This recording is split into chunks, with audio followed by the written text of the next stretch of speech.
we're setting sail on one of the most romanticized, misrepresented, and misunderstood chapters in world history. No, not knights, not pharaohs, not Romans with fancy sandals. We're talking about pirates, the real ones. Not Johnny Depp wobbling around on deck, but the men and women who sailed the Caribbean and the Atlantic during the so-called Golden Age of Piracy. Now here's the thing, we all think we know pirates, eye patches, parrots, R-matey, treasure maps with a big red X, but spoiler alert, that stuff mostly comes from novels, theater, and later Hollywood rewrites. Real piracy was less swashbuckling and more sweaty, smelly, filled with salted beef crawling with maggots, water that tasted like a rotting barrel, and constant anxiety that your ship might sink in a storm, or your captain might keelhaul you for stepping out of line. And yet somehow the legend of pirates has become this glamorous story of freedom, adventure, and treasure. But here's the contradiction, and it's worth letting it sink in. The Golden Age of Piracy wasn't golden at all. It was born out of war, poverty, hunger, and desperation. It wasn't about noble freedom, it was about scraping survival out of salt air, blood, and back-breaking work. Yet people keep retelling their stories because deep down we're drawn to the fantasy of escape, of rejecting rules, of carving out a small piece of freedom on the open sea. So, as you settle in, maybe dim your lights or turn on some soft background sounds, let's drift together into this world. Imagine the creak of ropes, the groan of wooden planks, the crash of waves on the hull. Tonight, we'll wander through crowded ports, stand under the Caribbean sun with sweat dripping down our backs, and listen to the salty curses of men who gambled everything on the sea. Before we start, a small ask. If you enjoy drifting off with these stories, give this video a like, and maybe even subscribe. And tell me in the comments, what's keeping you up tonight? I'd love to know. Now, let's begin our first chapter with a world teetering on the edge of chaos, just perfect for the rise of piracy. Chapter 1. A world ripe for plunder. Picture the year 1690. Europe has been locked in endless wars, Spain versus England, England versus France, the Dutch fighting everyone. The whole continent is basically one long family feud where nobody remembers what the argument was about, but everyone is still holding grudges. And while kings and queens play chess with soldiers, their colonies across the Atlantic become treasure vaults waiting to be cracked open. The Caribbean at this time was a furnace, not just from the heat, though the sun baked everything in a way that made even the shadows shimmer, but because it was where European empires collided, traded, and stole from one another. Spanish galleons hauled silver from Peru and Mexico, loading it into massive convoys that lumbered across the ocean toward Spain. English, French, and Dutch merchants sailed their own fleets filled with sugar, rum, tobacco, and enslaved Africans, commodities that would fuel entire economies back in Europe. The ports were alive with contradictions. Imagine standing on the docks of Port Royal in Jamaica around 1700. The smell hits you first: tar, rum, smoke, and human sweat. Dock workers shouted in a dozen languages, sailors stumbled drunk, their shirts stiff with salt, elegant merchants in powdered wigs strutted past barefoot fishermen hauling nets of twitching fish. The soundscape was relentless, donkeys braying, sailors cursing, coins clattering on wooden counters, priests mumbling blessings, cannons occasionally booming in the harbor just to remind everyone who was in charge. And here's the irony. These bustling colonial ports were supposed to be the crown jewels of empire, but they were also perfect breeding grounds for lawlessness. Governments thousands of miles away tried to impose order, but the reality was chaos. Governors took bribes, soldiers deserted, officials looked the other way when merchants smuggled contraband. The Caribbean was a place where, if you had a ship and a crew desperate enough, you could either make a fortune or lose everything in a week. Now think about the sailors themselves. Life at sea under a Royal Navy wasn't glamorous. It was miserable. Sailors were often press-ganged, basically kidnapped into service, dragged aboard ships against their will. Conditions were horrific. Cramped hammocks, weevil-infested bread, floggings for minor offences. Pay was late, if it ever came at all, and if you happened to survive the voyage, chances were you'd be discharged with nothing but a few coins jingling in your pocket and a body half ruined by scurvy. So when word spread that some sailors had gone rogue, ditched their oppressive commanders, seized ships and struck out as freebooters, it sounded less like criminality and more like rebellion. Piracy wasn't just a crime, it was a way out. Let's be clear though, the sea was not forgiving. It wasn't a highway of freedom. It was a gauntlet of storms, reefs, disease, and predators, both human and natural. But if you were a sailor in 1700 staring at the horizon from the deck of a crowded ship, the choice between a brutal life under a navy captain or rolling the dice with piracy might not have seemed that hard. By the turn of the century, the Caribbean had become what you might call a floating economy of risk. On one side, kings, merchants, and governors trying to keep order.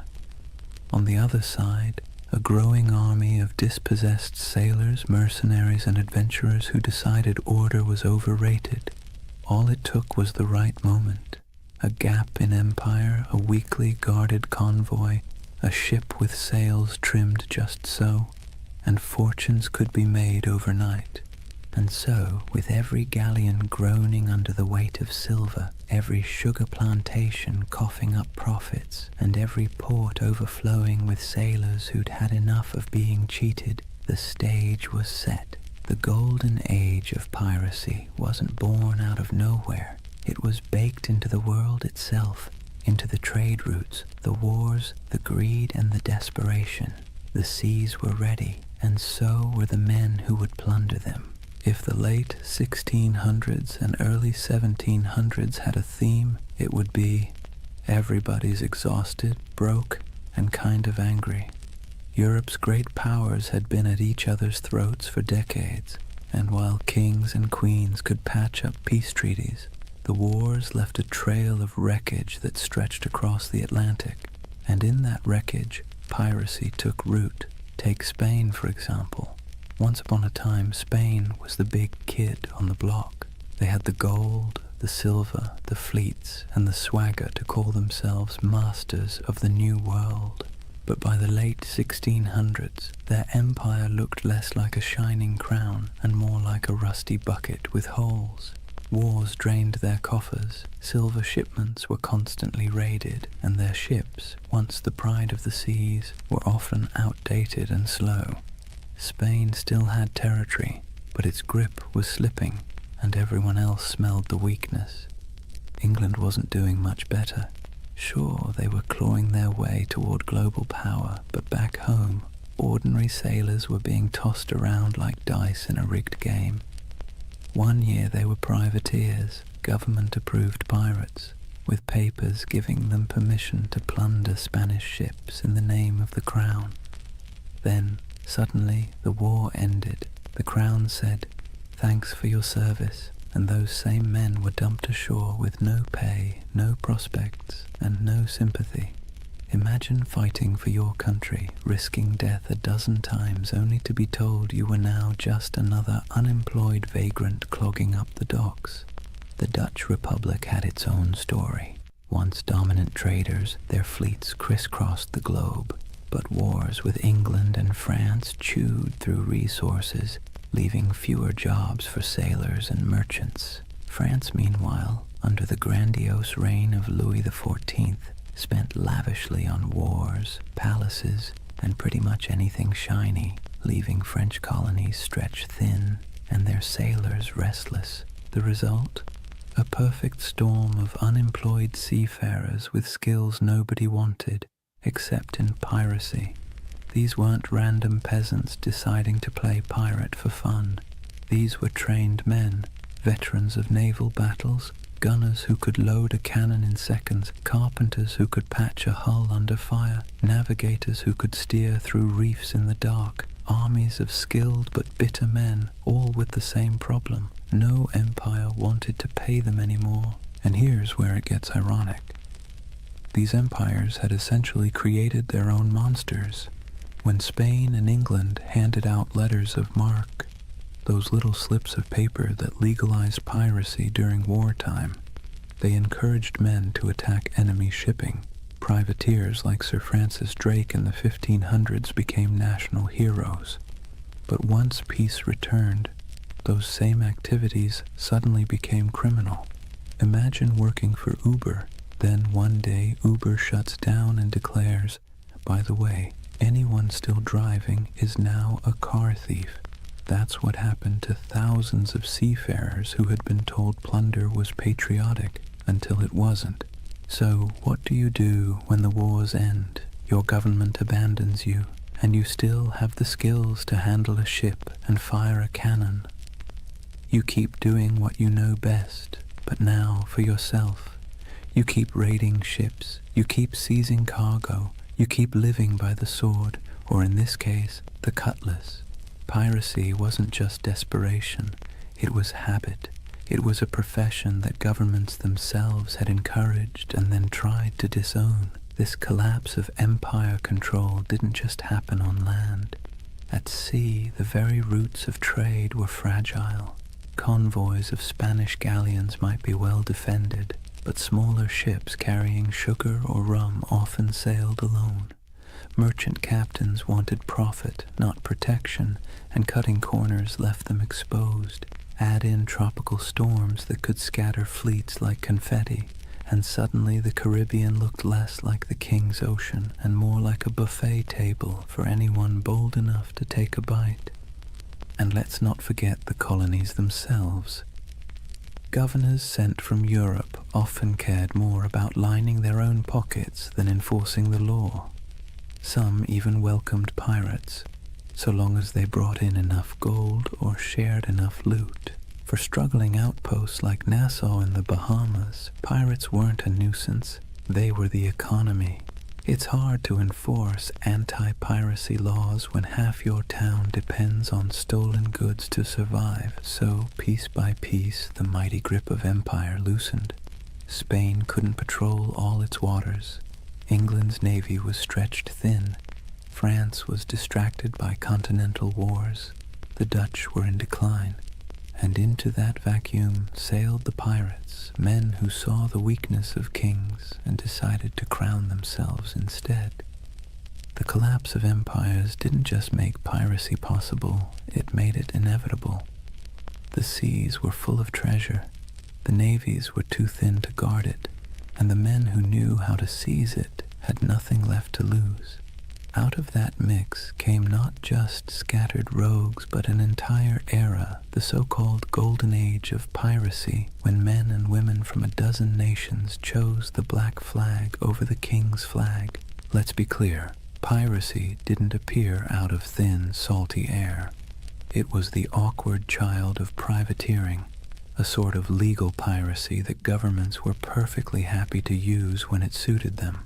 To understand how privateers turned into pirates, you have to look at how the lines between hero of the crown and villain of the seas were about as thin as a ship's rope after a rat problem.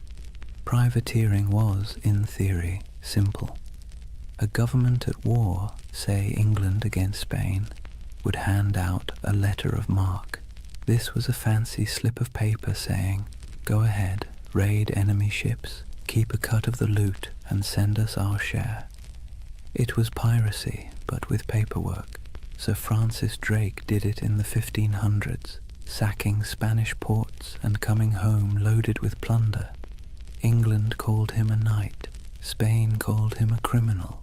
One man's pirate was another man's patriot. Fast forward to the late 1600s, and the system was still in play.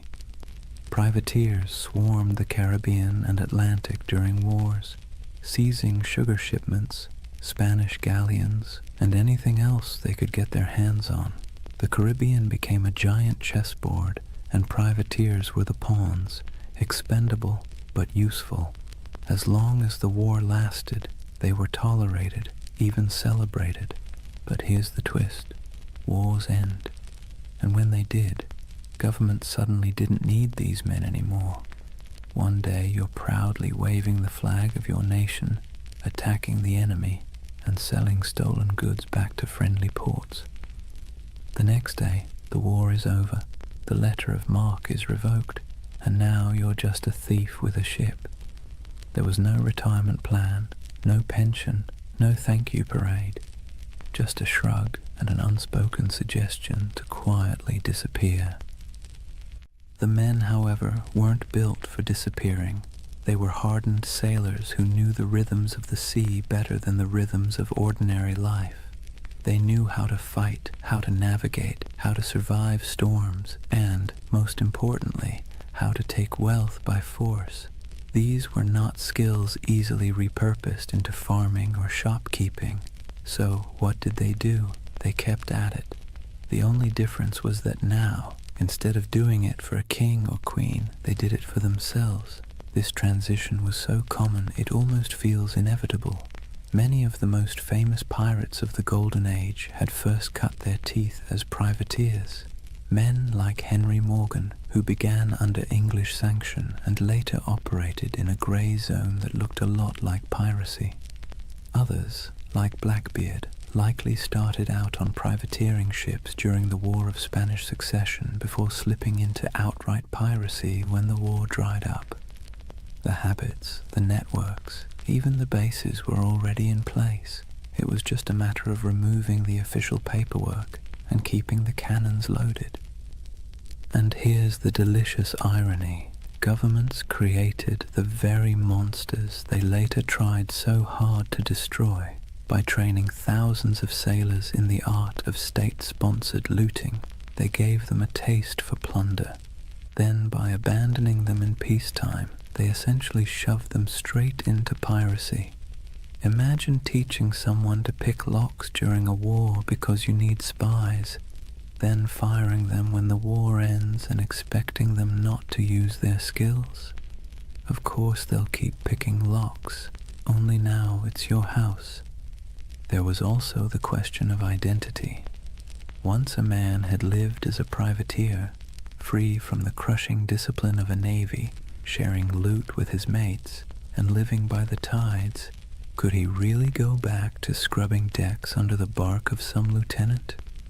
Navy life was brutal, punishments were harsh, pay was low, and the class system was rigid. By comparison, the life of piracy, even with its hunger, storms, and risk of hanging, offered more equality and excitement. It wasn't just survival, it was liberation from the grind of the empire. Ports like Port Royal in Jamaica and Tortuga off Hispaniola blurred the line even further. Merchants there didn't care if the goods were captured legally or not. Sugar, silver, rum. If it could be sold, it was welcome. Tavern owners, traders, even governors quietly winked at piracy, especially when it brought wealth into their struggling economies.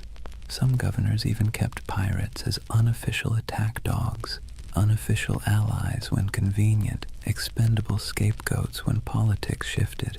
So, from privateers to pirates wasn't a sharp break. It was more like a slow, sloping slide into the inevitable. Men who had been celebrated for plundering Spanish ships found themselves doing the exact same thing, only now branded as criminals. And they embraced it because what was the alternative? Starvation? Subservience? A return to naval whippings and starvation wages? No thank you. Better to live on your own terms, however short that life might be. It's easy now to think of pirates as chaotic rebels who suddenly popped up to terrorize the seas.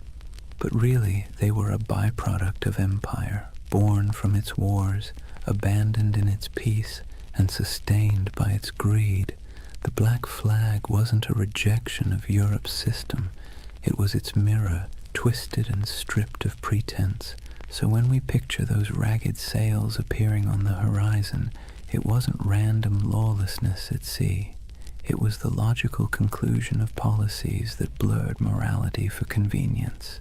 Privateering was piracy in a fancy coat, and piracy was privateering with the coat torn off, and for the men who lived it, there wasn't much difference at all. Now let's imagine, for a moment, what happens when thousands of unemployed sailors, disgruntled privateers, and general misfits all end up in the same place.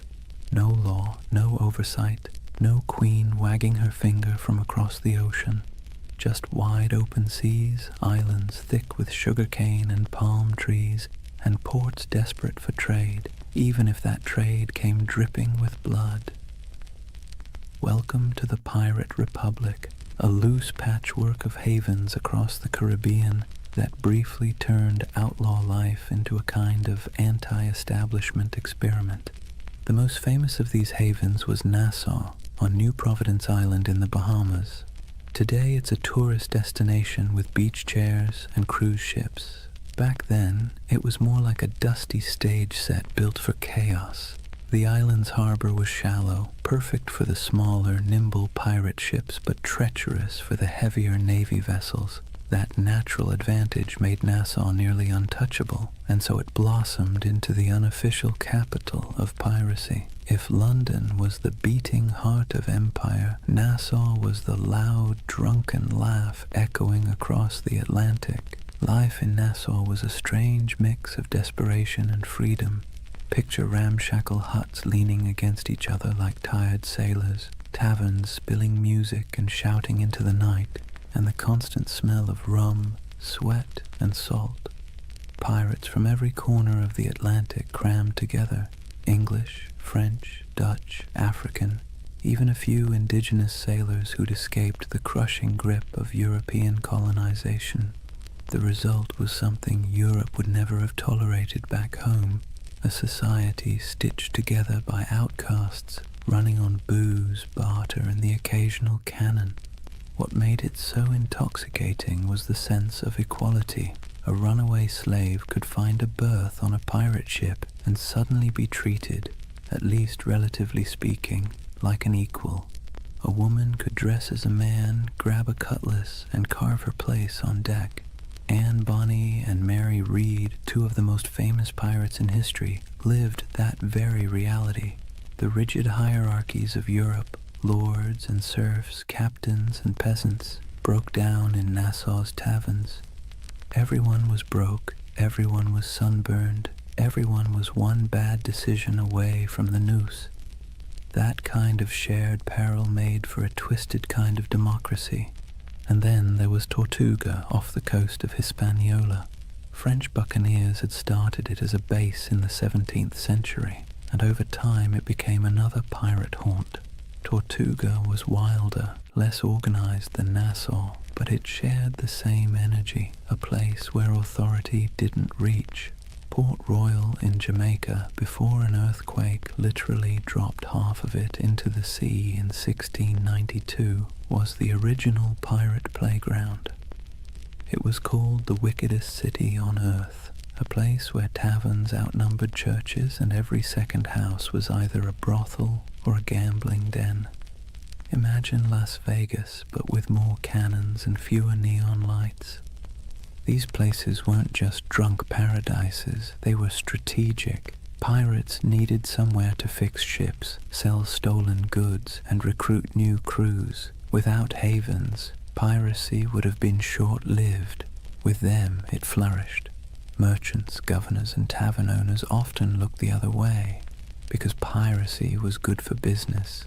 Silver, sugar, indigo, rum, it all flowed into these ports. And once it was in the market, who really cared where it had come from? The world's first free trade zones, if you like, just with more swashbuckling. The dream of the pirate republic was intoxicating because it offered what Europe didn't: freedom from rigid social classes, for the sailor who'd been whipped half to death on a navy ship, for the indentured servant who had been treated like disposable property, for the runaway enslaved person. Nassau or Tortuga was a chance to live on your own terms. Yes, those terms often meant short lives, disease, and eventual capture. But for a fleeting moment, the Pirate Republic offered something resembling equality.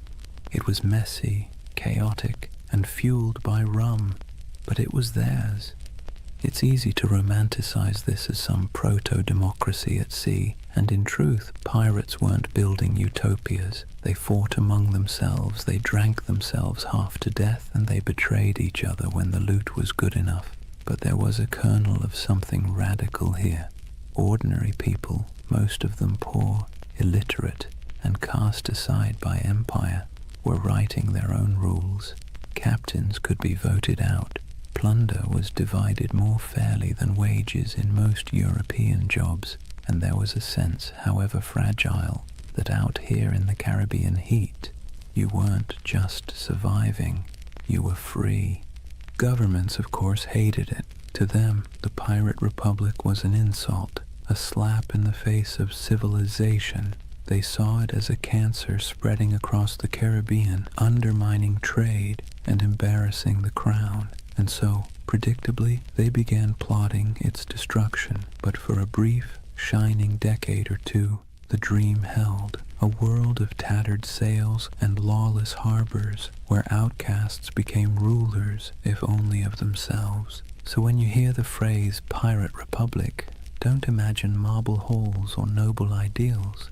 Imagine crowded taverns with lantern light flickering on sweat-streaked faces, mugs of grog slamming onto wooden tables, and the hum of 50 different languages mixing in the night. It wasn't a nation in any official sense, but it was a community, strange, fragile, reckless, that gave piracy its beating heart. By the early 1700s, piracy wasn't just a nuisance, it was a global scandal. Imagine you're a London merchant who's just sent off a ship full of sugar from Barbados. You're already dreaming about the profits, about the clinking of coins on your counting table. Then word arrives that your ship was intercepted somewhere between Tortuga and Nassau by a crew of outlaws who now plan to sell your precious cargo at a discount in the very next port. Frustrating, absolutely. Embarrassing, even more so. And it wasn't just London merchants, Dutch traders, French planters, Spanish governors. Everyone had a stake in the Caribbean economy, and pirates cut into all of them like barnacles on a hull. News of piracy spread quickly, carried in letters, pamphlets, and gossip that traveled almost as fast as the ships themselves. In coffee houses in Amsterdam or taverns in Boston, people swapped stories of Blackbeard's blockade of Charleston or of Bartholomew Roberts capturing hundreds of vessels. Pirates became both feared and oddly admired, the same way we talk about celebrities who behave badly. They were disruptive, scandalous, but undeniably fascinating. Governments tried to project strength, but the truth was they were embarrassed. The Caribbean was supposed to be proof of European dominance, a playground of plantations, trade, and naval power.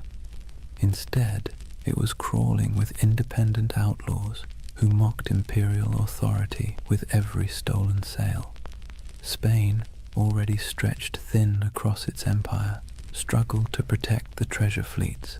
England, riding high after victories in European wars, now had to explain why ragged men in patched coats could blockade entire colonial cities. France and the Dutch weren't faring much better. In a world obsessed with image, piracy made the great powers look incompetent. What made it worse was that ordinary people were often rooting for the pirates, at least quietly. Think about it. If you were a poor sailor in Bristol, or an indentured servant in Jamaica, or even a small-town farmer in Virginia, Who would you rather cheer for? The faceless merchants and noble families who controlled your taxes, or the ragtag crews who thumbed their noses at authority and spread the loot, sometimes literally, among the lower classes? Pirates had a populist appeal. They were villains to the elite, but folk heroes to the downtrodden. Ballads were written, stories were exaggerated, and every port town knew someone who claimed to have once seen, or maybe even joined, a pirate crew. That uneasy admiration worried rulers as much as the piracy itself. It wasn't just about stolen goods anymore. It was about stolen loyalty. If too many sailors chose piracy over honest naval service, if too many colonists chose to trade with outlaws instead of legal merchants, the whole system could unravel. In this sense, the Pirate Republic wasn't just an economic threat. It was a political one. It represented a kind of freedom, however messy, that stood in direct contrast to empire. And so, as the first decade of the 1700s drew to a close, the world was watching. Governors wrote desperate letters to their monarchs begging for naval reinforcements. Merchants lobbied for protection. Admirals were dispatched with orders to stamp out the scourge. Yet for all this official outrage, the pirates kept sailing, kept raiding, and kept slipping back into the shallow harbors of Nassau, Tortuga, and Port Royal. The balance of power was precarious, and for a short, chaotic stretch of years, it seemed like the pirates might actually hold their ground. But as with all things in history, nothing so audacious lasts forever. The seeds of the pirates' downfall were already being sown, even as they toasted their freedom with mugs of grog under the Caribbean moon. Kings and parliaments were growing tired of being mocked. Naval patrols were growing stronger, and alliances, those fragile bonds between men who lived by theft and rum, were starting to fracture under the weight of greed. For now, though, the world watched in equal parts fear and fascination. Pamphlets painted pirates as monsters with hearts of stone, while tavern songs turned them into legends. Merchants cursed them, sailors dreamed of joining them, and governments plotted their end.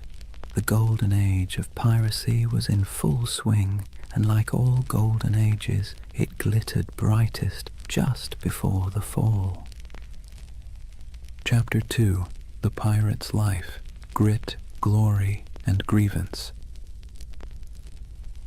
So, let's get something straight right at the start. Life on a pirate ship was not a Caribbean holiday. You've probably seen the romantic paintings.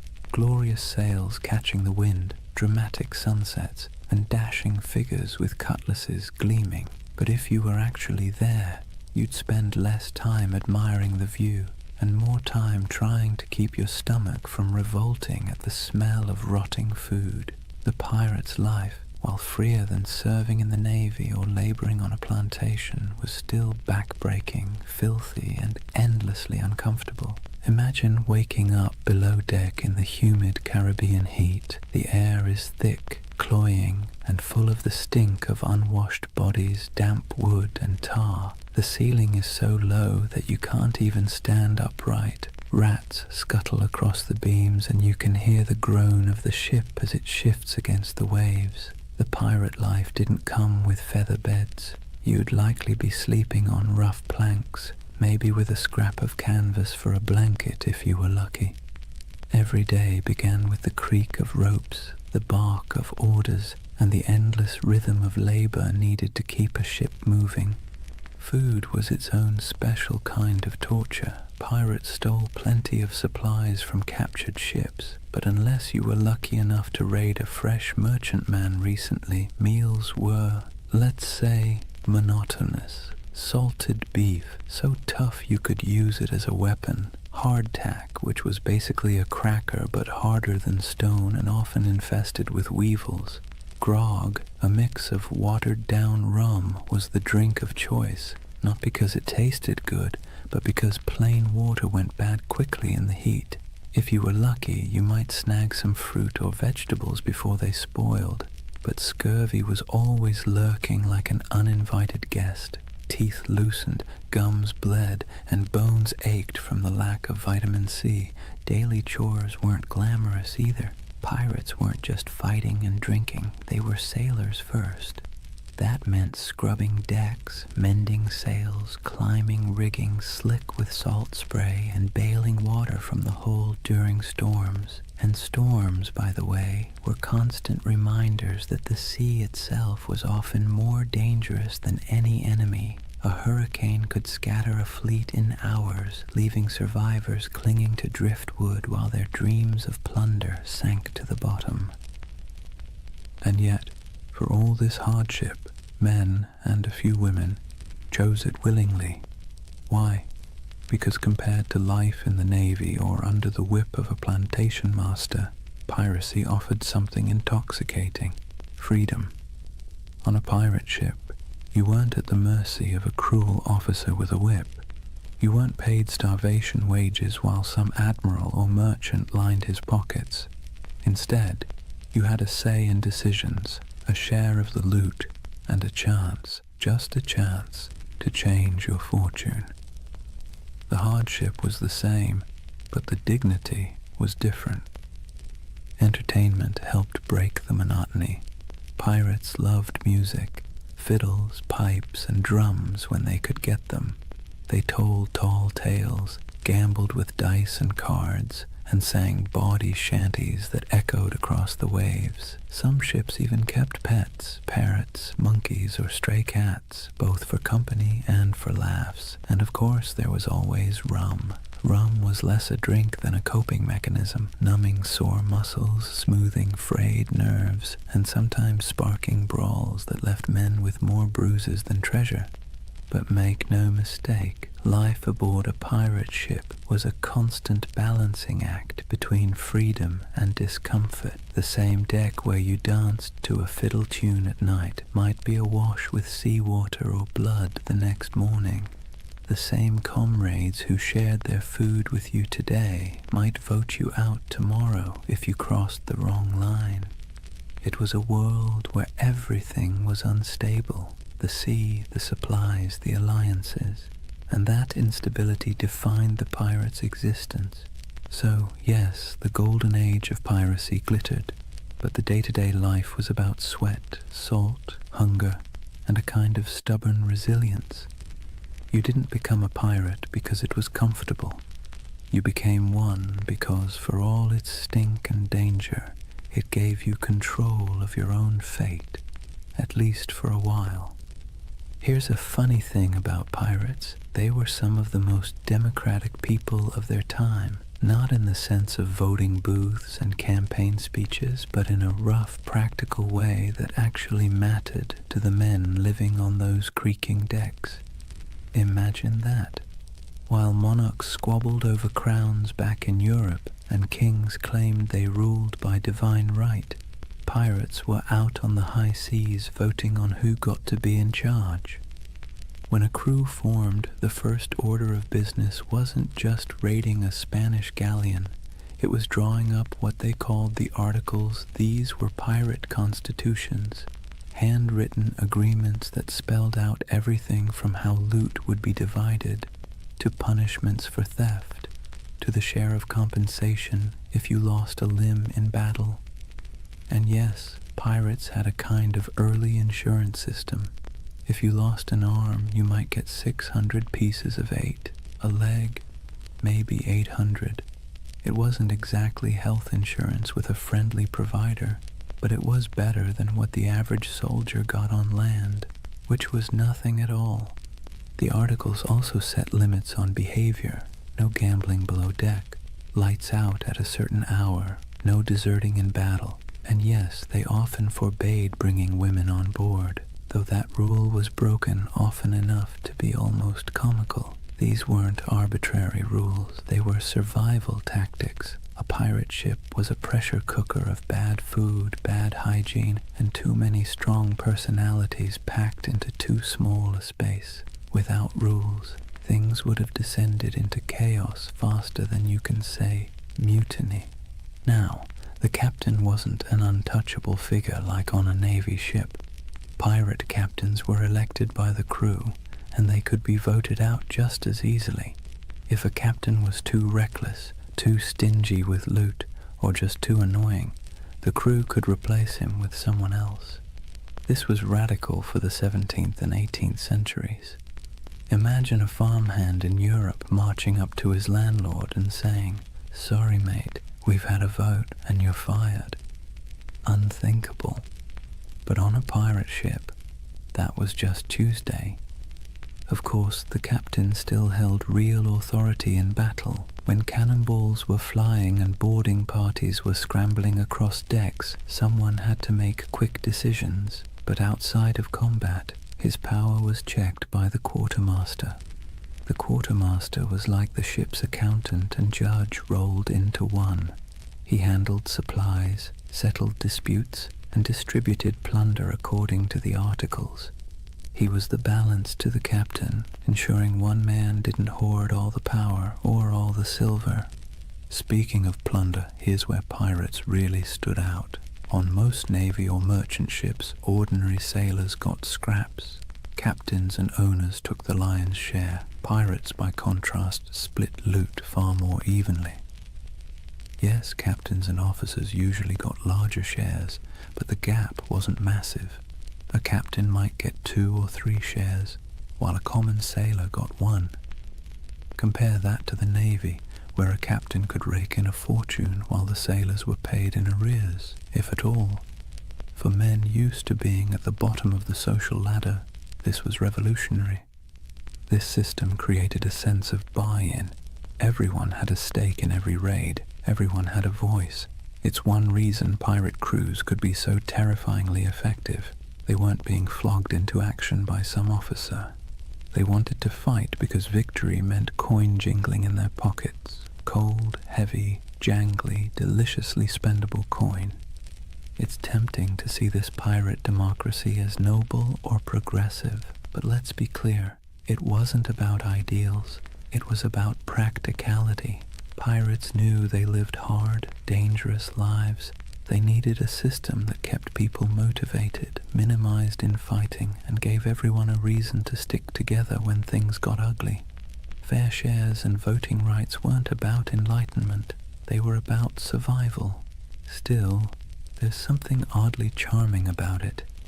At a time when peasants were tied to land and sailors in navies were practically prisoners, pirates carved out their own rough republics. Nassau in the Bahamas was famously called a pirate republic, and while that sounds grand, it was mostly a sandy haven of broken-down taverns, makeshift huts, and a whole lot of rum. But for the men who had once been whipped by naval officers or cheated by merchant captains, it was paradise.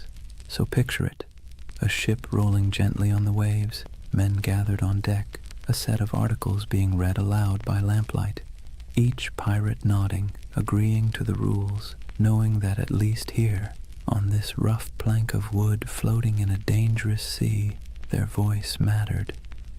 It wasn't democracy as we think of it today, but it was a kind of freedom most of them had never known before. One of the most brilliant things pirates ever did wasn't about cannons or cutlasses, it was branding. Pirates understood that half the battle was won before the first shot was fired, and their greatest weapon wasn't always steel, it was fear. They cultivated it, packaged it, and sold it with skulls and crossbones. Let's talk about the Jolly Roger. That iconic black flag wasn't just for show, it was psychological warfare. Picture yourself as a merchant sailor in the Caribbean. You're already nervous. The sea is treacherous, storms are brutal, and half your crew is seasick. Suddenly, you spot a ship on the horizon raising a black flag, its canvas snapping in the wind. Painted on it is a grinning skull, a pair of crossed bones, maybe even an hourglass dripping sand. You know instantly these are not friendly visitors. You have a choice: surrender and hope for mercy, or fight and almost certainly die. And here's the genius. Most merchant crews didn't fight. They gave up.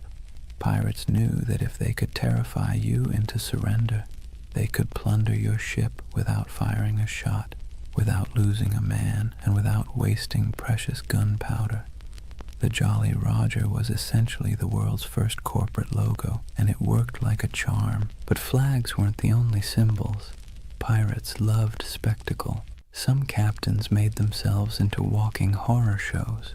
Blackbeard, for example, tied slow-burning fuses into his beard before battle. Imagine a man storming across your deck with his hair literally on fire, eyes wild, smoke curling around his face like some demon from the deep. That's not just intimidation, that's theater.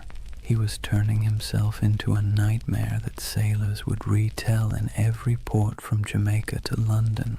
Superstition also ran deep. These were men who spent their lives on the unpredictable sea, so of course they looked for signs, omens, and rituals. Whistling on board was considered bad luck because it might whistle up a storm. Bananas were famously avoided on ships, tied to tales of vanished vessels and mysterious deaths. Cats, on the other hand, were seen as good luck, their twitching tails thought to calm the winds. Some pirates tattooed symbols for protection, crosses, anchors, mermaids, inked in crude lines that doubled as badges of identity and talismans against doom. Then there were the rituals before battle. Some crews would gather for a speech, others for a raucous round of rum-fueled singing. There might be a drum beat or a chant, something primal to stir courage.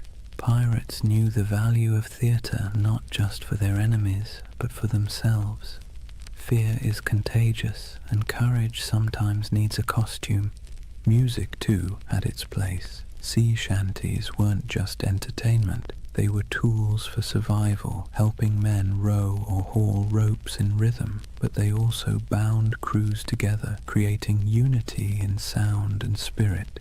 Picture the dark deck of a ship, waves crashing, lanterns swaying, and a chorus of rough voices rising into the night, carrying equal parts defiance and desperation.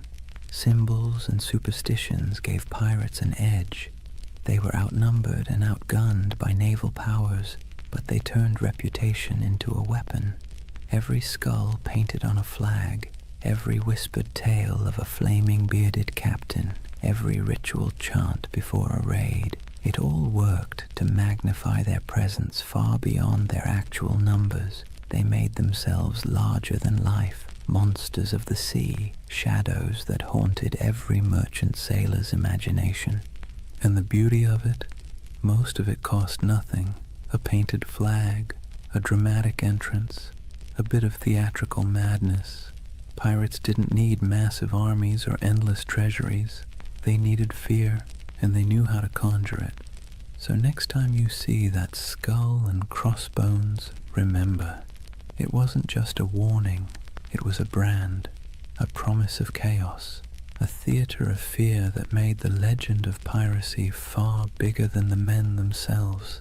For all the flags and fiery beards, life aboard a pirate ship wasn't just about battle. In fact, most days weren't spent fighting at all.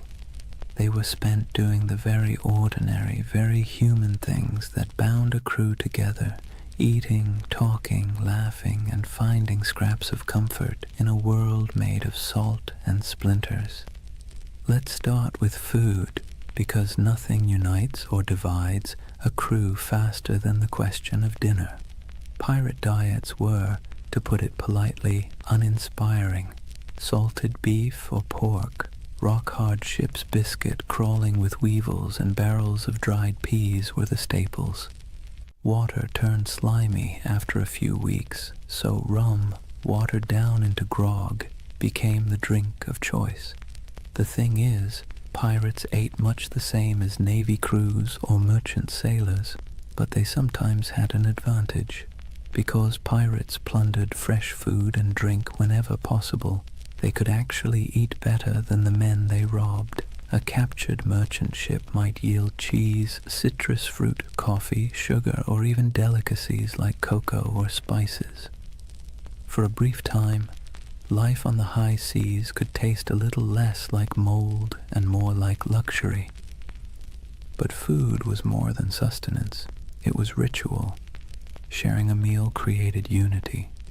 Imagine a crew gathered on deck, bowls in hand, gnawing at salted meat and joking about who got the biscuit with the most maggots. It was grim humor, sure, but humor all the same. A bad meal, eaten together, still forged bonds. And the occasional feast, say, after a particularly good raid, was celebrated with music, rum, and more laughter than some men had known on land. Music itself was essential. Pirates didn't have iPhones, but they did have voices, fiddles, drums, and makeshift instruments. Sea shanties weren't just working songs. They were entertainment, morale boosters, and the glue that kept rhythm in both work and play.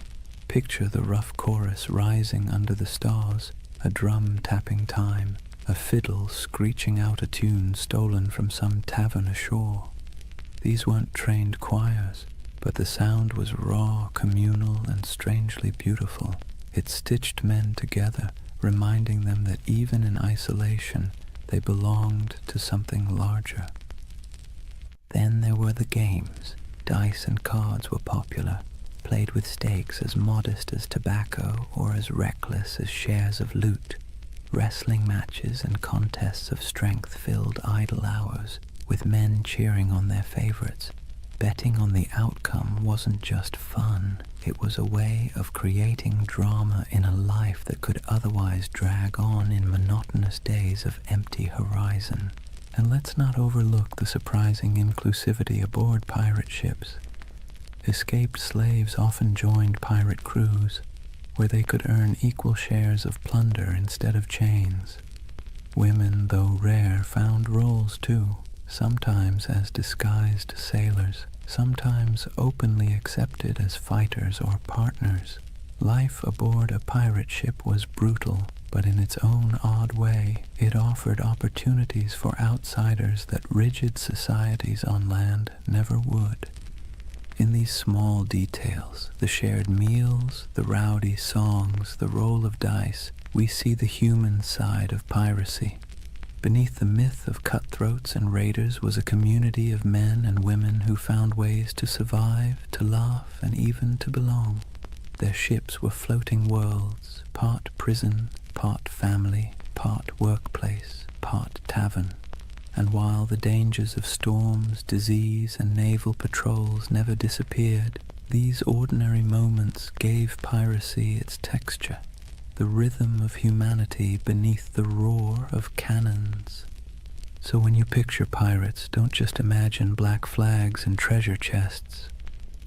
Imagine the sound of dice clattering on a barrel lid, the smell of salted pork frying in a pan, the laughter of men half drunk on rum, and the scratchy notes of a fiddle floating over the sea at night. That too was the pirate's life, not just violence and fear, but moments of messy, ordinary humanity carved out in the vast loneliness of the ocean. For all the adventure, freedom, and strange democracy of pirate life, you have to ask the question, why did so many men and a few women decide that piracy was worth the risk of hanging, drowning, or dying from scurvy in some forgotten corner of the sea? The answer, as usual, has less to do with romance and more to do with grievance. Pirates were not born with skulls and crossbones on their flags. Most of them were men who had been used, abused, and discarded by the very empires that later called them criminals. Take the average sailor in the early 1700s. His life was a cruel contract, low pay, brutal discipline, and punishments that bordered on torture. The British Navy in particular ran on forced service. Impressment gangs snatched men off the streets, dragging them aboard ships where they might serve years against their will. Once aboard, they were flogged for minor infractions, fed poorly, and often paid late, if at all. It was a life so grim that joining a pirate crew, where you at least got a vote, a share of plunder, and the occasional feast, looked less like criminality and more like opportunity. Then there were the privateers. These men had once sailed under legal commissions, essentially hired by governments to plunder enemy ships during wartime. But when treaties were signed and peace declared, those commissions were revoked. Overnight, skilled sailors became unemployed and unwanted. Some went home to poverty. Others, unwilling to give up the taste of plunder or unable to find work, simply kept raiding. The difference was only paperwork. Yesterday's patriot privateer was today's villainous pirate. Economic desperation played its part too. Europe churned with unemployment, inequality, and waves of displaced workers. Colonies offered work, but much of it was brutal plantation labor or indentured servitude. If you were poor, your choices were few. Toil endlessly for scraps on land, serve miserably in the navy, or gamble your life on piracy, where at least the rewards were immediate, tangible, and occasionally extravagant. Even a short run of luck could mean pockets full of coin, fine clothes stripped from captured merchants, or a chance to live like a king for a few weeks before it all fell apart. And make no mistake, piracy was a protest of sorts. Pirates didn't just steal. They struck at the heart of the empires that had used them. They targeted Spanish treasure fleets, English merchants, and French plantations. Their defiance wasn't couched in noble speeches, but in cannon fire and audacious raids. To kings and governors, they were parasites. To many of the poor, they were folk heroes, men who thumbed their noses at the powers that had left them to starve. But grievances went deeper than economics. Pirates carried personal grudges, captains who had beaten them, navies that had cheated them of wages, merchants who had treated them as expendable. To hoist the black flag was not only to seek fortune, but also to take revenge on a world that had never cared if they lived or died. So when you picture pirates shouting and firing cannons, remember the bitterness beneath it all. Their laughter around the rum barrel was fueled by the knowledge that they had nothing to lose and everything to snatch. Their democracy at sea was born not from lofty ideals, but from anger at systems that had denied them dignity on land. Piracy was grievance turned into lifestyle, protest turned into plunder. That's why the Golden Age of Piracy still lingers in our imagination. Beneath the noise of cannons and the gleam of treasure, it was the story of men who had been pushed too far, who decided that if the world offered them no justice, they would carve out their own, on their own terms, with black flags snapping in the wind. Chapter 3. Legends of the Black Flag. If the first half of piracy's golden age was about survival, grievance, and reinvention, the second half was about faces, human faces, twisted into masks of legend. Because when we talk about pirates, we rarely remember the ordinary nameless sailor swabbing the deck or the hungry man who joined a crew for a share of bread and rum. We remember the icons, the ones whose names still echo like thunder across centuries. Blackbeard, Calico Jack, Anne Bonny, Mary Red, and Bartholomew Roberts. They were larger-than-life figures, painted by both truth and exaggeration, until they became less people and more symbols of defiance. Take Edward Teach, better known as Blackbeard.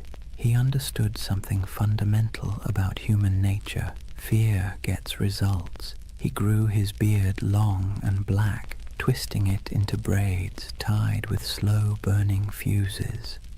Before battle, he would light them so smoke curled around his face, making him look like a demon rising from the sea. The truth? He may have killed fewer men than you'd think, often relying on intimidation to win without a fight. But his legend was so terrifying that many surrendered without firing a shot. It was theater as much as piracy, and it worked. Then there was Calico Jack Rackham, named for his fondness for bright, flamboyant clothing made of calico. He wasn't the most successful pirate, nor the most ruthless, but he had something else: charisma.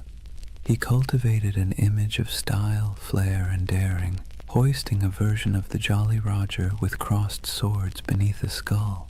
His exploits were bold but often bungled, yet his story endures because of the people he sailed with. Two of the most famous women pirates in history, Anne Bonny and Mary Red, broke every rule written by their time. Both disguised themselves as men when necessary, fought alongside their crewmates, and shocked the world by simply existing in a profession supposedly reserved for brutal men. They cursed, they carried pistols, and they demanded to be treated as equals. Stories tell of Anne shouting at her fellow pirates during a fight, furious that they were cowering below deck while she and Mary stood on, firing back at attackers. Were all the tales true? Probably not, but the image of two women wielding blades under the black flag has been impossible to forget. And then there was Bartholomew Roberts, Black Bart. Unlike Calico Jack, he was ruthlessly effective. Roberts captured more than 400 ships in his career, making him arguably the most successful pirate of the era. He dressed extravagantly, wore a crimson waistcoat in battle, and carried himself with the stiff pride of a gentleman gone rogue. He turned piracy into a system, drilling his men like a navy and enforcing discipline that other captains might have laughed at. If Blackbeard was terror and Calico Jack was style, then Roberts was efficiency, a man who turned plunder into a full-time industry. These figures didn't just survive, they thrived because they understood the power of story. Pirates lived and died quickly, but their reputations could sail farther than any ship. Merchants whispered their names in fear, tavern-goers retold their exploits in drunken awe, and pamphleteers in London exaggerated every detail to sell more copies. Legends inflated as fast as the sails of a ship in strong wind, until the line between man and myth blurred completely. So when you picture the Golden Age of Piracy, don't just imagine faceless crews swarming merchant ships. Picture these icons at the prow, beards smoking, calico shirts blazing with color, women fighting defiantly against all odds, crimson jackets flashing in the sun. They were performers as much as criminals, masters of spectacle, writing themselves into history by sheer audacity. That's why they endure, not because they lived long lives, they didn't, but because they played their roles so well that centuries later we still remember their stage. If pirates were actors on the stage of the sea, then Edward Teach, Blackbeard, was the undisputed director of horror. He understood better than almost anyone else that violence wasn't always necessary if you could make your enemies believe it was inevitable.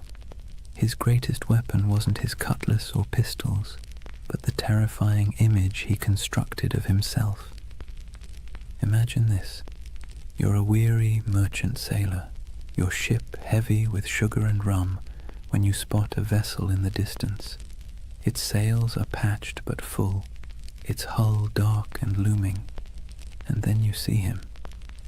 A giant of a man with wild, coal-black hair and a beard so thick it looks like it's swallowing his face. He's tied slow-burning fuses into his braids, sparks spitting, smoke curling around him as if he's stepped straight out of hell.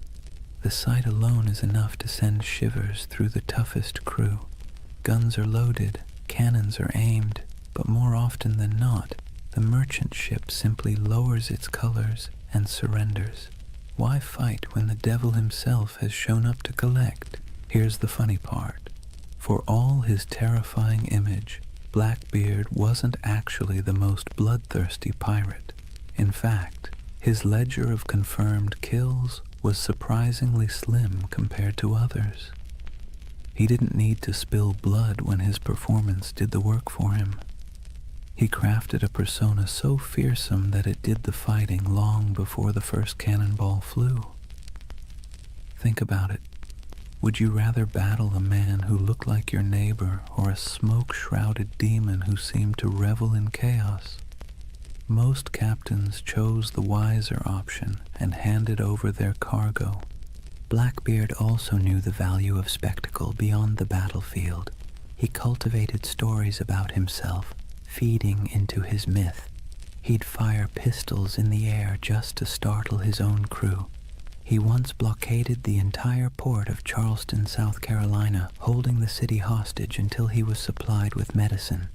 This wasn't just piracy, it was theater on a grand scale, a demonstration that one man and a few ships could humiliate an entire colony. It was both ridiculous and awe-inspiring. But beneath the smoke and noise, Blackbeard was a practical man. He divided plunder with some fairness, treated his crew as partners more than slaves, and knew when to negotiate. He wasn't some mindless brute. He was calculated. His use of fear wasn't just for show. It was a strategy that minimized actual risk. Why fight bloody battles when you can win by reputation alone? Still, his career was short. He rose fast and fell faster. By 1718, the British Crown, tired of his antics and the disruption of trade, decided it had had enough. Lieutenant Robert Maynard lured him into a trap off the coast of North Carolina. In a brutal fight, Blackbeard was shot and slashed repeatedly before finally going down. His severed head was hung from Maynard's ship like a grotesque trophy, a final theatrical image for a man who had lived by performance. And yet, did death end the legend? Not at all. If anything, it sealed it. Blackbeard's ghost was said to haunt the waters where he died, his headless body swimming in the waves, searching for its lost skull. Fishermen swore they saw his spectral ship, the Queen Anne's Revenge, drifting silently across the horizon. Whether or not any of it was true didn't matter. The myth had already outgrown the man. So when you hear the name Blackbeard today, you're not just recalling a pirate. You're recalling one of history's greatest performers, a man who understood fear as both an art and a weapon. His stage was the sea, his audience the world, and his performance so unforgettable that centuries later we're still applauding in awe and a little bit of dread. If Blackbeard was the terrifying face of piracy, then John Rackham, better known as Calico Jack, was its fashion icon. The man wasn't particularly fearsome, nor was he especially successful compared to others, but he had something almost as valuable as gold: style. His nickname came from the brightly patterned calico coats he wore, loud enough to be seen from a mile away. It was a choice that said, "I may not be the biggest or the baddest, but I'll be the most noticeable." And in a world where fear and reputation kept you alive, being memorable mattered. Calico Jack's story would likely have been a footnote in the annals of piracy, if not for two extraordinary women who joined his crew, Anne Bonny and Mary Read. Their presence turned his otherwise average exploits into a legend that has fascinated people ever since. Anne Bonny was born in Ireland, but grew up in the Americas, the daughter of a wealthy planter. She had a fiery temper and a restless spirit. Stories say she once stabbed a servant girl with a kitchen knife, though the truth is hard to pin down.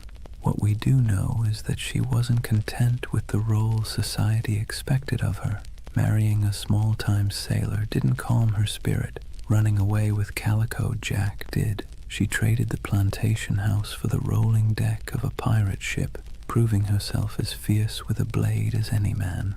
Mary Red's tale was even stranger. Born in England, she was disguised as a boy from childhood so her family could inherit money. She grew up living as Mark Red, working as a soldier and sailor. By the time she crossed paths with Calico Jack and Anne Bonny, Mary had long since mastered the art of slipping between identities. When she joined their crew, she initially kept her disguise. But Anne, curious and bold, discovered the truth. Instead of turning her away, Anne accepted her, and the two became close allies. Now picture it, a small pirate crew led by a man in flamboyant coats, backed by two women who defied every expectation of the age. While other pirates leaned on spectacle or terror, this trio leaned on audacity.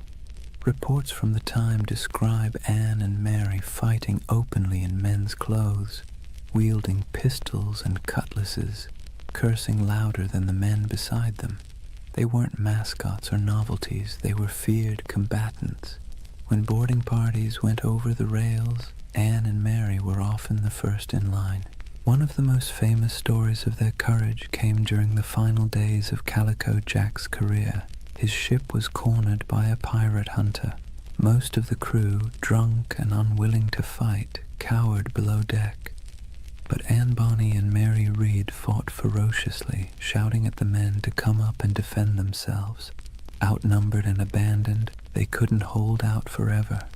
The ship was captured, and the crew taken to trial in Jamaica. Calico Jack was sentenced to hang, and before his execution, Anne Bonny reportedly delivered the coldest line in pirate history. She told him, "If you had fought like a man, you need not be hanged like a dog." Brutal but fair. Anne and Mary both escaped the noose by pleading the belly, claiming they were pregnant, which delayed executions. Mary fell ill and died in prison not long after. Anne's fate is more mysterious. Some say her wealthy father intervened to free her, and she lived out her days quietly. Others imagine she slipped back into obscurity, perhaps even finding another ship to sail under a new name. The truth is lost, but the legend remains. Together, Calico Jack, Anne Bonny, and Mary Read embodied a different side of piracy. Not the sheer terror of Blackbeard, but the wild defiance of people unwilling to live within the boundaries society had drawn for them. They weren't the richest or most feared pirates of their age, but they became symbols of rebellion, of choosing freedom over obedience, even if that freedom came at the cost of the gallows. And maybe that's why their story still resonates. Pirates are remembered not just for plunder, but for the dream of living life on your own terms, no matter how brief or dangerous that life might be. When people imagine pirates, they often picture chaos, rowdy drunkards waving swords, shouting curses, and stumbling around the deck. But not all pirates fit that mold. Some, strangely enough, insisted on discipline, manners, and even a touch of elegance. Enter Bartholomew Roberts, also known as Black Bart, the most successful pirate of the Golden Age. Not in legend, but in sheer numbers, the man captured over 400 ships in his career. That's not exaggeration, that's bookkeeping. Roberts wasn't the kind of pirate who stumbled into the life because he liked rum and adventure. He was originally a skilled navigator, forced into piracy when his ship was taken. At first, he wanted nothing to do with it, but the pirates saw his talent with charts and stars, and when their captain died, they elected Roberts as the new leader. He reportedly said he didn't much care for the pirate life, but since it offered a short life but a merry one, he might as well make the most of it. That short life turned out to be remarkably eventful. Roberts stood out for several reasons. For one, he had standards. He banned drinking on his ships, which sounds downright heretical for a pirate crew. He also enforced strict rules against gambling, desertion, and even bringing women aboard. His ships ran more like naval frigates than floating taverns, and yet his men respected him because under his command they grew wealthy and untouchable. He also had a flair for presentation. While Blackbeard relied on smoke and fire to terrify, Roberts leaned on fashion. He dressed in fine silks, wore a crimson waistcoat, and carried himself with aristocratic dignity. Imagine him standing on the quarterdeck looking more like a nobleman than a pirate, with the Jolly Roger snapping in the wind behind him. His enemies saw not a ragged bandit, but a man who looked born to command. And command he did. Roberts didn't waste time on small targets. He hunted big merchant convoys and naval ships, taking prizes in the Caribbean, West Africa, and even the coast of Brazil. His reach was global. He was so effective that insurance rates for Atlantic shipping skyrocketed. Governments cursed his name, and merchants prayed never to see his sails on the horizon. Roberts also innovated. He used smaller, faster ships to outmaneuver larger warships, and he created a distinctive black flag showing a figure holding an hourglass, a grim reminder that time was running out for his enemies. His leadership was sharp, his men drilled, and his tactics effective. If piracy had generals, Roberts was one of them. But despite his elegance and order, he wasn't merciful. Roberts's raids often ended in executions or burning ships, his reputation sharpened not just by his appearance but by his ruthlessness. Yet unlike Blackbeard's wild terror or Calico Jack's flamboyant defiance, Roberts's menace came with a chilling professionalism. He was less devil of the seas and more CEO of piracy. His downfall came, as it often did, from the tightening noose of empire. In 1722, near the coast of Africa, the British Royal Navy finally cornered him. During the battle, Roberts was struck by grapeshot and killed instantly. His men, knowing what capture meant, dressed him in his finest clothes, weighted his body with chains, and cast him into the sea, denying the Navy the satisfaction of displaying him in death. Bartholomew Roberts's reign lasted only a few short years, but in that time he reshaped piracy. He proved it could be efficient, disciplined, and terrifyingly successful. More than Blackbeard, more than Calico Jack, he showed that piracy wasn't just chaos on the waves. It could be a well-oiled machine, run with precision and purpose. And in a way, Roberts's legacy marks the peak of piracy's power. After his death, the Golden Age began to dim. The seas grew less welcoming to outlaws, and the balance of terror shifted back to the empires. But for a moment, one elegantly dressed pirate managed to turn the oceans into his empire, and he did it not with smoke or theatrics, but with order, discipline, and an iron will. If pirates were remembered only for their hunger, sickness, or sunburn, the Golden Age wouldn't have stuck in our imagination. What really carved them into legend were the moments when ragged crews on creaking ships went toe-to-toe with empires and lived to tell the tale. These were the epic raids and showdowns that spread their reputation across oceans like wildfire, whispered from tavern to tavern, and exaggerated until they felt larger than life. Let's start with the Caribbean, where Spanish galleons groaned under the weight of treasure hauled from the New World. These ships were floating vaults, packed with silver from Peru, gold from Mexico, and spices from across the empire. They were also well-armed and heavily guarded, but that didn't always save them. Pirates struck with speed, knowing that a single galleon could fund a lifetime. Stories circulated of bold raids where men climbed aboard under musket fire, smoke filling the decks as treasure chests were dragged away. The truth was often messier, with smaller victories and more frustration, but the image of pirates plundering Spanish treasure ships became the core of their legend. Then there were the blockades, audacious acts where pirates essentially declared themselves rulers of the sea. Imagine sailing into a harbor, dropping anchor across the entrance, and holding an entire town hostage. That's exactly what Blackbeard did at Charleston in 1718. For nearly a week, he strangled the city's trade, capturing ships and ransoming hostages. The people of Charleston, terrified of massacre, had no choice but to give in to his demands. It wasn't just robbery, it was theater, a statement to the world that pirates could hold whole cities in the palm of their hands. Other raids were more brutal, like the infamous attack on Ouida on the coast of Africa by Bartholomew Roberts. Roberts stormed the harbor, seizing ships, killing crews, and leaving smoking wrecks behind him. His reach across continents showed how piracy had gone global.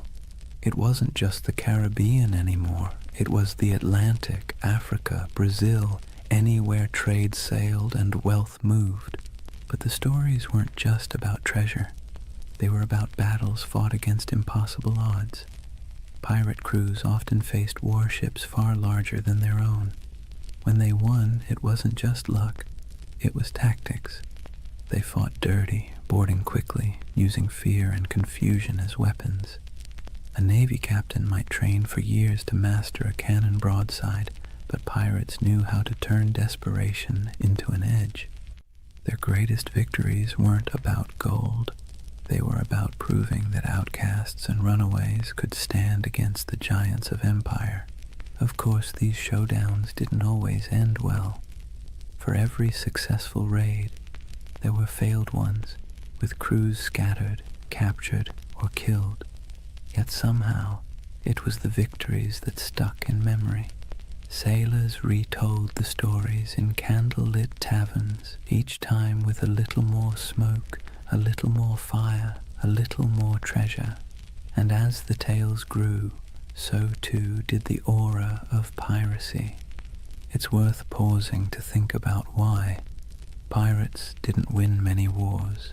They didn't topple kingdoms or rewrite maps, but they became symbols because of these moments when they defied the odds, even briefly. They lived in the cracks between empire and chaos, and their raids and blockades became stories of small men standing up to vast powers. That's the kind of tale that sticks, even when the facts get fuzzy. So whether it was Blackbeard choking a city, Roberts storming a harbor, or nameless crews slipping away with treasure under the moonlight, these epic showdowns kept the legend alive. And while empires eventually struck back in those brief, violent, theatrical moments, it was the pirates who ruled the seas. Chapter 4. The End of an Era. For all the bravado of pirates waving black flags and swaggering into taverns, their freedom was always temporary. The Golden Age of Piracy wasn't built on strength, it was built on neglect. The empires of Europe had been too busy fighting each other to deal with the nuisance of rogue captains. But once the wars settled and merchants began counting their lost profits, the patience snapped. Suddenly, the same kings and governments who once winked at piracy decided it was a scourge that had to be eradicated. Picture the mood in London, Paris, and Madrid in the early 1700s. Merchants stormed into government halls, waving reports of ships lost, insurance rates skyrocketing, and ports paralyzed by blockade. Politicians, who once quietly enjoyed pirate loot filtering through colonial markets, now heard the complaints of bankers and shipping magnates, and when money complained, rulers listened. What followed was a coordinated crackdown, an imperial revenge tour. Naval patrols that once turned a blind eye now prowled the Caribbean. The British Royal Navy, tired of seeing its reputation mocked by half-drunken rogues, sent heavily armed frigates to hunt pirates with relentless focus. Spain, long humiliated by raiders stealing its treasure fleets, tightened its convoys and poured resources into coastal defenses. Even France, which had once tolerated privateers operating on its behalf, began closing off safe harbors. The age of indulgence was over, but it wasn't just the ships, it was the laws. Governments realized they needed not only cannons, but also courts. Piracy was declared a universal crime, meaning that any nation could capture and prosecute pirates, regardless of where the crime occurred. Admiralty courts popped up across the Caribbean, in Jamaica, in Nassau, in Charleston, offering swift, brutal justice. No long trials, no sympathetic juries, just a quick hearing, a guilty verdict, and the inevitable walk up the gallows. For men who had once toasted their freedom in Nassau taverns, the sight of bodies hanging along harbor entrances was a chilling message. The retaliation wasn't always fair, nor was it always accurate. Sailors unlucky enough to be mistaken for pirates were sometimes swept up in the dragnet, condemned alongside the guilty. Colonial governors eager to prove their loyalty to crown and profit made examples whenever possible. A pirate's end was no longer a quiet slip into obscurity.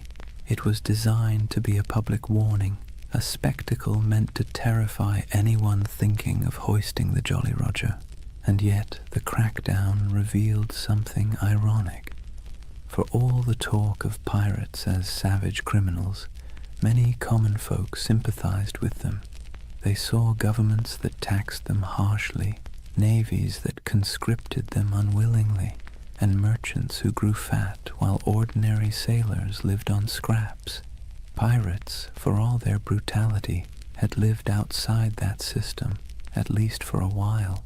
So when governments retaliated, it wasn't just pirates who grumbled.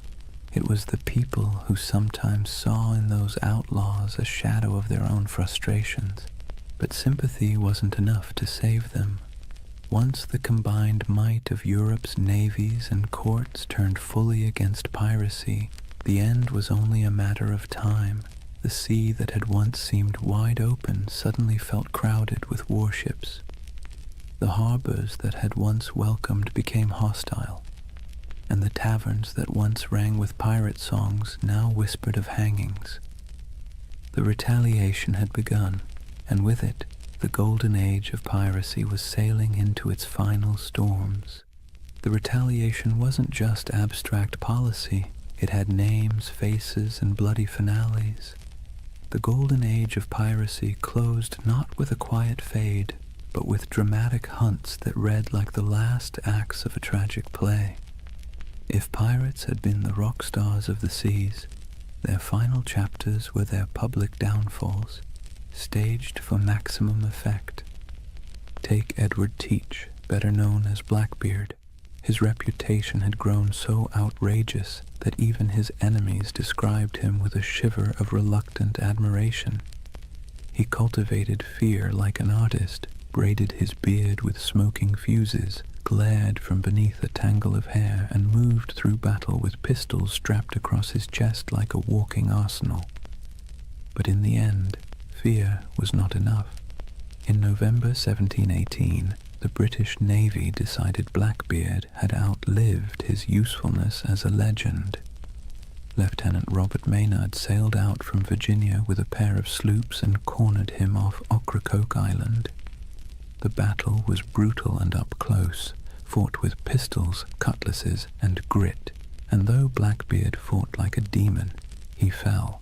His head was hung from Maynard's bow as proof, a grotesque trophy meant to tell every sailor what became of even the fiercest pirate. But Blackbeard wasn't the only one. Across the Atlantic, Bartholomew Roberts, Black Bart, was sailing at the peak of his fame. Unlike Blackbeard's flair for theater, Roberts was all about efficiency.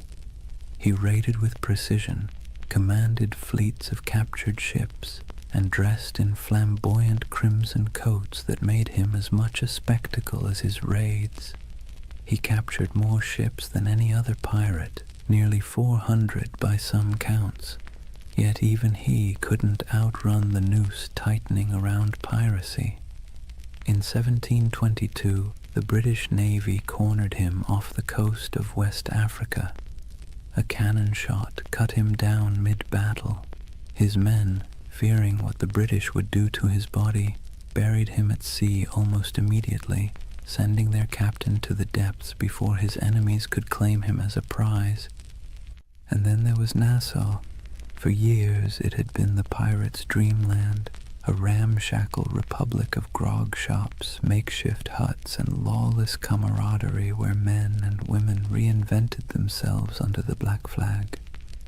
But in 1718, Woodes Rogers, backed by the British Crown, sailed in as governor. His arrival marked the beginning of the end. Pirates were given a choice: accept a royal pardon and live, or resist and hang.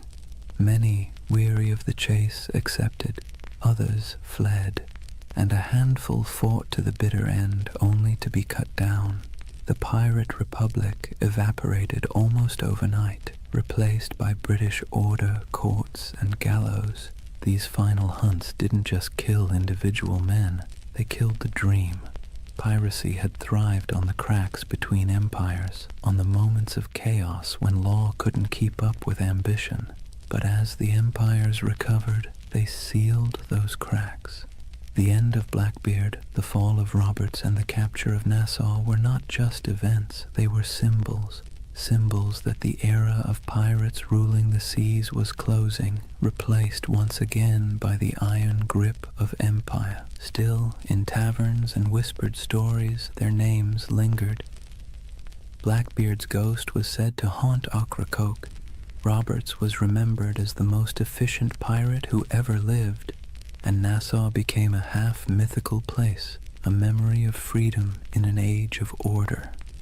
The final hunts had claimed the bodies, but the legends were already slipping beyond reach, sailing into something no navy could kill: myth.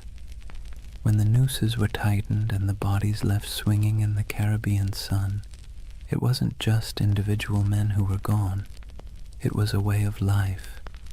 The end of piracy marked the closing of a strange, brief experiment in freedom and rebellion. But like all endings, it was not complete.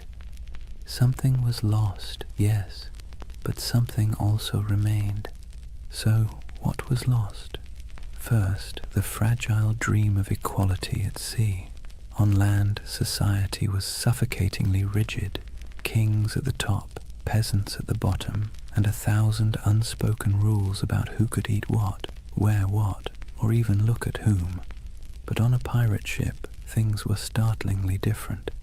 Captains were elected, loot was shared, and even the least skilled sailor had a voice in the Articles of Agreement. When piracy ended, that floating democracy sank with it.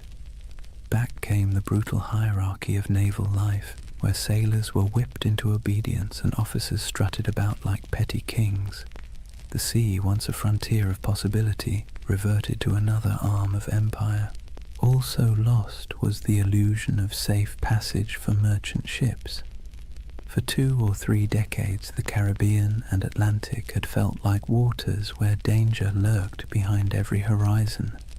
Every fat merchantman sailing out of Havana or Port Royal lived in fear that a black flag might rise from the waves. The end of piracy reassured investors, merchants, and kings, but it also stripped the seas of a strange kind of excitement. The stories that once terrified crews would, in time, thrill readers instead. But for the men who lived it, the sudden absence of that uncertainty was like a silence, comforting to some, suffocating to others. And let's not forget the pirate havens themselves. Nassau, Tortuga, Port Royal, these places lost their wildness. Nassau was brought under British law, Tortuga became just another colonial backwater, and Port Royal, once notorious as the wickedest city on earth, was tamed after earthquakes and hurricanes tore it apart. The rowdy taverns, the lawless marketplaces, the smoky wharves where men from every corner of the Atlantic rubbed shoulders, all faded into memory. In their place came customs officers, naval patrols, and clerks counting barrels of molasses with joyless precision. Yet, for all that was lost, so much remained. Pirates had stamped themselves into the imagination of the world, and that stamp proved impossible to erase. Their names lived on in court transcripts, sailor songs, and whispered tales in dockside taverns. the terror they once inspired began to transform into legend and legend into myth. People who once cursed them began retelling their stories with a touch of admiration. Blackbeard's ferocity, Anne Bonny's defiance, Bartholomew Roberts's crimson finery, all these details outlived the reality of hunger, disease, and gallows. What also remained were the scars left behind on empire itself. Piracy had forced colonial powers to admit that their grip on the seas was fragile. They had to pour money into patrols, fortifications, and treaties. In a way, pirates had been the most honest critics of empire. They exposed its weaknesses, exploited its greed, and thrived on its contradictions. Even in defeat, they left a mark, a reminder that power is never absolute, and that resistance, even in the form of theft and chaos, can rattle the mighty. And then, of course, there was the cultural inheritance. Pirates gave us more than just a few colorful tales. They gave us a vocabulary, Pieces of Eight, Dead Men Tell No Tales, the Jolly Roger. They gave us an image of freedom and defiance, however messy the reality was. They gave us a vision of men and women who lived outside the law, who thumbed their noses at kings and corporations, who carved out fleeting moments of liberty in a world dominated by authority. That vision survived long after the hangings were over. So yes, much was lost when piracy ended, but perhaps what mattered most remained. The idea that, for a brief, turbulent moment in history, ordinary people seized the sea and lived by their own rules, and even as their bodies rotted under the Caribbean sun, their legends sailed on untouchable. Here's the thing about pirates. They may have died at the gallows, but their ghosts never left. The Golden Age of Piracy, brief as it was, cast echoes that still rattle through our culture today. You can hear it in the creak of a movie ship's rigging, see it in the skull and crossbones slapped on Halloween costumes, and even hum it in the chorus of a sea shanty that went viral on TikTok centuries after the last pirate flag fell. The age itself ended, but the echo never stopped. The first echo came in literature. In the decades after the crackdowns, sailors still sang about Blackbeard and Roberts in taverns, but it wasn't until the 18th and 19th centuries that writers really started polishing the pirate into something mythic. Captain Charles Johnson's A General History of the Pirates, possibly written by Daniel Defoe, was basically the pirate's who's who of its time. It turned real men into larger-than-life anti-heroes, blending fact, rumor, and outright invention. Without Johnson's book, we might not even remember Anne Bonny or Calico Jack.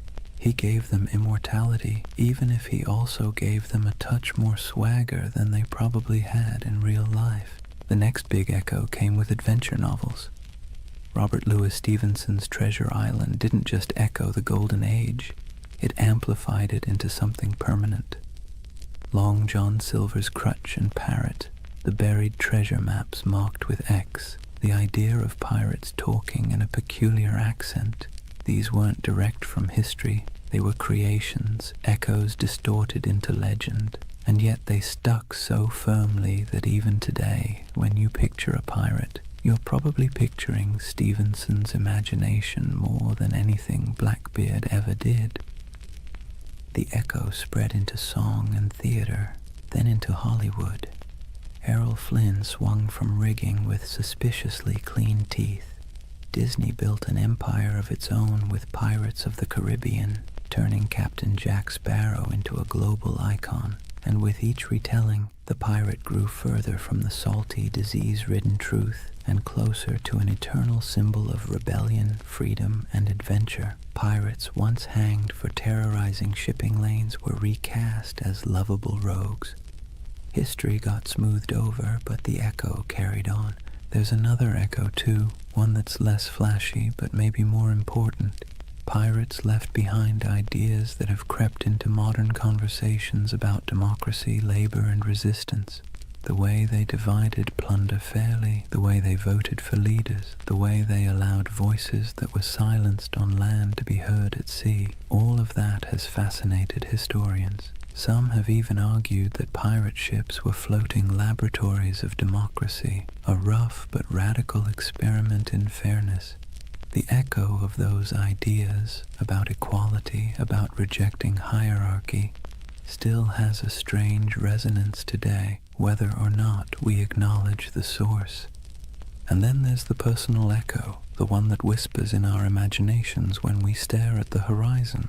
Pirates embody the dream of escape, the fantasy of cutting ties, hoisting sails, and vanishing into the blue to live by no one's rules but your own.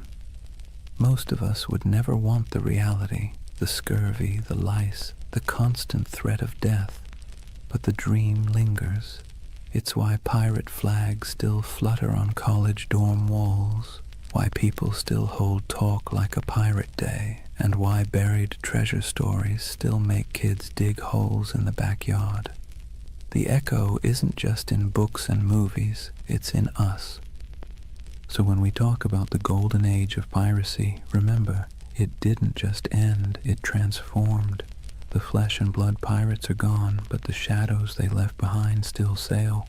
Their flags wave in our stories, their songs ring in our ears, and their ideas, twisted, exaggerated, but stubbornly alive, still haunt the edges of culture.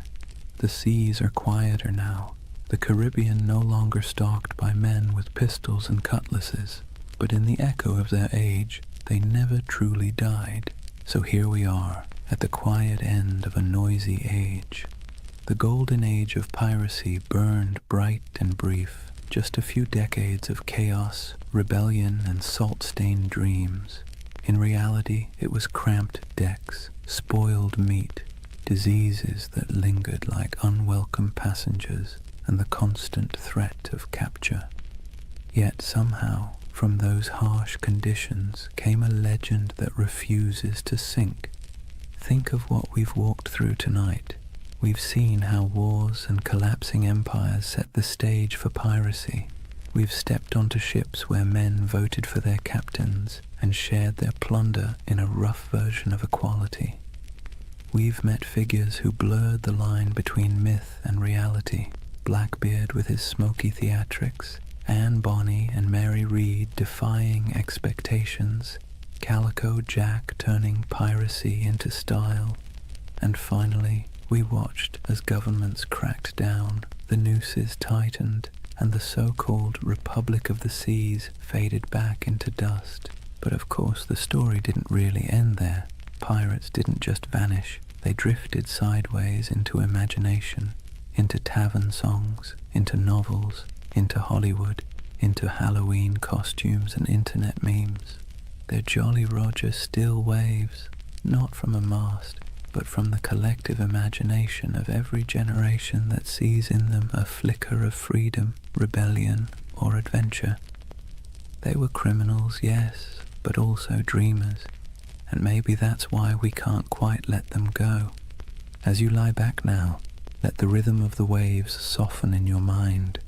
Picture the creak of a ship's timbers rocking gently in the swell, the lanterns swinging in the dark, the faint hum of a sea shanty fading into the night.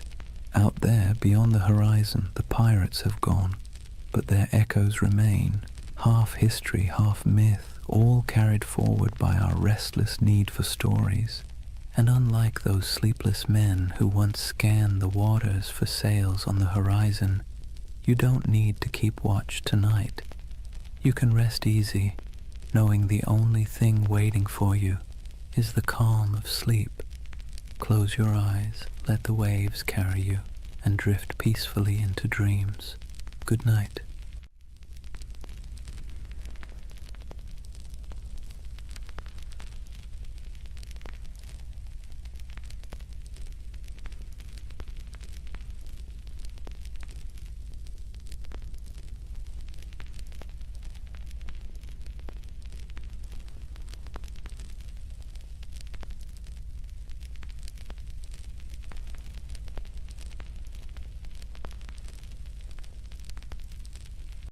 Hey guys, welcome back to the Sleep Atlas. Before we start tonight's journey, take a moment, dim the lights, let the noise of the day dissolve.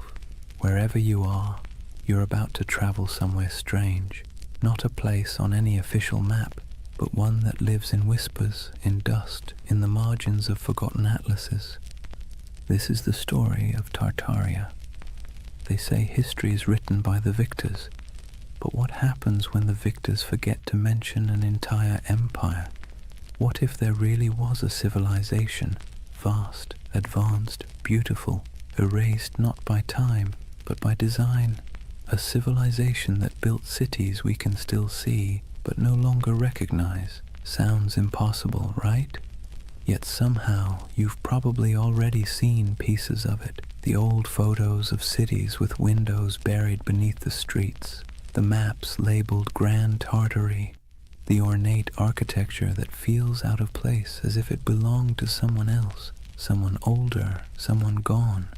Now, to be clear, Tartaria isn't a historical fact. It's a theory, a myth, a dream, if you want to be kind. But it's a dream that refuses to die, because at its heart lies something irresistible. The idea that history isn't what we think it is, that we've been handed a world with a few missing chapters, and whether you believe the myth or not, it's hard not to feel something when you see it. So tonight, we're going to drift through that myth together, through maps, ruins, and half-buried cities, through stories of explorers and erased empires, through the dusty edges of history where imagination and memory blur together. And if you fall asleep along the way, that's fine. That's kind of the point. For more journeys through history to help you sleep, please subscribe to the Sleep Atlas. And hey, what's keeping you up tonight? Let me know in the comments. Alright, let's begin. Imagine fog rolling over endless plains, gold grass bending under the wind. You stand before a vast land that feels both ancient and impossible, somewhere between Asia and memory, somewhere once called Tartaria. Chapter 1. The Empire That Never Was, or was it? They called it Grand Tartary. On maps from the 17th and 18th centuries, it sprawled across nearly half of Asia, an empire stretching from the icy edges of Siberia to the mountains of Tibet, from the Pacific all the way to the Caspian Sea. A continent-wide expanse so huge it made Europe look like a backyard garden. But here's the strange thing. When you look closer, it doesn't behave like any other empire on the map. No clear capital, no list of rulers, just a name, Tartaria, floating over deserts and steppes, surrounded by decorative drawings of camels and horsemen. The cartographers might as well have written, "Here be mystery." And yet, for hundreds of years, Western mapmakers copied that name again and again. Tartaria, Grand Tartary, the Great Tartar Empire. Sometimes they drew castles or cities with minarets. Sometimes they left it blank, as if even they didn't know what they were depicting. So what was Tartaria, according to the official story? Nothing. The word Tartary was simply a European catch-all term for the unknown lands of Central and Northern Asia. The people who lived there, Tatars, Mongols, Siberian tribes, were lumped together under one convenient label. To the Europeans of the 1600s, it was the great blurry East, wild, uncivilized, and beyond comprehension. But to modern eyes, it doesn't look like nothing. It looks deliberate, mysterious, like the ghost of something that was once real. And that's where the story starts to hum. Because if you look long enough, if you trace enough old maps, you start to notice inconsistencies. Cities drawn where no cities should exist. Structures too grand for the people historians claim built them.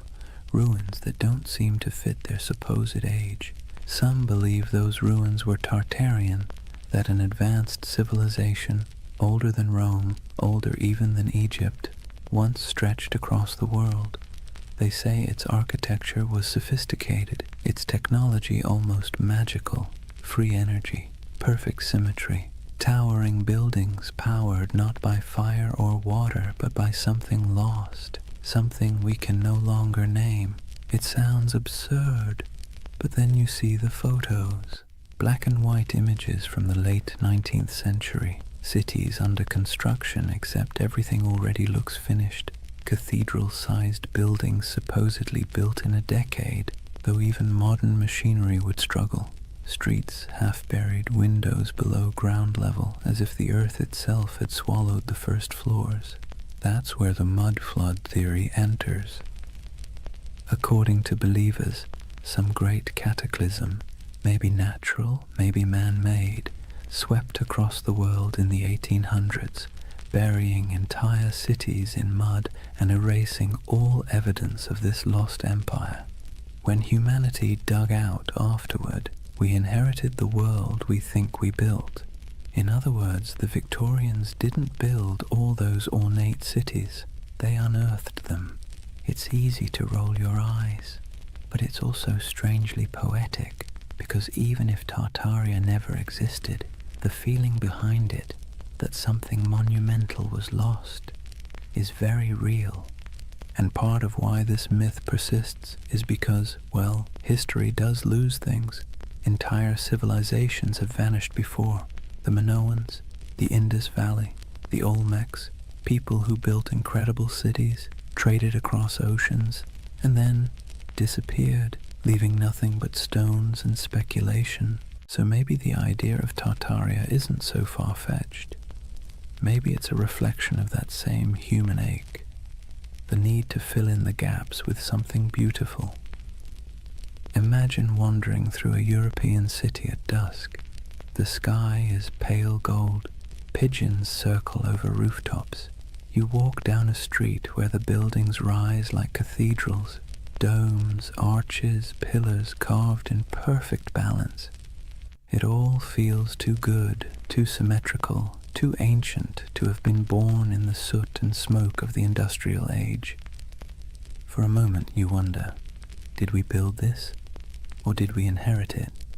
The theory of Tartaria taps into that quiet doubt, the sense that somewhere along the way, humanity rebooted, restarted, forgot, and the mud flood is a metaphor for time, for amnesia, for the way civilizations bury their own pasts under layers of progress. It's an idea that's equal parts eerie and comforting, because if there really was a forgotten golden age, maybe the world isn't as random as it seems. Maybe we've been here before. Maybe we'll find it again. And even if it's all a myth, it's a myth that asks good questions. Who decides what counts as history? How much of what we know is just the version that survived? So as we drift deeper into the story, try not to worry about what's true or false. Just imagine the possibility. A civilization erased not by war, not by time, but by forgetting. A memory whispered by wind over empty plains. The empire that never was, or maybe the one we no longer remember. Imagine you're an explorer in the late 1700s. You've left behind the comfortable parlours of London or Paris, the powdered wigs, the smoky taverns, the endless debates about civilization and progress. You're trudging through a landscape so vast it feels like the sky itself is falling toward the horizon. This is the world early explorers called Tartary. Endless plains, windswept deserts, forests that swallow sound. You could ride for weeks without seeing a soul, yet somehow you never feel alone. There's something in the air, the sense that once something grand was here, something old, something that had the decency to leave quietly. Western explorers were baffled by what they found. Vast stone ruins scattered through Central Asia, half-buried fortresses, walls that seemed to go nowhere. Nomadic tribes spoke of ancient cities lost to storms and floods, old temples built by hands they could no longer name. And yet, in their journals, these explorers rarely admitted confusion. Europeans of the Enlightenment were not fans of mystery. They preferred tidy explanations. Primitive people, ancient ruins, nothing to see here. Still, a few of them couldn't quite let it go. In 1755, the English geographer Emmanuel Bowen published a map labeling nearly the entire interior of Asia as Great Tartary. To the west lay Little Tartary, and further south, Independent Tartary. Even China was labeled part of the Great Tartar Empire. Historians later claimed it was simply ignorance. Cartographers didn't know what else to call it. But if you're a conspiracy-minded insomniac scrolling through old atlases at 3 a.m., it starts to look deliberate. Like someone drew a curtain over half the world and wrote, "Don't ask." Those maps became the backbone of the Tartarian legend. The idea that there was once a sprawling civilization across Siberia and Central Asia, erased from history and memory alike. And when explorers traveled through those regions, what they described often sounded contradictory. They found nomadic tribes living in tents, herders, hunters, perfectly ordinary people. But they also found traces of things that didn't fit. Ancient irrigation systems, half-buried brickworks, strange mounds that hinted at forgotten settlements. The farther they went, the more surreal it became.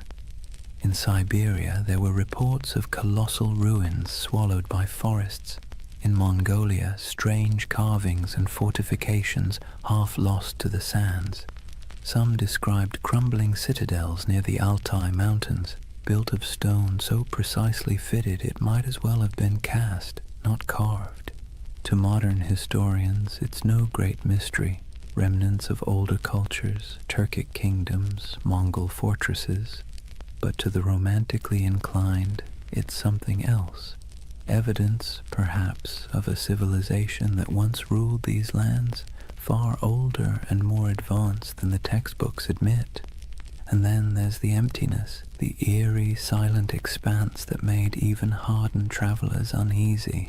Take the accounts of Peter Simon Pallas, a German naturalist who explored Russia and Siberia in the 1770s. He described vast areas devoid of inhabitants, where ruined settlements lay beside abandoned mines and decayed fortifications. He mentioned rivers cutting through landscapes that seemed to have been reshaped by catastrophe, as though floods or mudslides had swept entire cities away. When his journals were published in Europe, readers found them haunting. The image of a land once filled with life, now reduced to wind and silence. It's here that the myth of the mud flood starts to germinate.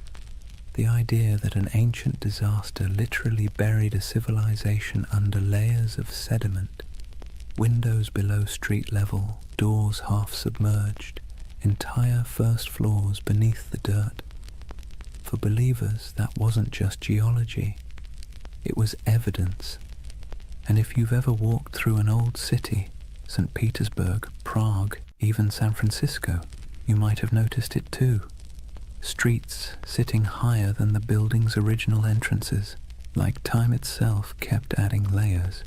Of course, historians say it's just how old cities evolve. Roads get repaved, foundations sink, streets are raised to prevent flooding. But the human imagination doesn't like boring answers. Geological settling doesn't keep you awake at night. The idea of a worldwide cataclysm, though, that does. What's compelling about these explorers' reports is not what they found, but what they felt. The sense that they were moving through someone else's world, one that had been erased. There's a moment in nearly every explorer's journal, the kind that never makes it into the abridged editions, where they sound tired. The grand adventure wears off, and what's left is silence. Cold wind, vast skies, the creak of leather, and a feeling that they are walking through the afterlife of history. They pass strange earthworks, abandoned stone foundations, carvings of faces eroded to anonymity. Sometimes they sketch them, sometimes they move on. Always there's the sense of almost understanding, almost remembering. And maybe that's what Tartaria really is, a landscape of almost history, almost memory, a civilization that feels like it should have existed, even if it didn't. Think about it. How many times has humanity stared at something old and half-broken and said, we could never build that today? It's an illusion, but a powerful one. Standing before ruins or monuments, we see not just stone and mortar, but the faint shadow of our own fragility. We want the past to be smarter than us, nobler than us, more advanced than we deserve. It's easier to believe we're living in the ruins of greatness than to admit that maybe we're the ones who'll be forgotten. So when explorers trudged across those endless Asian plains and saw remnants of something they couldn't explain, it planted a seed, a legend. And legends, once born, never die. They sleep, they wait, they resurface in new forms, on message boards, in YouTube videos, in late-night rabbit holes where half the fun is not believing, but wondering. The Tartarian myth is less about what those explorers found and more about what we want to find, meaning, continuity, proof that the world once made sense and that maybe beneath all this noise and chaos, it still does. Imagine the explorer's campfire. The air is thin and cold. Sparks float upward, swallowed by the night. Somewhere in the distance, wolves call to each other, and above stars shimmer, the same constellations those long-lost Tartarians might have seen if they ever existed at all. The explorer looks out over the dark plain, notebook open, and writes one word on the page, Tartaria, a word that means nothing and everything. They say the earth remembers. Every stone, every layer of dirt, every foundation buried beneath a modern street is a diary, written in silence. But if you listen to the believers of the mud flood, the earth doesn't just remember, it hides.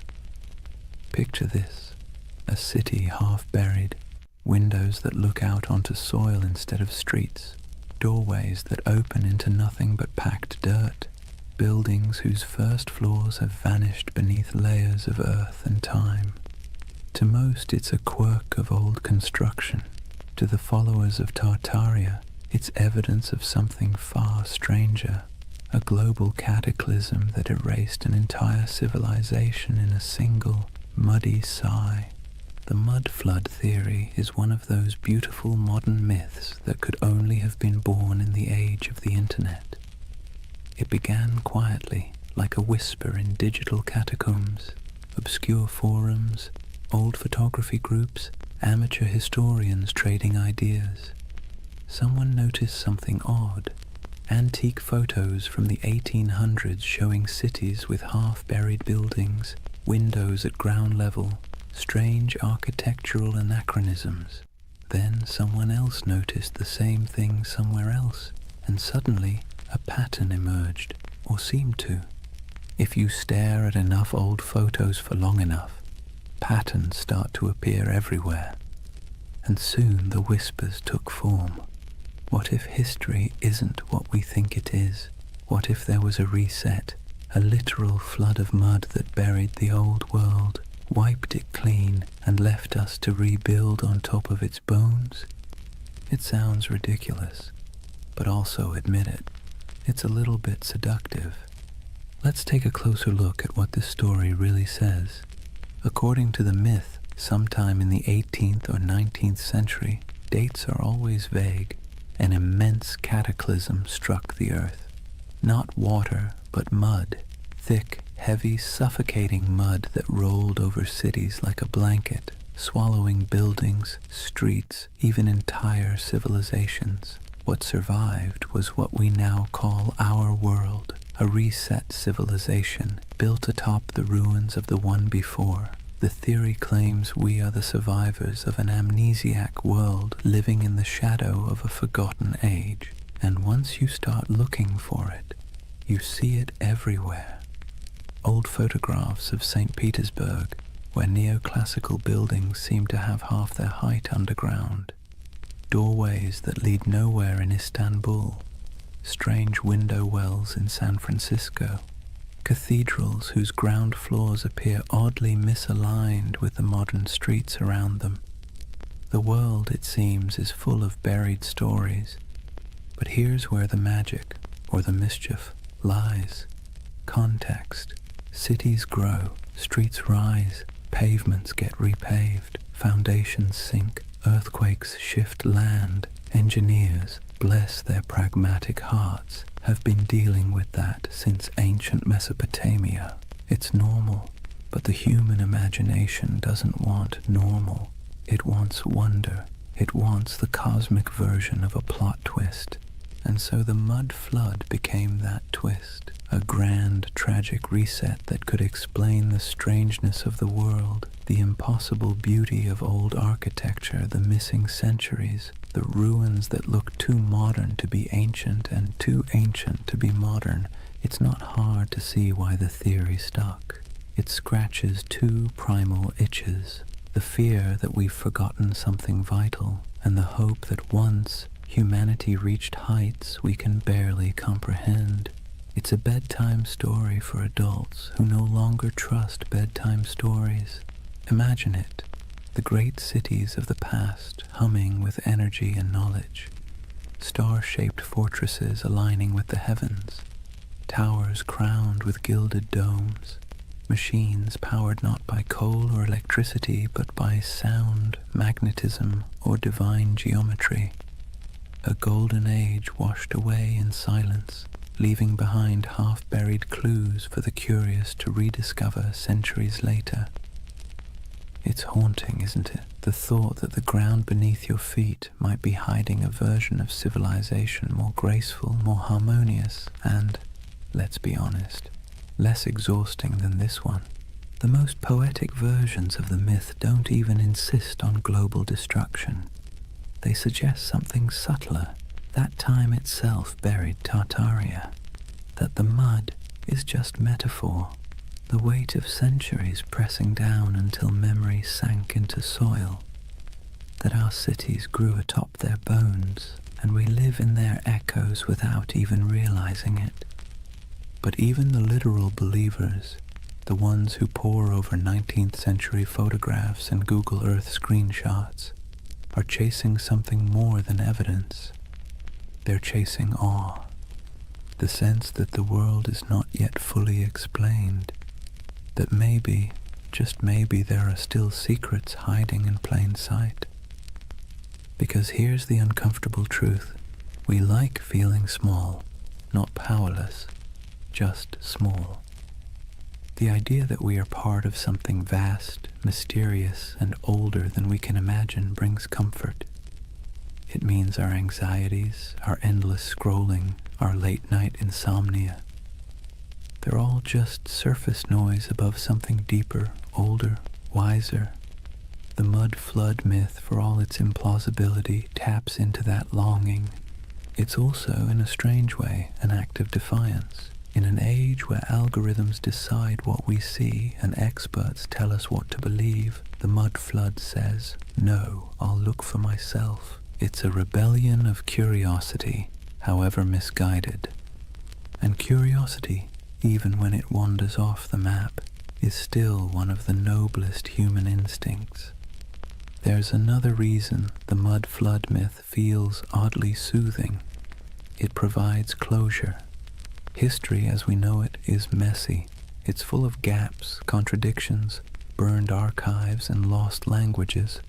But if you say, it was all wiped out by a cataclysm, suddenly everything makes sense.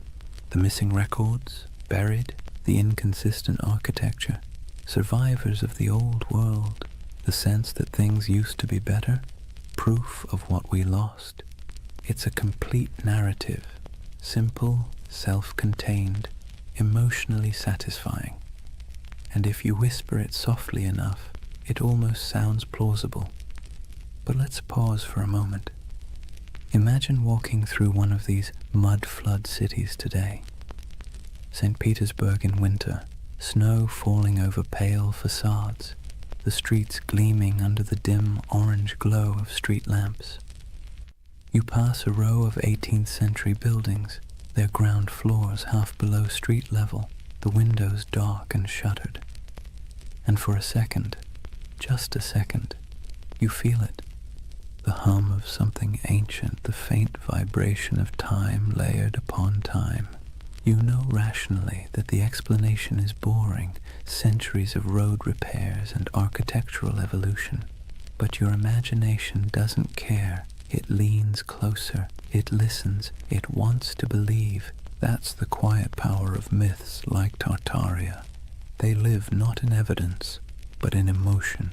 And emotion, not logic, is what builds civilizations, or stories of them. So when someone insists the world was buried in mud a few hundred years ago, it's tempting to laugh, but look closer, and you'll see what they're really saying. They're mourning something they can't name. They're trying to make peace with the feeling that something's missing. That modern life, bright, loud, and efficient, feels a little hollow, as if the real story is still underground. And maybe, in a metaphorical way, it is. Not beneath our cities, but beneath our certainty. History is the soil we stand on, and every generation adds another layer. The deeper you dig, the older the questions get, until eventually you realize that the mud was never hiding the past. It was making it. The world is built on burial, and everything beautiful is, in some sense, reclaimed from the dirt. So maybe Tartaria was never an empire at all.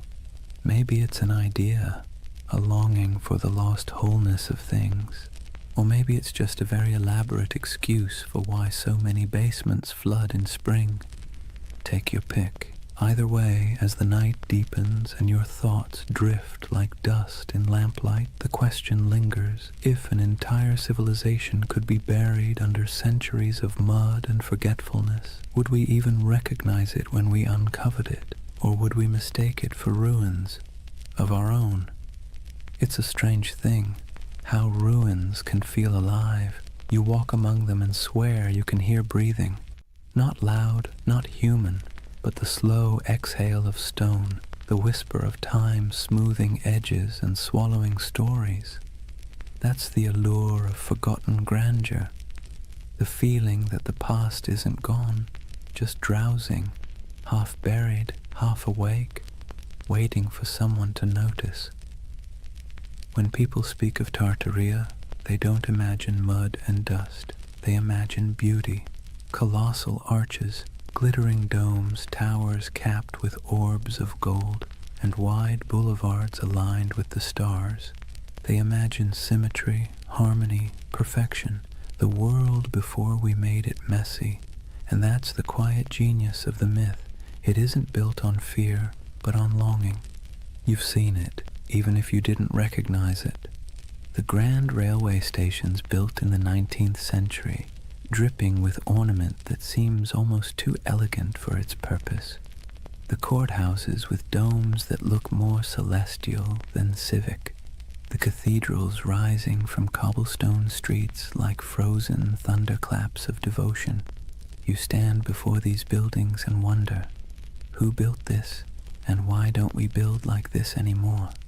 That question is the ember that keeps Tartaria glowing in the imagination, because it feels wrong that we've forgotten how to make beauty on that scale. It feels wrong that we can't carve marble with such grace, or erect domes that kiss the clouds.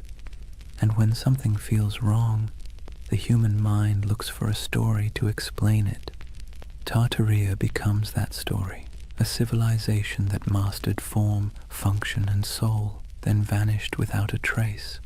Some say those old buildings are Tartarian relics, that the ornate facades of St. Petersburg, Paris, Chicago, and even San Francisco are remnants of the same world, a world whose architecture was an act of faith.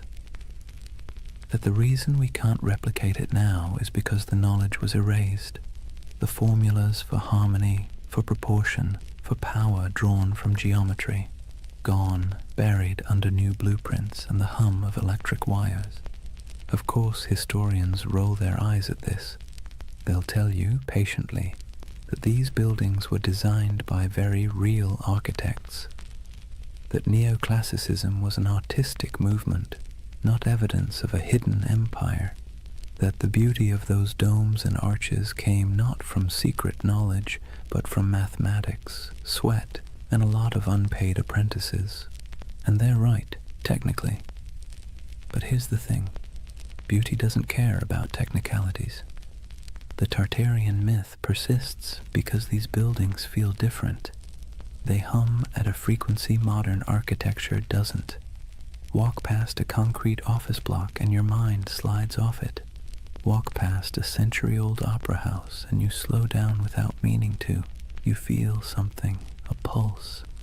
Maybe it's nostalgia, maybe it's resonance, maybe it's just the echo of a time when craftsmanship was an act of worship.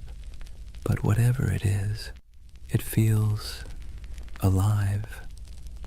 Imagine standing at twilight in front of one of those old structures. The stone glows amber. The carvings seem to move in the shifting light. You can almost believe the building is remembering itself, its birth, its purpose, its centuries of reign and revolution. That's the spell of forgotten grandeur. The architecture isn't just old, it's haunted by the idea of meaning, and when meaning vanishes, mystery rushes in to fill the space. Tartaria thrives in that mystery. It offers an explanation for why the world feels simultaneously ancient and amnesiac, why progress sometimes feels like forgetting, why the cities of the past, those that survived wars, plagues, and fires, still look more eternal than anything we've built since. Modern life gives us glass towers and efficiency. Tartaria promises something slower, something that glows, a civilization that built not for profit or speed but for resonance, structures designed to outlast memory itself. It's an irresistible dream, because whether or not Tartaria existed, the feeling it represents is real, the ache for beauty that doesn't apologize for existing, for craftsmanship that outlives its makers, for a sense of belonging to something both vast and intentional. That's why the myth never fully dies. People share photographs of star-shaped forts, cathedrals that look like spaceships, and ornate courthouses buried halfway underground, whispering, "Look, this can't just be random." And maybe they're right, though not in the way they think, because what they're really seeing isn't proof of a lost empire.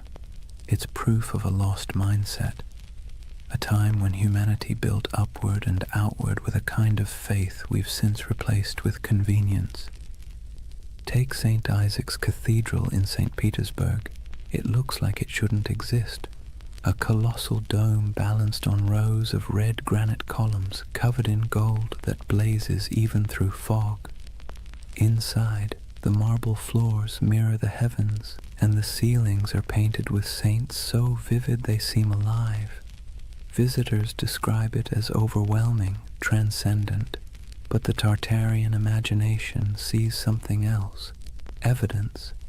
They ask how such grandeur could be built in the early 1800s by hand in a place that was supposedly swamp and snow. They ask why the foundations look so deep, as if the building once stood taller. Historians give answers: scaffolding, imported granite, decades of work. But believers see a gap, and gaps, as we know, are where myths thrive. It's comforting in a way, because when you believe in Tartaria, you believe that someone once got it right, that the world once understood balance, proportion, light, and energy, that humans long ago built in tune with the earth instead of against it. It's a prettier story than the truth that history is mostly a series of accidents that occasionally produce beauty by mistake. And yet, even if the story is wrong, the emotion behind it is not.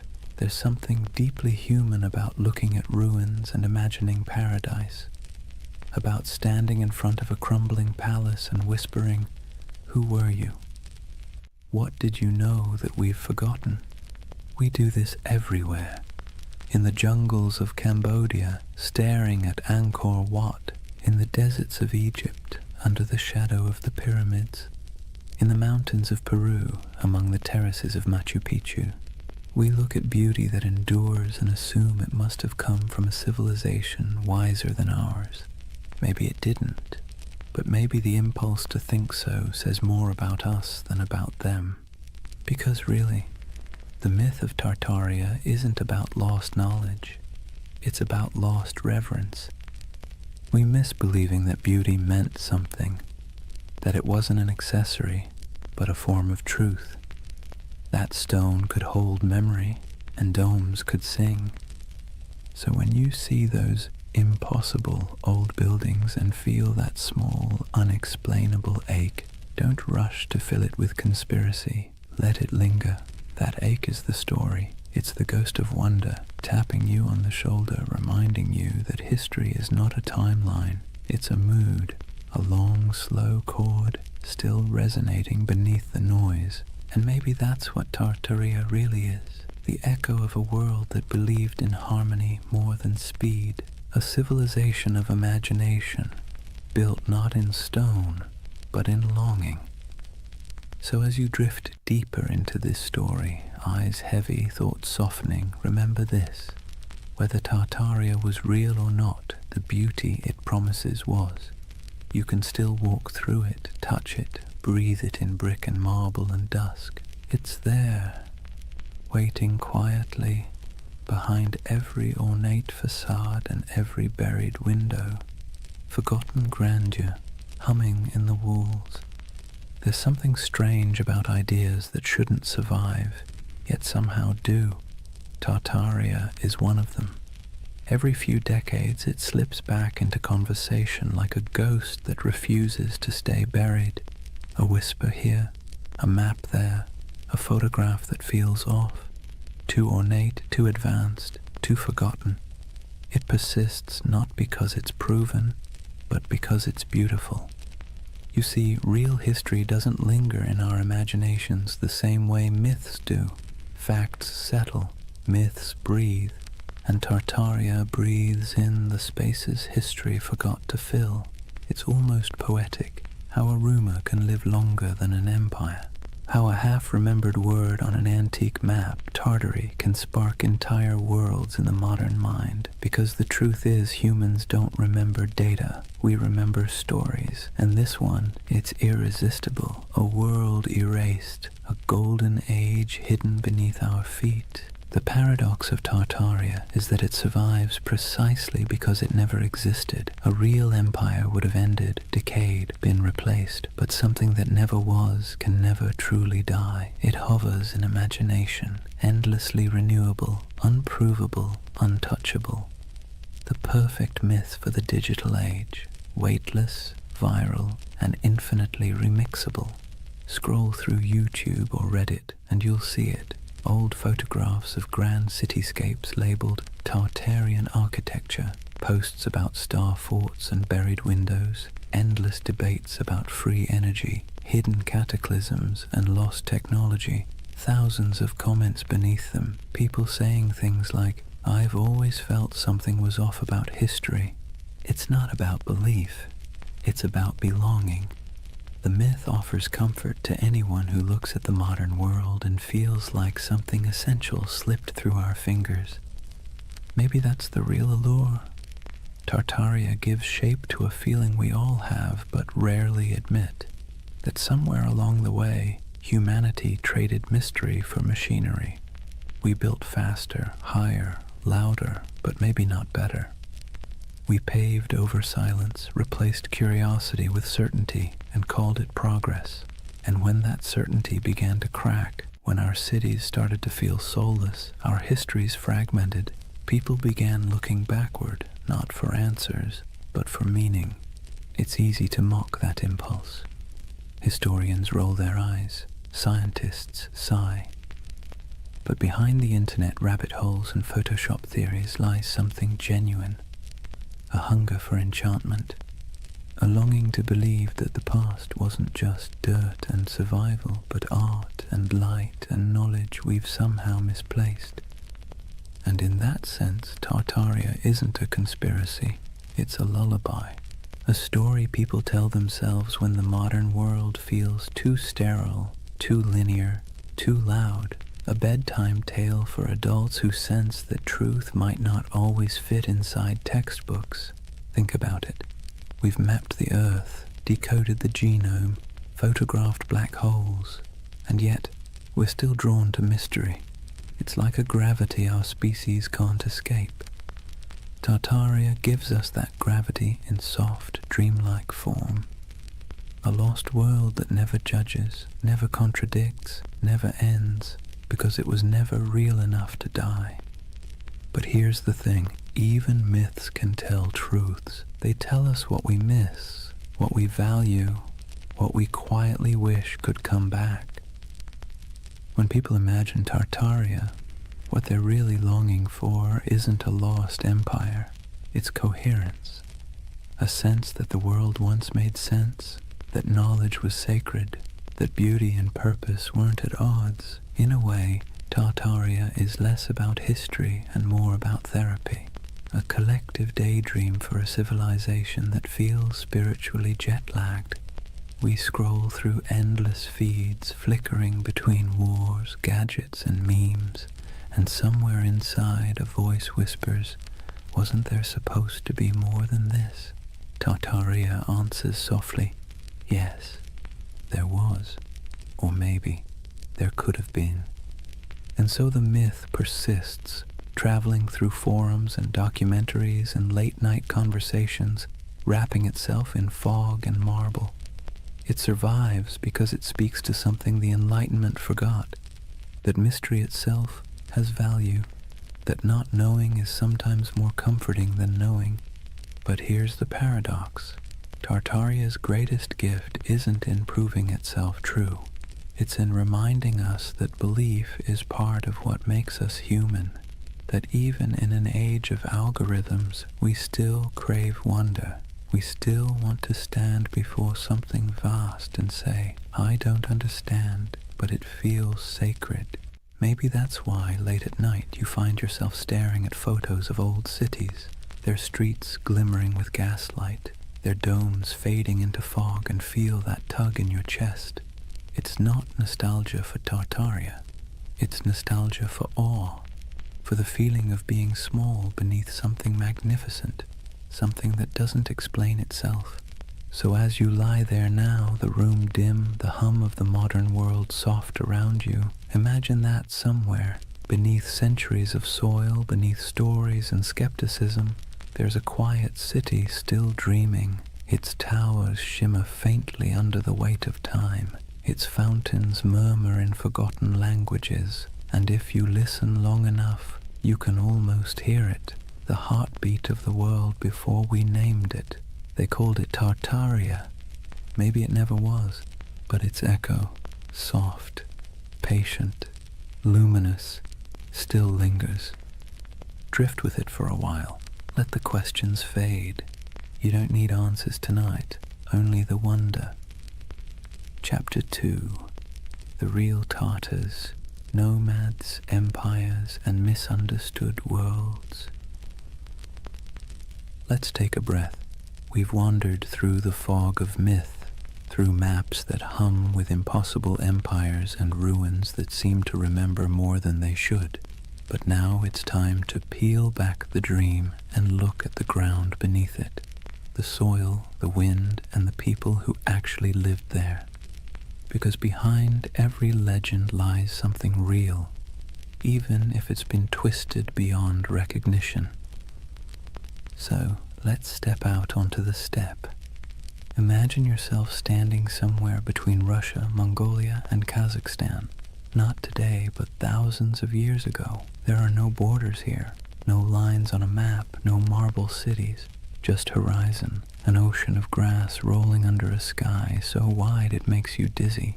The air smells like dust and horses. The sound of wind is constant, threading through tall stalks of feathergrass. This is the birthplace of what Europe once called Tartary. Not a single empire, but a world of motion, a civilization without walls. To Western minds, this landscape always felt alien. How could a people rule without cities? How could a culture thrive without monuments? To the steppe nomads, that question would have sounded absurd. Their monuments were movement. Their empire was the horizon itself.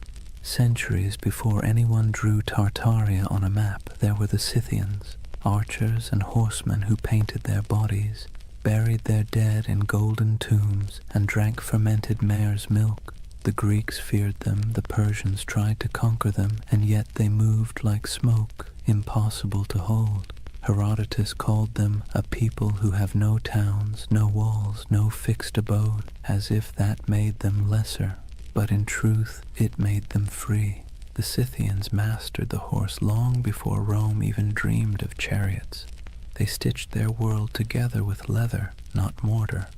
They carried fire in bronze cauldrons, slept beneath felt tents, and worshipped gods of wind, sun, and sky. To them, the land wasn't empty. It was alive, a vast breathing plain where everything connected through motion and story. After the Scythians came the Sarmatians, then the Huns, then the Turkic Khaganates.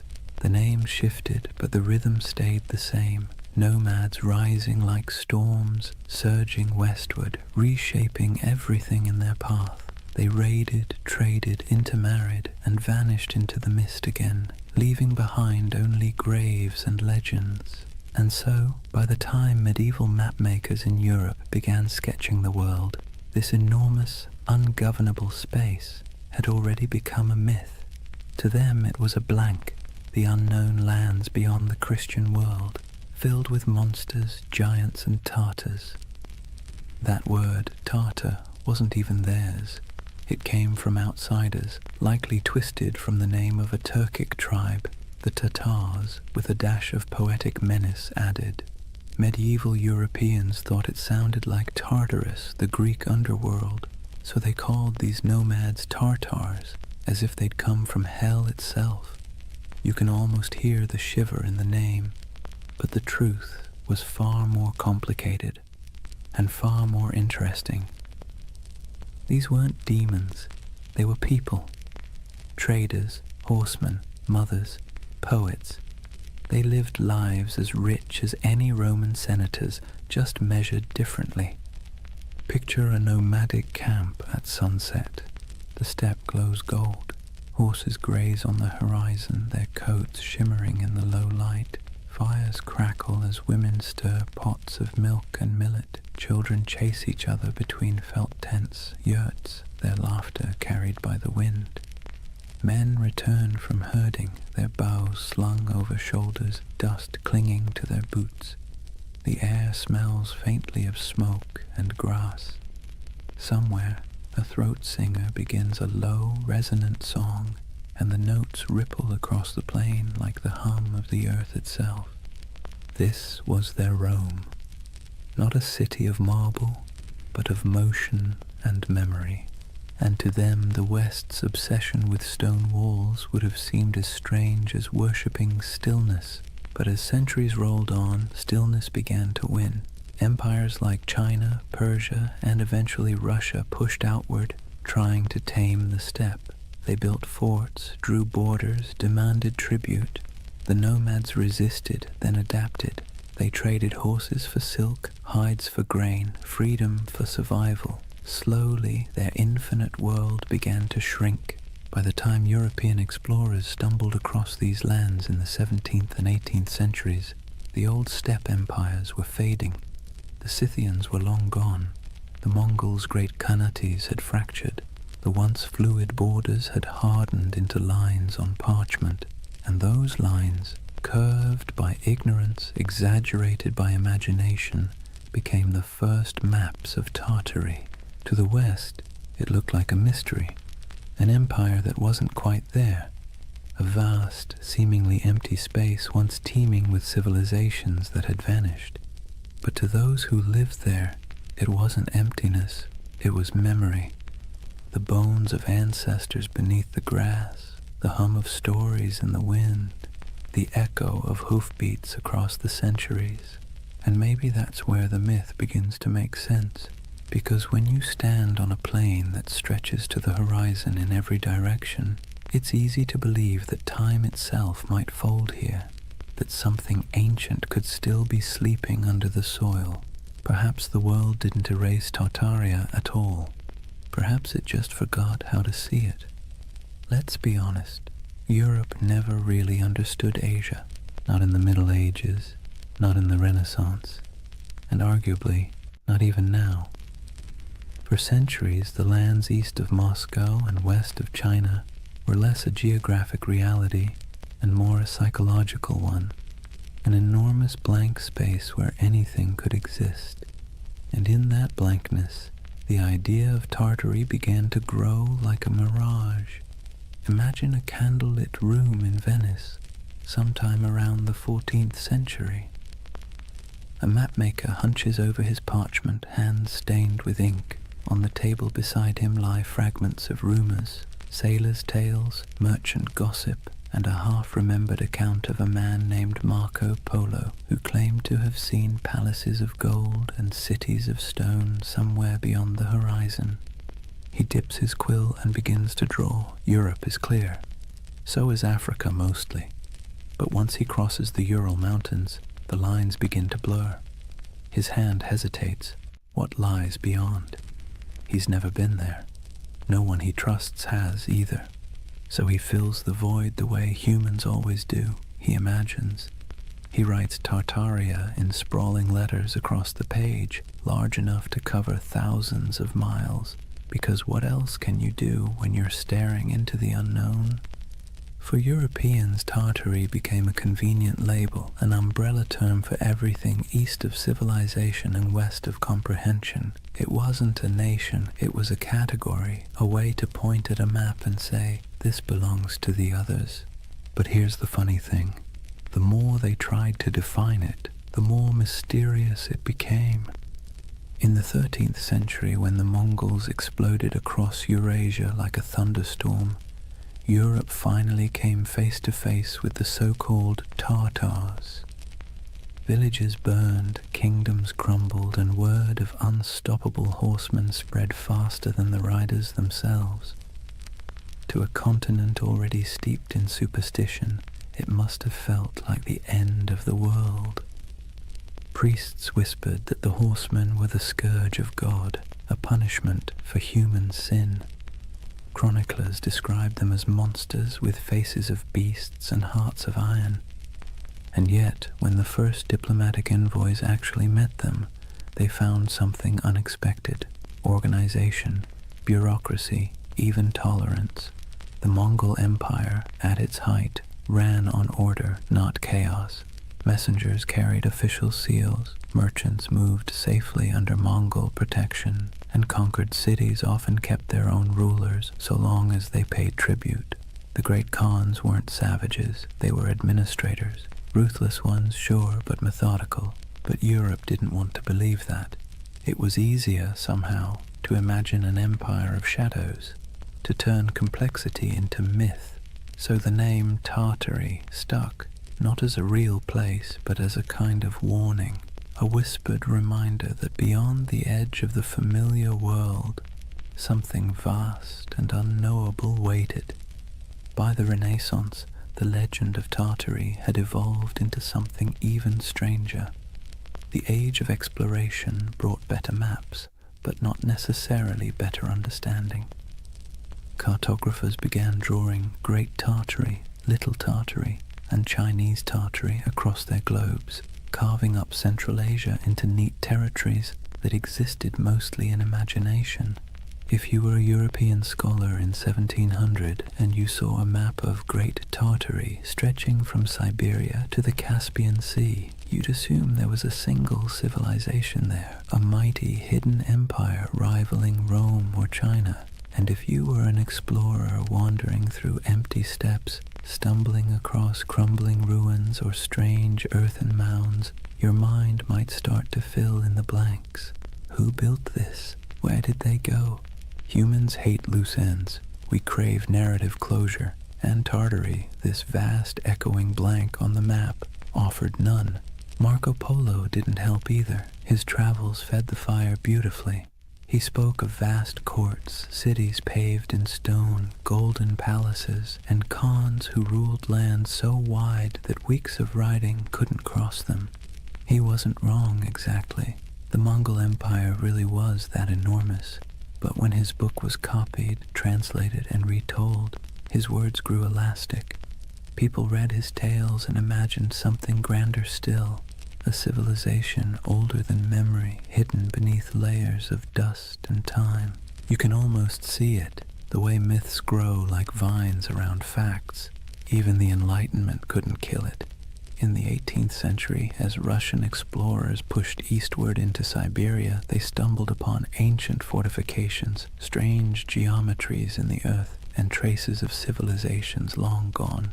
The local tribes spoke of ancestors who built great cities before the snows came. The scholars, baffled, wrote it all down, and back in Europe, those reports fed the imagination once more. By now, Tartary had become more than geography. It was an aesthetic. The word conjured mystery, distance, and faded grandeur.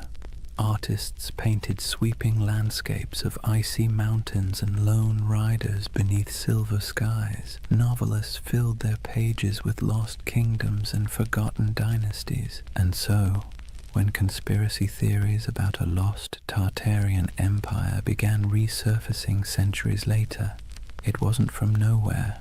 It was born of something older, a long European tradition of misunderstanding the East, of romanticizing what couldn't be explained, and of filling blank spaces with dreams. Maps, after all, are never neutral. They don't just show where things are, they show what people believe matters. And for centuries, Tartary mattered not because it was real, but because it was mysterious. Imagine yourself once more looking at one of those old maps. The parchment crackles under your fingers. The ink has faded to brown. The edges are frayed. Across the top, in flowing letters, are the words, Magna Tartaria. You trace the line of mountains, the curving rivers, the scattered cities whose names you don't recognize. You realize you're staring not at geography, but at imagination, a dream caught in ink, a memory of a place that never quite existed, but that never fully went away either. And maybe that's why Tartaria still captures people today. It wasn't born in a lab or on a message board.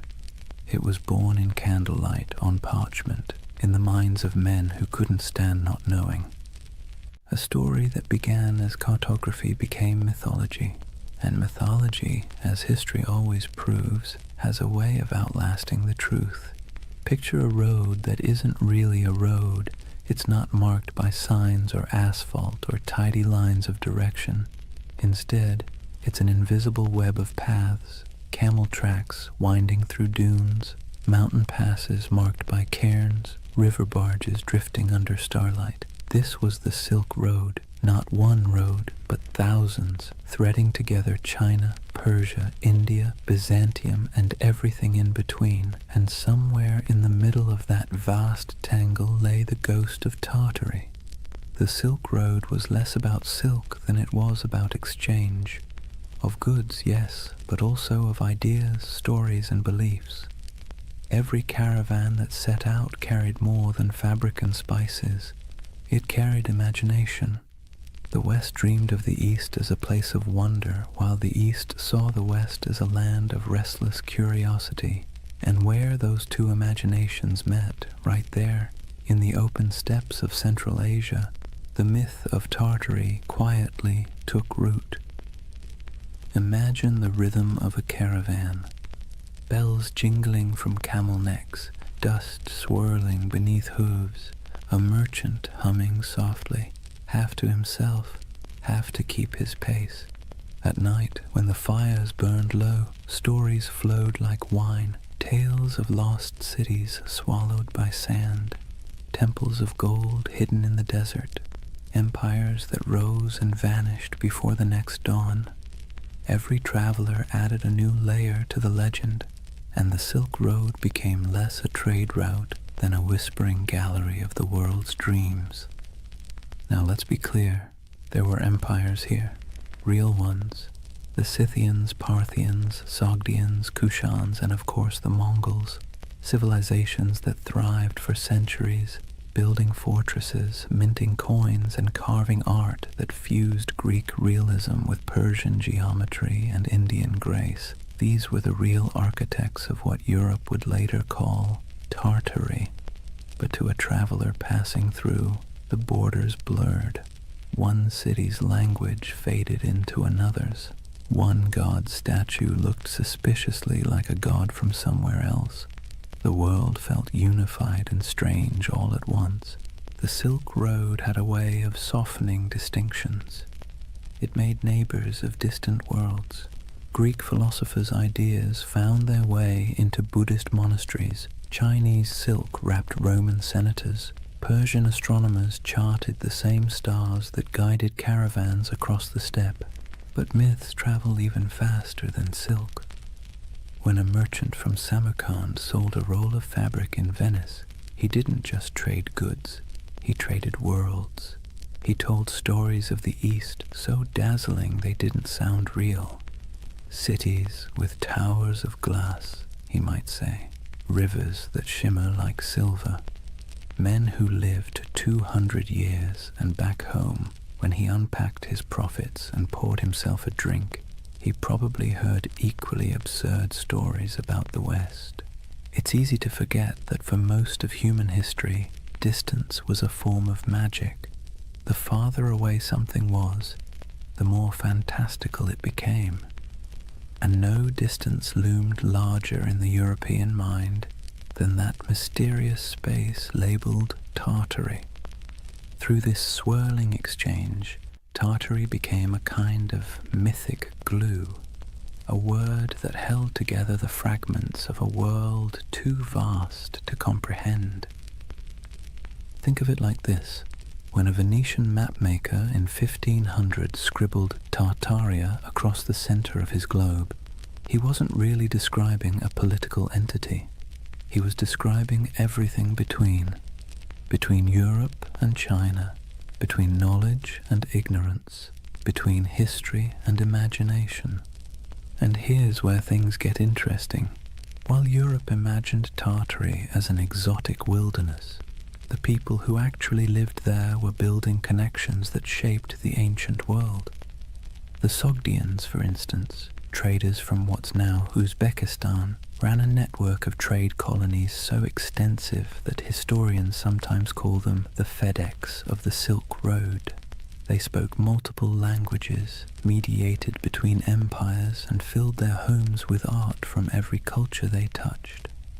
A single Sogdian mural might show an Indian goddess, a Persian king, and a Chinese dragon all sharing the same painted wall.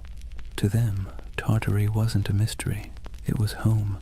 And yet, this multicultural world also sowed the seeds for misunderstanding. When distant observers caught glimpses of it, they didn't see the nuances. They saw only the grandeur, the temples, the stone roads, the fortified cities, and assumed it must belong to a single empire.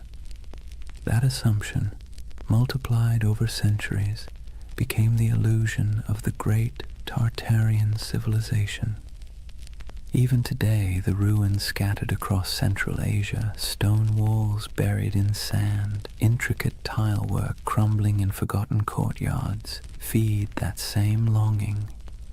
People look at them and wonder, Who built this? Where did they go? Why do our textbooks skip over it? It's a fair question, because history doesn't just forget, it edits. When empires fall, so do their names. When borders shift, so does memory. The Mongols became the Tatars became Tartars. And eventually, Tartary became a convenient shorthand for the unknown. But beneath all that confusion was something real. A network of humanity that spanned continents. Imagine standing on a hill somewhere near Bukhara around the 10th century. The air smells of dry sage and smoke. Below you, the road shimmers in the heat, lines of travelers winding toward the horizon. A caravan from China passes one from Persia. A monk from India shares a meal with a soldier from Byzantium. Coins from Rome jingle beside jade amulets from the East. It's not an empire. It's not chaos. It's something in between, a living, breathing web of connection. And that's what Tartaria really was.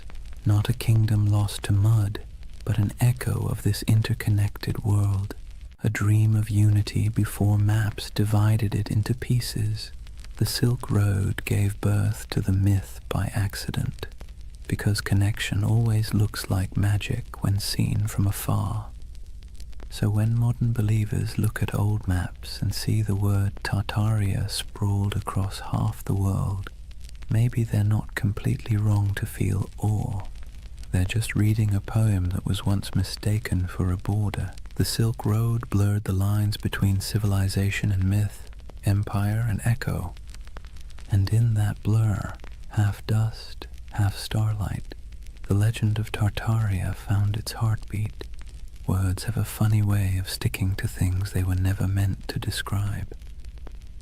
Tartary was one of those words, an intellectual shortcut that turned into a centuries-long misunderstanding. By the time Europe stumbled out of the medieval era, the East was less a place and more a story.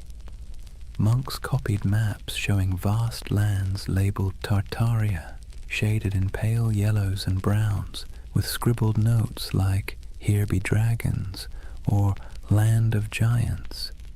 It wasn't meant as insult or precision. It was just ignorance wrapped in ink. But ignorance dressed up nicely enough can look like authority. When Marco Polo returned from his travels in the late 1200s, he told Europe about the magnificence of the Mongol Empire. Golden palaces, porcelain cities, and roads so smooth you could roll a wagon for days without breaking an axle. His descriptions, half wonder, half exaggeration, lit up Europe's imagination. And when cartographers began to draw what he described, they needed labels. Cathay for China, Ind for India, and for everything else in the vast cold space north of Persia and east of Russia, Tartary.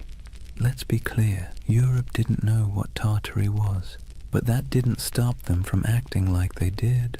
To Western minds, Tartary became a convenient placeholder for the unknown. It wasn't a country, it was a concept, a blank canvas where explorers, missionaries, and chroniclers could project whatever they needed to believe about the world beyond their reach, and what they needed, more often than not, was mystery. Maps from the 16th and 17th centuries show it sprawling across the top of the world like a sleeping giant. Great Tartary, Independent Tartary, Chinese Tartary, Little Tartary, names multiplying like rumors. To anyone who studied those maps, the message was clear. Beyond the borders of civilization lay a vast land of danger, wealth, and the unknown. And there's something deeply human about that. When faced with uncertainty, we name it. We box it in with words, even if those words are wrong. To Europeans of the early modern world, Tartary became shorthand for all the places they hadn't yet conquered, understood, or categorized. It was an intellectual convenience, a linguistic shrug. everything out there.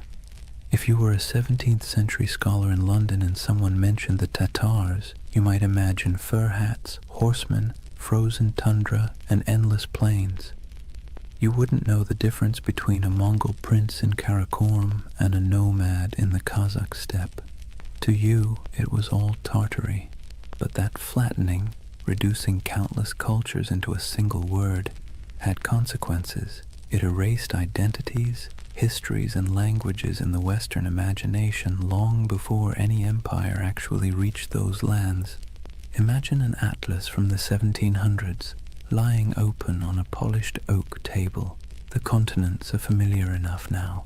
The Americas are roughly shaped. Africa's coasts are charted. But look at Asia, and you'll see something odd.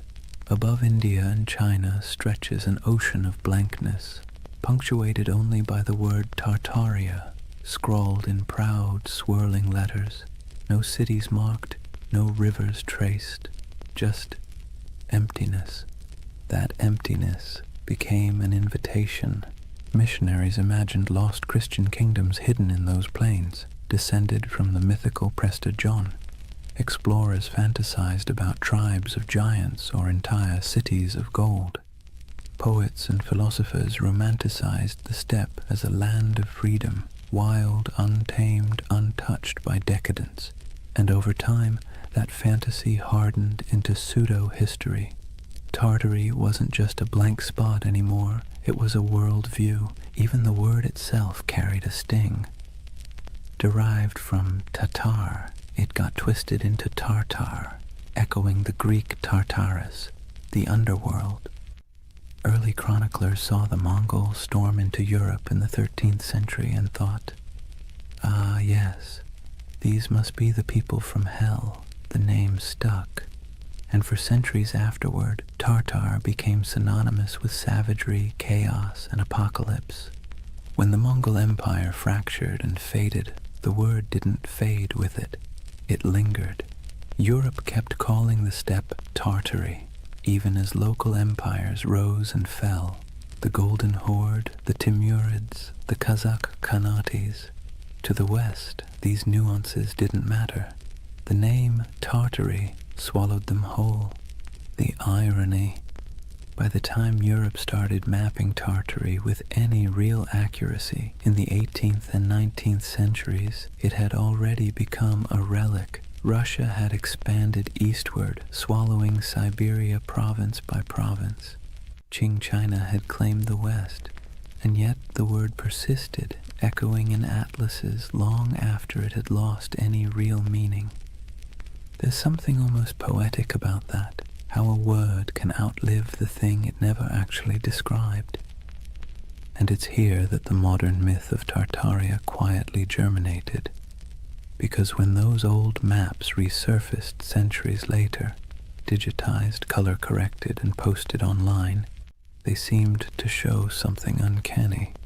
A vast empire covering half the world, cities we've never heard of.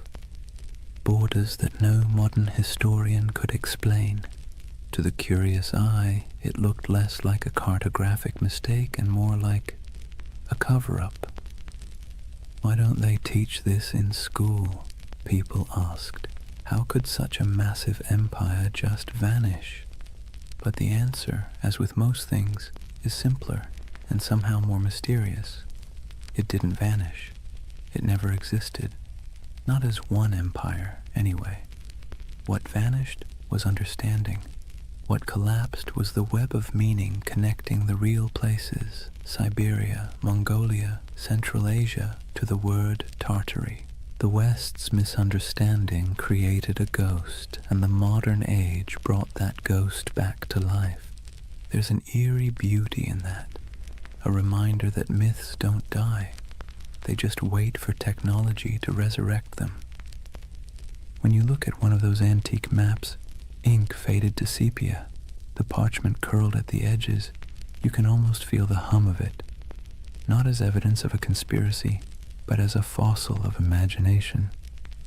Tartary wasn't a lie. It was a mirror. It reflected Europe's fears, desires, and limits. and like all mirrors, the longer you stare into it, the more it stares back. By the dawn of the 18th century, the old mystery of Tartary was about to meet its slow death, not in battle, not in flames, but in bureaucracy, in borders drawn, treaties signed, and maps updated by men who preferred paperwork to poetry.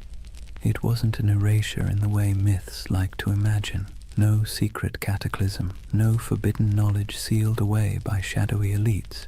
It was something quieter, more mundane, and somehow more tragic. Tartary was about to be swallowed, not by time, but by empire. Let's set the stage. The year is 1721. Peter the Great has just declared the Russian Empire. He's reformed the army, modernized the navy, shaved the beards off his nobles, and built a brand new capital, St. Petersburg, on a swamp that would one day gleam like a mirror of Europe itself. Russia, once the frontier of the old Tartarian wilderness, now saw itself as its conqueror. And conquest, as Peter understood, was as much about naming as it was about fighting. Where the maps once said Tartaria, Russia began writing Siberia, Yakutsk, Omsk, Irkutsk. The empty spaces of imagination were replaced with administrative precision. Governors, garrisons, and census records.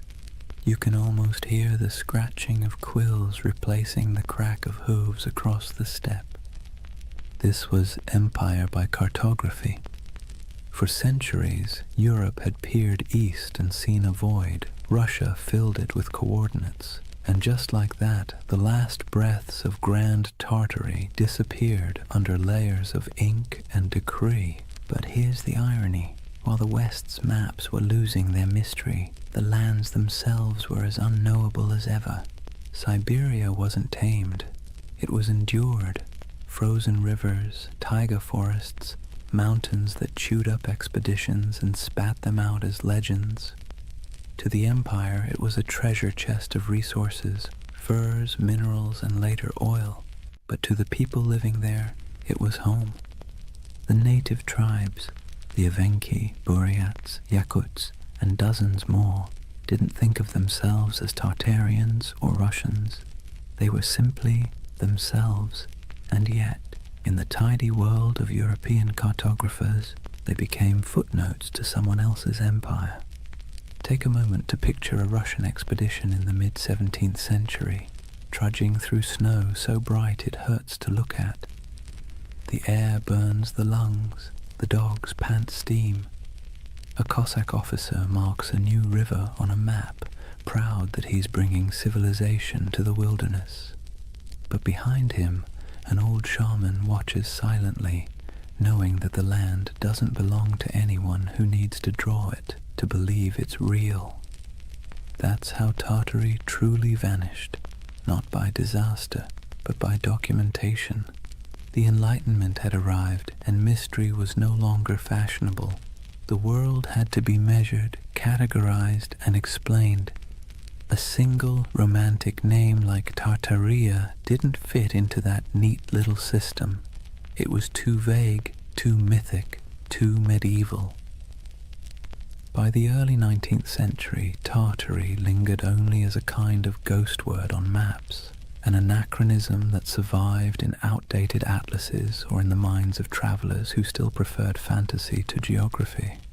You might find Chinese Tartary scribbled across what is now Xinjiang, or independent Tartary hovering somewhere over Kazakhstan, but it was already fading, the ink almost apologetic.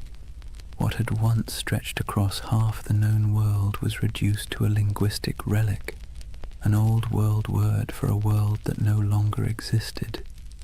But this quiet death of Tartary created a strange paradox. By removing the name, the empires of the 18th and 19th centuries thought they were clarifying history. In truth, they erased a mystery so thoroughly that, centuries later, people would come looking for it again, because that's the thing about erasure, it always leaves an outline. In the modern age, when digital archaeologists started poring over antique maps, The rediscovery of Tartaria didn't feel like uncovering a lie. It felt like uncovering a secret. Here was proof, they thought, that something immense had once existed and been scrubbed from the record. The irony? They weren't wrong about the erasure. They were just wrong about what was erased. It wasn't a hidden utopia or an advanced global empire. What disappeared was ambiguity itself, the willingness to admit we didn't know everything. The 18th century push for rational order, scientific mapping, and imperial control smoothed the rough edges of the world, and in doing so, it flattened mystery into history. Let's be clear, the loss of Tartary wasn't a conspiracy. It was a side effect of certainty, and maybe that's why its ghost haunts us still, because deep down humans don't actually like a world that's too explained. We crave wonder, we miss the blank spaces, so when we see Tartaria glowing faintly on an old parchment, we don't just see a name, we see a question. A whisper from the past asking, "What did you forget?" The collapse of Tartary wasn't a fall. It was a fade-out, a slow dimming of a word that once carried the vastness of the unknown, and the quieter it got, the louder the myth became. By the time Russia completed its imperial expansion across Asia, by the time the British, French, and Qing empires carved their pieces of the East, Tartary had been buried not under mud, but under maps. And centuries later, when people began brushing that dust away, what they found wasn't evidence of a lost civilization. It was evidence of our collective imagination still alive and searching. That is the strange beauty of this myth. Tartaria may never have been real in the way empires are real, but its death, its quiet bureaucratic burial, feels as monumental as any fall of Rome, because sometimes the end of mystery is its own kind of catastrophe. Chapter 3. The Great Erasure. Lost knowledge, world fairs, and the architecture of amnesia. Take a deep breath. We're leaving behind the dust of the steppe and stepping into marble, into the gaslit glow of the 19th century, because this is where the story of Tartaria is reborn. Not in Siberia, not on the maps, but in the imagination. Picture it. The year is 1893. The World's Columbian Exposition in Chicago. 200 white buildings rise like mirages along the lake, glowing in electric light. Domes, arches, columns, architecture so grand that people literally wept when they saw it. It looked ancient, impossible, like something from a forgotten golden age resurrected overnight. And here's the kicker. It was built overnight. A team of architects and laborers had thrown up that entire city in less than 2 years. They called it the White City. To the public, it was a triumph of modernity, but to later eyes it looked suspiciously like something else. Massive domed palaces, ornate fountains, obelisks, colonnades stretching into mist. It looked ancient, yes, but not Greek, not Roman. It looked out of time. Now fast forward a century. A man sitting at his computer zooms in on old photos of the fair. He pauses. He notices something strange. The buildings look far too advanced for their time, he thinks. Too perfect, too grand. And then he finds something even stranger. After the fair ended, almost every single building was demolished, burned, scrapped, gone. And that's how a new kind of myth was born. The idea that maybe, just maybe, these temporary structures weren't built at all, at least not by us.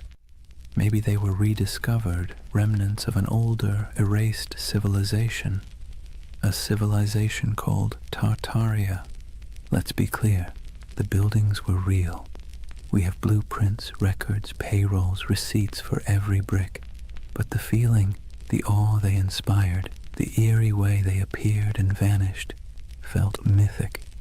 It tapped into something ancient in the human psyche. our suspicion that we've forgotten something big. And once that suspicion took root, it spread. Soon people began noticing Tartarian architecture everywhere. Those impossible domes in St. Petersburg, the Capitol building in Washington, the palace-like train stations of Paris, even the city halls of small American towns. Weren't they all too ornate, too advanced for their supposed era? The theory blossomed like ivy over ruins that maybe the 1800s weren't a time of invention, but of cover-up, that there had been a worldwide reset, a mud flood, a cataclysm that wiped out the old civilization and left humanity to rebuild amid the ruins. The world's fairs, in this view, weren't celebrations of modern progress at all. They were redecorations, a way to reintroduce a repurposed world, scrubbed clean of its true history. The fairs, the grand expos, were merely the unveiling ceremonies of a planet repainted. Now this is where skepticism and wonder collide, because if you look at those photos, you can feel it. The eerie stillness of early photography only adds to the illusion. Long exposures make crowds disappear. The buildings stand pristine, gleaming, deserted, as if waiting for a civilization that never returned. It's beautiful and unsettling and hypnotic. Even historians, with all their explanations, temporary plaster facades, neoclassical revival trends, technological optimism, can't quite dispel the dreamlike quality. It's too pretty, too deliberate. It feels like memory, not progress. And that's what makes the Tartaria myth so powerful. It didn't come from ignorance. It came from longing. Because by the 19th century, humanity had built machines that could fly, factories that could blot out the sun, and cities that swallowed nature whole. We had replaced mystery with machinery. But beneath the gears and soot, people were starting to feel something hollow, something missing. Tartaria filled that hole. It became the name for everything that seemed too beautiful, too harmonious, too purposeful to belong to the chaotic modern world. It was nostalgia in disguise, a yearning for an imagined time when architecture was sacred, when energy was free, when civilization felt like art rather than industry. Of course, the irony is exquisite. The people of the 19th century built those palaces themselves, but we, centuries later, look back and refuse to believe them capable. Maybe it's easier to believe in a lost utopia than in the idea that our ancestors simply cared more about beauty than we do. So imagine walking through that white city. The lamps hum softly. The canal reflects the moonlight. Music drifts from the pavilions. You hear the shuffle of dresses, the murmur of voices, the click of carriage wheels, and for a moment you can almost believe the myth that you've stumbled into the remains of a vanished empire, briefly resurrected for one last dance before fading again into legend. That's the strange charm of Tartaria. It doesn't matter if it's real. What matters is how it makes you feel, because beneath every conspiracy is a heartbeat, the desire to belong to something greater, to touch a truth the textbooks forgot to mention.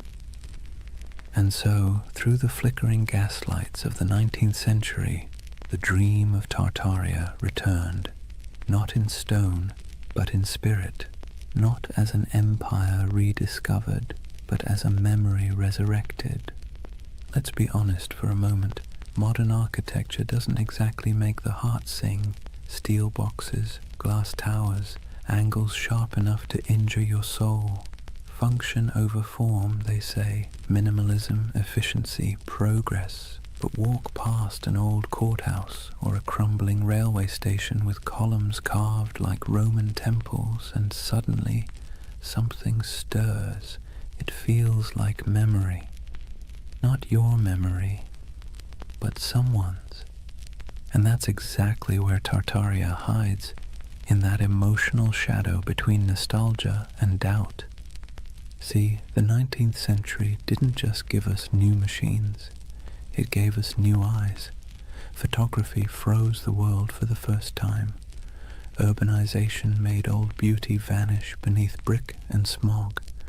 And as the industrial age thundered forward, the West began quietly rewriting itself, paving over not just landscapes, but the very story of civilization. This was the age of erasure disguised as progress. When old cathedrals were restored into shapes they had never been, when ancient city walls were torn down to make room for the future, when soot-blackened monuments were scrubbed and renamed, their histories conveniently rewritten for the age of reason. Historians call it modernization. Tartaria believers call it cover-up. Now, let's pause and take a breath, because this is where myth and history start blending like watercolor. The truth is simpler, but also sadder. It wasn't a conspiracy, it was forgetfulness. The 1800s were obsessed with the new: steam, glass, iron, materials that seemed to promise immortality. The faster technology advanced, the more the past looked like an inconvenience. When people demolished centuries-old buildings to make room for factories or boulevards, they didn't think they were erasing history. They thought they were improving it. But here's the paradox. Progress, when it moves fast enough, feels like amnesia. Imagine being a farmer's son in 1820, living in a cottage built by your grandfather, heated by the same hearth. Then picture your grandson in 1890, born under electric light, surrounded by locomotives, reading newspapers printed on machines that could churn out 1 million copies before breakfast. The pace of change was dizzying. The world your ancestors knew had disappeared before your own eyes. And when memory fades that quickly, even the truth starts to look like myth. That's why the great buildings of the 19th century seem suspicious to us now. They're too perfect, too ambitious, too permanent in an age obsessed with speed. To modern eyes, they feel like artifacts of a lost age, something inherited, not made. The Tartaria theory, in this sense, is less about deceit and more about disbelief. We don't believe we could have built something so beautiful in such a short span of time. And perhaps we're right, but not in the way we think, because that beauty came at a cost. It came from child labor, industrial soot, and the quiet suffering of millions who laid bricks, carved columns, and forged iron in furnaces hotter than the sun.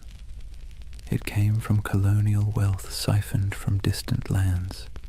The marble glimmered, yes, but it glimmered on the backs of the exhausted. So when modern minds gaze at that architecture and whisper, "This can't be human," they're half right. It wasn't built by ordinary humanity. It was built by empire. But myths rarely linger on exploitation. They linger on wonder. That's what gives the Tartaria myth its endurance. It erases guilt and replaces it with awe. Instead of confronting how we gained that grandeur, we imagine inheriting it from some ancient, harmonious civilization. A world without conquest, without industry, without soot. A world that built for beauty's sake alone. That's the secret comfort of believing in Tartaria. It allows us to dream of innocence without the blood, to long for sophistication without the cost. And it's not entirely foolish, because beauty is suspicious in the modern world. Think about it.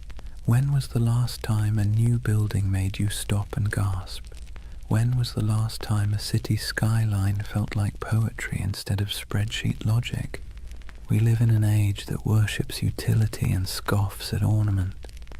So when people look at those domed cathedrals, those train stations like palaces, those impossible star forts etched into the earth, they don't just see architecture, they see meaning, they see intention. And maybe that's what we've lost, the sense that building could be an act of reverence. The Tartarian lens turns architecture into scripture. It whispers that every arch, every dome, every hidden basement tells a story too big to fit inside textbooks. And whether that story is real or imagined, it soothes a modern ache, the feeling that progress has traded wonder for efficiency. So next time you see an old photo of St. Petersburg shrouded in snow or San Francisco City Hall gleaming in filtered sunlight, look closer, forget the dates, forget the facts, and just feel it. The silence, the symmetry, the faint pulse of something grander than logic. That's the hum Tartaria leaves behind. The ghost frequency of a civilization that may never have existed, but still haunts us with the possibility that it did. And maybe that's enough. Maybe the myth survives not because it's true, but because it's beautiful. Because deep down, beauty itself has started to feel like a conspiracy. Here's the funny thing about lost civilizations. They always seem to resurface when technology changes.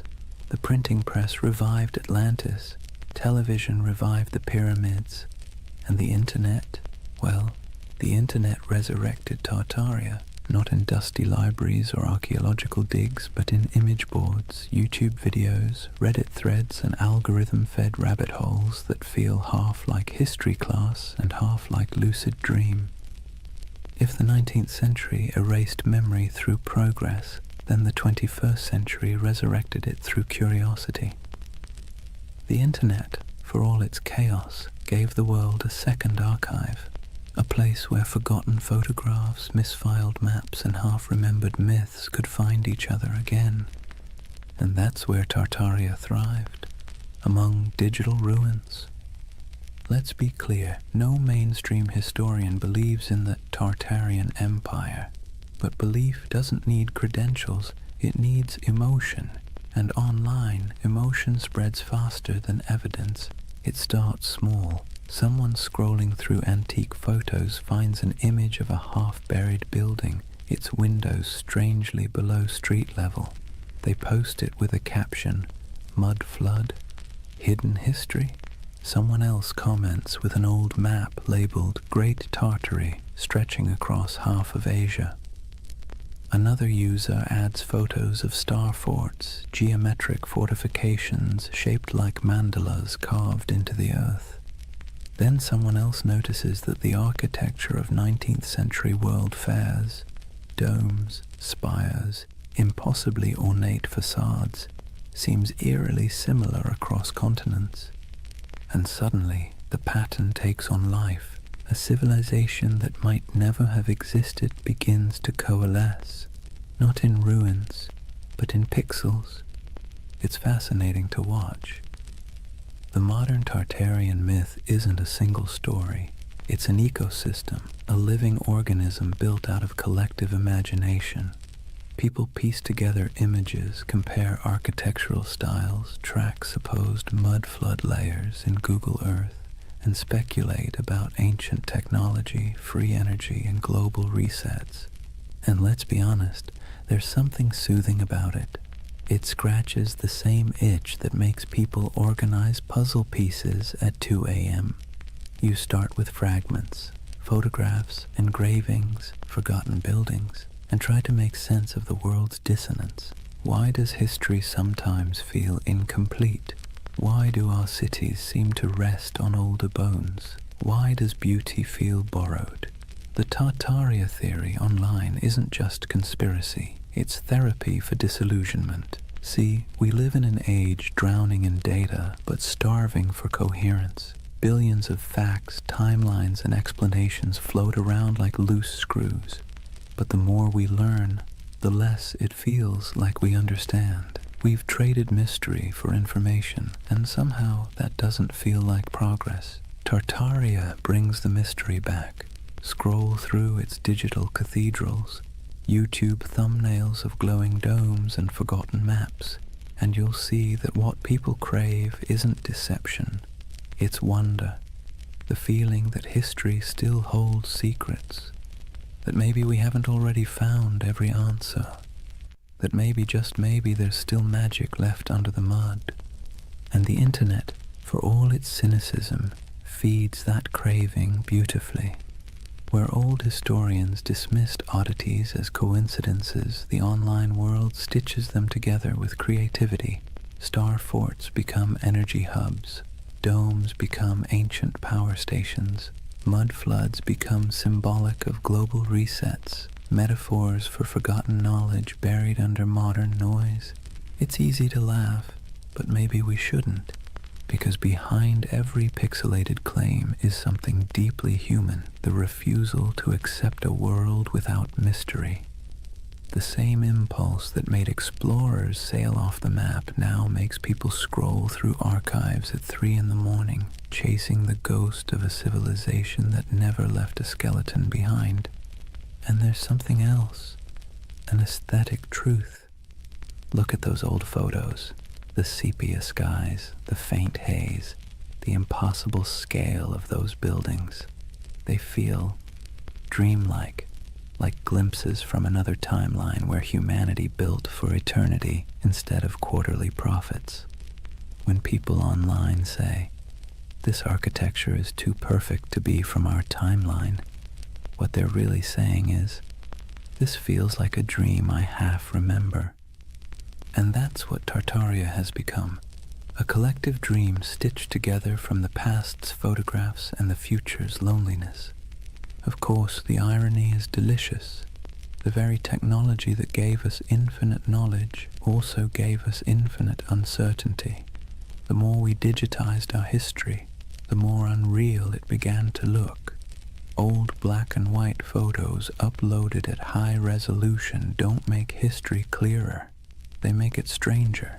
The lighting, the shadows, the absence of movement, it all feels frozen, ghostly, like the world before electricity was somehow more alive. So when you see someone online connecting old city photos and whispering Tartaria, what you're witnessing isn't delusion, it's longing, a search for coherence, for the feeling that history isn't just progress and decay, but a cycle of remembering and forgetting. And isn't that what all civilizations do? They rise, they crumble, and then they return in imagination. Rome, Atlantis, Lemuria, Tartaria, each one a mirror reflecting not the past, but our hunger to belong to something grander than the present.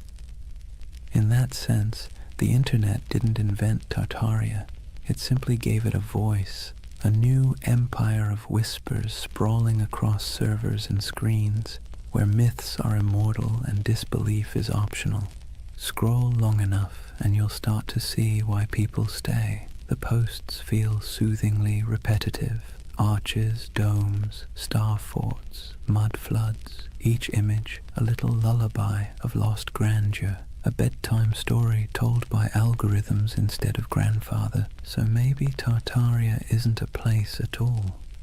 Maybe it's what happens when memory and imagination meet in the glow of a computer screen. Half fact, half wish. The myth doesn't just say, "Look what we've lost." It says, "Look what we still want to believe."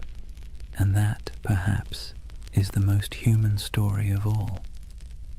Let's pause for a moment, take a slow breath, and think about why people believe in things like Tartaria. Not in the mocking way you see on forums or documentaries, but really think about it. Why does the idea of a lost civilization hidden under our cities feel comforting? It's not stupidity, it's not gullibility, it's yearning. Humans, for all our cleverness, are wired for mystery. We're pattern-seeking animals, tracing meaning in the stars, in tea leaves, in the cracks of old maps. The unknown makes us restless, the known makes us bored, and between the two we spin myths that make life feel a little more meaningful. Tartaria lives in that space. It's not really about mud floods or star forts. It's about the suspicion, deep down, that the world we've been handed is incomplete, that someone, somewhere, has hidden something important, that maybe history isn't a straight line of progress, but a looping dream where civilizations rise, fall, and are forgotten not by accident, but by design. And honestly, that's not such a crazy thought. Think about how much of history you've forgotten personally. Think of everything humanity has lost to fire, war, vanity, or neglect.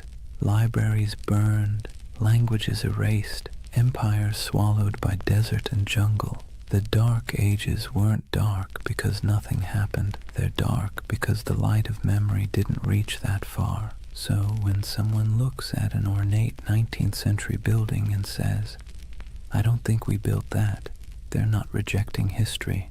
They're mourning it. They're mourning a world that seems to have misplaced its wonder. Let's be clear, modern life doesn't give us much mystery anymore.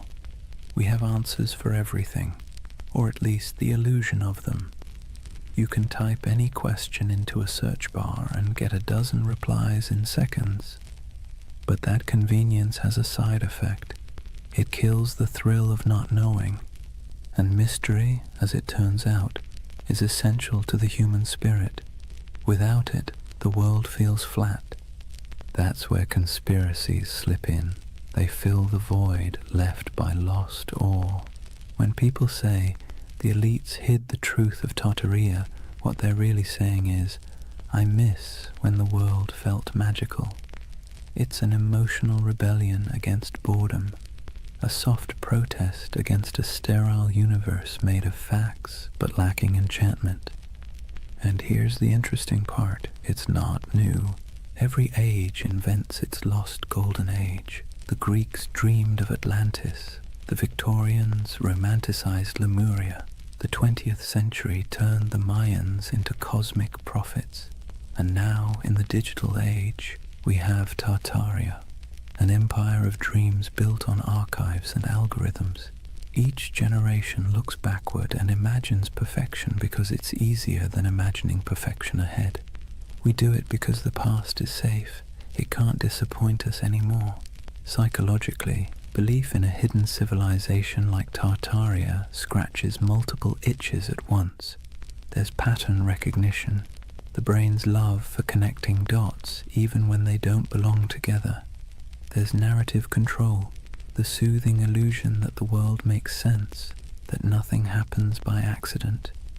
And there's nostalgia, the bittersweet ache for a world that may never have existed, but should have. And then there's trust. Modern institutions, media, government, academia, have lost credibility with the public. When experts say, that's impossible, a growing part of the population quietly replies, so was flight once. The more closed and dismissive authority becomes, the more open people become to alternative voices whispering, maybe they're hiding something. It's not that people trust random YouTube channels more than historians. It's that the channels sound human, curious, skeptical, fallible. The voice of official history often sounds cold, certain, and patronizing. The voice of the Tartaria believer sounds like someone sitting beside you late at night saying, "Look at this, doesn't it make you wonder?" And wonder is addictive. Once you feel it, it's hard to go back to plain explanations.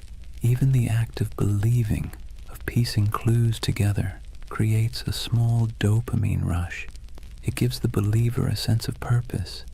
You're not just scrolling, you're investigating. You're part of something big, something secret.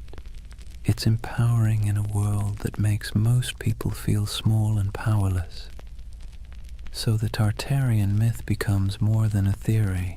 It becomes a community, a shared dream.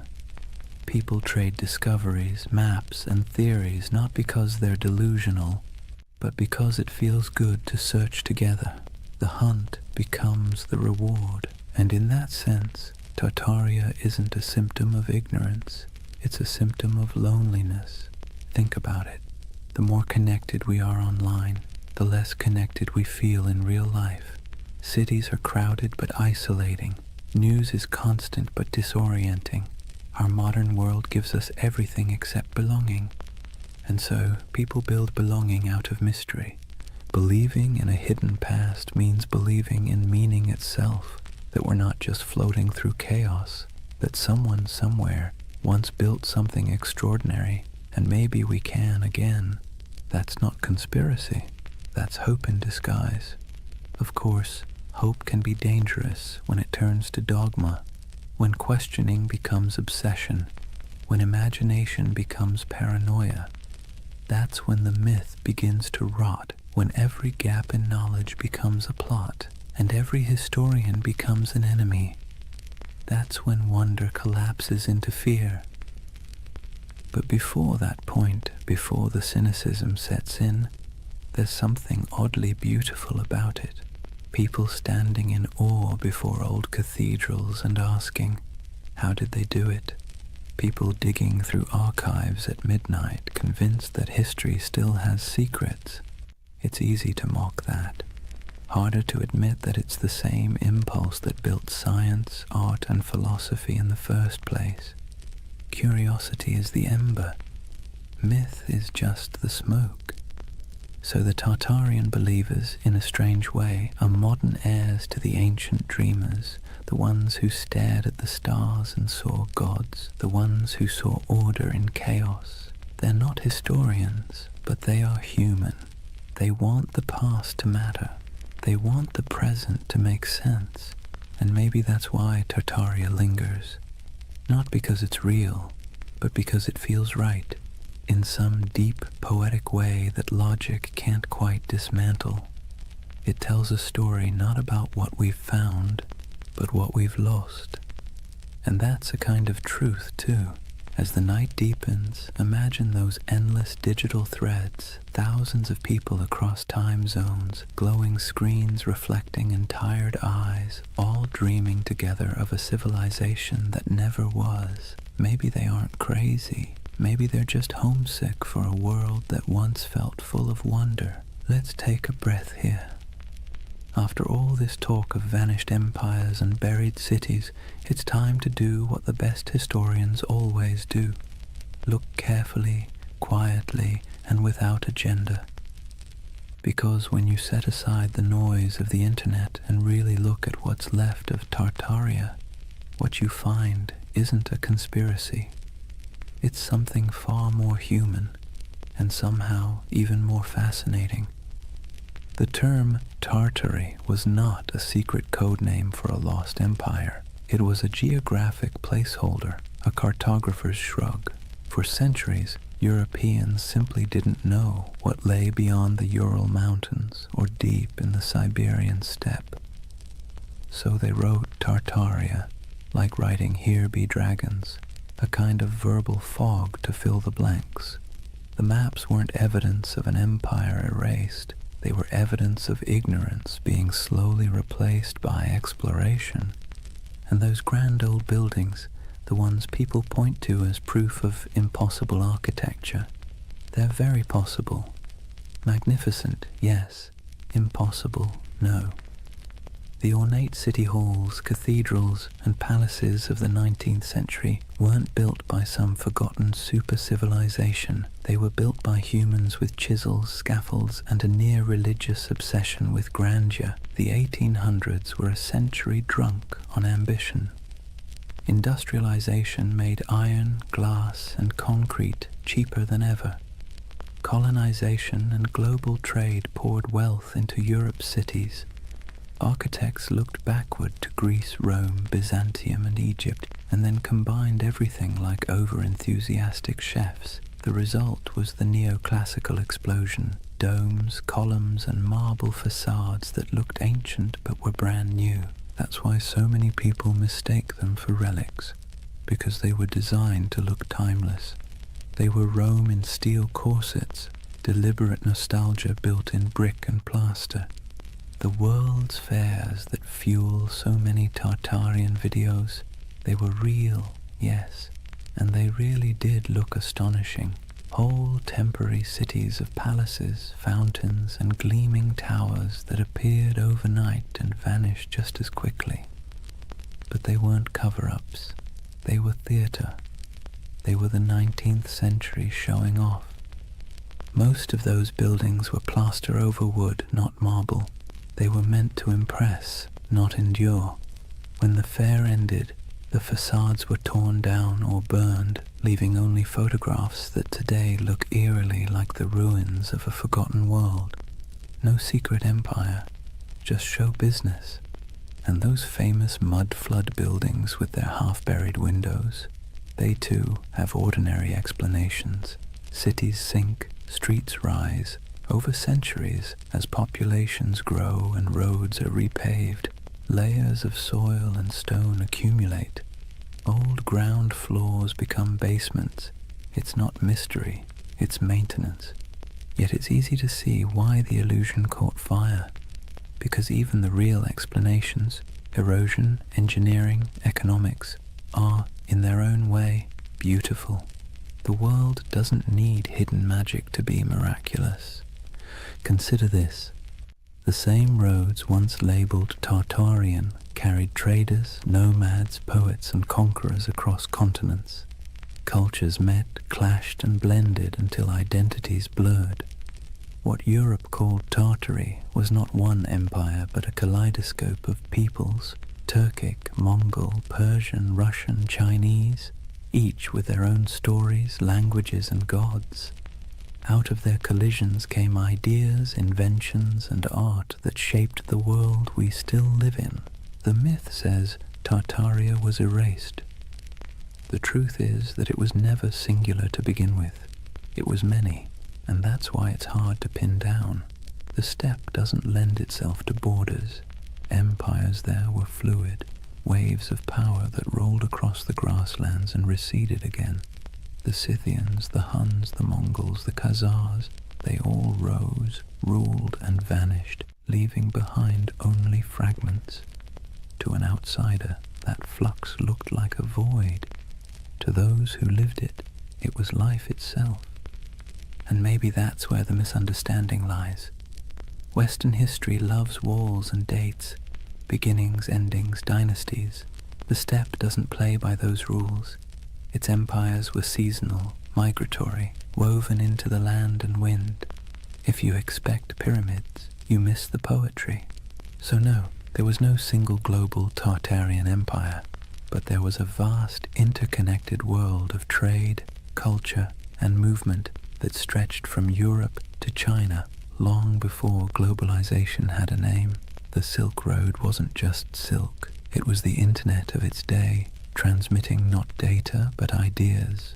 Buddhism, astronomy, metalwork, medicine all passed through those dusty caravans. The real miracle isn't that something was erased, it's that so much survived, and yet debunking doesn't have to mean disappointment. If anything, it should make the world feel richer, because the truth is not dull, it's layered. The mud flood isn't proof of deception, it's proof of time. The ornate buildings aren't relics of a forgotten empire, they're monuments to human excess. The missing maps aren't evidence of suppression, they're artifacts of discovery. And here's the quiet irony. Even the myth itself is part of history now. The videos, the forums, the believers, they've become a digital folklore, our century's way of myth-making. Future historians might study us and say, they dreamed of Tartaria because they were tired of concrete.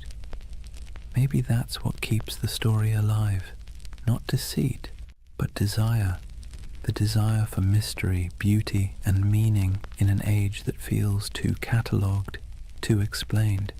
Tartaria is less a conspiracy than a collective poem, one line written in frustration, another in wonder.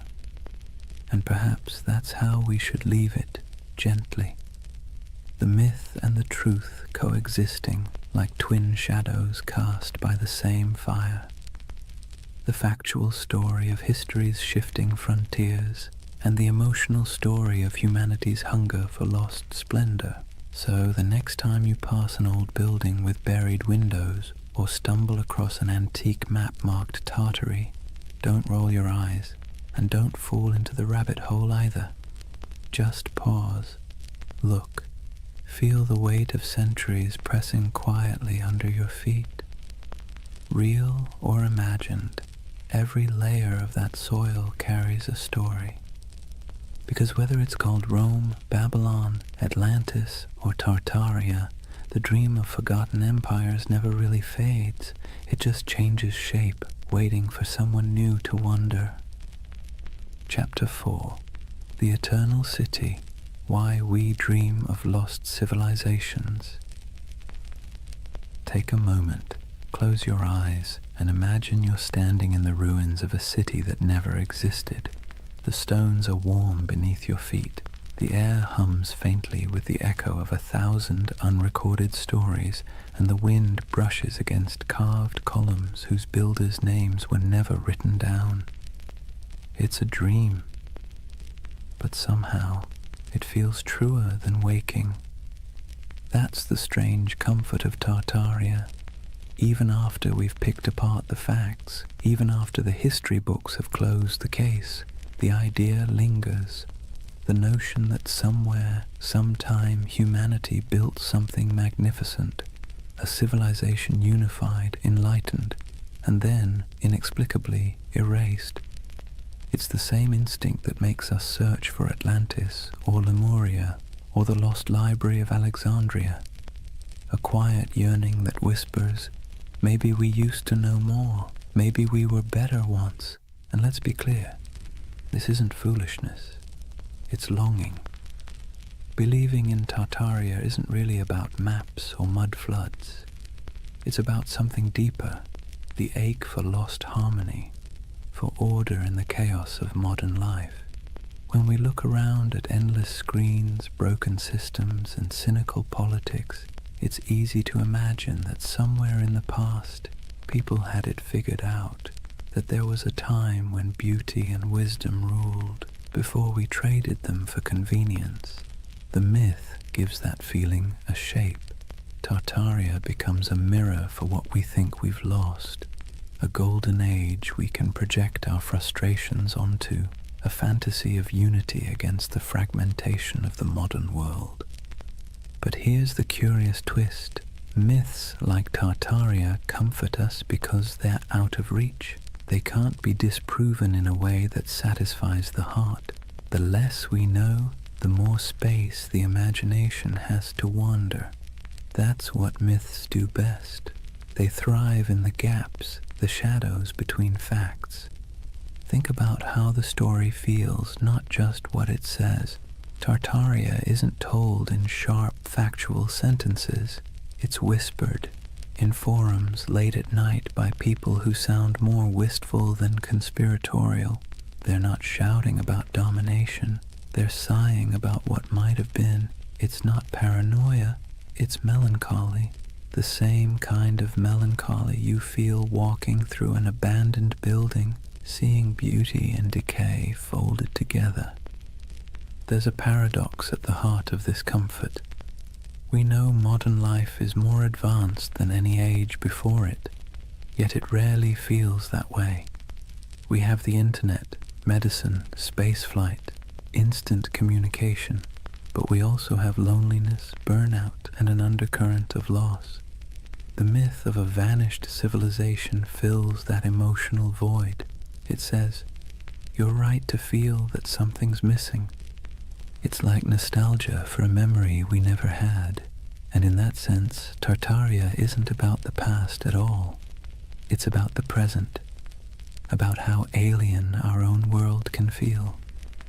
The skyscrapers of glass and steel, the humming servers, the sterile symmetry of cities built for efficiency rather than awe.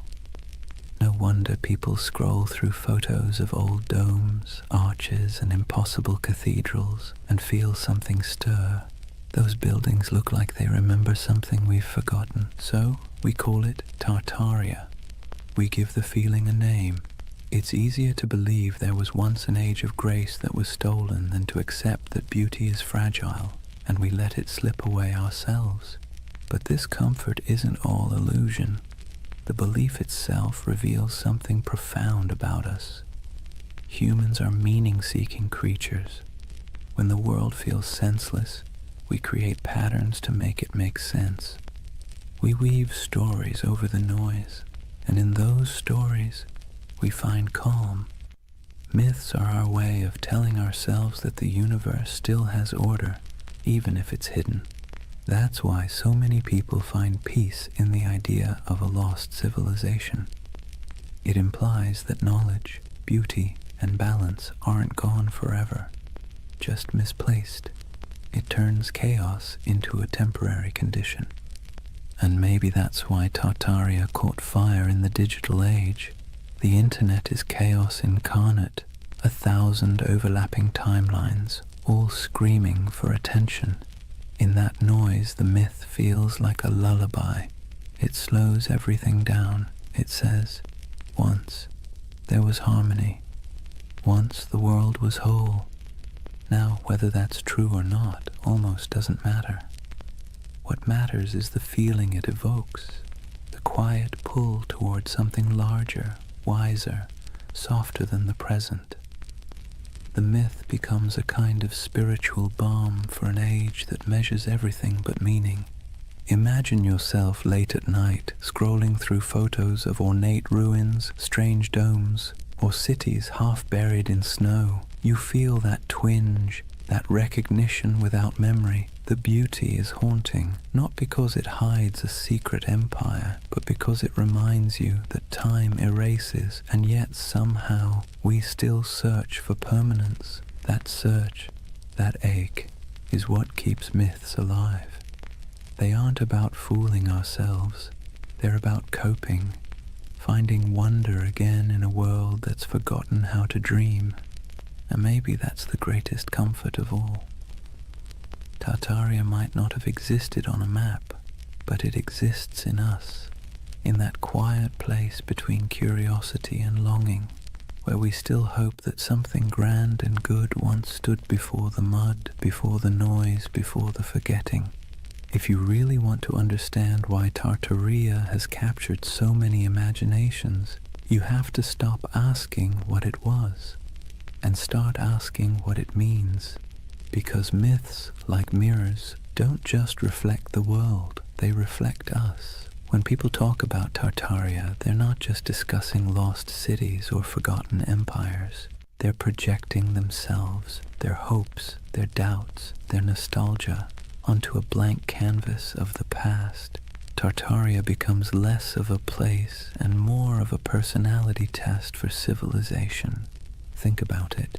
To some, Tartaria represents a golden age of harmony and beauty, proof that humanity once lived in balance with nature and technology. To others, it's evidence of corruption and suppression, a story of truth hidden by elites and rewritten by victors. The same myth, two completely different reflections. It tells you less about history and more about what people want from it. And maybe that's the point. Tartaria isn't history. It's a Rorschach test for modern anxiety.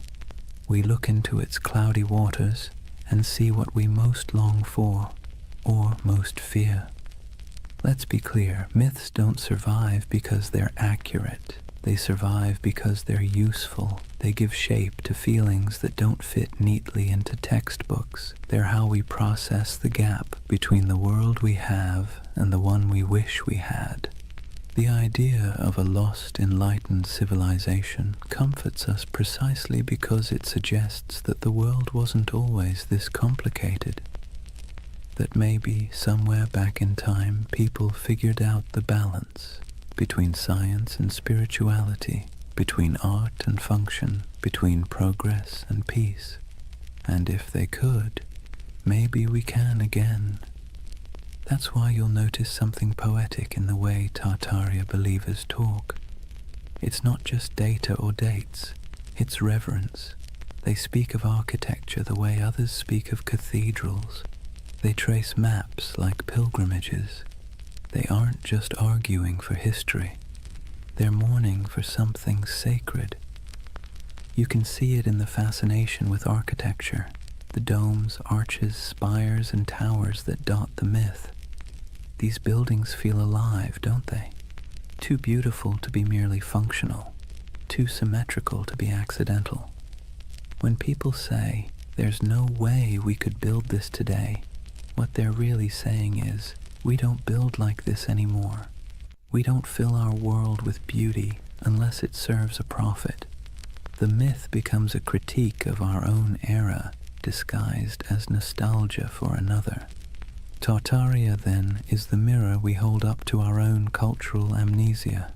We scroll through pictures of palaces and fairgrounds, domes and star forts, and we whisper, "How did we forget to dream like this?" The myth reflects not a lost empire, but a lost aesthetic soul. There's something almost therapeutic about that reflection.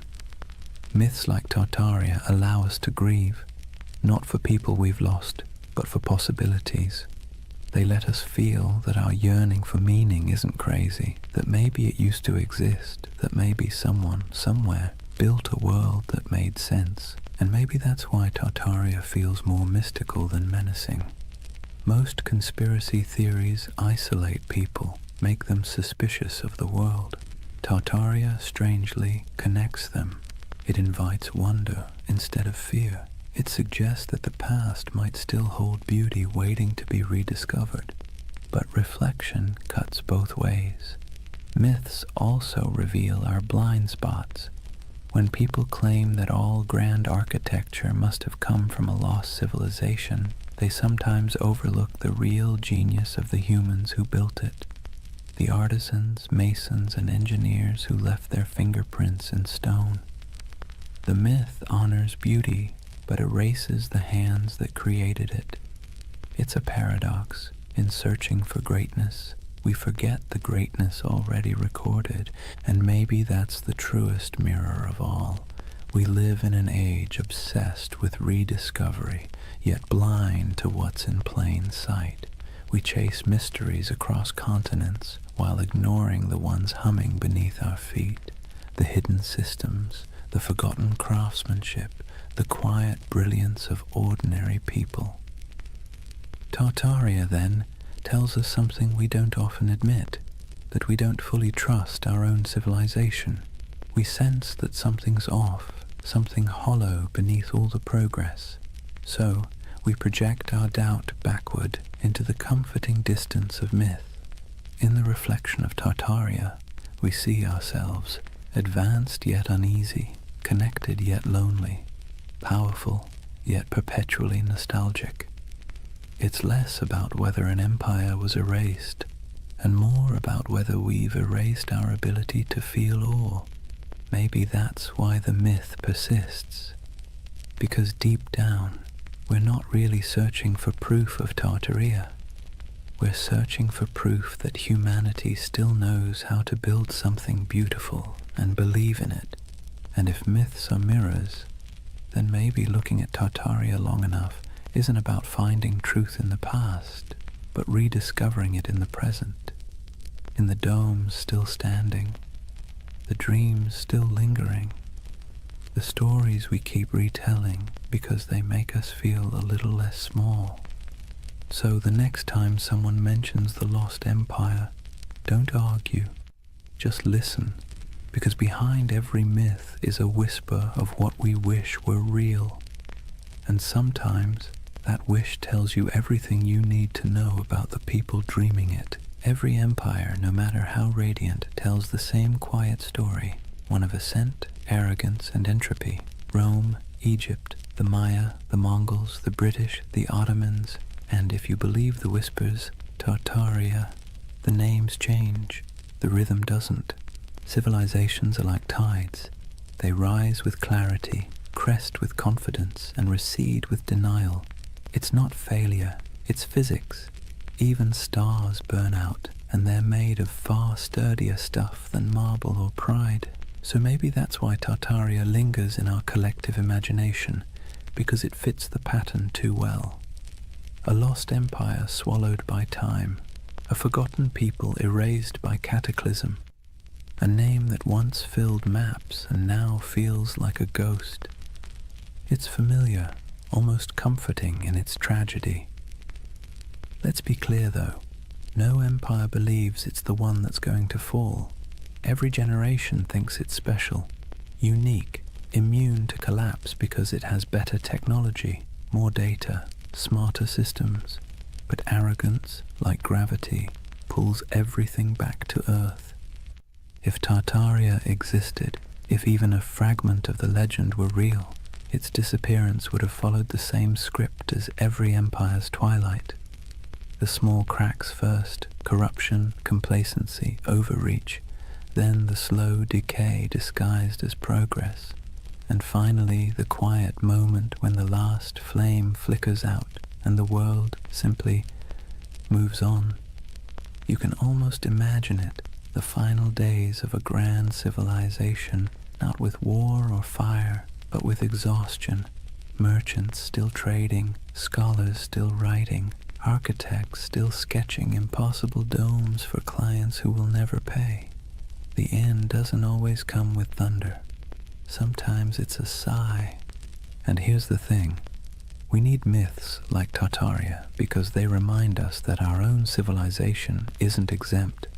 It's a soft warning wrapped in wonder. The idea that maybe, just maybe, we've been here before. Towering cities, vast networks, unshakable certainty, and lost it all to hubris and time. You see, the cycle isn't just historical, it's psychological. We build, we forget, we rebuild. We burn libraries, then mourn the loss of knowledge. We pave over ruins, then spend centuries digging them up again. The pattern is maddeningly human. The Greeks had a term for this, anarchiklosis, the cycle of government and decay. Kingdoms become tyrannies, tyrannies become democracies, democracies collapse back into chaos. Wash, rinse, repeat. The myth of Tartaria just takes that ancient idea and stretches it across a planetary scale. And that's what makes it powerful, because deep down we know the pattern fits us too. Look at the ruins of any civilization, and you'll find the same fingerprints. Ambition, brilliance, greed, denial. The same stone roads leading nowhere. The same monuments built to outlast time, quietly losing that argument. Even today we build our towers of glass and steel, our data empires, our digital libraries with the same optimism that we're preserving knowledge forever. But maybe 1,000 years from now, someone will wander through our abandoned cities and ask the same question we whisper about Tartaria. Who built all this? Maybe that's why we're drawn to stories of collapse told in soft voices, because they allow us to grieve for what's inevitable before it happens. They help us process the strange truth that impermanence is not failure, it's the natural order. In that sense, Tartaria becomes a bedtime story for civilization itself, a reminder that we are temporary but not meaningless, that even in loss there's continuity. The ruins of one world become the foundations of the next. And if you look closely, you'll see that rebirth is always hiding inside decay. The Renaissance bloomed from the ashes of plague. The Enlightenment grew out of dark superstition. Even myths once dismissed are rediscovered as metaphors with new life. The cycle never ends. It only changes costume. So perhaps Tartaria isn't just about a lost civilization, but the eternal rhythm of creation itself. We build worlds, lose them, and then dream them again. Every myth, every ruin, every archive is a heartbeat in that endless pulse. Imagine standing at the edge of some forgotten city, moss creeping over marble, wind sighing through hollow windows, and realizing that this place once thought it was eternal too, that people once stood here, confident that their children's children would never forget their names. But the earth has other plans, and yet the beauty is in the persistence. Even in silence the stones whisper. Even when names fade, the patterns remain. Every fallen empire becomes a lesson written in dust, and every myth like Tartaria is the echo of that lesson, trying to reach us before we make the same mistake. History doesn't repeat exactly, but it rhymes in hauntingly familiar cadences. The trick isn't to break the cycle, it's to learn to hear the rhythm, to build with humility, to remember what was forgotten before, and to leave behind something that, even when buried, still hums with meaning. So when you hear the word Tartaria, don't roll your eyes. Listen to the rhythm beneath it, because that's not just a myth about the past. It's a lullaby for the present, and maybe a warning for the future. There's something irresistible about a mystery that refuses to die.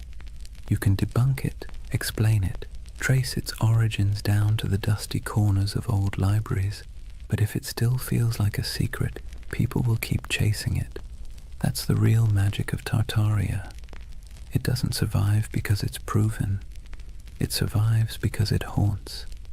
In a world that measures everything, categorizes everything, and leaves nothing ungoogleable, a mystery like Tartaria feels like a rebellion.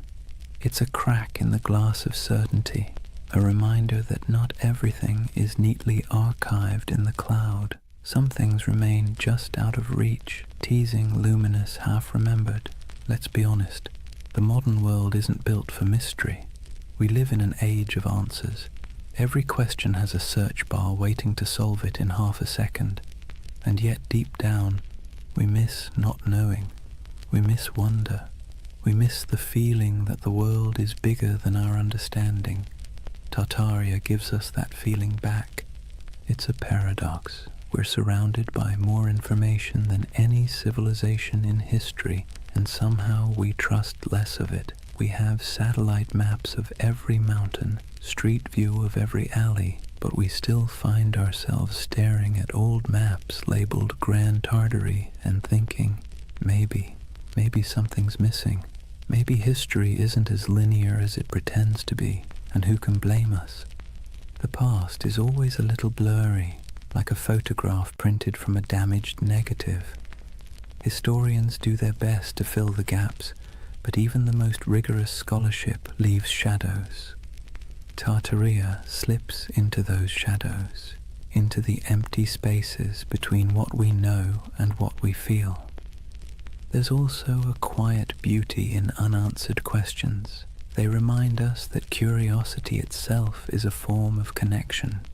When someone spends years digging through forgotten archives, zooming into grainy satellite images, or exploring the ruins of an abandoned palace, they're not just chasing facts, they're chasing wonder. They're trying to feel something vast and timeless, something that hums beneath the noise of everyday life. Tartaria gives people permission to believe that the world might still hold secrets. That's why even skeptics can't quite bring themselves to dismiss it entirely, because even if it's not true in a historical sense, it's true in a psychological one. It's the same impulse that made ancient people draw constellations in the stars, to impose meaning on the infinite and find comfort in the patterns. Imagine yourself walking through an old European city at night. The cobblestones glisten after rain. Gas lamps flicker against the carved faces of forgotten gods on building facades. You look up, and the skyline feels impossibly ancient. Arches, domes, and spires stacked like a dream you can't quite interpret. You don't know who built it. You don't need to. The mystery itself is enough. It's like hearing a song in a language you don't understand but somehow recognize. Tartaria lives in that feeling. The hum between knowing and not knowing. The soft echo of lost craftsmanship, the sense that time might be a loop and we're just tracing paths our ancestors already walked. And the irony is, the more we learn about history, the more mysterious it becomes. Every discovery opens 10 new questions. Every answer reveals how much we don't know.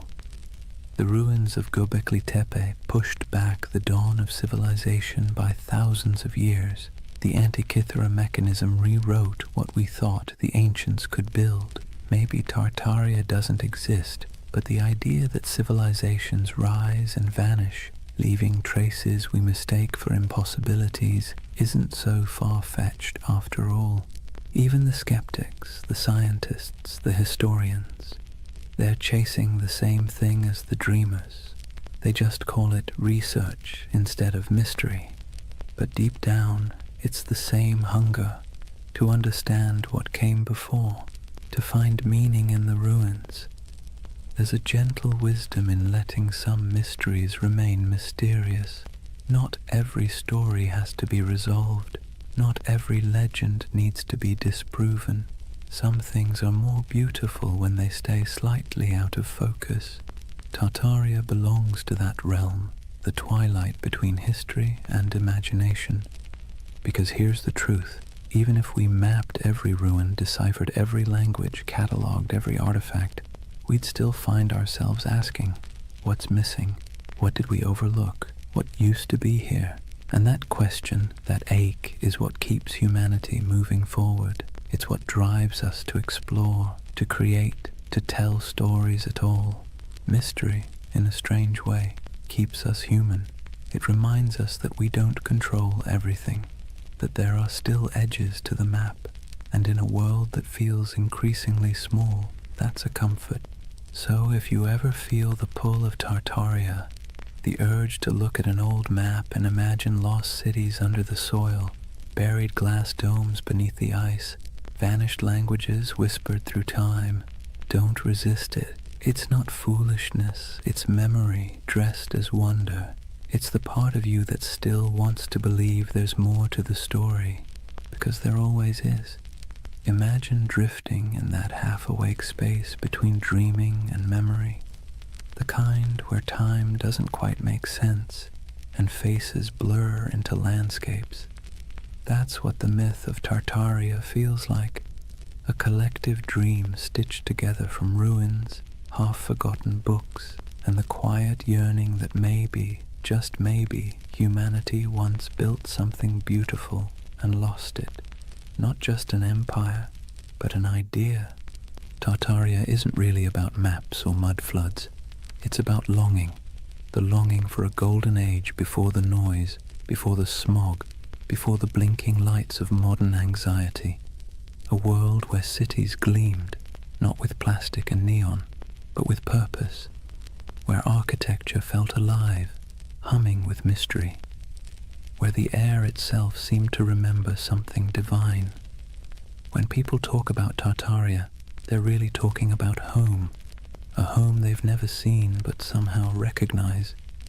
It's tempting, isn't it, to imagine that once there was a civilization so advanced it left behind the blueprints of paradise, smooth white marble gleaming under perpetual sunlight, towers spiraling toward the heavens, not in arrogance but in harmony, streets where water flowed instead of traffic, and knowledge wasn't locked in institutions but breathed like air. The myth whispers that maybe humanity peaked, fell, and forgot, and maybe we're just children trying to remember the lullaby our ancestors sang before the storm. Let's be clear though, Tartaria, as the internet tells it, probably didn't exist, but the feeling of it does. That's what matters. Because myths are just dreams that cultures refuse to wake up from. They serve a purpose, especially in times like ours, when everything feels impermanent, synthetic, and accelerated. Tartaria slows the world down. It reminds us of the beauty of mystery, craftsmanship, and the sense that not everything has to be profit or progress. There's a kind of poetic justice in the way this myth took shape online, in the strangest corners of the internet. A digital ghost story for the digital age. Scroll long enough through photos of ornate buildings with impossible domes and buried windows, and you'll feel it too, that little flicker of awe. Even if your rational mind rolls its eyes, your imagination leans in. What if, it whispers, what if this really was part of something greater? The myth resonates because we're surrounded by ruins and don't realize it. The old train stations, the opera houses, the abandoned civic buildings with ceilings painted like cathedrals, they still stand, silent and out of place. They belong to an age that believed in permanence, in beauty as a civic duty, and compared to that, our world of glass and rectangles feels hollow. Tartaria becomes a name we give that feeling, the ache for artistry, for meaning carved in stone. But beneath the aesthetic nostalgia is something deeper, a memory not of buildings, but of belonging. When people say they erased Tartaria, what they're really mourning is the loss of connection, the sense that we were part of something coherent, meaningful, and vast. We feel fragmented now, nations arguing, truths dissolving, the past rewritten every week on social media. Tartaria becomes a symbol of unity we've misplaced, the dream that once we all spoke the same unspoken language, the language of creation instead of consumption. Maybe that's why the myth refuses to die. It's not a conspiracy, it's a yearning, a collective homesickness for a world that valued wisdom over noise. Whether it's a literal memory or a psychological echo doesn't matter. Myths like this are emotional fossils. They preserve what facts forget. If you strip away the maps and theories, what remains is something tender. The belief that we can do better, that humanity once built something sublime, not through domination, but through understanding, and that maybe we can again. It's less about recovering a lost empire and more about remembering how to build meaning into our world. And maybe, in a strange roundabout way, the myth is right. There was a flood, a metaphorical one, the flood of time, technology, and forgetfulness. It buried not cities, but attention. It drowned not buildings, but wonder. And now, through whispers of Tartaria, people are trying to dig it back up. Not the structures, but the feeling of awe they carried. Picture the end of the dream, an endless step at dusk. The horizon glows gold, and somewhere in the distance, faint towers shimmer through the haze. They're not ruins, not anymore, just echoes of possibility. You start walking toward them, though you know you'll never reach them. That's Tartaria, not a destination, but a direction, not history, but hope. And as you drift toward sleep, remember this. Every civilization is both a memory and a prophecy. What we imagine today shapes what we build tomorrow. So maybe Tartaria isn't behind us. It's ahead, waiting to be remembered not as a lost empire, but as an invitation to build again, but slower, kinder, wiser, to carve beauty into the world and mean it this time.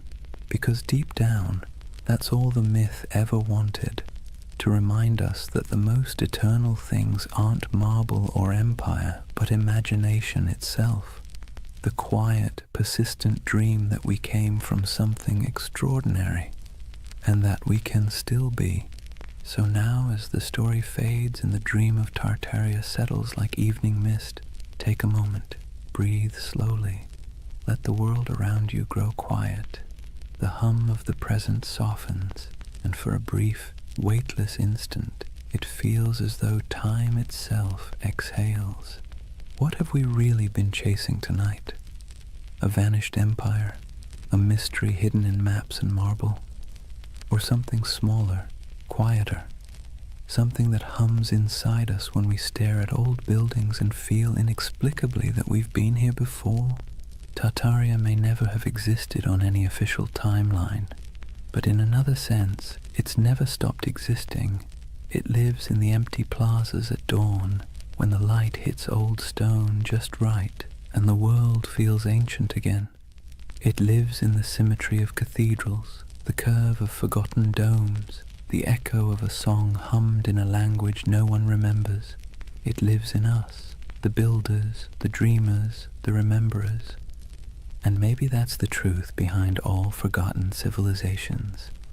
They never really vanish, they just move inward into the imagination.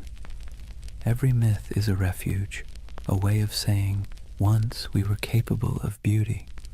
Once we remembered how to build with our hearts. So as you lie there now, listening to the quiet between sentences, imagine those impossible cities, half marble, half memory. The air is cool, the towers glow faintly, their reflections trembling in still water. Somewhere in the distance, bells ring, soft as wind chimes, a civilization asleep, waiting to be remembered. Let yourself drift there for a while, between the known and the forgotten, between myth and truth, between what was and what could be, because that's where Tartaria lives, not in the history books, but in the gentle space between waking and dreaming. The world outside your window may look ordinary, but beneath it runs the same current that built empires, painted ceilings, and told stories by firelight. It's the same desire to make meaning from the chaos, to leave something beautiful behind, even if no one remembers who built it. So rest easy. You don't need to solve the mystery tonight. You don't need to decide what was real and what was legend. Just breathe and listen. The past has a rhythm, slow and steady, like the tide, like a heartbeat. It's the sound of humanity remembering itself. Tomorrow the noise will return, screens, traffic, chatter. But tonight belongs to silence, to candlelight, to the soft pulse of an imaginary empire that refuses to die. Tartaria is gone, but also eternal, an echo across time reminding us that wonder is its own kind of truth. And as your eyes grow heavy, think of it this way. Maybe the greatest lost civilization isn't buried under mud or stone. Maybe it's the one inside us, waiting to be uncovered again. A world built not from power, but from awe. Good night, dreamer. Sleep well under ancient skies. And if you find yourself walking through those shining cities again, don't rush. Stay a while. The empire of imagination is always open.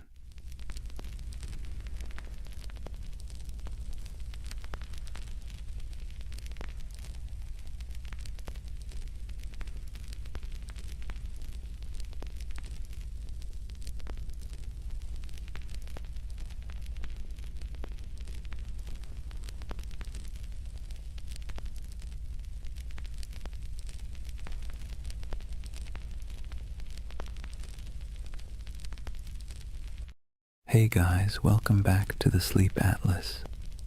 Tonight, we're wandering into one of those stories that sits somewhere between history and myth, the kind that makes textbooks squirm but conspiracy theorists cheer.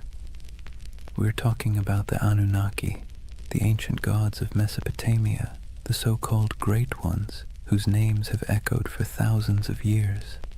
Now, before you picture little green men zipping around in flying saucers, let's be clear. The Anunnaki weren't dreamt up by modern sci-fi. They were very real to the people of ancient Mesopotamia, the Sumerians, Akkadians, Babylonians, and Assyrians, who lived their entire lives believing these beings were watching, judging, and occasionally meddling in their affairs.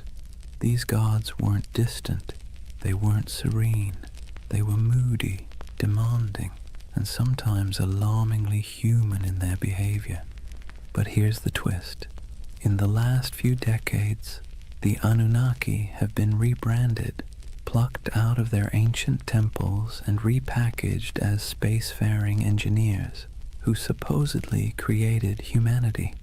You've probably seen them pop up on late-night cable documentaries with dramatic music, or in corners of the internet promising that the truth is out there. On one hand, that's entertaining. On the other, it's a perfect reminder that myths are slippery. They change to fit whatever worries and wonders we carry. So tonight, I'm going to tell you their story, the real story, as much as we can piece together from clay tablets, broken myths, and a lot of scholarly head-scratching.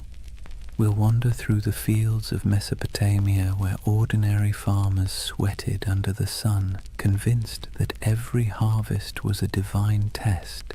We'll meet kings who built entire cities just to brag that the Anunnaki approved of them. We'll listen to myths where gods squabbled, punished, and occasionally spared humanity. And yes, we'll peek into the modern fascination with aliens because apparently every ancient thing eventually gets abducted by sci-fi. But don't worry, this isn't a lecture. Think of it as a long, meandering nighttime walk through a world that feels both impossibly distant and strangely familiar.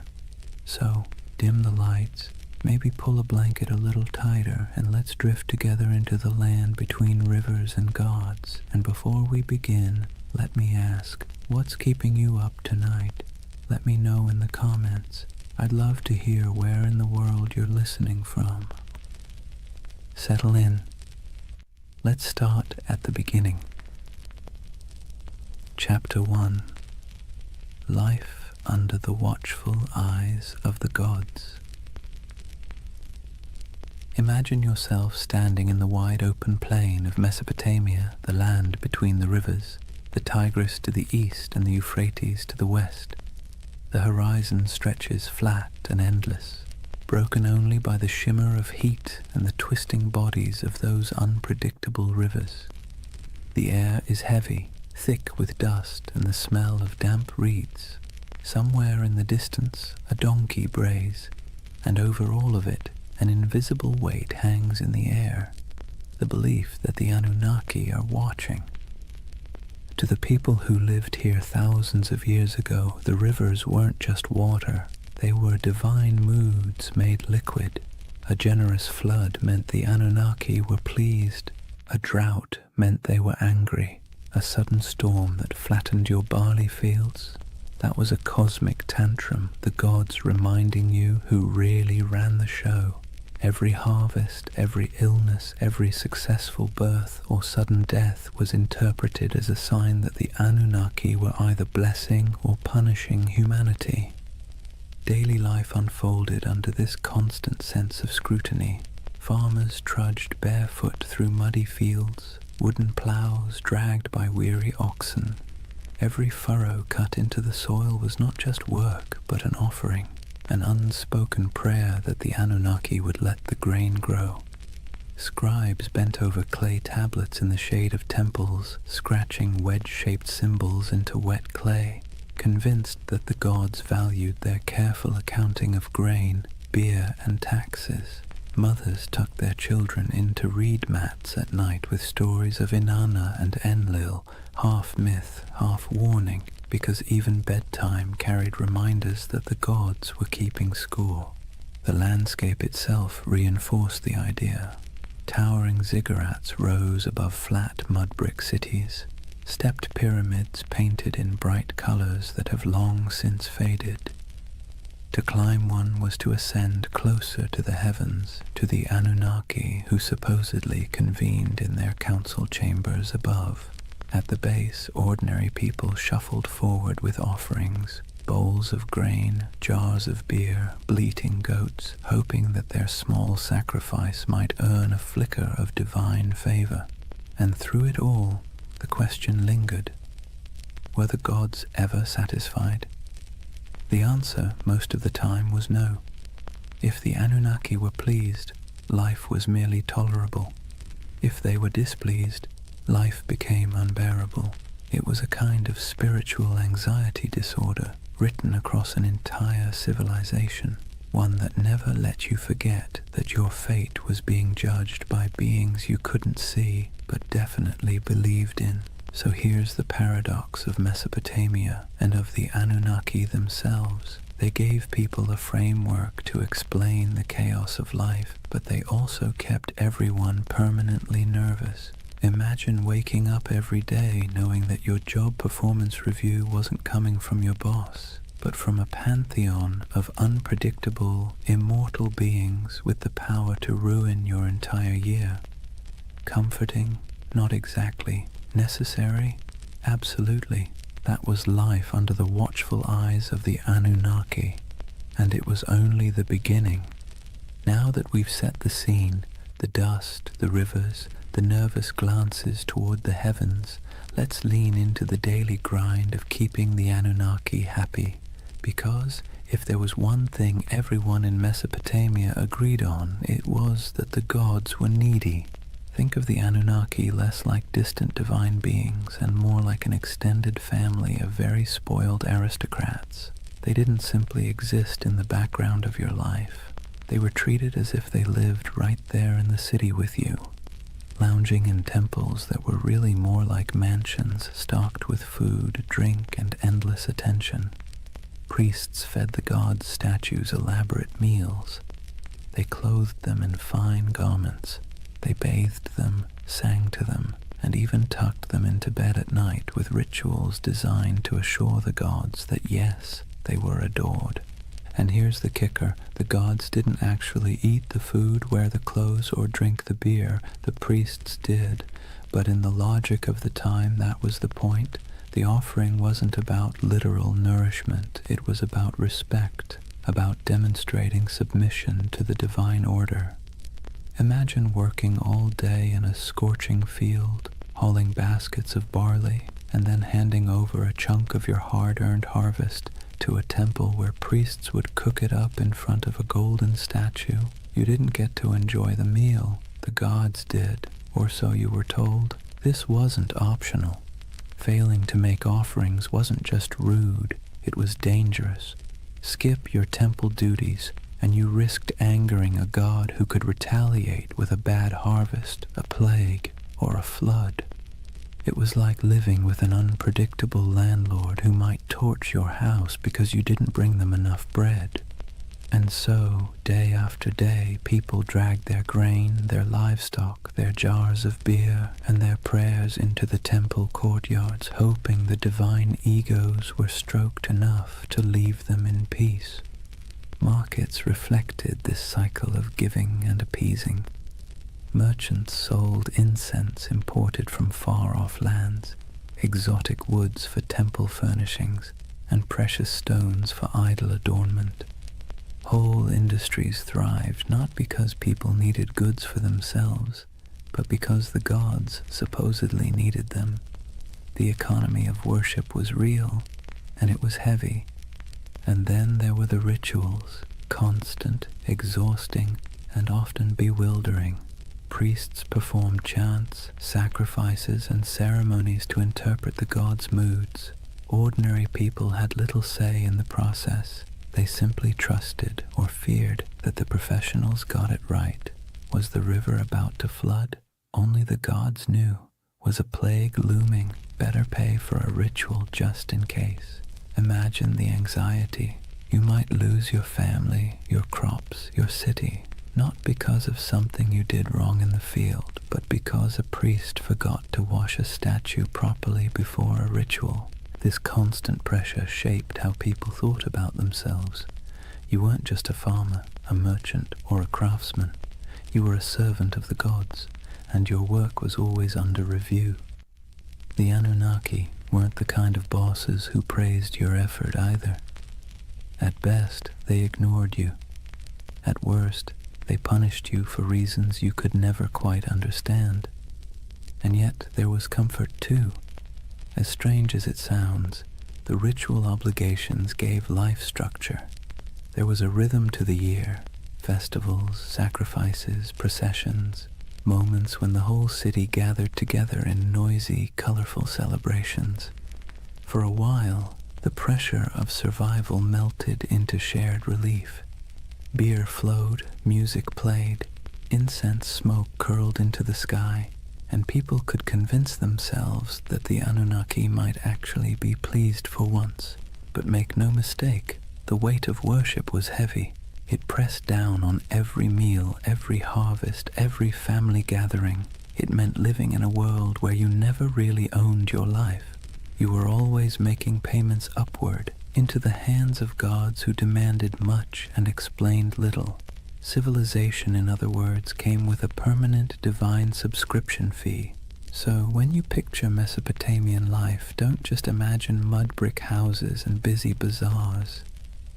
Picture the temples looming above everything, casting long shadows across the city. Picture priests bustling through courtyards, chanting prayers and carrying offerings. And picture the ordinary farmer at the gate, holding a bowl of barley with cracked hands, hoping that this small gift would keep the Anunnaki's attention fixed somewhere else. That was the weight of worship, a constant burden, heavy as the mud brick walls themselves, shaping every breath of life in the land between the rivers. If temples were the stage for grand rituals, then the family was where belief in the Anunnaki seeped into the most ordinary corners of life. From the moment you were born in Mesopotamia, you were wrapped in layers of tradition, lore and stories that all reminded you the gods were watching and you had better behave. Picture a household, mud brick walls enclosing a small courtyard with reed mats laid out for sitting and sleeping. The air smells faintly of cooking grain, sheep dung burned for fuel, and maybe onions sizzling in oil if the family was lucky enough to afford them. Life here was simple, cramped, and endlessly repetitive.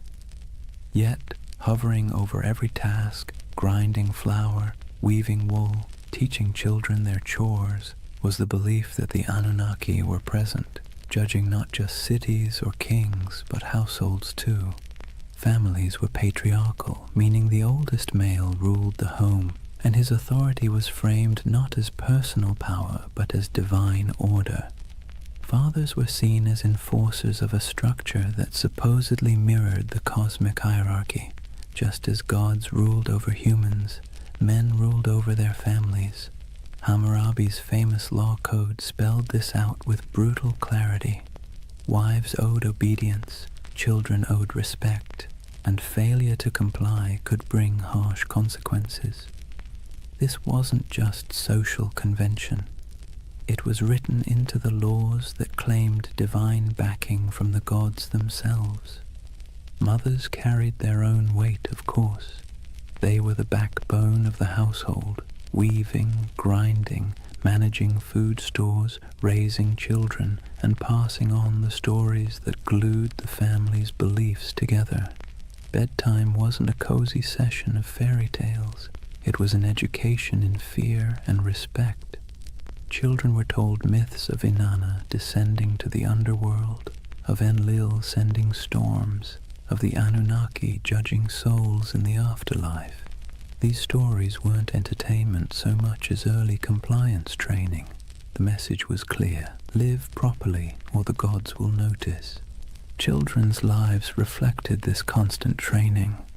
Boys learned the family trade early, whether that meant trudging in the fields, selling goods in the marketplace, or, if you were very lucky, scratching cuneiform signs into clay tablets under the harsh eye of a schoolmaster. Girls learned weaving, cooking, and managing the household, roles that prepared them to keep the rhythm of worship alive in the next generation. Even play wasn't free of divine oversight. Children carved little clay figurines of gods and heroes used in games that blurred the line between fun and reverence. Faith wasn't just whispered in prayers, it was baked into family rituals. Before meals, small offerings of grain or beer might be set aside for the household gods. Amulets were hung by doorways to ward off demons. Protective charms shaped like little snarling figures were placed in bedrooms, especially near infants. Birth itself was wrapped in ritual. Women prayed to Ninhursag, goddess of fertility, to protect mother and child, while midwives muttered incantations to keep evil spirits away. From the very first breath, life was understood as a fragile gift, one that could be snatched away if the Anunnaki weren't appeased. And here's the thing, families weren't just private units, they were miniature reflections of the larger city and its hierarchy. Just as kings claimed authority from the gods to rule nations, Fathers claimed authority from the gods to rule homes. The same logic that justified empires justified bedtime discipline. Civilization and family structure grew up hand in hand, each reinforcing the other, all under the Anunnaki's restless gaze. Of course, within this strict system there were still moments of warmth. Picture a mother teaching her daughter how to weave, her hands guiding the thread through the loom. Picture a father showing his son how to plant barley, pressing the seeds into the soil with calloused fingers. Picture siblings squabbling in the courtyard, stealing figs, chasing each other until their laughter echoed against mud brick walls. These were human moments, timeless and familiar, lived out under the shadow of divine expectation. So when you think of Mesopotamian families, don't imagine cozy equality or freedom of choice. Imagine order, hierarchy, and obligation structured from the top down, from the Anunnaki themselves to the smallest child in the household. Family wasn't just family, it was a rehearsal for serving the gods, and every story told at bedtime, every offering laid out at a threshold, every whispered prayer before sleep reinforced the same lesson. The Anunnaki were always listening. That was family and faith in ancient Mesopotamia, woven so tightly together that you couldn't separate one from the other. Home was never just home. It was a microcosm of the cosmic drama played out every day under the eyes of gods who demanded order, loyalty, and obedience. If Mesopotamian families carried the rhythm of worship in their courtyards, then the cities themselves thundered with it. The soundscape of Mesopotamia wasn't just donkeys braying or merchants shouting. Woven through the daily hum was an undercurrent of sacred noise, constant reminders that the Anunnaki were never far away. Imagine walking barefoot across the packed dirt streets of Ur or Uruk, the air heavy with heat and dust. The first thing you'd notice rising above the chatter of the marketplace is chanting, long, steady voices carrying from the temple courtyards. Priests chanted hymns in Sumerian or Akkadian, their words flowing like the rivers themselves, steady, unrelenting, rhythmic. To the people listening, these weren't just words, they were incantations meant to keep the cosmic order intact. If the chanting stopped, who knew what chaos might break loose? Temples were alive with activity. Incense smoldered, releasing thick curls of smoke that clung to the air, sweet and sharp at the same time. The scent was meant to please the gods, but for ordinary people walking by, it was a reminder that the divine was close enough to smell. Lyres plucked their delicate notes in temple courtyards, drums pulsed with steady beats, and flutes added piercing tones that drifted across rooftops. To us, it might sound like music. To them, it was more like maintenance, a sound system designed to keep the Anunnaki pacified. And it wasn't just priests who contributed to the sacred soundscape. Festivals turned entire cities into orchestras of devotion. Imagine crowds gathering for a procession, voices rising together in chants, bells clanging, animals bellowing as they were led toward sacrifice. The ziggurat loomed above it all, terraces echoing with footsteps as priests climbed higher to offer food, drink, and prayers to the gods at the summit shrine. From miles away, travelers could hear the echo of music, the low murmur of thousands of voices, and know they were approaching a city where gods were fed daily like pampered royals. But the sounds weren't always grand. Sometimes they were intimate and unsettling. Picture a priest muttering over the body of a sick child, reciting spells to chase away spirits. Picture whispered prayers at dusk, entire families speaking softly into the night air as oil lamps flickered. Picture the hush that fell when an omen was announced, the crowd quieting to hear the words that might decide whether the gods were pleased or furious. In these moments, sound wasn't background. It was the bridge between humans and the Anunnaki. The irony is that these sounds, sacred chants, booming drums, whispered prayers, blurred together with the noise of the city. A donkey braying outside a temple, a merchant shouting about his wares as priests sacrificed a goat, children laughing while incense smoke rose into the sky. The sacred and the ordinary overlapped constantly, like two melodies played at the same time. For Mesopotamians, there was no separation between daily life and sacred life. Every sound was part of the same chorus, one directed at keeping the gods content. So, when you imagine Mesopotamia, don't just picture silent ruins or dusty tablets in a museum. Picture a city alive with sound, chanting voices echoing from ziggurats, music rising from temples, prayers whispered in homes, markets buzzing with life. And beneath it all, the steady, unsettling hum of belief, the sense that every sound you made was heard, judged, and recorded by the Anunnaki. That was the soundscape of Mesopotamia, sacred and ordinary, human and divine, blending into one endless hymn beneath the gaze of restless gods. So far we've walked the fields, stepped into homes, and stood in the courtyards of temples. But if there's one thread tying all of Mesopotamian life together under the watch of the Anunnaki, it's struggle. Not dramatic Hollywood-style struggle, more like the constant grinding kind. The kind that wears you down day after day until survival itself feels like an act of worship. Imagine yourself as an ordinary farmer standing ankle-deep in a muddy canal, sweat dripping into your eyes as the sun beats down. The water that gives life to your crops also threatens to destroy them, either by flooding too much or not enough. You dig ditches, patch walls, and mutter prayers, hoping Enki might spare you this season. Your back aches, your hands blister, and still the work never stops. Each seed you plant is not just a gamble with the soil, it's a plea to the gods. Or imagine being a craftsman, hunched over a clay tablet, shaping wedge-shaped marks into wet clay.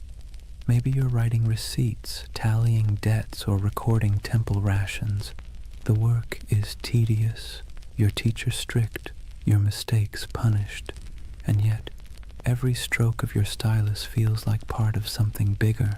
You're not just tracking grain, you're participating in a divine system where the Anunnaki themselves are imagined to weigh human worth in records and degrees. Disease lurked in the background too. Cities were crowded, hot and filthy, and illness spread quickly. If someone in your family fell sick, you didn't think of germs, you thought of angry gods or lurking demons. Maybe it was punishment, maybe it was bad luck, maybe both. Priests muttered incantations over the feverish burned incense and offered sacrifices. Sometimes it worked, sometimes it didn't. Either way, you believed your life was being tallied by powers you couldn't see. And then there was the simple, unshakable anxiety of living in a land where nothing stayed stable for long. Floods, droughts, raids from neighbors. Every threat felt like it came with divine approval or divine neglect.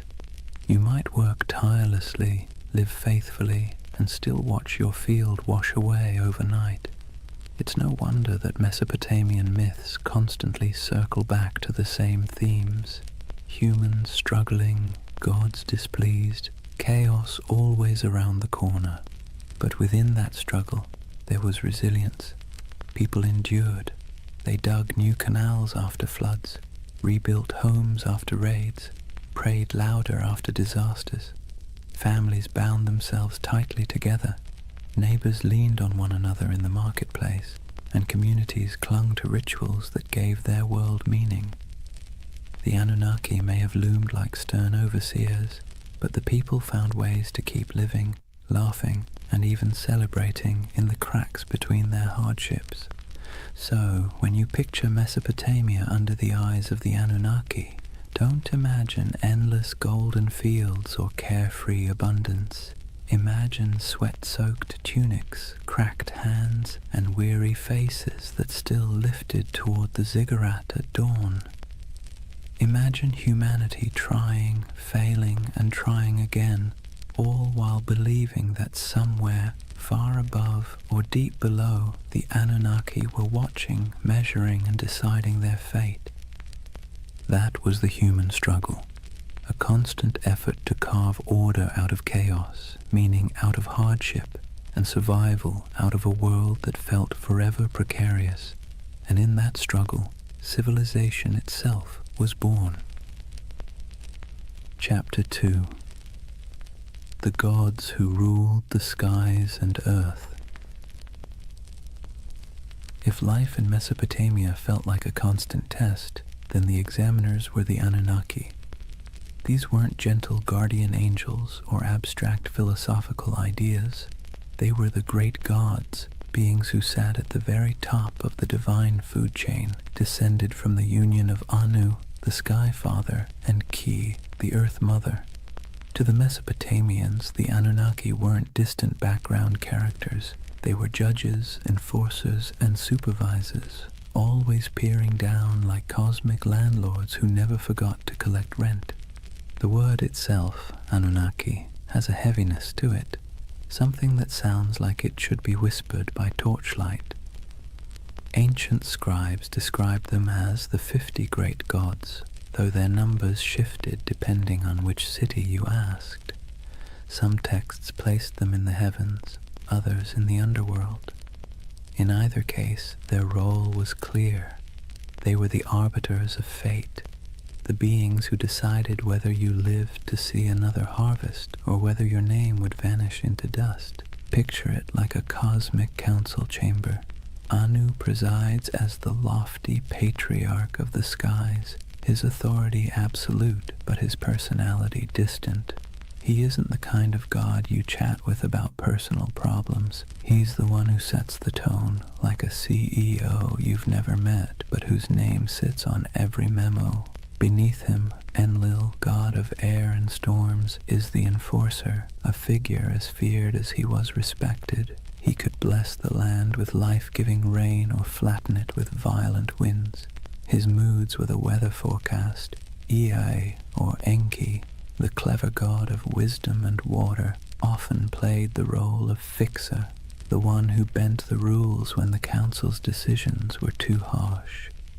Ninhursag, the mother goddess, embodied fertility and nurturance, though even she could be stern when humanity overstepped. The Anunnaki weren't imagined as serene or harmonious. Their council was more like a divine courtroom full of debates, rivalries, and power plays. They were the ones who weighed the fates of kings and commoners alike. If a ruler conquered a rival city, it was because the Anunnaki permitted it. If a plague swept through the streets, it was because the Anunnaki had signed off on the punishment. Their decisions rippled down into every corner of daily life, from the canals of farmers to the palaces of kings. And while ordinary people couldn't see them directly, their presence was everywhere. Every temple inscription invoked their names. Every prayer carried their authority. Every law code claimed their approval. Kings ruled not because of military might alone, but because they claimed to be chosen by the Anunnaki. To question their power was to question the gods themselves, and that was a career-ending move, if not a life-ending one. So, when you picture Mesopotamian religion, don't imagine a single figure like Zeus hurling thunderbolts or a kindly creator painting the skies. Imagine a boardroom full of moody, powerful beings, each with their own agenda, each wielding immense influence over humanity. Some offered guidance, some unleashed terror, and all demanded constant recognition. The Anunnaki were both the architects and the auditors of civilization, and their signatures were stamped on everything that survived from Mesopotamian life. They weren't just gods in stories. They were the living framework of reality, the background hum of existence. and under their watchful eyes, humanity took its first halting steps into what we call civilization. If the Anunnaki were the great gods of Mesopotamia, then their stories were the epic sagas that gave life meaning and, frankly, kept people both entertained and terrified. These weren't bedtime tales meant to lull you to sleep. They were cautionary dramas about power, mortality, and what happens when you cross the wrong god on the wrong day. Take Inanna, also known as Ishtar, the goddess of love, war, and everything messy in between. Her most famous story is the descent into the underworld. Imagine her striding into the shadowy realm ruled by her sister Ereshkigal, Queen of the Dead. But there's a catch. At each of the 7 gates she passes through, she must remove an item of clothing or jewelry. By the time she arrives before her sister, she's stripped bare, not just physically, but of her power and protection, and the Anunnaki, acting as judges in the underworld, condemn her. She's struck down, lifeless, and the world above begins to wither without her presence. Only through divine trickery and intervention does she return, but not without a price. Her lover, Dumuzi, is dragged down to take her place for part of the year. It's a story about death and rebirth, about the cycles of fertility and decay, but also about how even the mightiest goddess isn't immune to the stern judgments of the Anunnaki. Then there's Enlil, the god of storms, whose power was as unpredictable as the weather he ruled. In one tale, he decides humanity has become too noisy. Seriously, that was their crime, just existing too loudly, and pushes for their destruction. You can imagine a farmer shaking his head at this, muttering, "We break our backs in the sun, and still the gods complain we're too chatty." But it wasn't just petty annoyance. The Anunnaki gathered as a council to decide humanity's fate, and their verdict carried the weight of life and death. Enki, the god of wisdom and water, often acted as a counterbalance. He was the sly one, slipping humanity a lifeline when the other gods turned cruel. He whispers secrets to mortals, helps heroes survive floods, and generally makes sure that civilization doesn't collapse entirely under the divine equivalent of poor management. His rivalry with other Anunnaki, especially when their decrees seemed harsh, created the tension at the heart of many myths. Without him, the stories would end a lot sooner, usually with humanity wiped off the map. The Anunnaki didn't just sit around in myths as background figures. They were portrayed as active enforcers of cosmic law. They're described as judges in the underworld, weighing the souls of the dead. They show up in tales as the arbiters of fate, determining whether kings succeed or fall. To the Mesopotamians, this wasn't abstract philosophy. It was how the universe worked. The Anunnaki weren't just on the stage. They were the directors, the critics, and occasionally the executioners. And then, of course, there's the divine drama. Rivalries, betrayals, and power grabs weren't unique to human kings. The Anunnaki mirrored the squabbles of earthly rulers. They fought, negotiated, sulked, and occasionally unleashed chaos on a cosmic scale. Every myth reinforced the idea that the universe was not run by serene, detached beings, but by temperamental gods with very human flaws. So, the mythic storylines of the Anunnaki weren't simple tales. They were the scripts by which Mesopotamians understood their place in the world. When you planted your crops, you remembered Inanna's descent. When storms raged, you muttered prayers to Enlil. When you needed a glimmer of hope, you looked to Enki. These stories explained why life was fragile, why the gods were fickle, and why survival always felt like it balanced on the edge of divine whim. If Mesopotamian myths were the great campfire stories of their day, then the Epic of Gilgamesh was the full-length box set, multi-season, full of drama, cosmic cameos, and the occasional existential crisis. And tucked into this saga, Just behind the swagger of Gilgamesh himself, you find the fingerprints of the Anunnaki.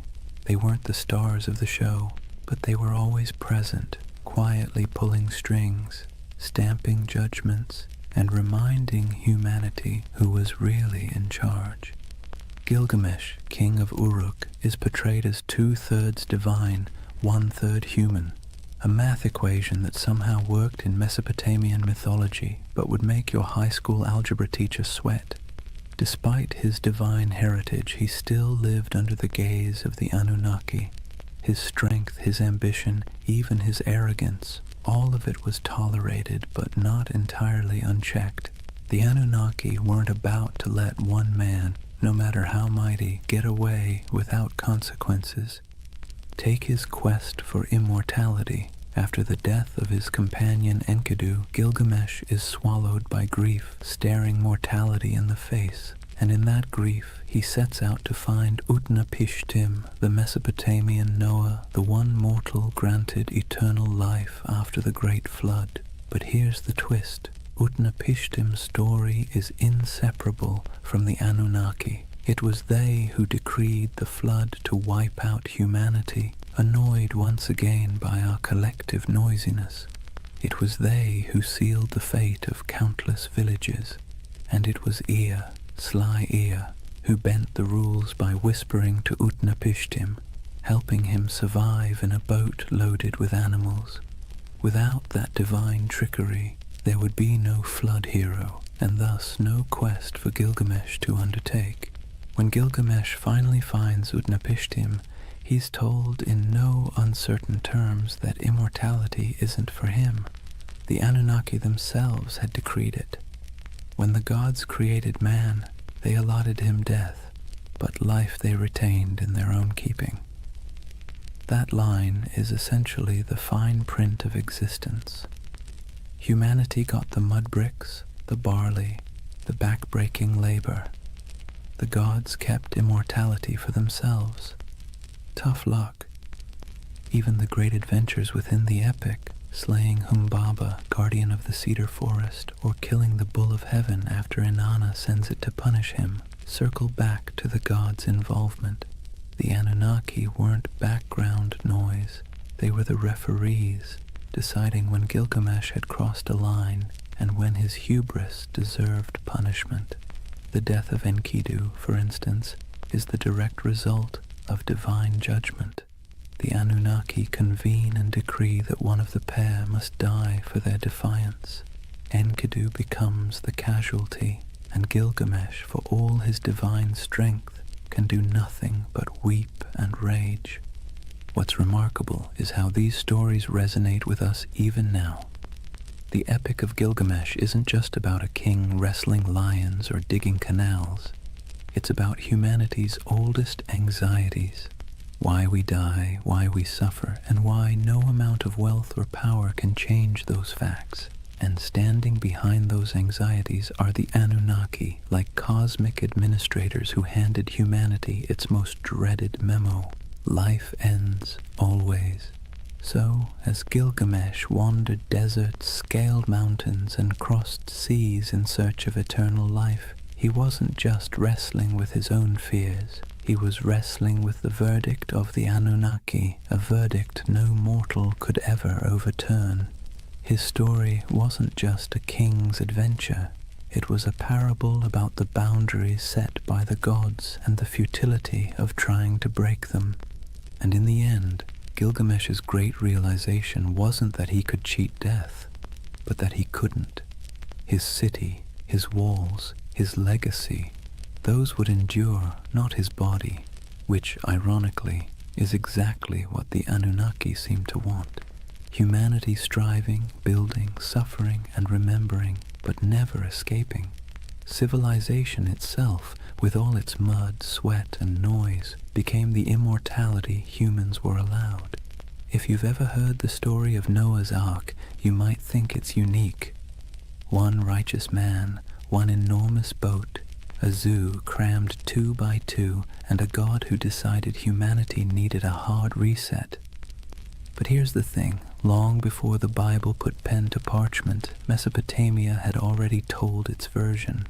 Several versions, in fact, and at the center of everyone, like judges sitting in an endless board meeting, were the Anunnaki.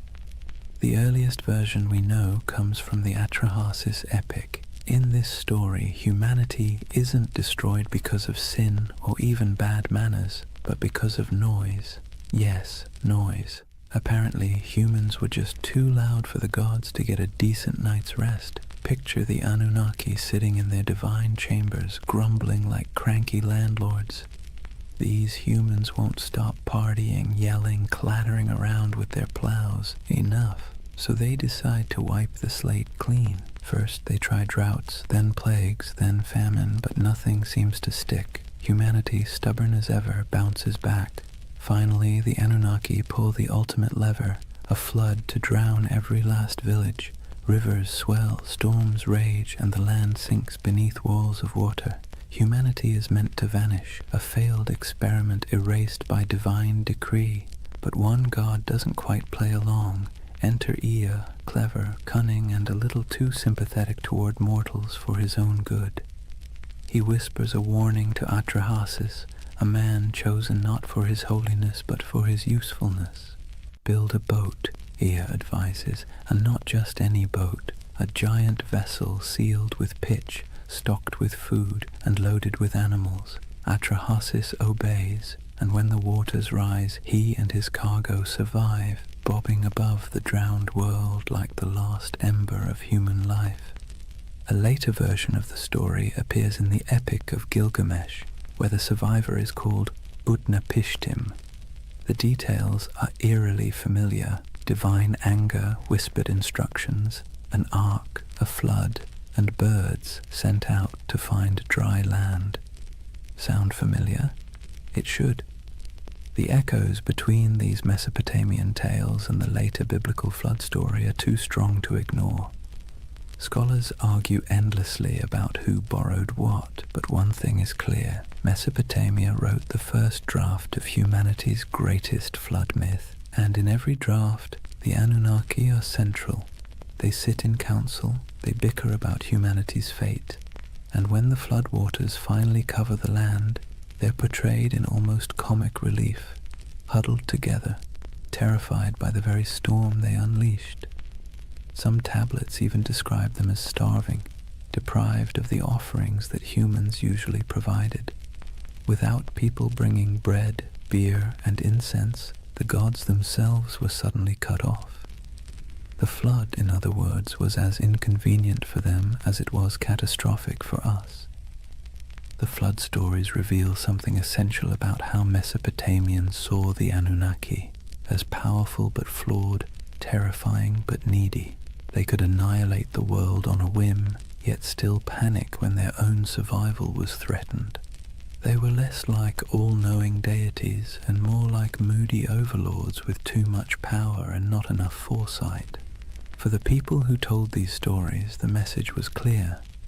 Humanity existed at the mercy of forces it could never control.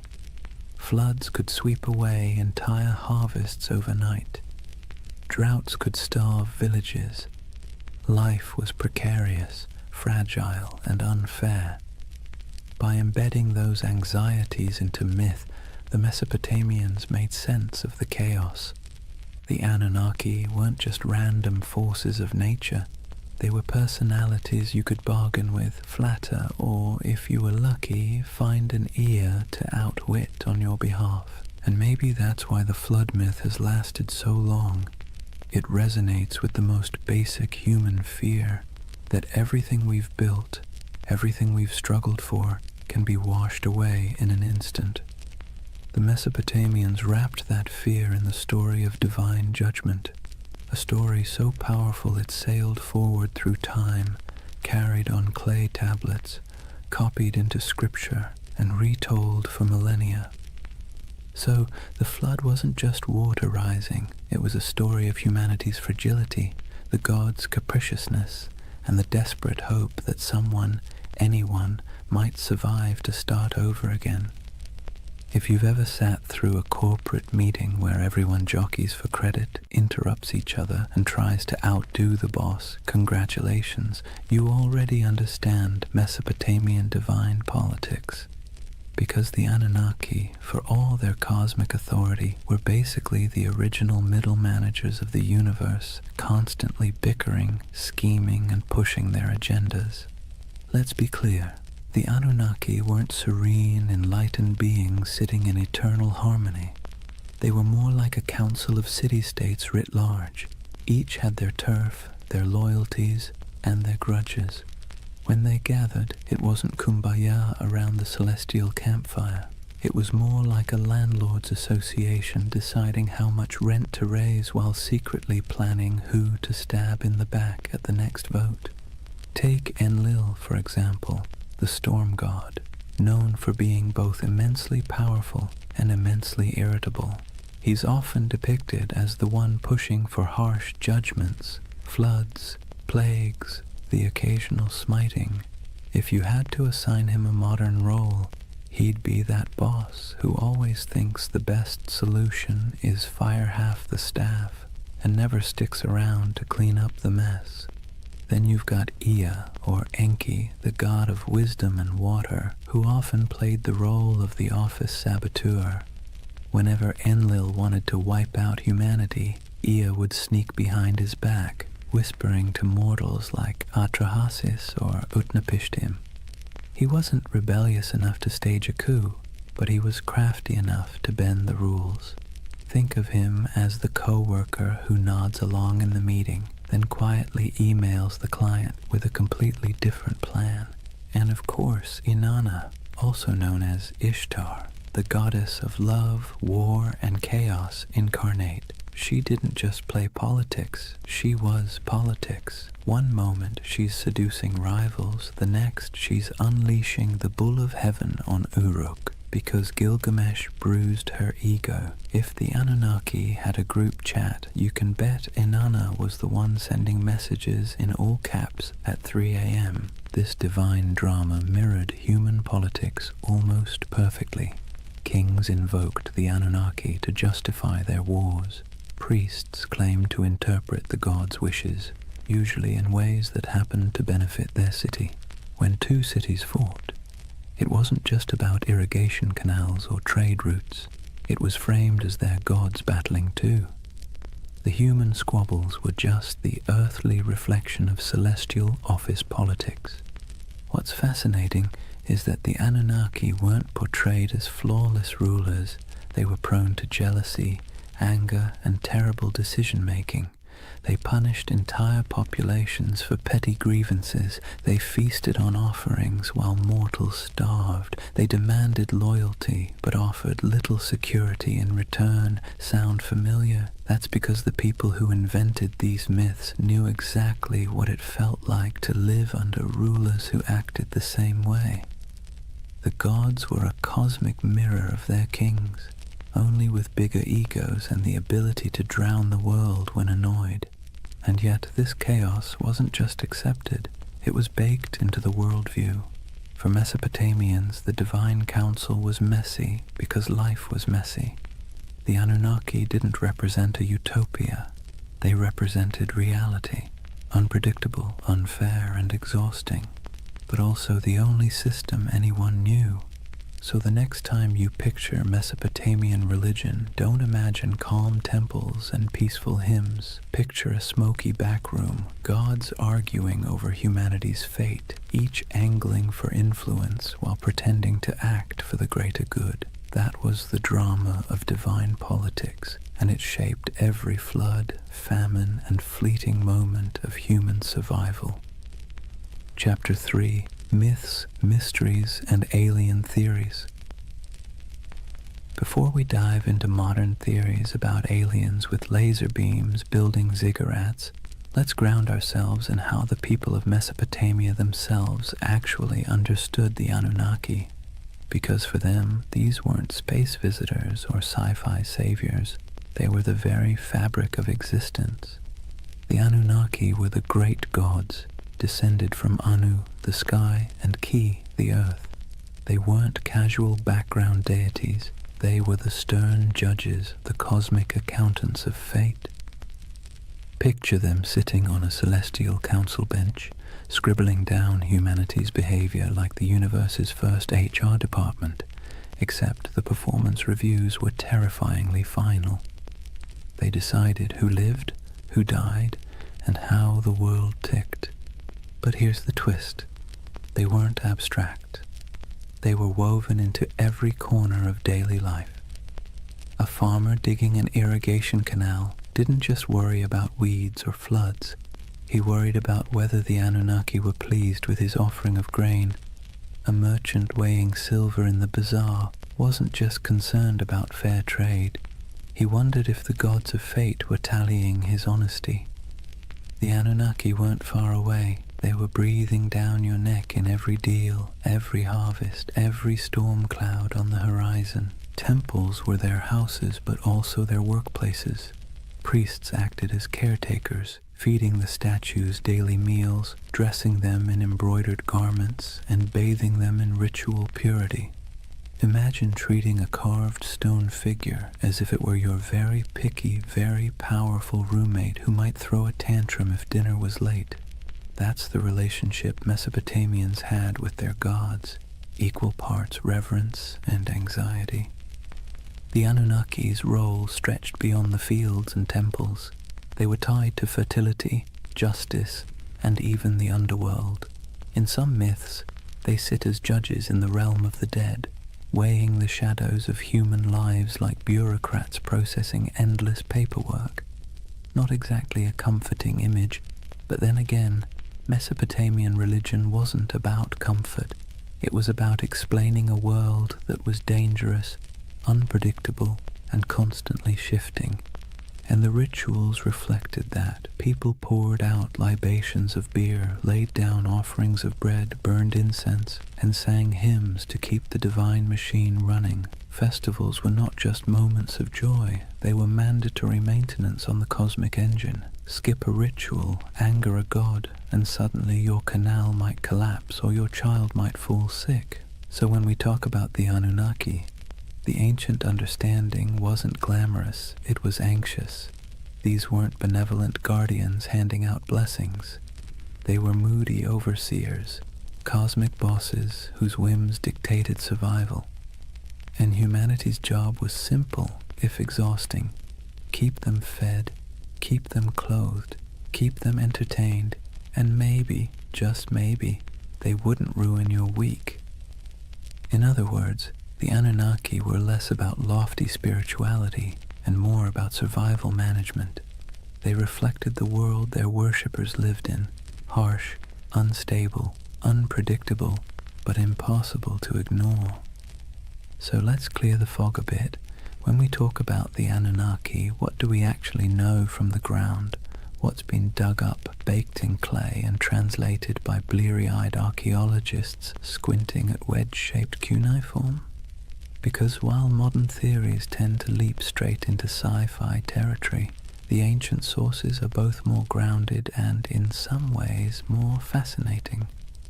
The word Anunnaki itself pops up across thousands of years of Mesopotamian texts, from Sumerian myths to Babylonian epics.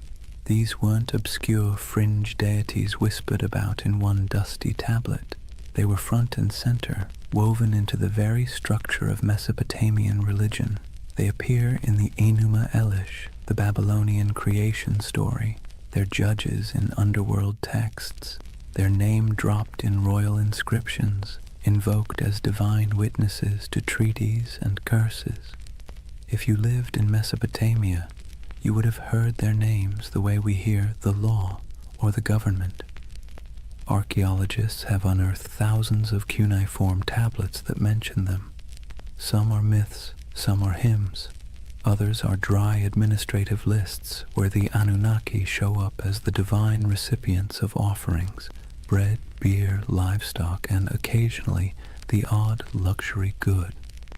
Imagine seeing your gods listed alongside taxes in a spreadsheet carved into clay. That's how real they were to the people of the time. Visually, the evidence is trickier. Unlike Egyptian gods with instantly recognizable animal heads, the Anunnaki weren't locked into one iconography. Sometimes they're represented as human-like figures in elaborate robes with horned crowns, a symbol of divinity. Other times, they're mentioned collectively, more as a divine council than as individuals with distinct faces. Reliefs from places like Assyria show gods flanking sacred trees, holding ritual objects, or hovering in winged forms. Whether every winged figure should be read as Anunnaki is debated, but what's certain is that these divine images were meant to remind worshippers of cosmic hierarchy, gods above, humans below, no exceptions. Then there are the ziggurats themselves, the massive step temples that dominated Mesopotamian skylines. While we can't slap a label on the bricks reading Anunnaki headquarters, the texts make clear these structures were dedicated to them and their kin.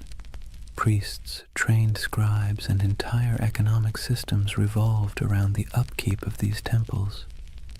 Archaeological digs at Ur, Uruk, and Babylon show storehouses stuffed with offerings, workshops producing ritual goods, and courtyards where processions would wind past colossal altars. These weren't quaint little shrines. They were institutions, part Wall Street, part Vatican, part government office, all in the name of gods like the Anunnaki. Of course, the tablets don't answer every question. They leave gaps. Frustrating gaps that modern minds love to fill with speculation.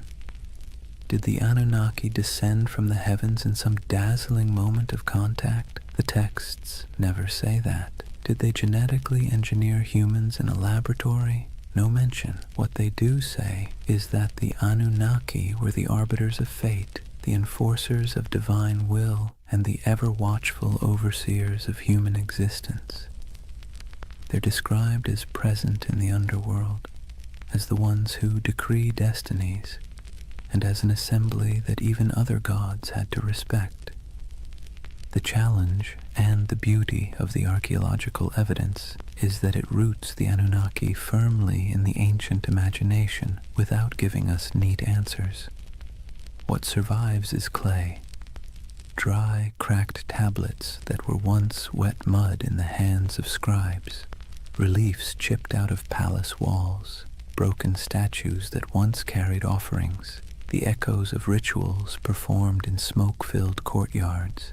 The Anunnaki live on through these fragments, like a puzzle with half the pieces missing, and maybe that's why they remain so compelling, because the evidence is enough to prove they were central to Mesopotamian life, but not enough to fully explain them, which leaves space, too much space, for centuries of speculation, from serious scholarship to, well, let's just say, less serious theories about alien overlords building irrigation canals. Now, here's where things take a sharp turn from dusty tablets to late-night cable television. For thousands of years, the Anunnaki lived quietly in broken clay fragments and forgotten ziggurats.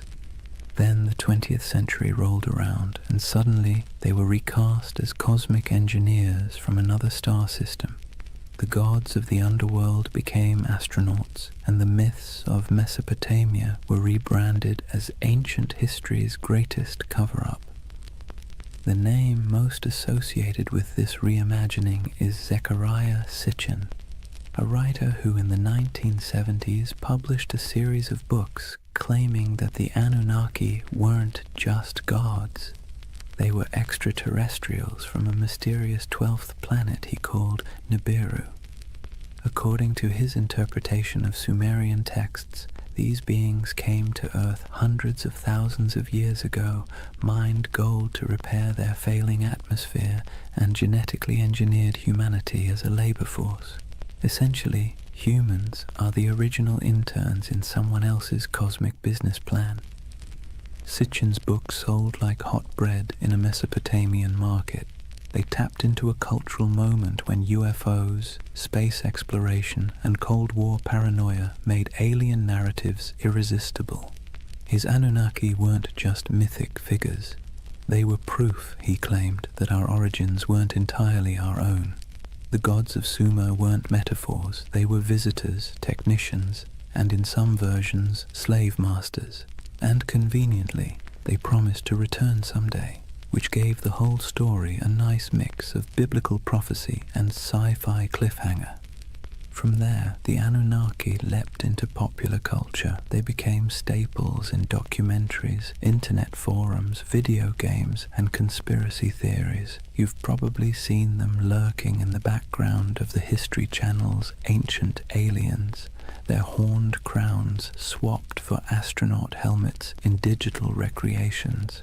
They pop up in books arguing that ancient architecture, the pyramids, Stonehenge, Machu Picchu, was the handiwork of godlike beings with advanced technology. Never mind that the Sumerians never claimed their ziggurats were rocket launch pads. The imagery proved too enticing for modern imaginations.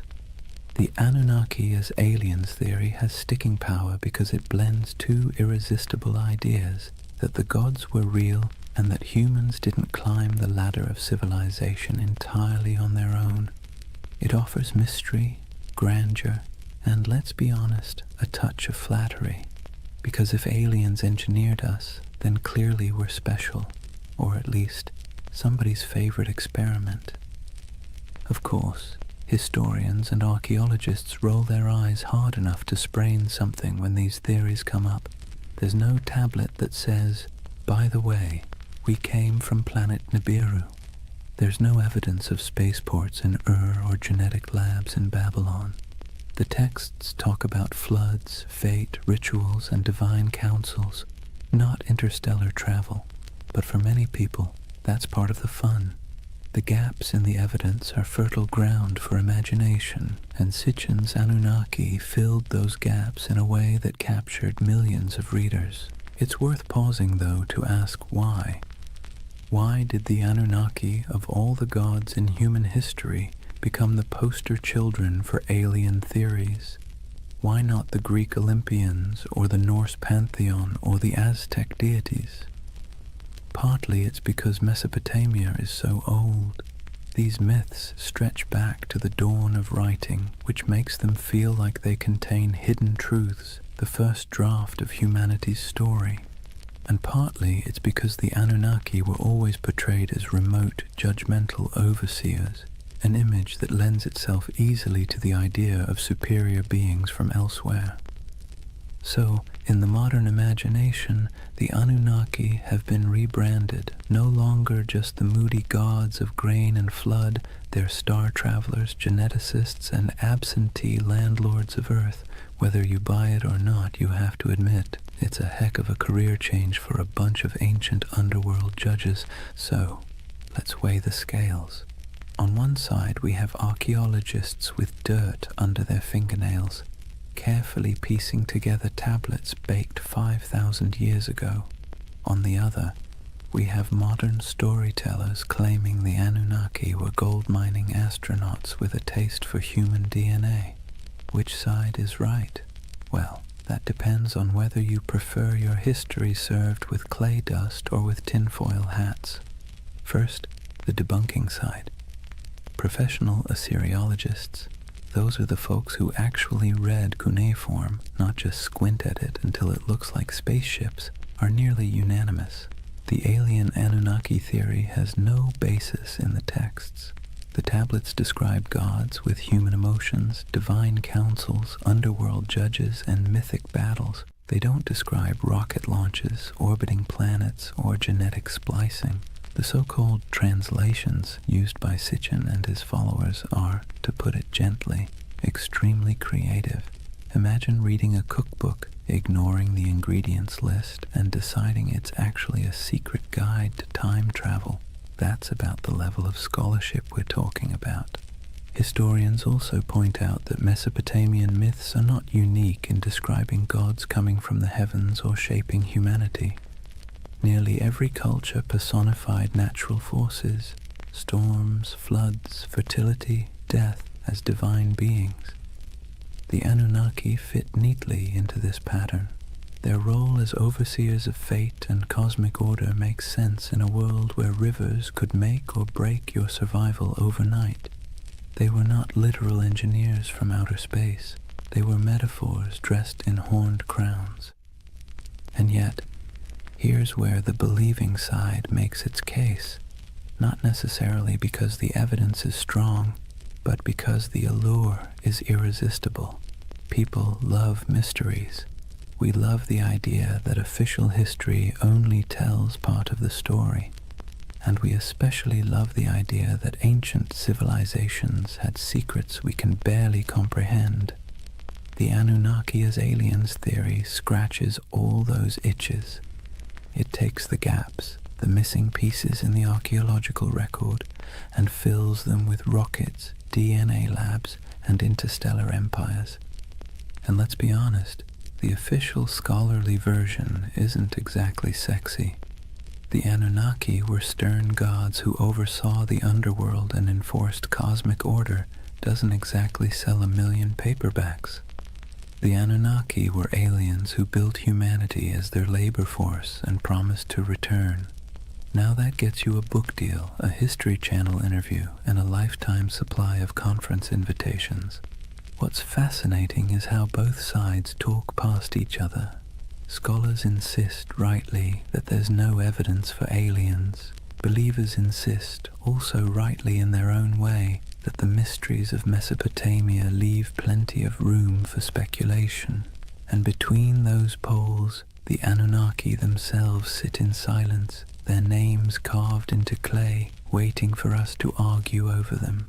Maybe that's the real takeaway here. Not whether they were gods, judges, or astronauts, but the fact that the Anunnaki are still sparking debate thousands of years later. They're still being reinterpreted, reshaped, and reimagined to suit the anxieties and fascinations of every age, whether that's Bronze Age farmers worrying about floods, or modern readers worrying about aliens in the night sky. So are they aliens? Almost certainly not. Are they fascinating? Absolutely. And in the end, whether you lean on the side of clay tablets or cosmic spaceships, you're participating in the same tradition the Mesopotamians started, using stories to make sense of a world that always feels a little bit out of our control. Here's the thing, whether you side with the cautious archaeologists or the ancient astronaut crowd, one fact is undeniable. The Anunnaki have staying power. Thousands of gods have come and gone, their names forgotten, their temples reduced to rubble, but somehow the Anunnaki still loom in our imagination, stubbornly refusing to fade. Why? What is it about this particular group of deities that continues to haunt us? Part of the answer lies in timing. The Anunnaki belong to the very earliest chapters of human history. When we talk about them, we're not just talking about some late add-on to mythology. We're talking about gods that walked hand in hand with the invention of writing, cities, and law. They're baked into the foundations of civilization itself. To imagine them is to imagine the dawn of human organization, when the rules of existence were still being scribbled on clay for the very first time. That alone gives them an aura of primordial authority. Another part is their personality. Unlike distant creator gods who retreat into the heavens after making the world, the Anunnaki were meddlesome. They judged, they punished, they demanded offerings. They were nosy landlords of human destiny, constantly keeping score. And let's be clear, that resonates because it feels familiar. Who hasn't felt like life is governed by forces beyond your control, demanding rent, setting impossible rules, and punishing you when you fall short?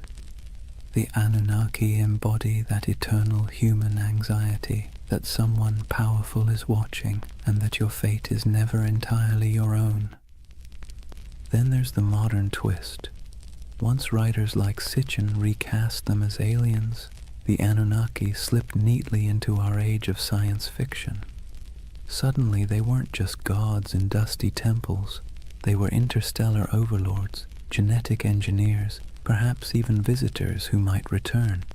That storyline dovetails perfectly with our cultural obsessions, UFO sightings, government cover-ups, the dream that humanity's origin story has a cosmic footnote.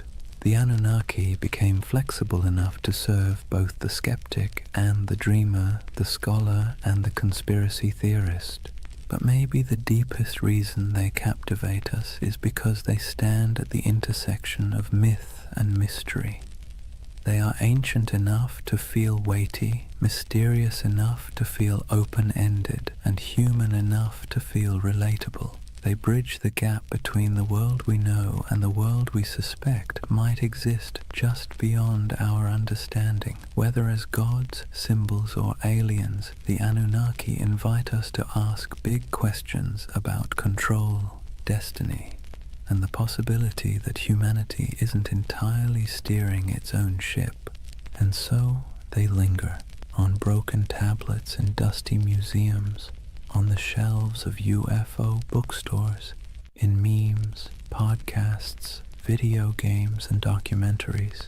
They've outlived the cities that once worshipped them, and they'll probably outlive our own stories too, because the Anunnaki aren't just gods of the underworld, they're gods of imagination, and that, in the end, might be the only immortality any deity truly needs. Chapter 4. Legacy, Splendor, and Echoes in Time. If you were a Mesopotamian king, life wasn't just about managing crops or worrying about canal maintenance. That was for everyone else. Your main job, besides bragging in stone, was to convince people that the Anunnaki were firmly in your corner. Ruling wasn't just politics, it was theater, and the Anunnaki were the ultimate stage props. Step into the palace of a Babylonian ruler and look at the walls. Carvings show the king standing tall, flanked by divine symbols, winged discs, horned crowns, stars etched above his head. These weren't decorative doodles, they were bold advertisements. The message was simple: I don't just rule because I say so, I rule because the gods, the Anunnaki themselves, have given me the keys to the kingdom. If anyone dared question it, well, they weren't defying just a man, they were defying the cosmic order. Not exactly a comfortable position to be in. And then there were the temples. Massive ziggurats weren't simply for piety, they were political assets. Kings poured resources into these towering mud brick staircases to heaven, dedicating them to the Anunnaki as if they were paying off a divine mortgage. Each new level added, each gleaming brick was another way of saying, see how devoted I am? Clearly the Anunnaki love me more than the guy ruling next door. Priests, of course, benefited handsomely from this arrangement, receiving offerings, land, and workers, all in the gods' names. Kings and priests together formed a kind of divine PR firm, endlessly reminding everyone that their power flowed straight from above. Rituals, too, were carefully choreographed to spotlight this connection. The king might be shown pouring libations to a statue of a god or personally leading a festival procession. Behind him trailed nobles, musicians, soldiers, and ordinary citizens, all participants in a drama where the king was both actor and messenger. The Anunnaki's presence was invoked at every step, their supposed approval stamped onto the very structure of civic life. Of course, it wasn't all incense and hymns. Kings also invoked the Anunnaki in their darker pronouncements. Inscriptions often came with curses attached.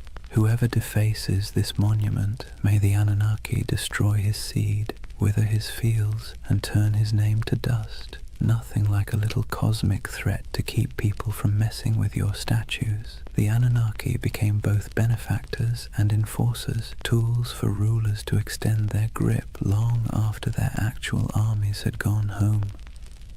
To the elite, the Anunnaki were less distant deities and more political allies. Their approval justified expansion, conquest, and the construction of monumental architecture. Their names adorned treaties, their authority sealed laws, and their imagined presence loomed over courts and councils. Ordinary Mesopotamians might have seen the Anunnaki as stern judges of fate, but for kings they were a brand, one you invested in heavily because without it your power was just another mud-brick palace waiting to crumble. And so when you think of Mesopotamian splendor, banquets with honey cakes and music, dazzling gates covered in glazed brick, kings reclining in luxury, remember that every goblet raised was, at least on paper, raised in honor of the Anunnaki. The gods were everywhere, woven into the very fabric of elite life, both as protectors and as the ultimate marketing department. Let's step outside the palaces for a moment and see how different life looked depending on where you stood in Mesopotamian society. Because while kings and nobles could commission inscriptions boasting about their cozy relationship with the Anunnaki, ordinary people experienced those gods in very different, far less glamorous ways. Start with the farmer. He rises before dawn, trudges barefoot through mud, and pours out a portion of his precious grain as an offering. That handful of barley might be the difference between feeding his family through the week or going hungry, but the ritual isn't optional. The Anunnaki need to be kept happy, or at least not too angry, and so sacrifices are made. For him, the gods are stern overseers whose moods swing with the floods, the plagues, and the weather. His prayers are not about glory or legacy. They are desperate petitions for rain, for healthy crops, for the survival of his children. Now step into the temple courtyard. Here, priests oversee elaborate offerings, roasted lamb, beer poured into bowls, incense rising in aromatic clouds. Nobles and kings show up too, parading gifts of gold and silver, dedicating massive feasts in the gods' names. On the surface, it looks like everyone is worshipping the same deities, but the scale is entirely different. Where the farmer gives a clay bowl of bread, the king gives an entire bull.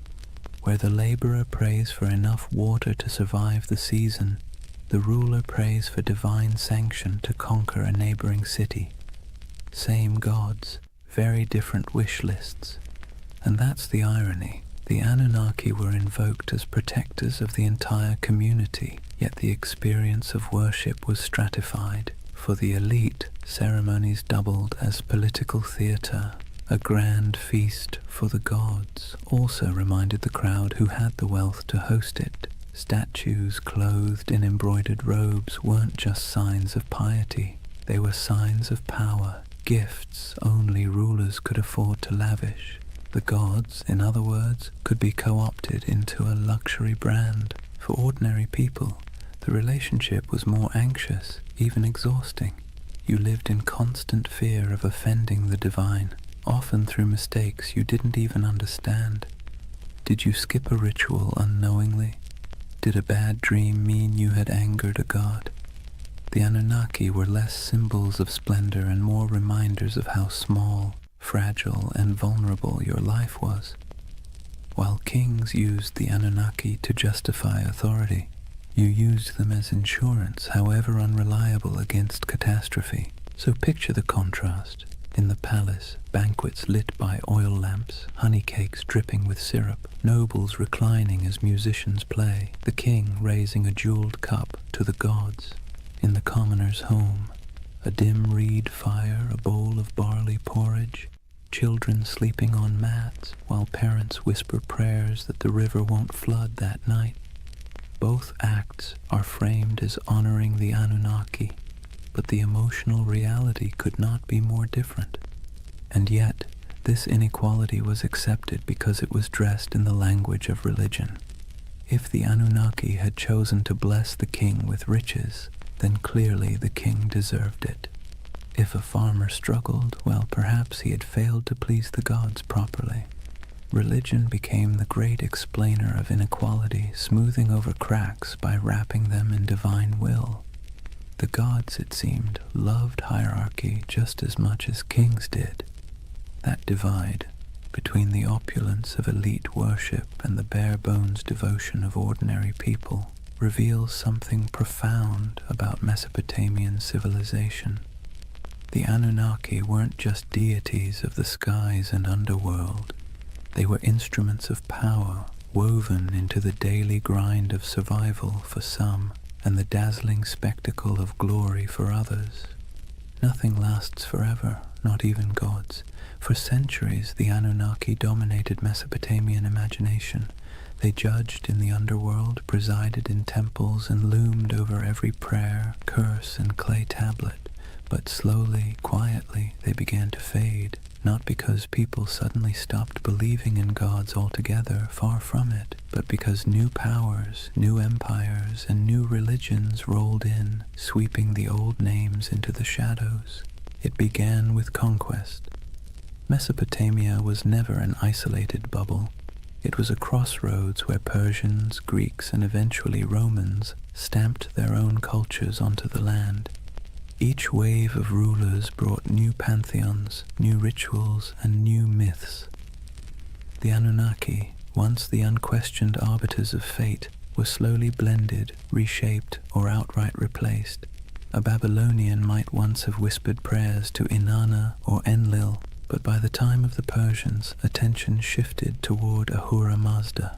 Later, under Hellenistic influence, Greek gods elbowed their way into local imagination, blending awkwardly with the old Mesopotamian figures. The Anunnaki became echoes, half-remembered names tucked into older hymns and inscriptions, less feared than they once were. Even in the myths, they began to shrink. In the earliest texts, the Anunnaki were grand, mighty judges of humanity, controllers of storms and harvests. But later, their roles were downplayed, reinterpreted, or demoted. Some became minor underworld deities, their names appearing only in lists or rituals, stripped of personality. Others were absorbed into the identities of more dominant gods like Marduk, who rose to prominence in Babylon. It's as if the divine stage grew crowded, and the Anunnaki were pushed to the background, while new stars took the spotlight. Part of their decline came from the simple fact that memory is fragile. Myths were preserved on clay tablets, but those tablets broke, crumbled, or were buried under centuries of dust. Without scribes constantly rewriting and teaching them, names slipped away. And when temples fell into ruin, when ziggurats melted back into mud, the rituals that once kept the Anunnaki alive dissolved too. Gods require worshippers. Without daily offerings, songs, and fear, even the most intimidating pantheon becomes just a whisper in old stories. Yet their influence didn't vanish completely. Biblical writers remembered Babylon and its gods, often casting them as symbols of arrogance or oppression. Later cultures hinted at shadowy beings who sounded suspiciously like the Anunnaki, stern judges, watchful figures, half-remembered echoes of older myths. But their names, once shouted in temple courtyards, became faint murmurs in academic footnotes and archaeological reports. Imagine walking through the ruins of Ur or Babylon centuries after their decline. The great ziggurats are crumbling, reeds sprouting between broken bricks. Once bustling courtyards are silent save for the wind. The statues of gods are toppled or eroded, their once bright garments long since rotted. To stand there is to feel the silence of forgotten worship, a silence where the Anunnaki once thundered. And yet there's a strange comfort in that silence. Even the gods, it turns out, are subject to time. They too fade, replaced, rewritten. The Anunnaki's decline is a reminder that nothing, no matter how powerful it seems, escapes the erosion of centuries. Their temples collapsed, their names blurred, but the idea of them lingers, proof that even when the divine fades, memory holds on, however faintly. The Anunnaki may have faded from temples and clay tablets, but they never disappeared entirely. Instead, they slipped sideways, out of daily worship and into memory, myth, scripture, and eventually pop culture. In some ways, they're more famous today than they were in the last days of Mesopotamia, though not always for reasons a Sumerian priest would recognize. Let's start with the Bible. The Hebrew writers who lived through exile in Babylon didn't forget the overwhelming presence of Mesopotamian gods. They may not have name-dropped the Anunnaki directly, but echoes of their imagery crept in. The Watchers, described in certain apocryphal texts, the Nephilim, giants said to descend from divine beings, carry a suspicious resemblance to older tales of moody gods and semi-divine figures. The story of the Tower of Babel itself feels like a faint shadow of the ziggurats, those stairways to the heavens where priests once claimed the gods descended. Babylon became a symbol of arrogance, sin, and divine punishment. But behind that symbol lurked the forgotten faces of the Anunnaki. Fast forward a few millennia, and the Anunnaki were dusted off, not by priests or kings, but by authors with a taste for the mysterious. In the 20th century, writers like Zecharia Sitchin gave them a brand new identity, not just gods, but aliens. According to his theory, the Anunnaki were advanced beings from another planet, here to engineer humanity as a labor force. Never mind that Mesopotamian texts say no such thing. This reimagining stuck, feeding directly into the world of ancient astronaut theories. Suddenly, the Anunnaki weren't forgotten deities of grain and underworld judgment. They were interstellar overlords with spaceships, genetic labs, and a taste for gold. Do scholars roll their eyes at this? Absolutely. Archaeologists point out that Sumerian inscriptions mention plenty of gods, but none of them arrive in rockets or dabble in DNA splicing. Still, the theory has traction because it taps into a deep human itch, the sense that our past hides secrets, that civilization began not just with mud and sweat, but with some kind of hidden intervention. The Anunnaki, rebranded as cosmic engineers, became perfect fodder for late-night documentaries, YouTube rabbit holes, and endless speculation about what if. And it didn't stop with conspiracy books. The Anunnaki found their way into movies, video games, and novels. They appear as shadowy gods in fantasy series, as alien overlords in science fiction, as mysterious powers in role-playing games. Their very name carries weight, ancient, strange, vaguely menacing. You don't even need to know who they were to feel a flicker of intrigue when you hear it. It's ironic, really. In Mesopotamia, the Anunnaki were feared as judges, overseers, the divine middle management who ensured humanity never forgot its place. Today, they're debated in podcasts, plastered across memes, and occasionally turned into boss battles on a PlayStation screen. From temple chants to digital avatars, that's quite a career arc for a pantheon. But here's the bigger question. Why do they still haunt us? Why do people, thousands of years later, still turn to the Anunnaki as symbols of hidden knowledge, ancient power, or cosmic conspiracy? Maybe it's because they embody both sides of human imagination, the sacred and the strange, the myth and the mystery. They were never gentle gods. They were moody, demanding, unpredictable. In that sense, they feel closer to us than the serene, distant gods of later traditions.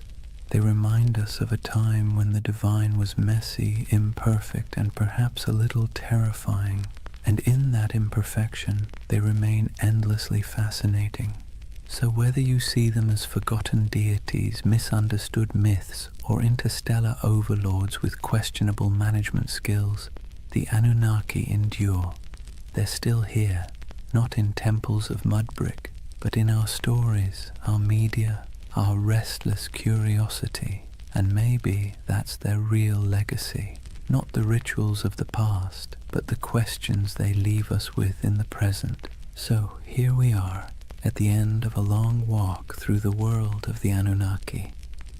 From their thunderous presence in Mesopotamian temples to their quiet afterlife in pop culture, they have proved to be more than just forgotten gods. They are a mirror of how humans explain the unexplainable, manage fear, and weave stories to make sense of chaos.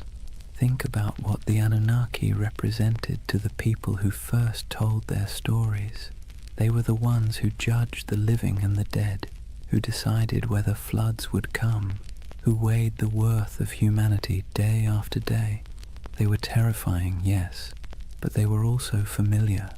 They quarreled like humans, demanded food and drink like humans, punished and forgave like humans. In their flaws, they reflected the world of their worshippers. Life in Mesopotamia was harsh, unpredictable, and full of petty dramas, so naturally their gods were too. Fast forward to today, and the Anunnaki still serve the same role, just in a different costume. Some people see them as symbols of divine mystery, others as aliens with secret blueprints for human evolution, others as archetypes of forgotten myths. But underneath those interpretations is the same impulse, the need to believe that our world is not random, that there are forces, whether gods, aliens, or fate, shaping our story. And here's the irony. In searching for the Anunnaki, what we really uncover is ourselves, our hopes, our fears, our longing for meaning. Whether in temple hymns, clay inscriptions, or late-night conspiracy videos, the Anunnaki are less about the gods and more about the humans who imagined them. They tell us that from the very beginning, we've been restless. We've wanted answers, we've wanted control, and when the rivers of life flooded or dried, we looked upward, to the sky, to the gods, to the stars, and tried to explain it. So why do they still haunt our imagination? Maybe because they embody the uneasy truth of civilization, that progress comes with anxiety, that knowledge comes with questions we can't quite answer, that power, whether divine or human, is always precarious. The Anunnaki remind us that even at the dawn of history, people wrestled with the same feelings we carry today: awe, fear, wonder, doubt. And as you drift into sleep tonight, let that thought settle in gently. The Anunnaki may be gone, their names eroded by time, their temples reduced to dust, but the echoes of their stories still ripple through us, not as warnings from stern gods, but as reminders of our own humanity. The rivers rise and fall, empires bloom and crumble, gods fade, then return in new disguises. Yet the rhythm of life carries on. In the quiet of your own night, you don't need to worry about divine judges weighing your worth. You can rest easy, knowing you are part of a story that stretches back to those ancient voices who once whispered prayers under starlit Mesopotamian skies. They too feared the night, they too searched for meaning, and in that connection, across thousands of years, maybe we find the most peaceful truth of all. We've always been human, and we've always been looking up.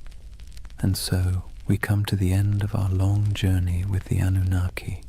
We've walked the muddy fields of Mesopotamia under their watchful gaze, sat in the courtyards of ziggurats while priests chanted, listened to myths of floods, heroes and gods who judged humanity like a never-ending performance review. We've seen them fade into dust, only to reappear in new disguises, as echoes in scripture, as theories of alien visitors, as symbols of mystery and power. What's remarkable is not that the Anunnaki vanished, but that they never truly left. They live on in the stories we tell, in the patterns of our thought, in the restless curiosity that keeps humans forever asking, what if? They are a reminder that civilization itself began with questions, with awe, with fear, with the desire to turn chaos into order. And in their myths, we can still hear the heartbeat of the first cities, the first prayers, the first sleepless nights. But unlike those ancient people lying awake under reed roofs, fearing floods, demons, and divine wrath, you don't need to worry tonight. The Anunnaki may have been restless gods who never slept, but you can. The rivers outside your window aren't about to rise and sweep you away. The stars aren't omens of disaster, just quiet lights marking the night sky. The fears of yesterday can stay in yesterday, so take a breath. Let the weight of history ease your own thoughts. The Anunnaki watched over their world with suspicion and judgment, but you can rest in a world that has carried their stories forward, softened by time, transformed into echoes. Close your eyes and let the myths fade into dream. The gods may never have slept, but tonight you can. Good night.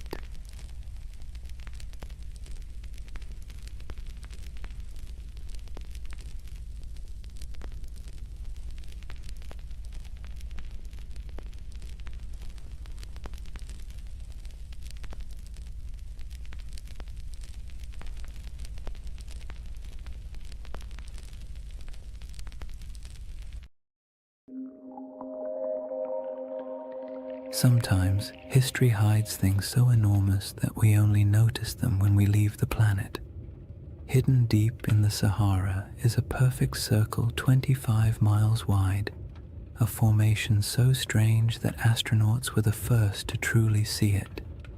Yet despite its size, its symmetry, and its eerie resemblance to a giant eye staring straight up through the sand, no one can fully explain how it formed. This is the Risha structure, the Eye of the Sahara, and tonight we're going to gently unravel one of Earth's quietest and most hypnotic mysteries. But here's the part that stops you in your tracks. However, despite all our technology, satellite mapping, and geological theories, the Risha structure still doesn't neatly fit into any box. It isn't a crater, it isn't a volcano, and it isn't the kind of erosion that typically produces such clean, concentric rings. And yet there it sits, alone in the desert, looking just organized enough to make your brain whisper, "Wait, who made that?" Now, don't worry. We're not here to chase sensational theories or sprint through conspiracies. This channel is all about slowing down, letting curiosity stretch out a bit, and using history's strangest corners as gentle stepping stones toward rest. So if you're someone who falls asleep best to ancient civilizations, quiet landscapes, and mysteries wrapped in soft, soothing detail, you're in the right place tonight. Go ahead and dim the lights, settle in, and if you haven't already, subscribe to continue exploring the enigmatic corners of history that make the perfect companions for sleep. And let me know in the comments where you're tuning in from and what time it is for you. I really do love seeing the entire world checking in. Tonight's journey starts with the moment humanity first encountered the Rishat structure. Not from the shifting dunes below, but from hundreds of miles above the Earth, where astronauts stared down at the Sahara and spotted something that absolutely shouldn't have been there.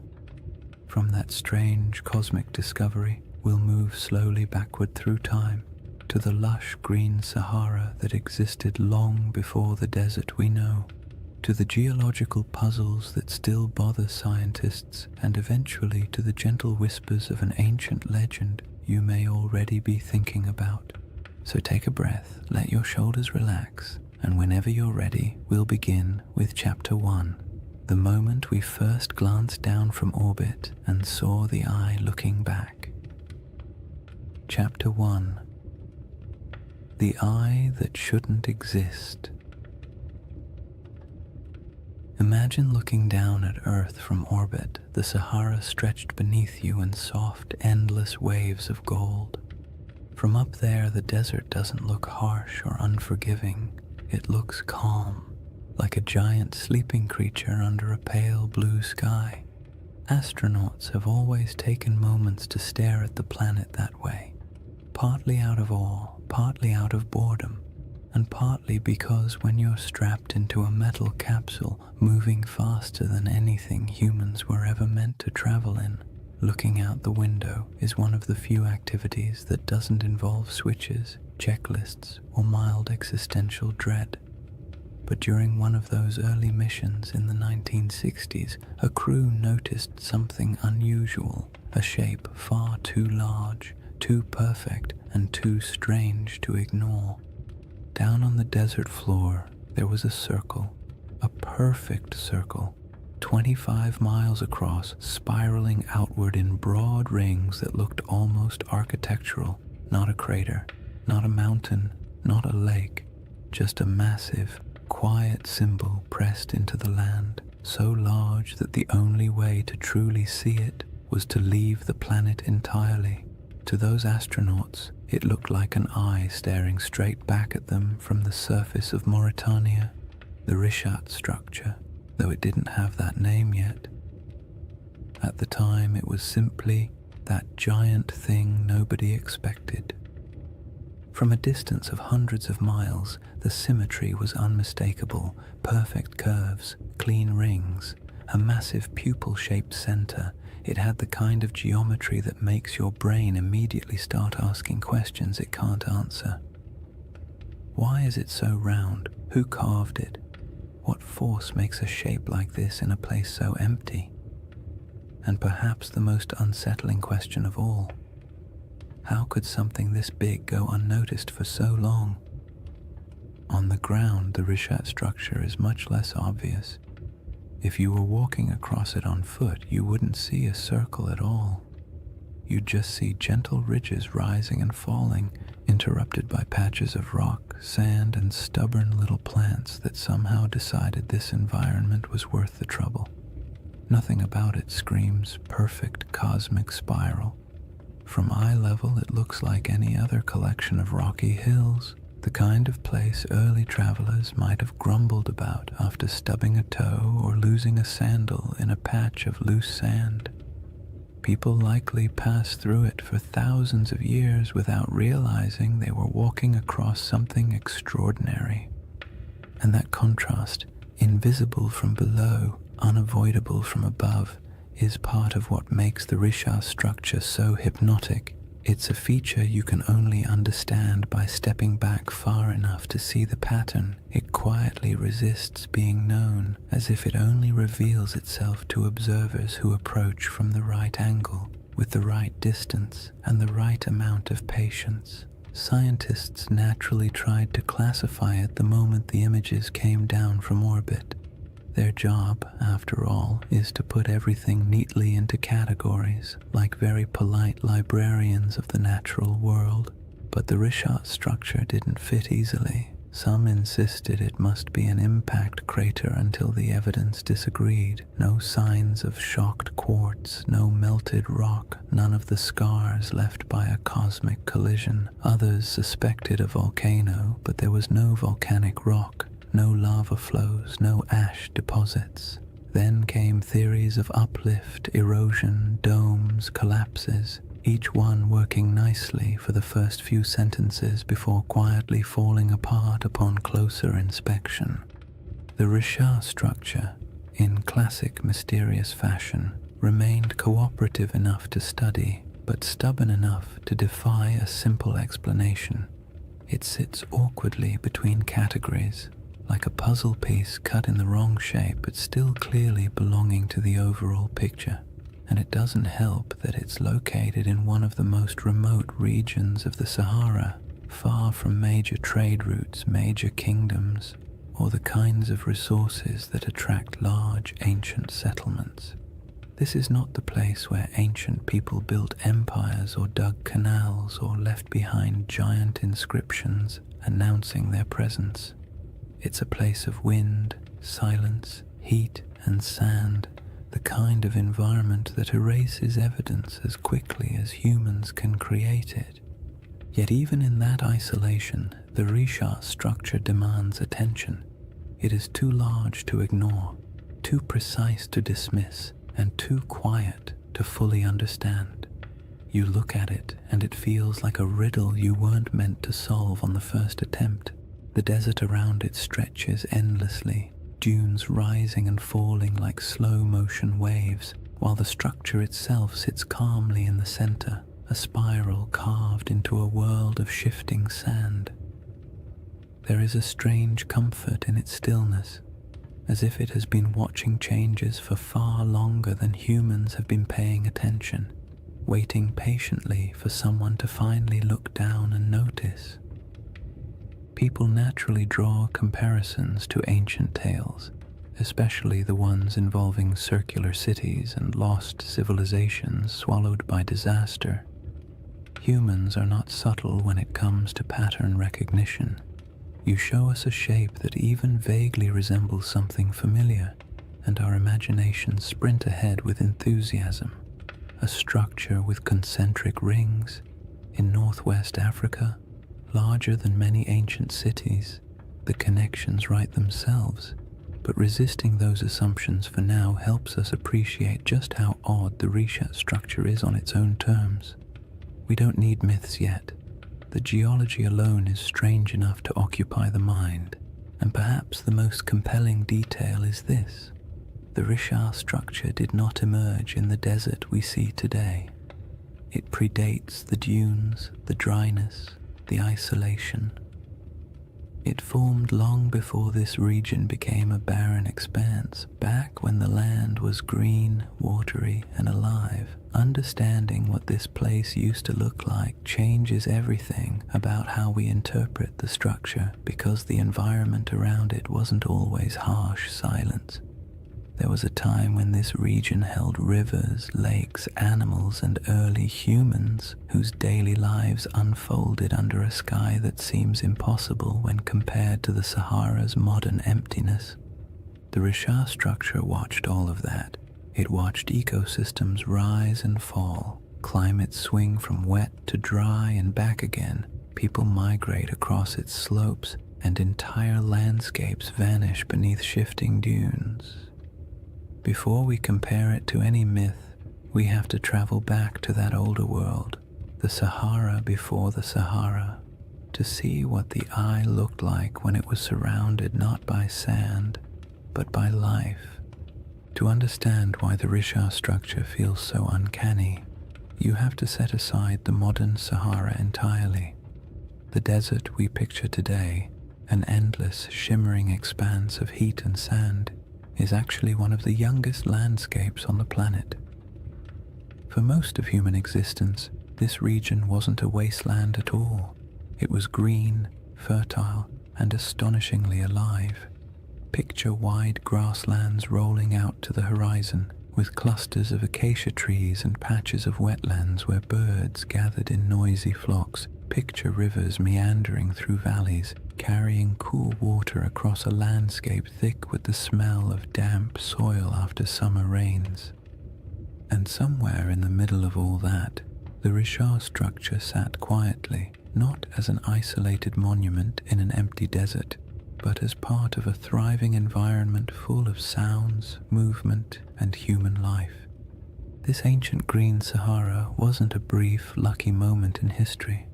It was part of a repeating cycle caused by subtle shifts in Earth's orbit and tilt, changes that alter the intensity of monsoon rains across Africa. Every so often, rainfall increases enough to transform the desert into a lush savanna. During these humid periods, lakes stretch across thousands of square miles, rivers intersect the plains, and the entire landscape becomes something you'd associate more with national parks than the modern Sahara. One of these lakes, Lake Megachad, grew so large it dwarfed most modern bodies of water. Today it's reduced to a fraction of its former size, but the ancient shoreline is still visible from space, ghostly arcs etched into the ground. People lived in this green Sahara, not mythical super beings or forgotten high-tech civilizations. just ordinary families doing the same things humans have always done, carrying water, tending fires, raising children, arguing about small chores, making tools because stores wouldn't exist for another 10,000 years. They carved rock art showing giraffes, cattle, and hunters. They painted scenes of life that would feel familiar even now. Herders guiding animals, groups traveling together, children playing near pools of water. These paintings sit today in silent caves and overhangs, reminders that the desert once held a different world entirely.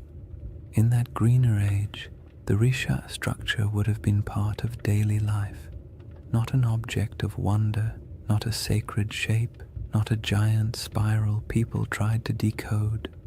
Just land from the ground, the structure doesn't appear circular. You only see ridges and slopes, gentle arcs rising and falling like the ribs of a giant slowly sleeping beneath the surface. Early humans would have walked across it without a second thought. Maybe they used its higher points as lookout spots to scan for animals. Maybe they sheltered in its inner valleys when storms rolled through. Maybe they avoided certain parts out of superstition, or maybe they never thought about it at all. Most likely it was simply background scenery, the same way we barely notice the hills near our own towns unless someone points out their shape. But even if it blended into the landscape, the Rishat structure would have quietly shaped the rhythm of life around it. The ridges could have guided migration paths. Water might have pooled in certain low areas after seasonal rains. Vegetation could have grown thicker in pockets where moisture collected. For thousands of years, people and animals would have used the structure without realizing they were interacting with something that would one day puzzle scientists, entice researchers, and inspire late-night conversations about lost civilizations and ancient catastrophes. As the climate shifted and rainfall declined, the green Sahara slowly began to fade. Lakes shrank, rivers dried, vegetation withered. The smell of earth after rain became less common. Migrations stretched longer as people followed dwindling water sources, and eventually dunes crept across the landscape, swallowing paths, burying campsites, and erasing nearly all traces of the world that had existed before. What's haunting about this transformation is how quickly it happened in geological terms. A few thousand years, an eye blink in Earth's timeline, was all it took to turn a thriving ecosystem into one of the largest deserts on the planet. The people who lived here would have witnessed that shift firsthand. Generation by generation, they watched lakes retreat, animals disperse, and once reliable seasonal patterns collapse. Oral traditions from various African cultures still contain echoes of climates changing, waters disappearing, or ancestral migrations driven by environmental upheaval. Stories stretch and distort across centuries, of course, but they often carry a spark of truth at their core. And it's not unreasonable to imagine that somewhere in the long, layered history of this region, memories of a circular landform in a once wet landscape might have eventually become a distant, reshaped legend.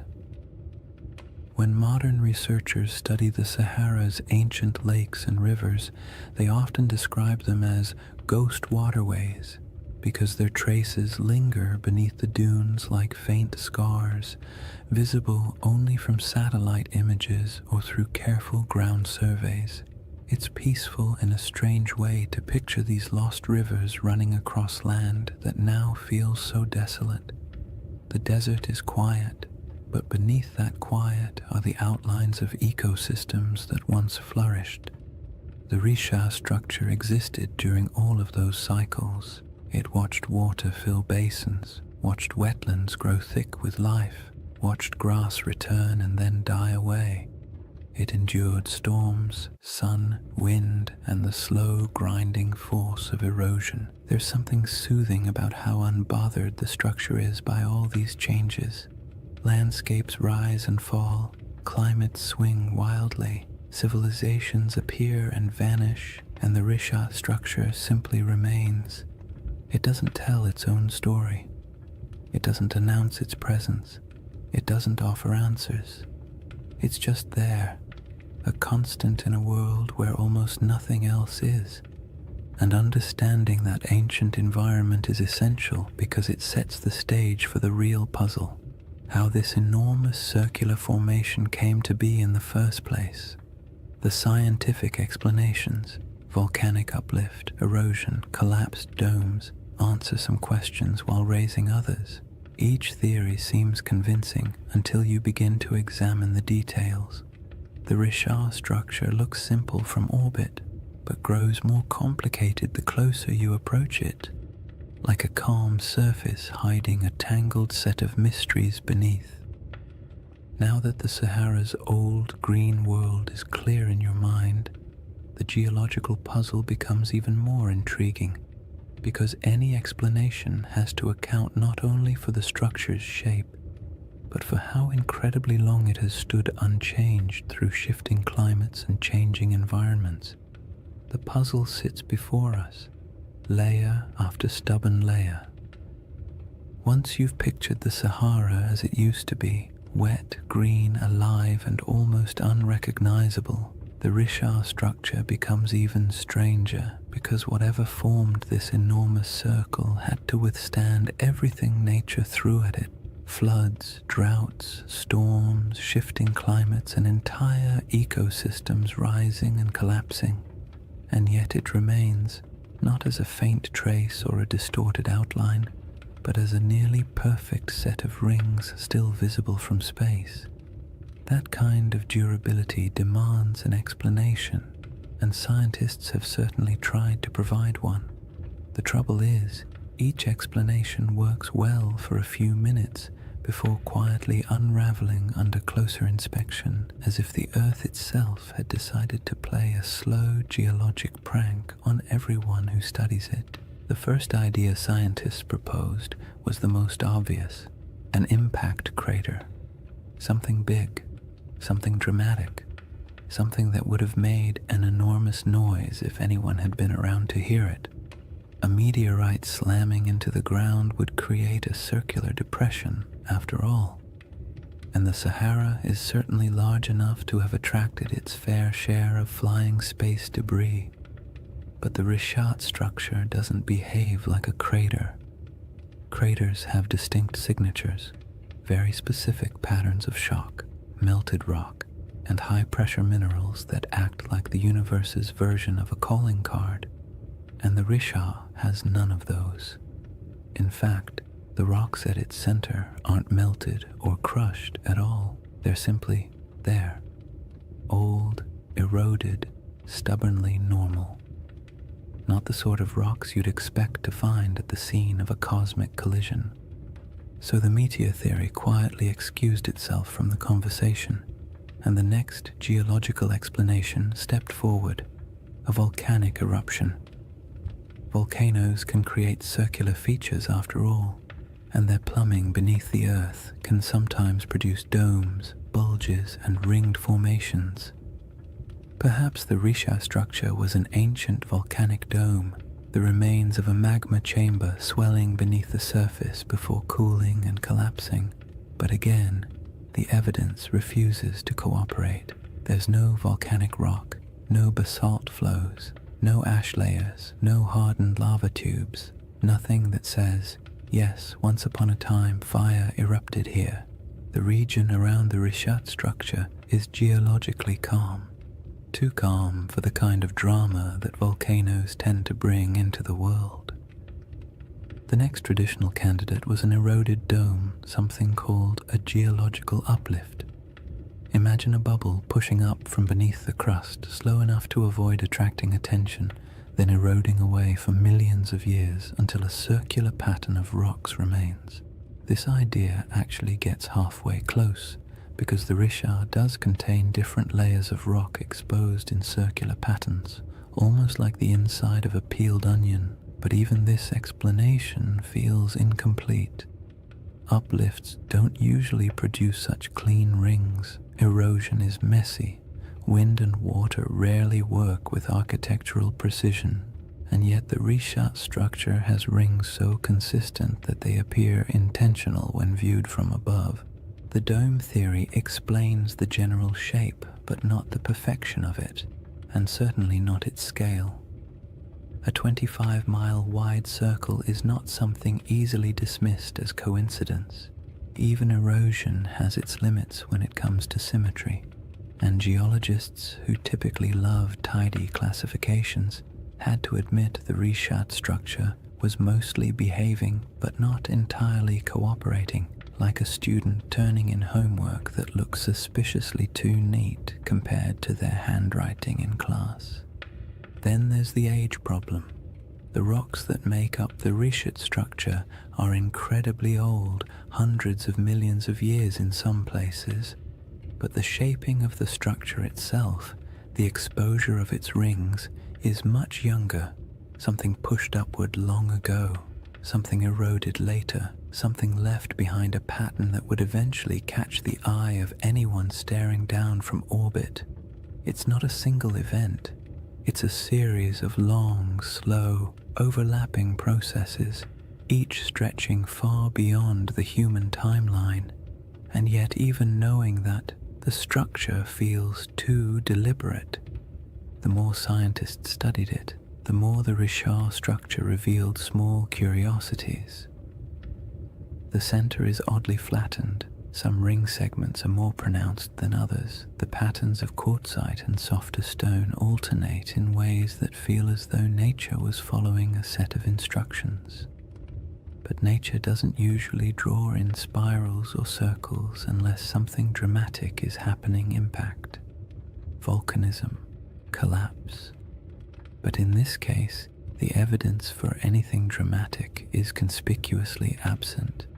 And then there's the perfect ring issue, the one that quietly bothers everyone who looks at the structure, even if they don't say it out loud. Circles in nature are rare at this scale. Random erosion doesn't create them, rivers don't carve them, wind doesn't sculpt them, and when you see one this large, this clean, and this old, it's hard not to feel like the earth briefly decided to act like a compass and draw a near-perfect shape in the sand. It's not surprising that the Richat structure often leaves people with a vague sense of unease, not fear, not dread, just the gentle discomfort of encountering something that feels too orderly in a world built on chaos.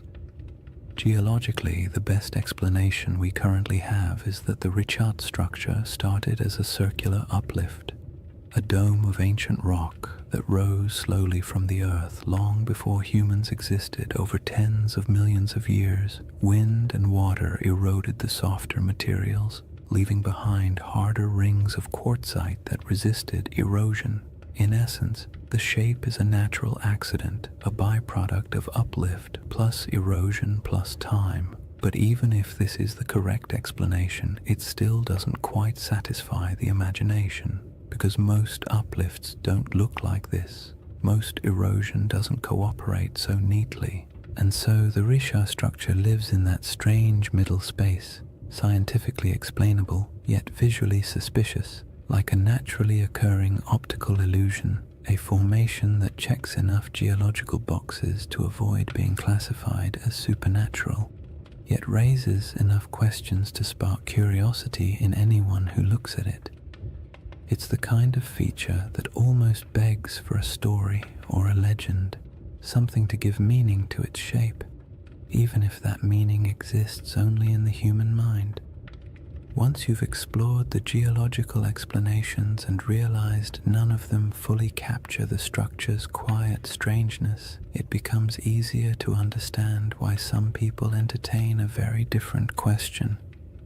Not the scientific, what made this, but the mythic, does this remind me of something? A city described long ago, with concentric rings of land and water positioned somewhere to the west of ancient civilizations, a place said to have vanished in a single day and night. The Risha structure does not announce itself as that place, but it echoes the pattern just enough to make you wonder where coincidence ends and imagination begins. Before any comparisons can be made gently or cautiously, the building blocks of those ancient descriptions must be understood, not as fantasy, but as the fragments of memory, geography, and storytelling that shaped one of history's most enduring legends. Long before anyone could stare down at satellite images or argue over geological uplift on the internet, there was a different kind of puzzle circulating through the ancient world, a story recorded by a single philosopher, passed on from a conversation he claimed to have heard, describing a civilization so strange and so perfectly structured that it bordered on myth even in its own time. Plato's tale of Atlantis has been repeated so often, repackaged so many times, and stretched so far by imagination that the original description often gets lost under the weight of all the versions built on top of it. But if you strip away the embellishments, the crystal cities, the impossible technologies, the ancient aliens with clipboards, interpretations, you're left with a surprisingly simple outline: a circular city, rings of land and water, mountains to the north protecting it, a broad plain to the south, a river that flowed to the sea stones of red, black, and white, abundant animals, especially elephants, and a civilization that rose to prominence before collapsing in a sudden, dramatic event. Whether this description is literal, symbolic, exaggerated, or entirely fictional is something scholars have debated for centuries. But what matters for our quiet journey tonight is not whether Atlantis existed. What matters is the shape of the story, because that shape is what causes people to glance at a satellite photo of the Risha structure and pause. The comparison doesn't begin with belief. It begins with pattern recognition. Humans are wired to look for familiar shapes in unfamiliar places. It's the same instinct that makes us see faces in electrical outlets or animals in passing clouds. So when someone sees a massive set of concentric rings in northwest Africa, a structure wrapped in mystery and sitting in a region that once held rivers, lakes, and life, it's reasonable that part of their brain whispers, "This looks like something I've heard before." The resemblance is not perfect, not literal, not conclusive, but it's enough to make curiosity shift in its seat a little. Consider the colors Plato mentions: red, black, and white stones. The Rishat structure, like much of the Sahara, contains layers of rock and sediment that naturally fall into those shades. Iron-rich sandstone brings the red. Basalt and volcanic remnants elsewhere in the region bring the black, and pale limestones offer the white. No one is saying ancient builders selected them and arranged them like a geological art project, but the coincidence is interesting, especially when paired with the natural ring pattern visible from above. Then there are the mountains. Plato describes a notable mountain range to the north of Atlantis. The Risha structure sits in front of the Adrar Plateau, a raised, rugged region that would have looked like a natural wall in a greener era. Today, it's a dry, worn highland, sculpted by time and wind, but long ago it would have been more dramatic. Cliffs, ridges, and elevated land dotted with vegetation and wildlife. If early people lived in the region, they would have viewed those northern heights as a defining feature of their landscape. And what about animals? This part always surprises people because they imagine the Sahara as permanently empty. But during the African humid period, elephants were plentiful. So were giraffes, rhinos, crocodiles, and countless other species. Elephants weren't just passing through, they were thriving. Some rock art across the Sahara shows entire herds, depicted with the casual familiarity of people who lived alongside them.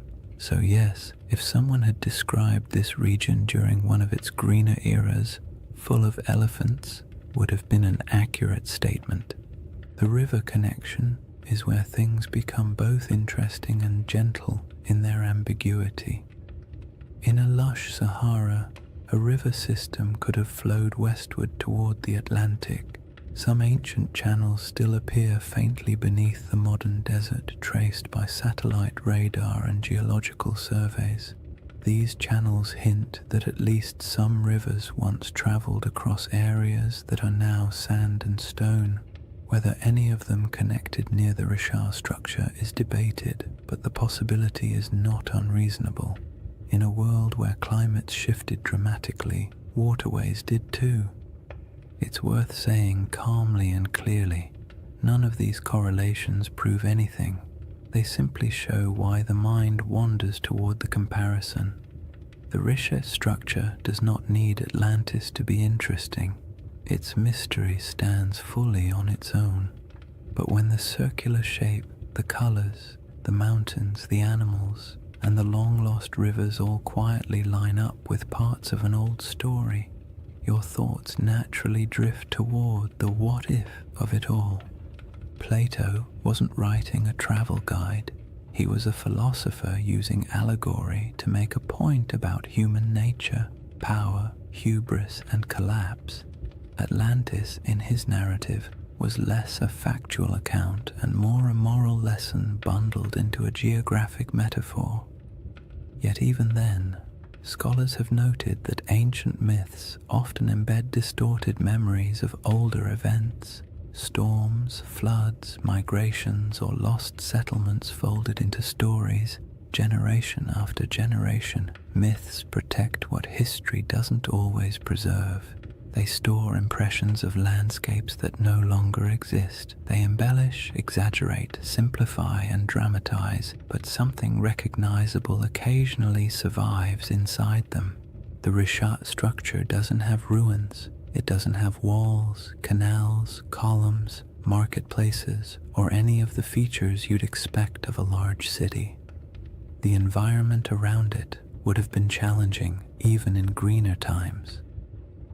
And human settlements from that ancient period would likely have left fragile traces now erased by thousands of years of wind and shifting sand. So the idea of it being a lost civilization rests not on evidence but on the shape alone, the irresistible symmetry that triggers recognition even when no proof supports it. That's part of the comfort of this mystery. It doesn't demand belief. It simply invites curiosity. You don't have to imagine ancient kings or advanced societies. You don't have to build a hidden metropolis in your mind. All you need to do is stand quietly before a satellite image and let the shape speak for itself. A giant ringed formation in the middle of an ancient landscape that has changed almost beyond understanding. Somewhere between geology, memory, climate, erosion, and myth sits the Richard structure. It tells us nothing directly. It refuses to commit to any single story, and perhaps that's why it remains such a calming mystery, one that doesn't need dramatic conclusions or bold claims. It only needs an open horizon, a quiet night, and the imagination drifting gently toward possibilities. Chapter 2 begins with the world that once surrounded this structure, a world of forgotten lakes, shifting climates, and early peoples who lived in a Sahara that doesn't resemble the one we know today. Chapter 2: A Lost World Buried in Sand. To step into the next layer of the Richard mystery, you have to imagine a Sahara that feels almost impossible compared to the one we know today. Not the hot, shimmering, bone-dry desert that stretches endlessly across maps, but a world so green and alive that if you were dropped into it without context, you might not even guess you were standing in northern Africa at all. The Sahara's greener eras weren't brief accidents of climate, they were entire chapters of Earth's history, long enough for lakes to swell into inland seas, for animals to migrate freely across savannas, and for human communities to settle into rhythms of daily life as familiar and as ordinary as any other early society. In that forgotten landscape, the Richard structure wasn't an isolated swirl of geology in a barren desert. It was simply part of the scenery, a ringed plateau sitting quietly in a world full of life. During the African humid period, monsoon rains shifted northward and transformed the Sahara into a mosaic of grasslands, wetlands, and rivers. Satellite studies have revealed thousands of ancient lake beds, some stretching larger than modern countries. The largest of them, Lake Megachad, was so vast that its shoreline would have swallowed entire modern coastlines. It's calming to picture early mornings on its edges, mist lifting off the water, birds scattering across reeds, herds moving slowly through tall grass. These weren't isolated oases like today, but interconnected ecosystems humming with life. Hippos wallowed in shallow pools, giraffes wandered across plains, crocodiles glided through freshwater channels. The air was thick with insects in the rainy season and warm, earthy scents after storms passed. And where there is water and game, people settle. Early human groups built small camps near river bends, moving seasonally with herds or weather patterns. Their lives weren't glamorous. They dealt with all the usual prehistoric frustrations: unpredictable weather, stubborn animals, unreliable food sources, and the constant inconvenience of tools that, despite countless hours of crafting, were still capable of breaking at the worst possible moment. Yet these people left behind some of the most beautiful artifacts the Sahara still holds. Rock engravings and paintings showing scenes of daily life, hunters with bows, families with cattle, children playing near water. These artworks are serene, calm snapshots of a world that no longer exists, carved into stone that has stubbornly endured long after the lakes dried. When people imagine ancient civilizations, they picture dramatic stone cities, elaborate temples, complex political systems, the kinds of things that leave behind headlines in history books. But most ancient people, including those who lived in the Green Sahara, were just trying to get through the week without too much trouble. They managed herds, gathered plants, navigated seasonal routes, and dealt with occasional arguments about who forgot to maintain the fire or who accidentally let a goat wander off into the brush. Civilization doesn't have to look like marble pillars to be worth remembering. Sometimes it's found in the small, repetitive rhythms of daily life, the quiet rituals that define communities. And those communities were not isolated dots scattered randomly across a wet desert. They followed predictable paths. Rivers acted like highways, lakes acted like hubs. Fertile pockets of land created gathering points where groups traded, shared food, and passed down stories. Even without permanent stone buildings, these places had identities, regions where people knew how to track animals, where certain plants grew well, where rainfall was reliable, where the land felt generous enough for families to stay a little longer. In this setting, the Richard structure would have been noticeable, but not mysterious. Its slopes rose gently, offering views of surrounding plains. Its depressions may have caught water seasonally. Its ringed layers might have supported different kinds of vegetation depending on rain and soil. People could have camped along its edges, used its higher ground for scouting, or traveled across it without realizing they were walking across an enormous circular formation that future generations would discover only from space. It was a feature of the land, not a legend, a place you pass through while thinking about practical concerns, shelter, food, weather, instead of trying to decode the terrain beneath your feet. Some researchers have suggested that pockets of early Saharan cultures may have grown surprisingly sophisticated during particularly wet periods, not in the sense of monumental architecture or complex written languages, but in social networks, trade patterns, and livestock management. Evidence shows early domestication of cattle in the region, and groups may have practiced proto-agricultural techniques around wetlands and lake margins. These weren't lost empires. They were adaptable, resilient societies navigating a landscape that could shift dramatically over generations. The idea that a civilization could thrive here, disappear, and leave little trace isn't far-fetched at all. Wet climates draw people, harsh climates erase them. The desert isn't just unforgiving, it's efficient. Wind strips away organic material, sand buries structures, drought erases evidence of farming, floods wash away tools, and time paired with enough silence can erase almost anything that isn't carved into stone. The Sahara has a way of taking the past, smoothing it out, and leaving behind a surface that pretends nothing was ever there. Even so, pieces of that older world survive: fossilized bones, pollen samples trapped beneath sand, ancient shorelines stamped faintly into the earth, and rock art that still shows people standing beside animals that haven't lived in this region for thousands of years. These fragments don't tell a complete story, but they do confirm one thing: the Sahara was once a place where human life thrived, not merely survived.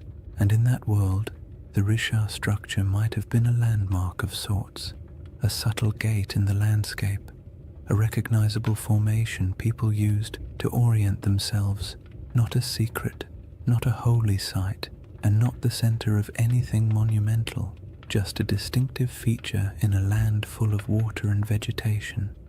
The idea that early groups might have navigated by it is peaceful to imagine. Small bands of families moving across plains, spotting the familiar rise of the rings in the distance, and knowing they were approaching water or shade or simply a place they'd passed through many times before. When the climate shifted and the world dried, those routes disappeared. Lakes shrank into nothing. Rivers retreated and carved new paths underground. Families moved south or west, following food and water. Eventually, the Risha structure went from living landmark to abandoned plateau, then to forgotten geology swallowed by the earliest dunes. There are no written records, no monuments, no grand architectural remains from this era, just silence and the faint memory of a world washed away by time. The civilizations of the Green Sahara weren't lost in a dramatic catastrophe. They faded gradually, quietly, as the rains weakened and the land transformed, and that gradual fading matters when we begin comparing ancient descriptions, lost worlds, and the shape of stories that survived long after the land itself changed beyond recognition. The timeline of that fading, and how closely it lines up with certain ancient myths, forms the next layer in the riddle. When people hear the word Atlantis, they often imagine something impossibly ancient, a civilization so old it might as well have existed when mammoths were still wandering around, being large, shaggy inconveniences. But Plato didn't describe Atlantis as a civilization from the dawn of time. He dated its downfall to around 9,600 BCE, a period surprisingly close to the end of the last ice age and, as it happens, surprisingly close to the moment when the Sahara began shifting into one of its long, humid phases. The more you compare his proposed timeline with the environmental data, the more you notice an odd overlap, not in details or certainty, but in rhythm. And rhythm is often what ancient memories preserve best. Geologists studying the African humid period estimate that around 10,000 BCE, rainfall began increasing dramatically across North Africa. The desert, which had been relatively dry and barren, transformed into a landscape of lakes, wetlands, and grasslands. This wasn't a gentle shift. Climate models show that the monsoon system surged northward in a way that would have felt abrupt on a human timescale. Rivers reappeared, plants spread, herds expanded, and places that had been empty for thousands of years suddenly became habitable again. If you were living anywhere near the region, the shift would have felt like the land itself waking up after a long sleep. Plato's date for Atlantis is often treated like a mystical number. But if you strip away the mythology and look only at the time frame, it places his story right inside the most dramatic environmental transformation the Sahara has ever undergone. That doesn't mean his tale describes this region or any part of it, but the coincidence is interesting, especially because climate change on that scale tends to rearrange human populations. Cultures migrate. Old settlements are abandoned, new territories open for exploration. Oral traditions begin to evolve, preserving memories of places that were flooded or dried out or swallowed by landscapes that changed too quickly for people to adapt smoothly. The timeline problem becomes more intriguing when you move forward a few thousand years. Between roughly 7,000 and 5,000 BCE, the Sahara was at the peak of its green transformation. Lakes were plentiful. Rivers connected regions that are now separated by hundreds of miles of sand. The climate was stable enough that people began developing more complex subsistence strategies, managing herds, experimenting with early forms of cultivation, and forming social groups large enough to leave meaningful traces in rock art and archaeological deposits. This period of stability lasted longer than many ancient civilizations. For thousands of years, life in the Sahara was predictable enough for generations to grow up without ever knowing anything except abundant water, warm seasons, and a landscape that supported human life easily. When conditions are that reliable for that long, people tend to form stories about belonging, about identity, about who they are and how their world works. And when environmental changes finally disrupt those patterns, the departure from what once felt normal can echo through oral traditions for centuries. Around 5000 BCE, rainfall began to decline, slowly at first, then more dramatically. Rivers shrank, lakes retreated, grasslands thinned. People who had lived in certain places for generations found themselves forced to move, one small migration at a time. What's striking about this timeline is how well it fits what many ancient myths tend to describe. Not sudden apocalypses, but drawn-out declines, landscapes that once supported life losing their balance. Cultures forced to let go of familiar places, worlds shrinking gradually in ways that felt both natural and tragic. Plato described Atlantis as falling in a moment of sudden catastrophe, but his narrative was shaped by philosophical goals, not meteorological accuracy. When you strip the moral and symbolic layers away, you're left with a simple suggestion: an old civilization, once vibrant, lost to changing conditions long before recorded history. You don't need a supernatural event to produce a memory like that. All you need is a shifting climate. But the timeline problem isn't just about the humid period itself.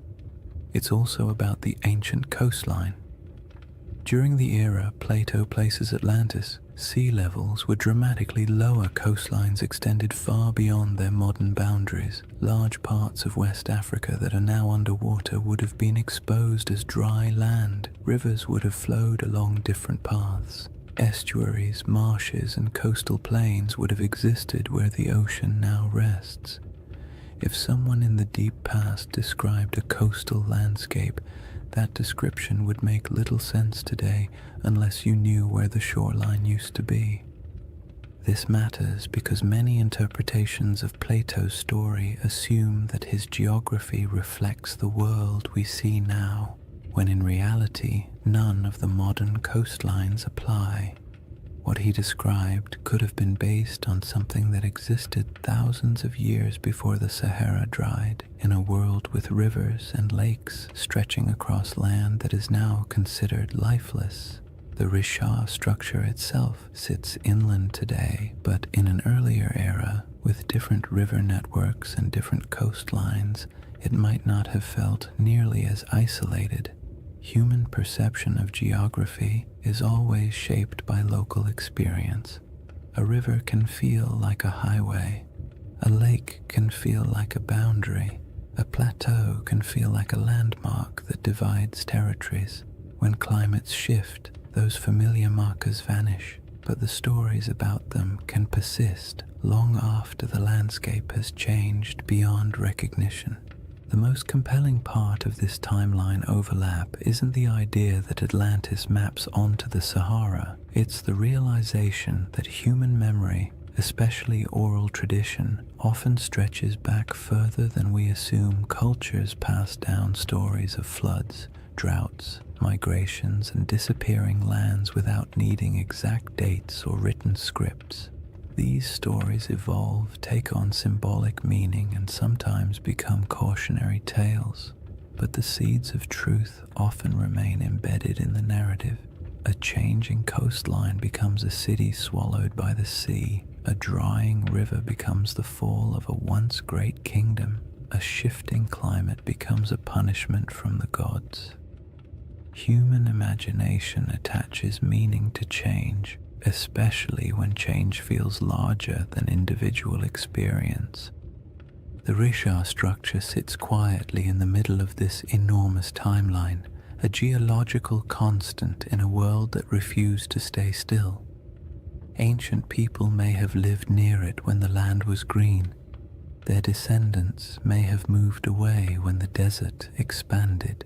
Their grandchildren may have carried memories of lost lakes or vanished rivers into stories told over fires in distant regions. Those stories may have drifted into different cultures over thousands of years, and by the time someone like Plato heard fragments of them, much of the original context would have faded, leaving only symbols and shapes. The timeline problem is not really a problem at all. It's a reminder. The Sahara we know today is young. The world Plato described was older than most of the settlements humans would later build. And between those eras, countless stories were lost, reshaped, or retold. When you compare timelines, climates, and ancient memories, the idea of a forgotten world in North Africa stops sounding fantastical and begins to sound quietly like something entirely plausible in a landscape that has reinvented itself so many times.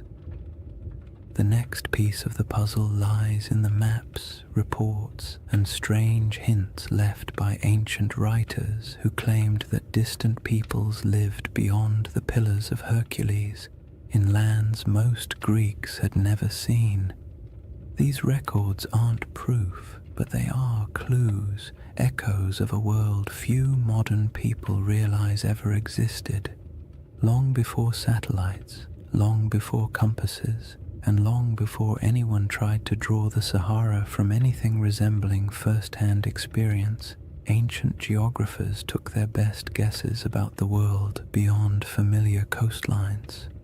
Their maps were charmingly confident and wildly inaccurate, full of creatures that never existed, coastlines that wandered like drunk serpents, and entire regions labeled with vague phrases like lands unknown or people of strange appearance.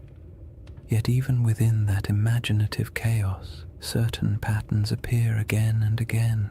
rumors of distant nations beyond the Pillars of Hercules, stories of tall tribes, strange settlements, and river systems far to the west that no Greek or Egyptian explorer had ever reached. These fragments don't offer facts. They offer echoes, traces of a world remembered through second-hand conversations, traveling merchants, and stories that had already aged long before they were written down. Herodotus, often called the father of history and sometimes less generously the father of wildly entertaining exaggerations, wrote about mysterious peoples living beyond the familiar reaches of North Africa. He described tribes who were unusually tall, unusually pale, or unusually skilled at activities no one else could verify. He wrote of great rivers flowing through lands no Greek had ever visited, and of cities existing somewhere far inland beyond deserts that seemed too vast for ordinary travel. His accounts mix truth, rumor, and a healthy dose of "someone told me this, so here you go," but they reveal something important. The regions west of Egypt and Carthage were known to ancient writers only through layers of retelling and misunderstanding.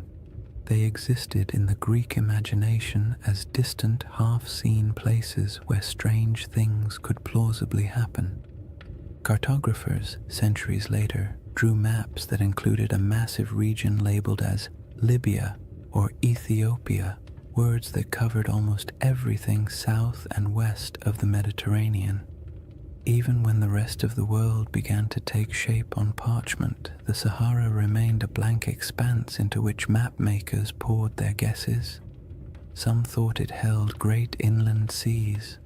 Others believed it was home to tribal confederations wealthy in minerals.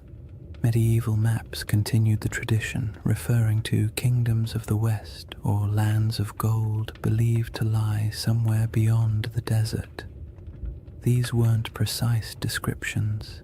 They were memories filtered through trade routes, travelers' claims, and stories that drifted through cultures like windblown sand.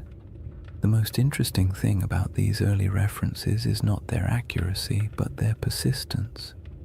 For thousands of years, people believed that lost polities existed somewhere in the interior of Africa.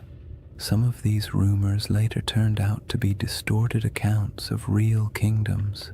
The Ghana Empire, for example, or the early Sahelian states whose wealth came from gold and trade. But some rumors seem older, as if they preserve vague memories of societies that were already gone by the time written history began. It's not hard to imagine how this could happen if the Sahara once held lakes, rivers, and stable populations. Then early travelers from coastal regions might have heard stories about people inland who lived near great bodies of water. By the time those stories reached Greek scholars, the lakes might have dried, the migrations might have begun, and the cultures connected to those earlier landscapes might have dispersed. All that remained were fragments, not histories, just hints. Modern science adds another layer to this puzzle. With satellite imagery, researchers can trace ancient riverbeds beneath the desert. These paleo-channels, as they're called, snake across the Sahara like veins in an old, forgotten body. Some run directly from central North Africa toward what is now the Atlantic. Others branch into networks that once fed massive lakes. These rivers didn't disappear in a sudden catastrophe. They dried gradually as the climate changed, leaving landscapes that no longer match the stories that may have been told about them. If early civilizations or large communities existed near these rivers, their memory would have been separated from their physical location by thousands of years, making it nearly impossible for later cultures to understand what the stories referred to. This disconnect between old memories and new landscapes is how myths form.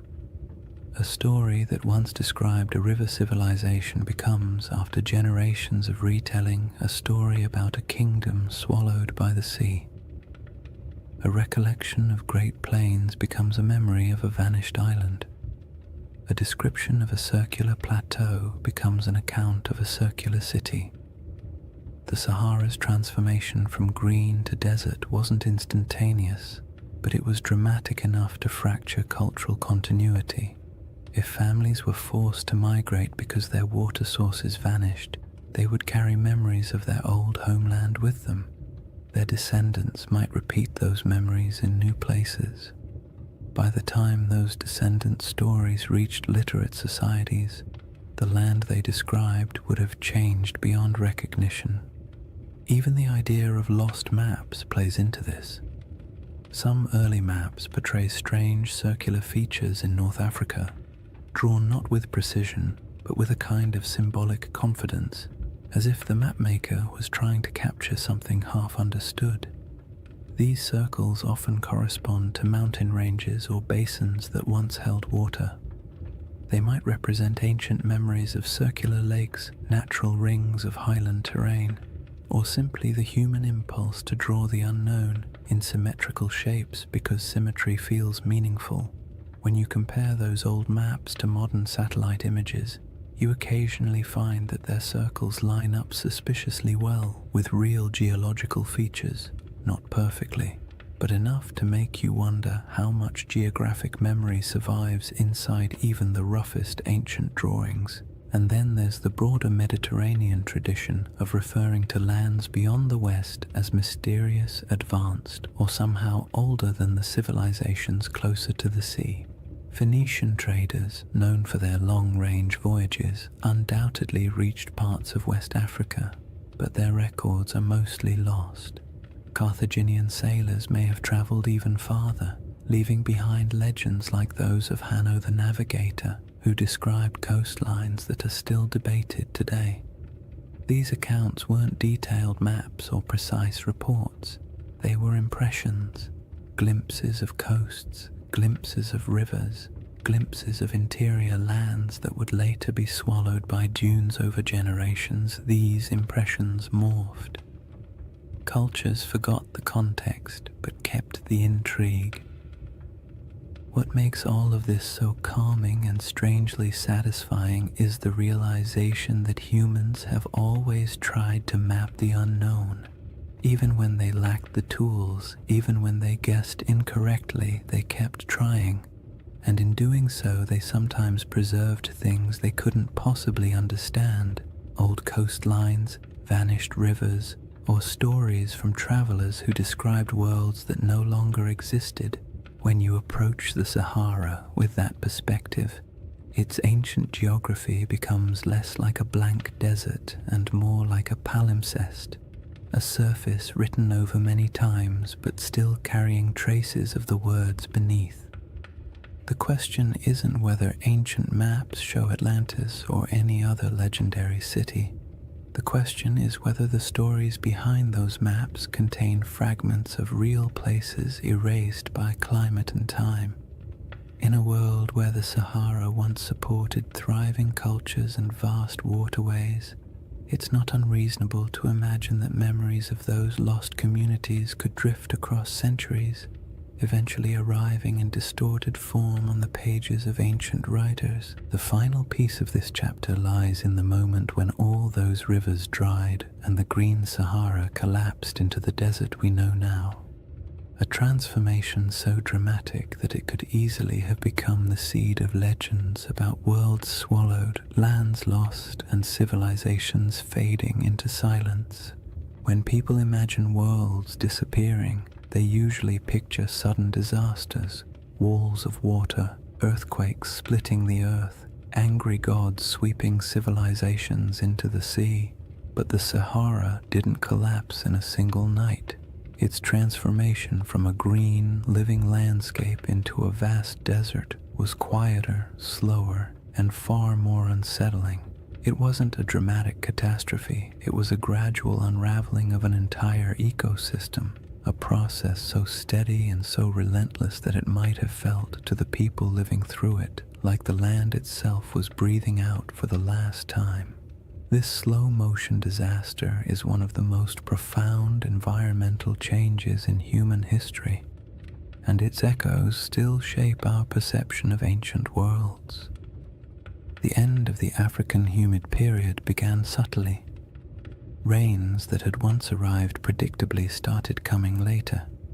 Lakes that had always been full began to shrink just slightly around their edges. Wetlands that had supported birds, fish, and early settlements became patchier.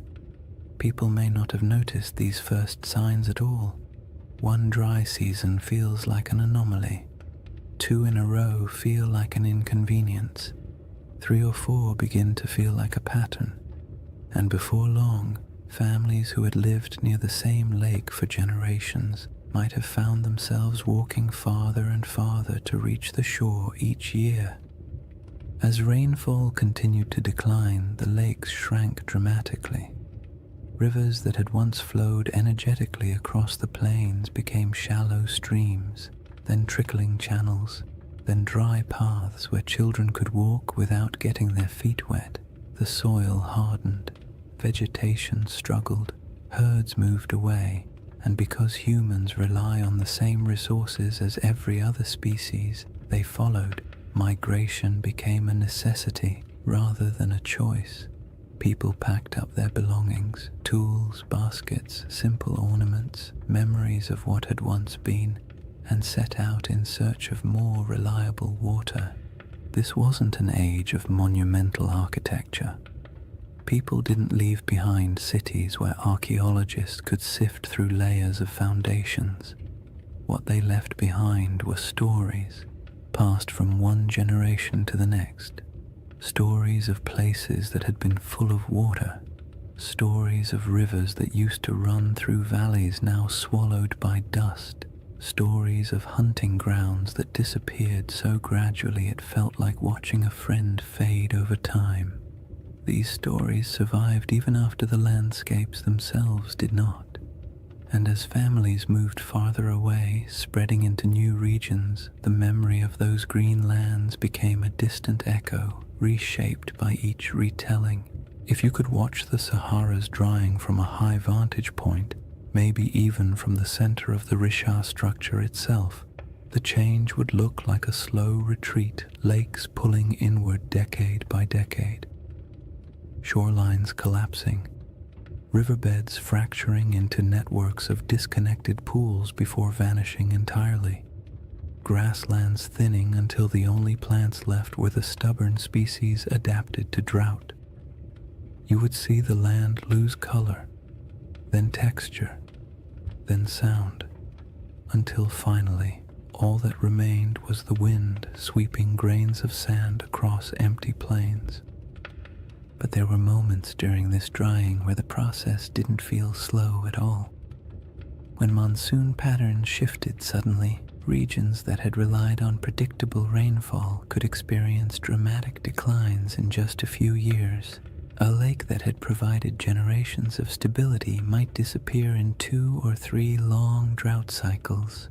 Floods that once rejuvenated riverbanks might stop arriving altogether. These moments would have felt catastrophic to the people experiencing them. They wouldn't have had the language of climate science, but they would have understood that something fundamental had changed in their eyes. The land had turned against them. Such moments of environmental collapse often become the seeds of myths. A lake vanishing can become a story about the gods withdrawing a gift. A flood that never returns can become a story about a cursed people. A migration forced by drought can become a tale of exile. When these stories pass through enough generations, the context blurs and the details shift. What once described a drying valley might eventually become a narrative of a kingdom sinking beneath waves or disappearing overnight. Not because the original event was exaggerated maliciously, but because the environment changed more quickly than human memory could keep up with. As the desert expanded, dunes began to march across the land, Sand doesn't move with purpose, it simply responds to wind, drifting slowly over everything in its path. It fills valleys, it buries old lake beds, it smooths over animal tracks, human footprints, and any fragile structures that once stood nearby. Over centuries, dunes consumed the last evidence of the old Sahara. Rock art survived only where cliffs or caves shielded it. Any settlements built from organic materials vanished entirely. The landscape became clean, empty, and silent, a perfect blank slate for future generations to wonder about. Today, when you look across the Sahara, it's difficult to imagine the world that came before it. The silence is heavy. The land feels ancient in a way that suggests permanence, but permanence is an illusion. The desert is young, geologically speaking. It is still changing, still shifting, still carrying beneath its surface the faint outlines of rivers that once sustained entire populations. And in the midst of this world of sand sits the Rishat structure, a relic of deeper geological time that somehow feels connected to the stories of the people who once lived nearby. If early civilizations or pastoral groups did gather near the Rishat structure in greener times, they would have watched their world collapse gradually. The retreat of the lakes, the shrinking of rivers, the decline of herds, and the encroachment of sand would have felt like losing a home in slow motion. And when those people moved on, their stories went with them. Stories of a place where water once flowed, stories of circular hills or landscapes shaped in ways that felt meaningful. These stories might have evolved into tales of lost worlds, not because anyone invented them out of fantasy, but because the original geographic references vanished. This is what makes the drying of the Sahara such a powerful backdrop for ancient legends. When a land undergoes such a dramatic transformation, memories of the old world become mythic by default. A fertile plain becomes a garden of the gods. A shrinking lake becomes a vanishing kingdom. A circular plateau becomes a city swallowed by disaster. Not because any of these interpretations are literally true, but because the landscape changed so completely that the only way to explain it was through story. By the time later civilizations began writing their records, the Green Sahara had been gone for thousands of years. All that remained were scattered hints, maps with odd symbols, travelers' reports of ancient rivers, and faint memories passed through cultures far from where the original events took place. And all of it sets the stage for the comparisons and questions that would later emerge when people finally saw the Rishat structure from above and began searching for meaning in its perfect rings. With the ancient landscape transformed, the stage is set for the next part of the mystery, how the Rishat structure quietly echoes elements of Plato's most enduring legend. Chapter 3. Atlantis, coincidence or clues? By the time people began comparing the Rishat structure to Atlantis, Plato had already been misunderstood, misquoted, stretched into metaphors he never intended, and, to his likely horror, placed at the center of more conspiracy theories than any other philosopher in history. Yet at the core of his tale is a surprisingly compact list of details. Simple descriptions that, when read plainly, don't sound like mystical riddle poetry or coded allegory. They sound like someone describing a place, a very specific place with very specific features. Whether he meant it literally, symbolically, or somewhere between the two is a debate scholars love to have, usually over too much coffee, but the details themselves are straightforward enough to explore calmly. The centerpiece of Plato's description is the shape. Atlantis, he wrote, was arranged in concentric rings, alternating circles of land and water, each perfectly circular, each surrounding the next. This is the detail that grabs people instantly because most landscapes do not naturally arrange themselves into rings, and when you see a 25-mile-wide circular formation in northwest Africa, your brain taps you on the shoulder and whispers, "Huh, interesting." Plato describes 3 rings of water and 2 of land, though he also notes that parts of the outer sections were later modified by the Atlanteans themselves, which means even in his own story, the shape wasn't necessarily pristine or untouched. When you compare this to the Richat structure, you naturally see a resemblance, not a perfect match, not a one-to-one replication, but a visual echo, a geological rhythm that resembles a narrative rhythm.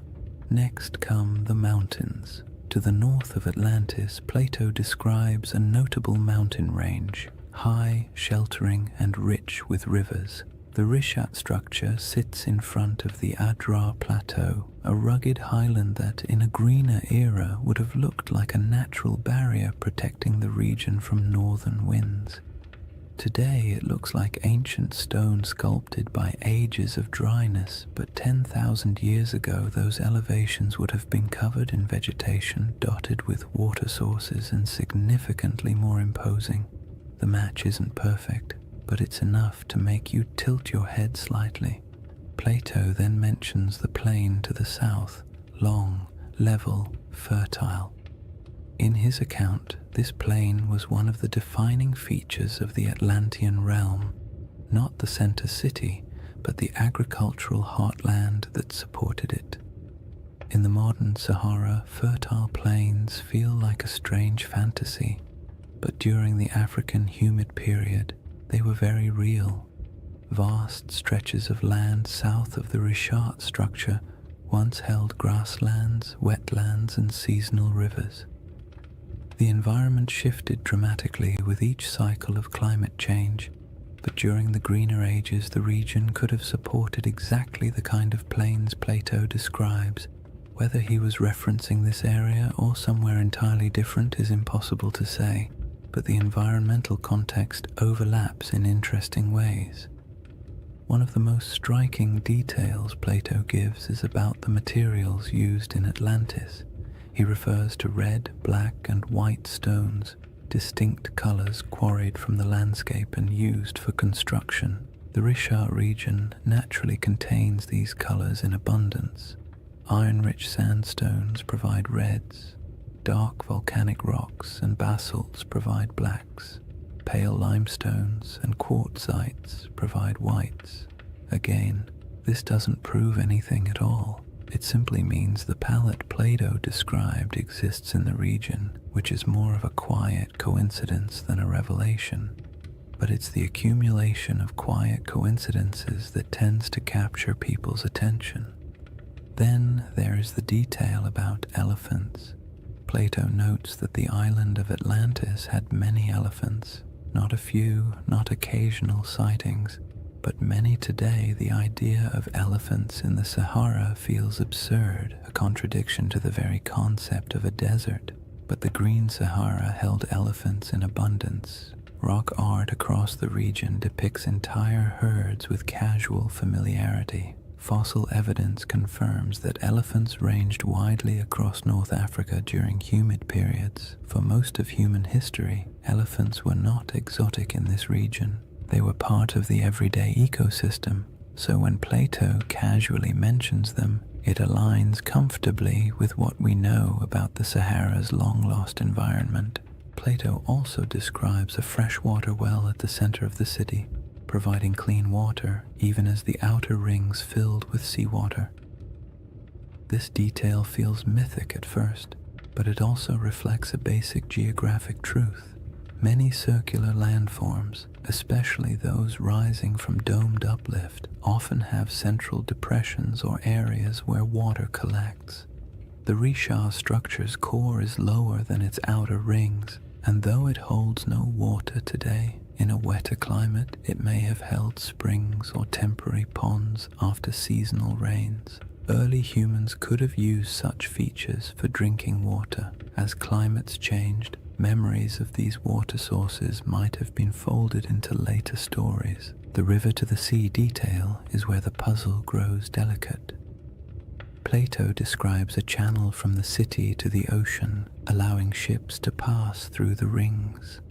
The Risha structure is inland today, very inland, but ancient river systems in the region once flowed toward the Atlantic. Satellite imagery captures paleo-channels that trace ancient waterways westward. The landforms no longer match these paths because the Sahara has reshaped itself repeatedly, but it is not impossible that rivers once connected this region to coastal plains that have since eroded, drowned, or shifted beneath rising sea levels. All these details create a gentle sensation. Not belief, not certainty, just curiosity. Plato's list is simple enough that it can't be mapped cleanly onto any one place. It can describe a landscape long gone, a symbolic metaphor, or a region badly distorted by oral tradition before ever reaching Greek ears. His text leaves just enough room for interpretation and just enough specificity to make pattern-seeking minds perk up when they see a satellite photo of the Risha structure. The most important thing to remember is that Plato was not attempting to write a historical documentary. He wasn't giving coordinates or providing an atlas. His story was part philosophical argument, part political commentary, and part inherited memory. He may have drawn from older Egyptian traditions or misunderstood travel accounts or combined several cultural memories into one dramatic narrative. But within that narrative lies a pattern: rings, plains, mountains, colors, elephants, rivers that align loosely, gently, and intriguingly with what once existed in parts of North Africa.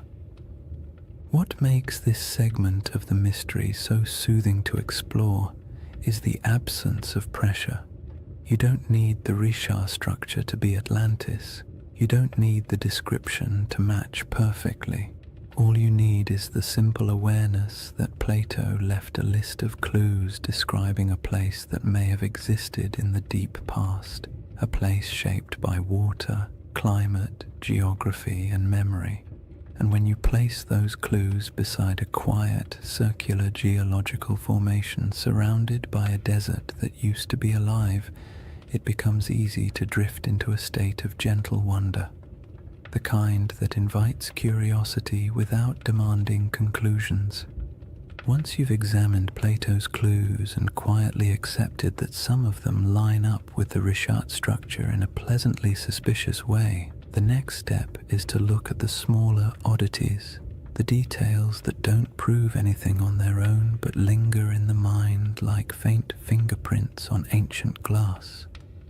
These are the features that make researchers pause, tilt their heads slightly, and say something academic like, "Well, that's interesting." They don't demand conclusions, they simply refuse to be ignored. One of the strangest among them is the presence of ancient salt deposits inside the Risha structure. In a desert environment where rain is scarce and water evaporates quickly, salt isn't surprising by itself. What is surprising is the suggestion that the salt layers within the structure formed through processes involving ancient water bodies. Some geologists have pointed out that portions of the Risha contain evaporate deposits, minerals that form when water sits, lingers, and evaporates over long stretches of time. This doesn't mean the Risha was once a lake, but it does hint that water interacted with its geology in ways that aren't immediately obvious from the modern climate. When you picture the Sahara during a humid phase, rivers flowing, lakes filling, storm clouds gathering, it becomes easy to imagine water pooling in the structure's circular basins, creating the kind of environment where salt layers could slowly accumulate. Then there are the ancient river systems that slither beneath the desert like ghosts of a wetter world. Radar imaging in the late 20th and early 21st centuries revealed the outlines of these massive paleo channels. dried riverbeds that once carried immense volumes of water across North Africa. Some of these channels flow in directions that match Plato's narrative surprisingly well, running from deep inland regions toward what is now the Atlantic coastline. In modern geography, the Richard structure sits far from the sea, but in the world of 10,000 or even 8,000 years ago, the landscape would have been dramatically different. Coastlines were altered, deltas shifted, and river networks created pathways across regions that are now hostile to life. When you consider these ancient waterways, the idea of a circular formation once connected to a westward flowing system becomes far less far-fetched. Another curiosity is the distribution of ancient fauna across the region, especially elephants. Plato goes out of his way to mention that Atlantis had many elephants, as though their presence was noteworthy, and it would have been if you were writing for an audience in classical Greece, where elephants were known but rarely encountered. But in the Green Sahara, elephants weren't exotic at all. Fossil evidence shows they roamed freely across vast stretches of North Africa. Rock art carved by prehistoric peoples depicts them with a kind of casual familiarity, often standing near lakes or grazing beside herds of cattle. The presence of elephants in Plato's narrative doesn't align with modern geography, but it aligns beautifully with the prehistoric Sahara, suggesting that the imagery in his account may have been drawn from memories of a much earlier landscape. Tools and artifacts found throughout Mauritania add another layer of quiet intrigue. Archaeologists have uncovered stone tools, habitation traces, and remnants of early human activity around regions adjacent to the Richard structure.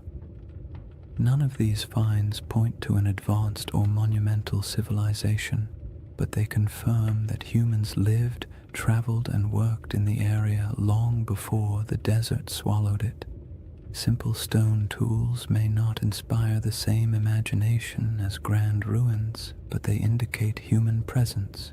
People exploring the ridges, hunting across the plains, or gathering plants near seasonal water. And while these finds don't match the grandeur of Plato's Atlantis, they contribute to a broader truth. This land was not always empty. Then there's the matter of erosion patterns. The Richard structure's rings are composed of alternating layers of hard quartzite and softer sandstone. Over millions of years, erosion carved the concentric ridges into their present shape. The science here is solid, yet the level of preservation, how clearly the rings remain visible after such immense timescales, is quietly surprising. Erosion usually softens shapes, blurs lines, and creates irregular patterns. The Richard's rings are worn but still strikingly coherent. They have a kind of stubborn symmetry, the sort that feels almost architectural even though it is entirely natural.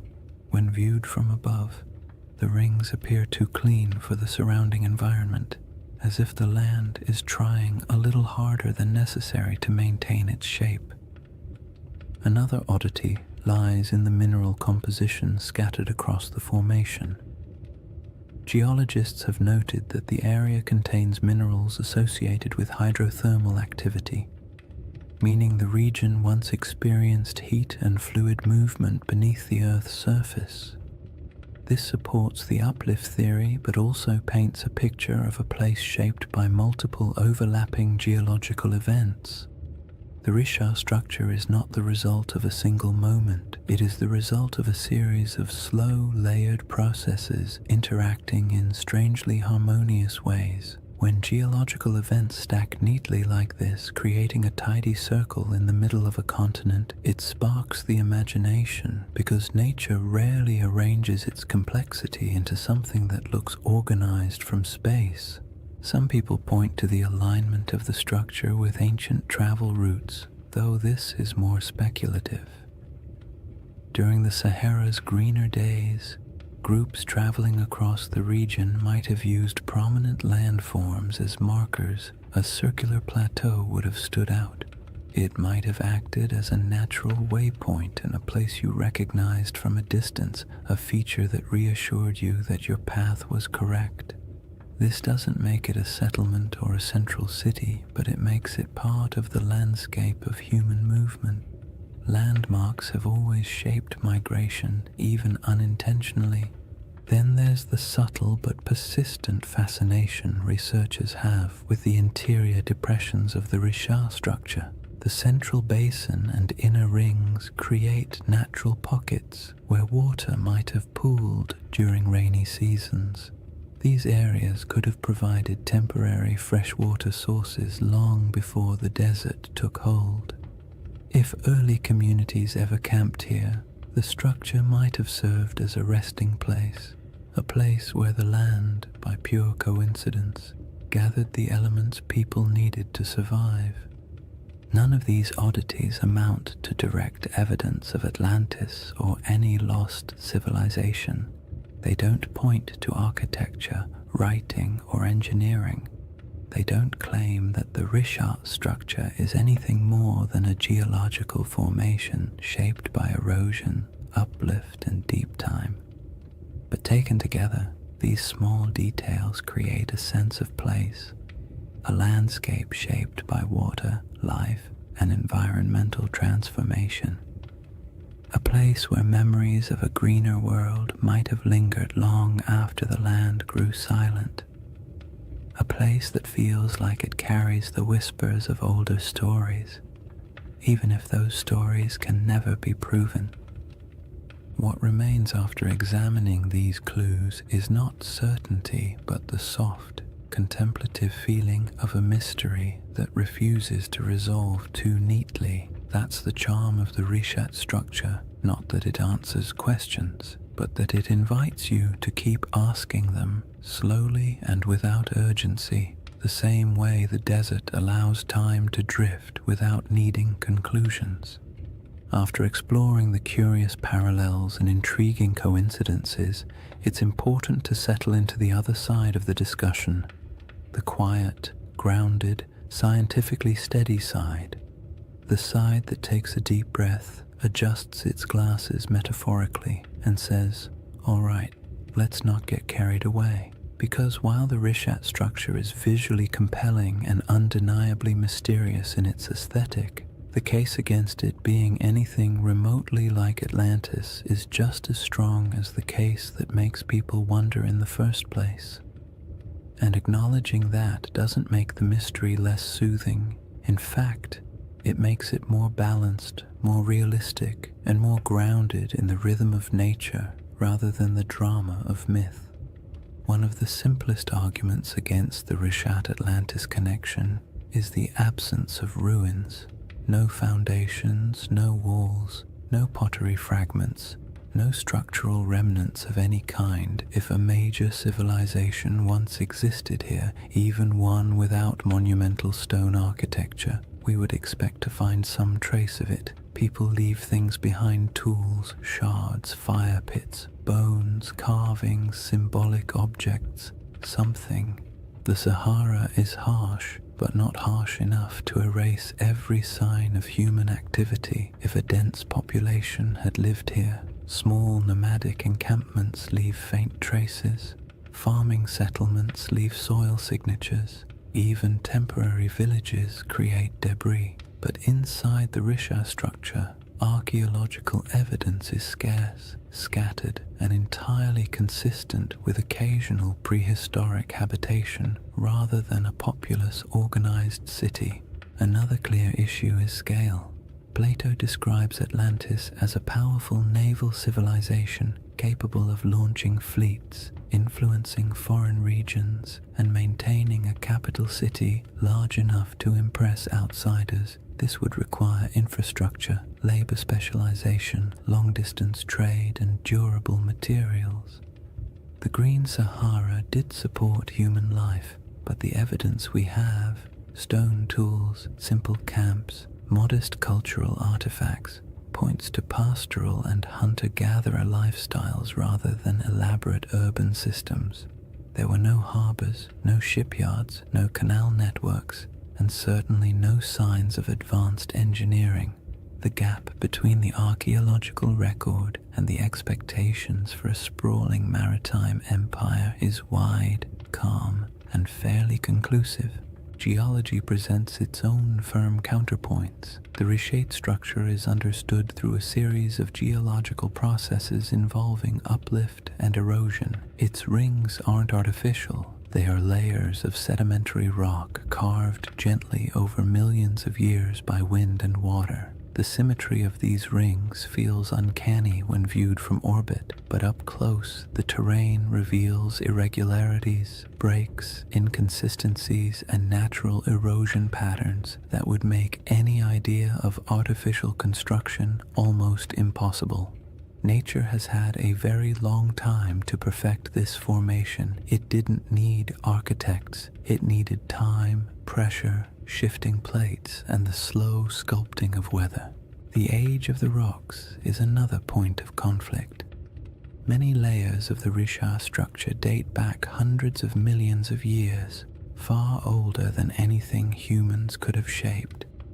The uplift likely occurred tens of millions of years ago. Even the youngest erosional processes are far older than the timeline of human civilization. If Plato's account referred to an advanced society around 9600 BCE, the Richat's geological history simply does not align. Humans were not carving rings into uplifted domes while mammoths still roamed the northern forests. The idea collapses under the sheer weight of deep time. There is also the question of context. Atlantis, as Plato describes it, was a hub of Atlantic navigation, a power that interacted with Mediterranean societies, but the Richat structure sits far inland, even accounting for ancient coastlines. Even at its closest connection, this region would have required extensive river systems or routes across wide plains, and while ancient rivers existed, the logistics of sustaining a large maritime civilization so far from stable ocean access are difficult to justify. Plato's Atlantis was a sea power. The Richat region was, at best, a freshwater-rich inland landscape during humid periods. Another important point comes from understanding Plato himself. His dialogues, Timaeus and Critias, are philosophical works, not historical treatises. Atlantis serves as a metaphorical lesson about societal hubris, moral decay, and the consequences of unchecked ambition. Ancient Greek writers often crafted allegorical narratives in grand mythic terms. They weren't necessarily recording precise histories. Even if Plato drew inspiration from older Egyptian stories or folk memories of distant lands, his purpose wasn't to document geography, it was to illustrate ideas. Seeing Atlantis as literal misses the genre he was writing in. Then there's the lack of supporting historical records. No Egyptian writings describe a circular coastal city matching Plato's description. No Phoenician traders mention it in their maritime logs. No Carthaginian accounts reference such a settlement. In a region with extensive interactions between early Mediterranean and African cultures, a highly advanced city would almost certainly have left some mark in oral or written traditions beyond Plato's single dialogue. The silence is telling. All these points form the steady, sensible, scientifically grounded case against the Richat structure being Atlantis or any ancient lost civilization. Yet none of them make the structure less fascinating. The Richat stands out precisely because it embodies contradictions, visually striking but geologically ordinary, evocative of myth yet entirely natural, surrounded by desert but shaped by water in the deep past. The structure's intrigue lies not in what humans built, but in what nature carved and time concealed. What the scientific perspective ultimately gives us is a sense of humility. The Richat structure is a reminder that Earth's landscapes can mimic human patterns accidentally, that erosion can outperform architects, that symmetry doesn't always imply intention, and that sometimes the most interesting mysteries are the ones that sit comfortably between explanation and imagination. There is a quiet comfort in acknowledging what the Richat structure is not, because it allows us to appreciate what it is: a monumental geological formation shaped entirely by natural processes, yet somehow capable of whispering to the part of the human mind that loves stories of lost worlds. Dismissing the Atlantis comparison doesn't end the mystery. It reframes it, shifting the focus from fantasy to the wonder of a landscape that survived floods, droughts, and time itself. And somewhere between geological certainty and mythic speculation lies a middle path, a gentle possibility that doesn't require lost empires or supernatural disasters. Only the simple fact that landscapes change, memories drift, and stories evolve across generations. That quiet middle ground forms the foundation for the next part of this chapter. After weighing the clues and counterpoints, what remains is a space in between, a soft, contemplative middle ground where certainty isn't required and imagination doesn't have to be excessive. It's the place where most real historical mysteries quietly live, suspended between the cold confidence of science and the gentle allure of myth. The Richat structure fits comfortably there, not as Atlantis, not as evidence of a forgotten super-civilization, but as something far more grounded and oddly more beautiful, a landscape that carries echoes of memories older than history itself. This middle ground begins with an idea that's far less glamorous than lost empires but far more plausible: that Plato's account of Atlantis may have been shaped by older stories, older observations, and older memories passed through generations of storytellers, traders, and priests. Not memories of a technologically advanced society, but memories of places that once existed and then disappeared as the world changed. Civilizations don't have to be grand to be worth remembering. A pastoral group displaced by drought can leave behind a story that grows in the telling. A lakeside settlement swallowed by desert winds can become a tale of a city lost. A dramatic shift in climate can be recast as a divine punishment, and long after the physical evidence is gone, the story continues, reshaped a little each time it's spoken aloud. If you imagine early North African cultures watching their world change, watching lakes shrink, herds migrate, familiar routes vanish beneath encroaching sand, it's easy to understand how memories of those landscapes could eventually transform into myths about lost worlds.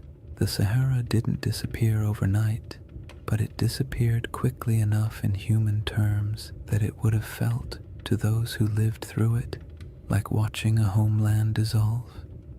People don't forget something like that. They carry it into new regions, tell it to their children, bury it in rituals and cautionary tales, and as those stories move from one culture to another, details shift, embellishments form, and simple memories become larger narratives. When Plato eventually recorded the Atlantis story, he may have been receiving not a literal historical account, but a story already many generations old. A story so old, in fact, that the geography behind it had changed completely since the original events. That is the gentle possibility that keeps the Richat conversation alive. Not that it was Atlantis, but that it resembles the type of place that could have inspired memories strong enough to survive climate shifts, migrations, and cultural reinterpretation.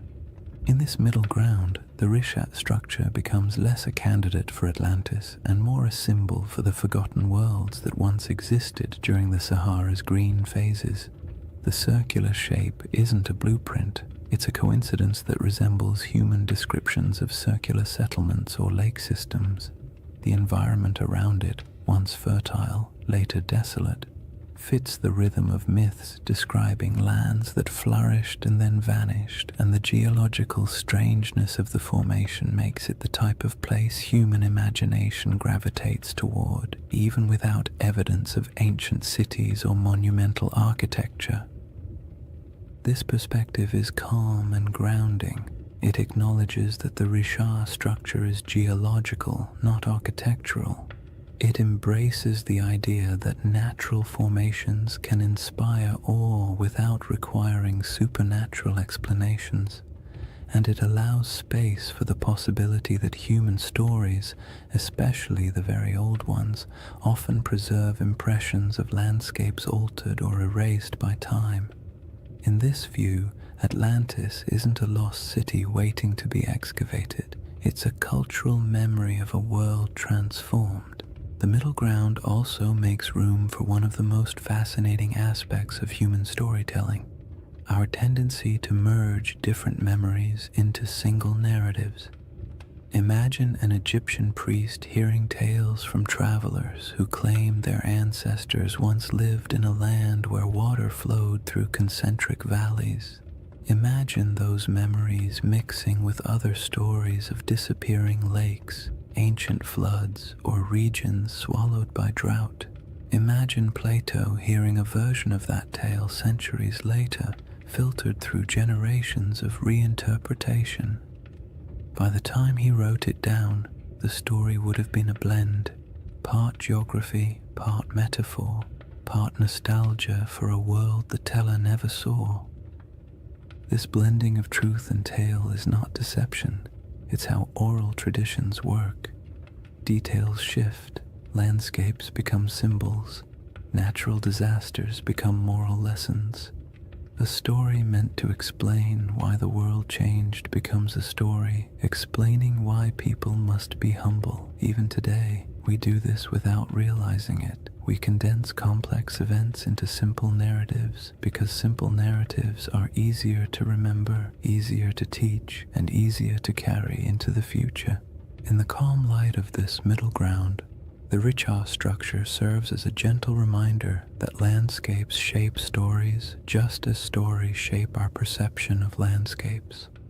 The structure's rings might have meant nothing to the people who walked across it thousands of years ago, but to someone hearing a distorted account of those landscapes generations later, the image of a circular landform might have blossomed into something mythic, not because the Richat structure was Atlantis, but because it felt like the kind of place myths grow from, strange, memorable, and entirely out of step with its surroundings. The temptation of this middle path lies in its openness. You don't have to believe the Richat structure hides ruins.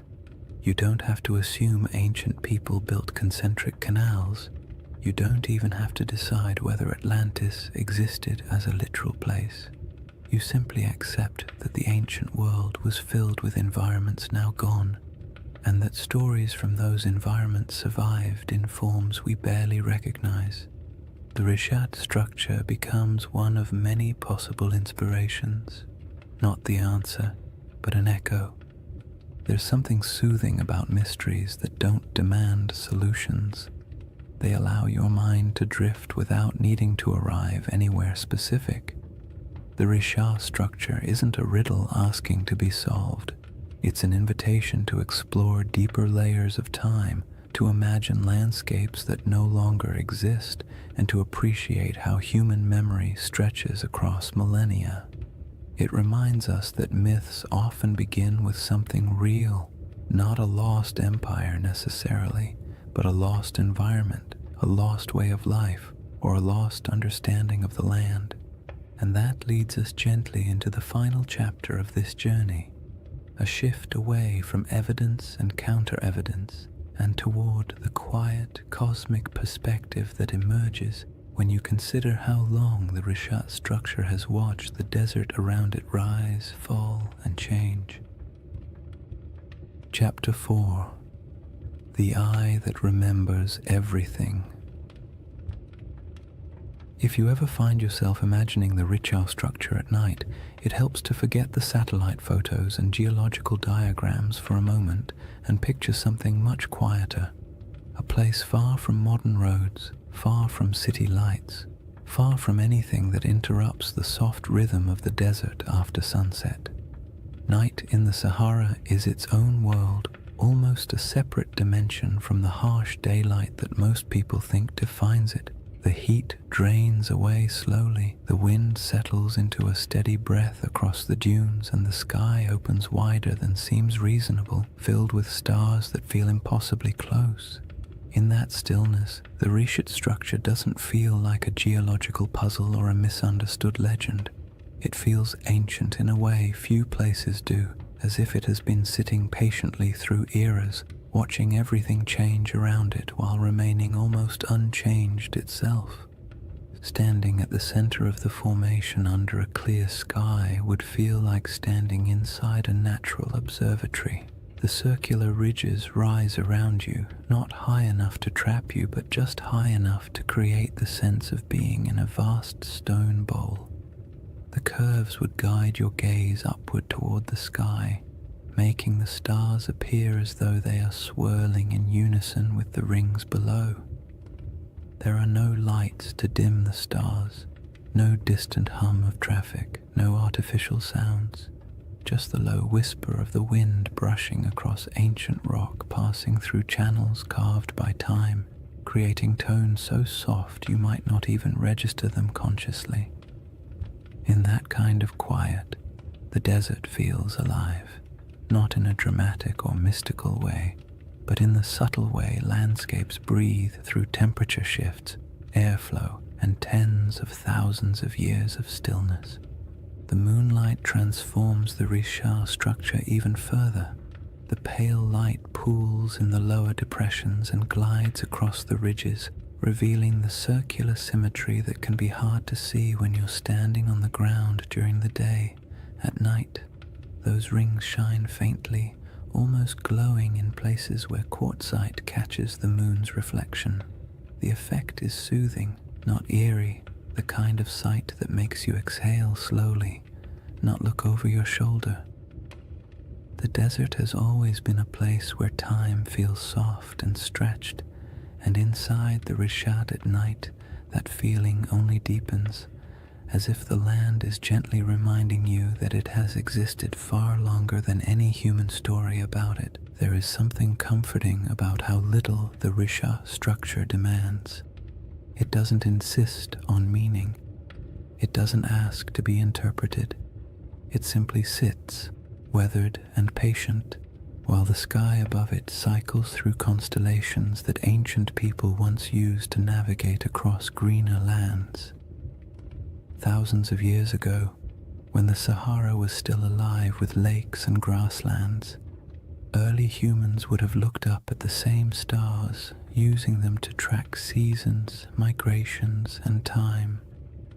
They may have passed near the Richat without knowing its shape, but they would have walked under this same sky, feeling the same cool air after sunset, listening to similar breezes skimming across the land. In that sense, the desert night turns the Richat structure into a bridge between eras, not because anything connects them physically, but because the sky has remained one of the few constants across the entire sweep of human history. If you were to sit on one of the ridges and look out into the darkness, you would see nothing but the silhouettes of dunes shifting gently in the moonlight. The horizon softens at night, blending sky and sand into a single muted line. It's the kind of scene that encourages introspection, not analysis. You don't wonder who built the structure or whether it held palaces or temples. You simply feel the weight of time, not as something heavy or intimidating, but as something vast and calming. The world has changed so many times, and the Richat has been here through all of it, absorbing the silence, weathering the storms, and watching the land around it transform. The desert's silence isn't empty. It holds layers of memory, not the kind you can excavate with tools, but the kind that lingers in atmosphere. The silence feels old, as if it carries a faint awareness of the worlds that once existed here. Lakes reflecting starlight, animals moving across grasslands, families gathering near fires that burned in a landscape now gone. The nighttime air feels thick with that invisible history, yet it doesn't demand your attention. It simply exists, like a soft background hum. The stars above the Rishat structure appear especially dense because of the region's extreme remoteness. The Milky Way stretches overhead like a pale river of light, echoing the rivers that once flowed across the Sahara during its humid phases. The longer you look, the more constellations seem to reveal themselves, and the more the structure on the ground feels connected to the cosmos above. The rings of the Rishat mirror the vast circular patterns in the sky, the arcs of the galaxy, the curvature of the horizon, the slow rotation of the Earth itself. It creates a sense of gentle symmetry between Earth and sky, a reminder that humans have always found meaning in patterns even when those patterns were accidental. It's easy to understand why people feel drawn to connect this ancient formation with legends. Standing inside the Risha at night could make anyone feel the urge to tell a story, not a sensational one, but a quiet one about the persistence of the land, the fragility of memory, and the way nature sometimes creates shapes that feel like symbols. In the soft glow of the moon, the structure doesn't look artificial, but it does look intentional in a way only nature at its most patient can achieve. What makes the Risha structure so soothing at night is the way it absorbs human curiosity without answering it. You can wonder about its origins, its place in mythology, its connection to past climates, or whether ancient people ever felt a hint of awe when passing near it. But the structure offers nothing back except the gentle assurance that it will still be here long after our questions fade into silence. In that sense, it becomes a reminder not of lost civilizations, but of time's quiet endurance, the slow, steady processes that shape the Earth far beyond human timelines. And as the night grows deeper and the air cools further, the Rishat structure settles into complete stillness, becoming not a mystery to solve, but a place to simply exist for a moment, to rest, to breathe, and to absorb the sense of calm that comes from standing in a landscape that has survived every climate, every story, and every shift the world has thrown at it. The next layer of this journey explores the source of that storytelling instinct, why humans see patterns, build myths, and create meaning from landscapes that endure long after the civilizations around them disappear. If you sit long enough inside the Risha structure, not literally of course, but in your mind, quietly imagining the desert night and the slow movement of stars overhead, you eventually drift into a very human question. Why do we tell stories about places like this? Why do certain landscapes, certain formations, certain patterns pull at the imagination more strongly than others? We don't look at an ordinary hill and assume it holds ancient secrets.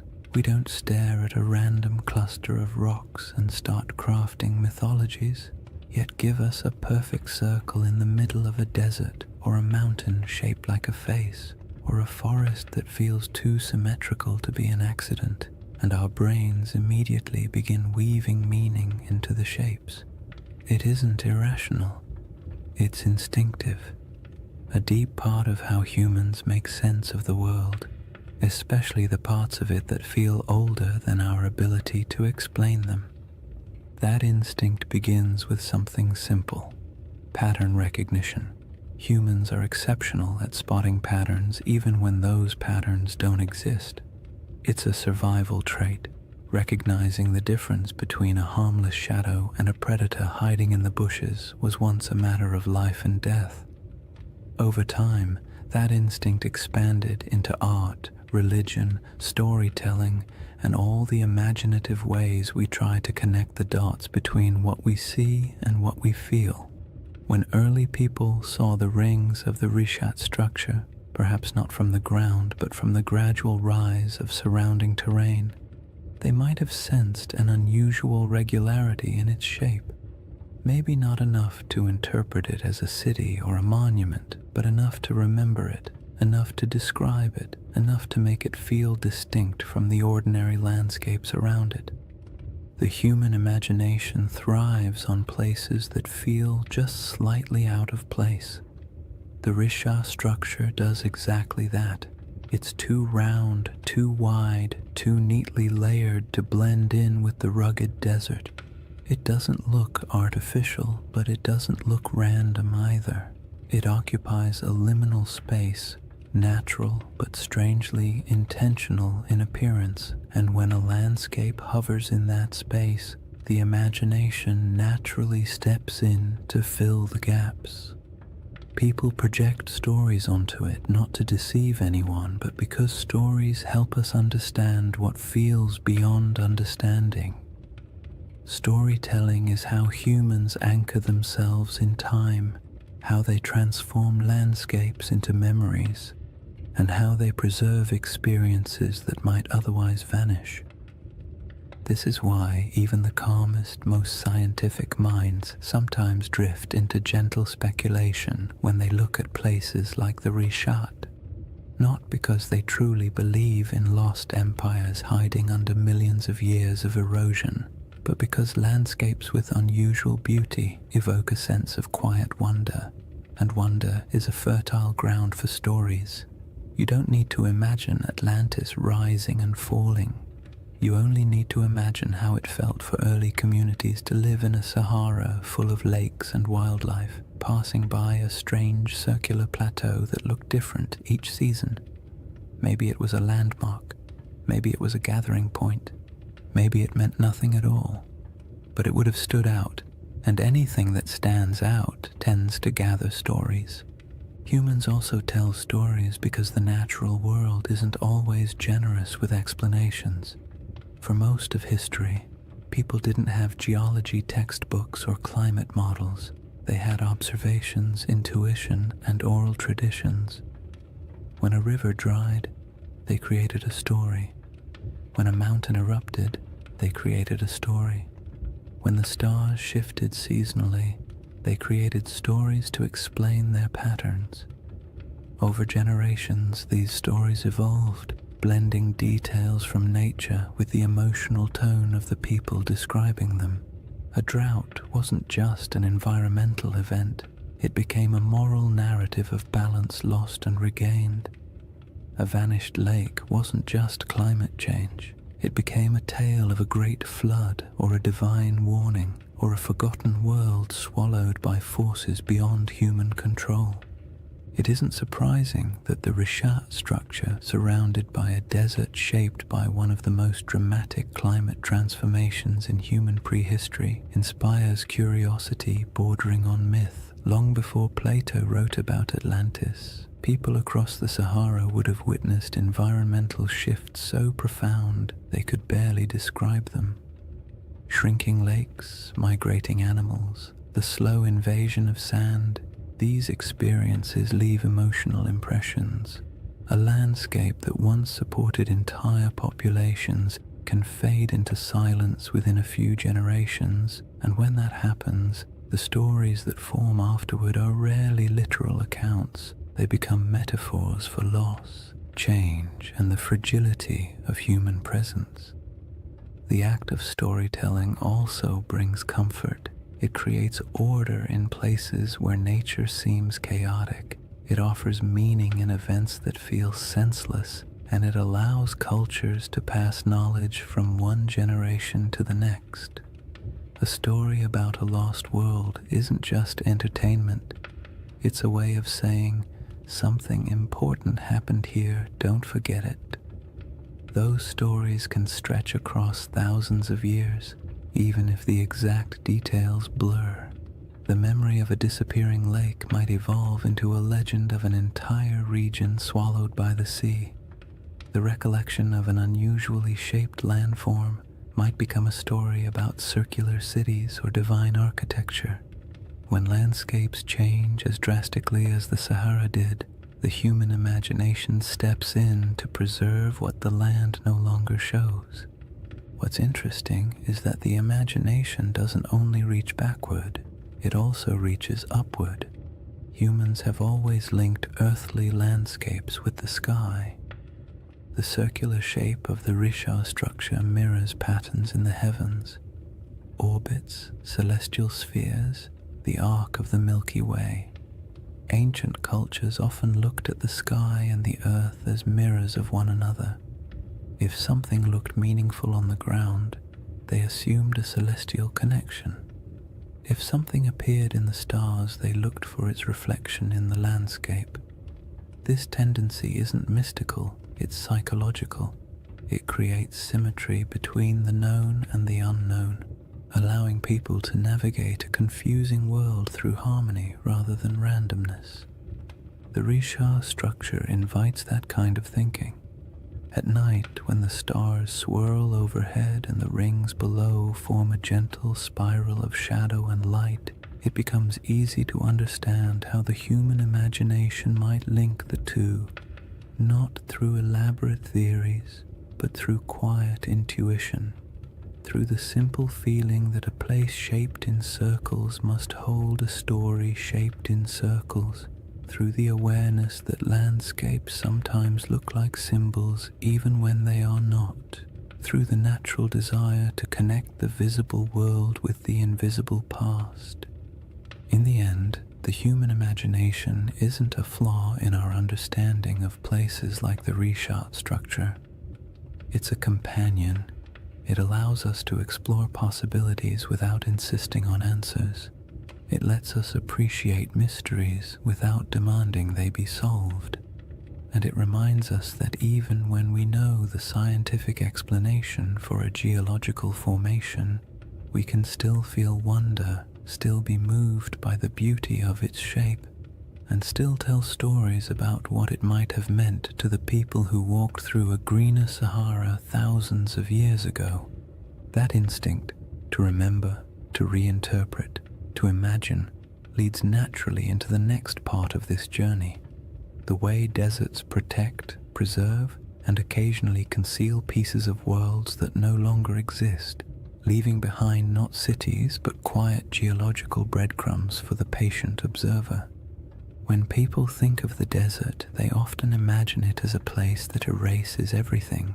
Wind sweeping across dunes, sand swallowing anything left on the surface, time grinding all traces of the past into dust.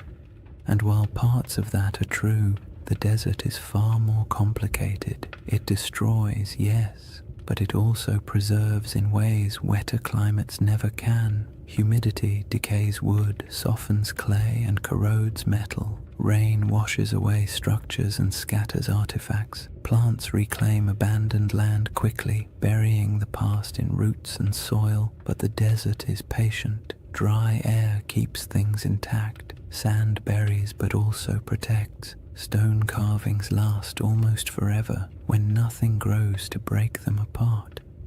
If anything, the Sahara is one of the most powerful memory keepers on Earth, even if it rarely gives up those memories easily.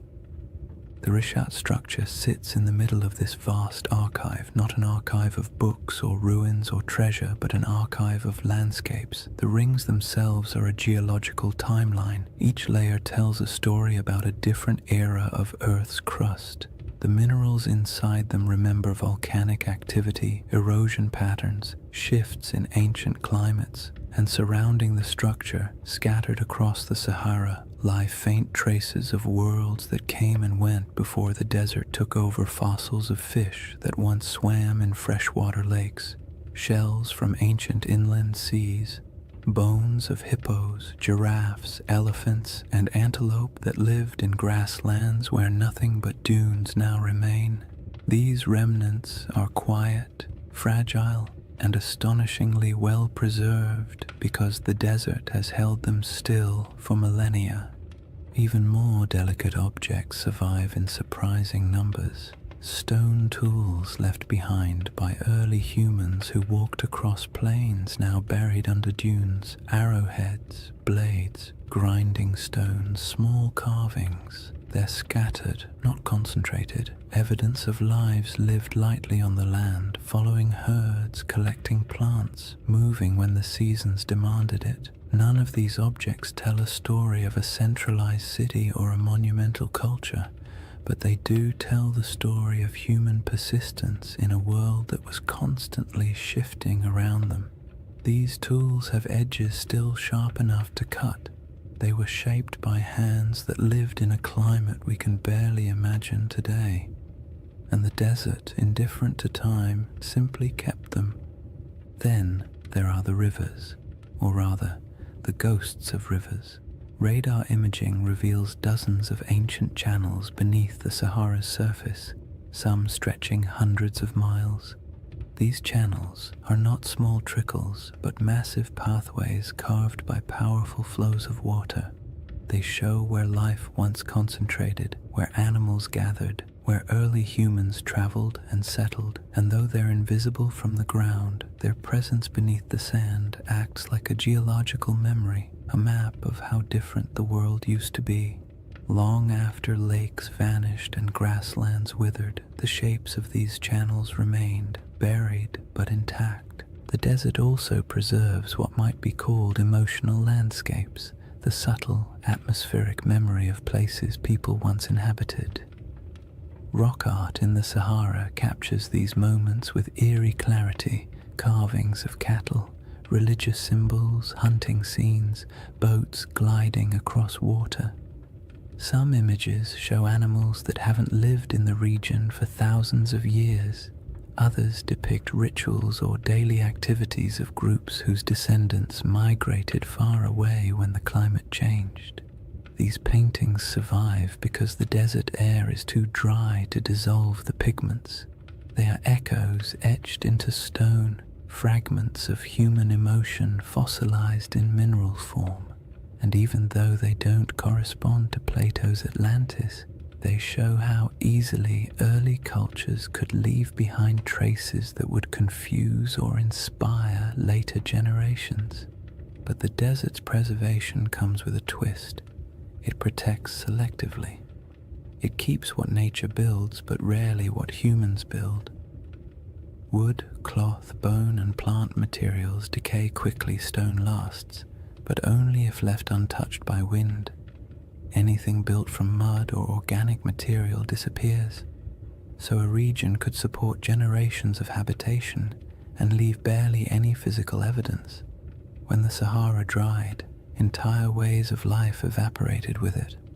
People moved south or toward the coast, leaving only a thin scattering of tools and art behind. By the time later civilizations emerged in Egypt, Carthage, and the Mediterranean world, the memory of those Saharan cultures had already faded into rumor. What remained was the land itself, a massive desert holding fragments of forgotten worlds. The Risha structure in this context isn't a monument to something lost. It's a survivor from geological history that just happens to sit among the buried traces of human history. Its rings are not ruins, but reminders that the planet keeps records in stone long after humans forget. Its symmetry draws the imagination not because it hides a city, but because it stands out against the silence of the desert, a quiet landmark in a landscape that erases almost everything else. What the desert preserves best, strangely enough, is not artifacts or fossils, but absence. It preserves the feeling of worlds that used to exist but no longer do. It holds the echo of water where there is none. It holds the memory of animals that once roamed freely. It holds the imprint of climate cycles so vast they dwarf every human empire combined. When you stand in a place like the Rishat structure, The most powerful sensation isn't that something is buried beneath your feet, it's that something is missing, something that used to be here but isn't anymore. That sense of absence can be misunderstood as evidence of ruins or lost cities, but it's really just the desert doing what deserts do, revealing nothing and everything at the same time. And that is why this landscape inspires stories. Humans fill silence with meaning. We see the absence and imagine what might have once filled it. We see preserved fossils and picture thriving ecosystems. We see ancient riverbeds and imagine the people who walked beside them. The desert keeps just enough evidence to suggest what once existed, but not enough to tell the full story. And in that gap, wide, quiet, and centuries deep, the imagination takes over. This brings us to the final movement of this journey, a gentle widening of perspective, a step back from geology and fossils and myths, and into the broader cosmic calm that emerges when you stand in the middle of a desert night and realize just how ancient, patient, and enduring the earth truly is.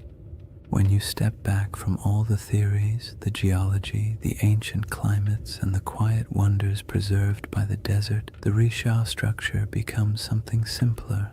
Not a riddle demanding an answer, but a reminder of how small we are against the scale of time. Standing in the middle of its rings, especially under the night sky, you can feel the weight of millions of years pressing gently around you, not in a frightening way, but in a calming, grounding way, the kind that makes your breath slow down without you meaning to, as if the land itself is inviting you to let go of the need for certainty.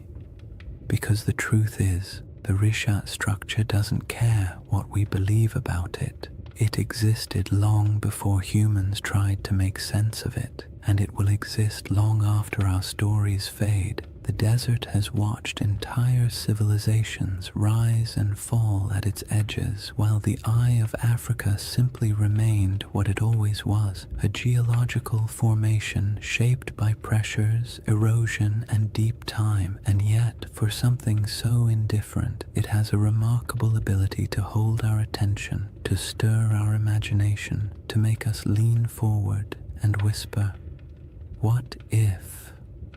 That what if doesn't need to be answered. It's enough that the question exists. It's enough that something in a quiet corner of the Sahara can evoke wonder in people who will never stand beside it. We don't need Atlantis for the Risha to matter. We don't need a lost empire or buried ruins. The formation is compelling precisely because it sits on the edge of the known and the unknown, part science, part mystery, part myth, part memory.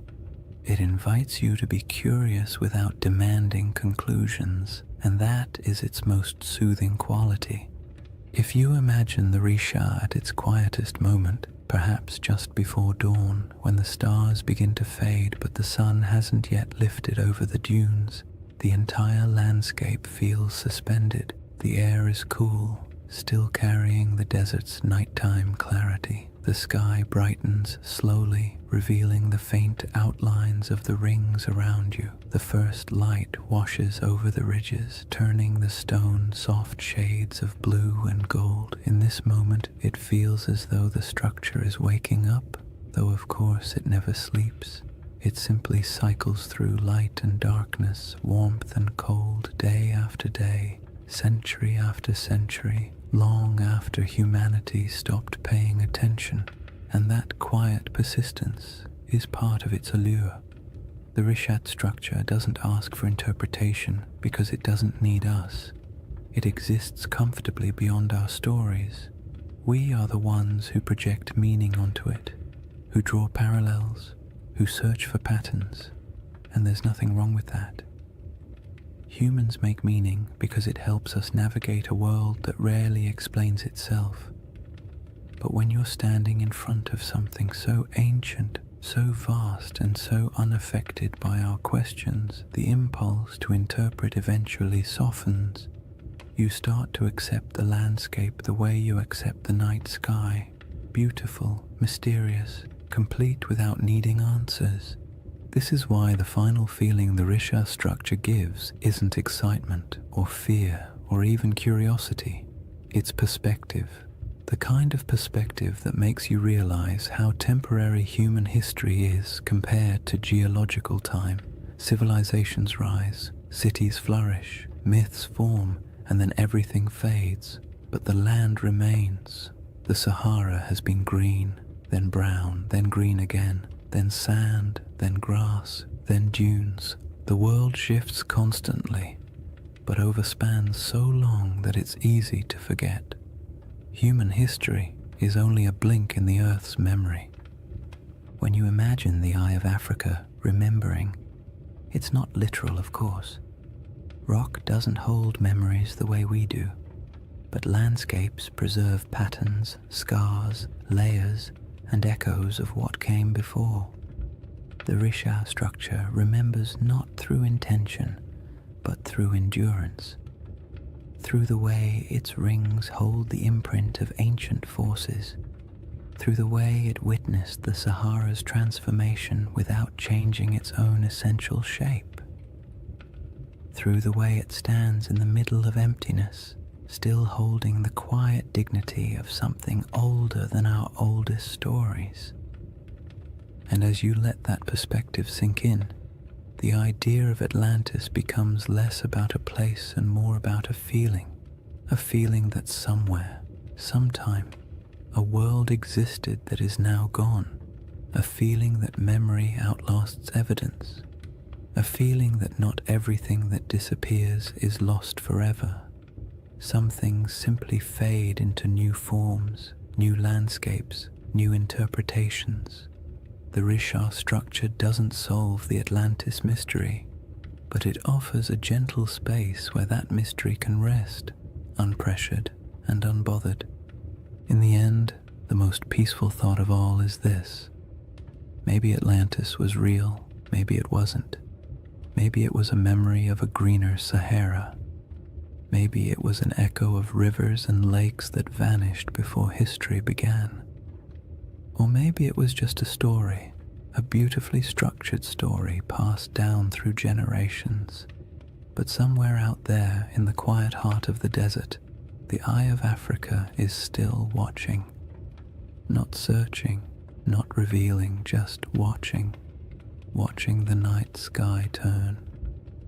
Watching the dunes shift. Watching time pass with the patience only the earth itself can hold. And there is something profoundly comforting about that. To know that long after questions fade and theories shift and stories evolve, the land remains silent, enduring, timeless.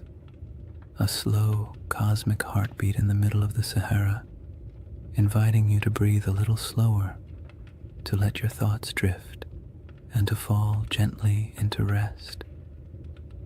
If you've made it this far, awake, half asleep, or somewhere in that gentle in-between space where thoughts drift like sand across a desert floor, then you've journeyed through one of Earth's quietest mysteries. And maybe that's the real beauty of the Risha structure. Not that it holds answers, but that it encourages the kind of patient wondering that modern life rarely gives us time for. In a world full of noise, urgency, and constant stimulation, the Eye of Africa offers the opposite: silence, space, perspective, a slow reminder that the planet moves at a pace far older and far calmer than anything we build on its surface. When you think back to what we've explored, the green Sahara that once flourished with lakes and herds, the ancient river systems buried beneath dunes, the rock art carved by hands that lived in a world we can barely imagine, the geological forces that sculpted the Risha's rings millions of years before humans ever walked near them, it becomes clear that the story of this place isn't about a lost civilization. It's about a lost landscape, a world that once existed, quietly thrived, and then vanished not because of catastrophe, but because Earth itself shifted into a new rhythm. The Rishat structure is a witness to all of it, a memory in stone shaped not by human intention but by natural processes that unfold over spans of time far beyond our comprehension. And even though the Atlantis comparison has become part of its identity, the truth is you don't need a legend to appreciate this formation. You don't need Plato or myths of rings and cities or theories about ancient mariners. You only need the simple awareness that our planet contains places so strange and so beautiful that they feel like stories even before we start telling them. The Rishat structure is one of those places. Perfectly circular, timeless, a little unsettling, completely mesmerizing, the kind of formation that makes you pause and remember that the Earth was sculpting wonders long before anyone arrived to give them names.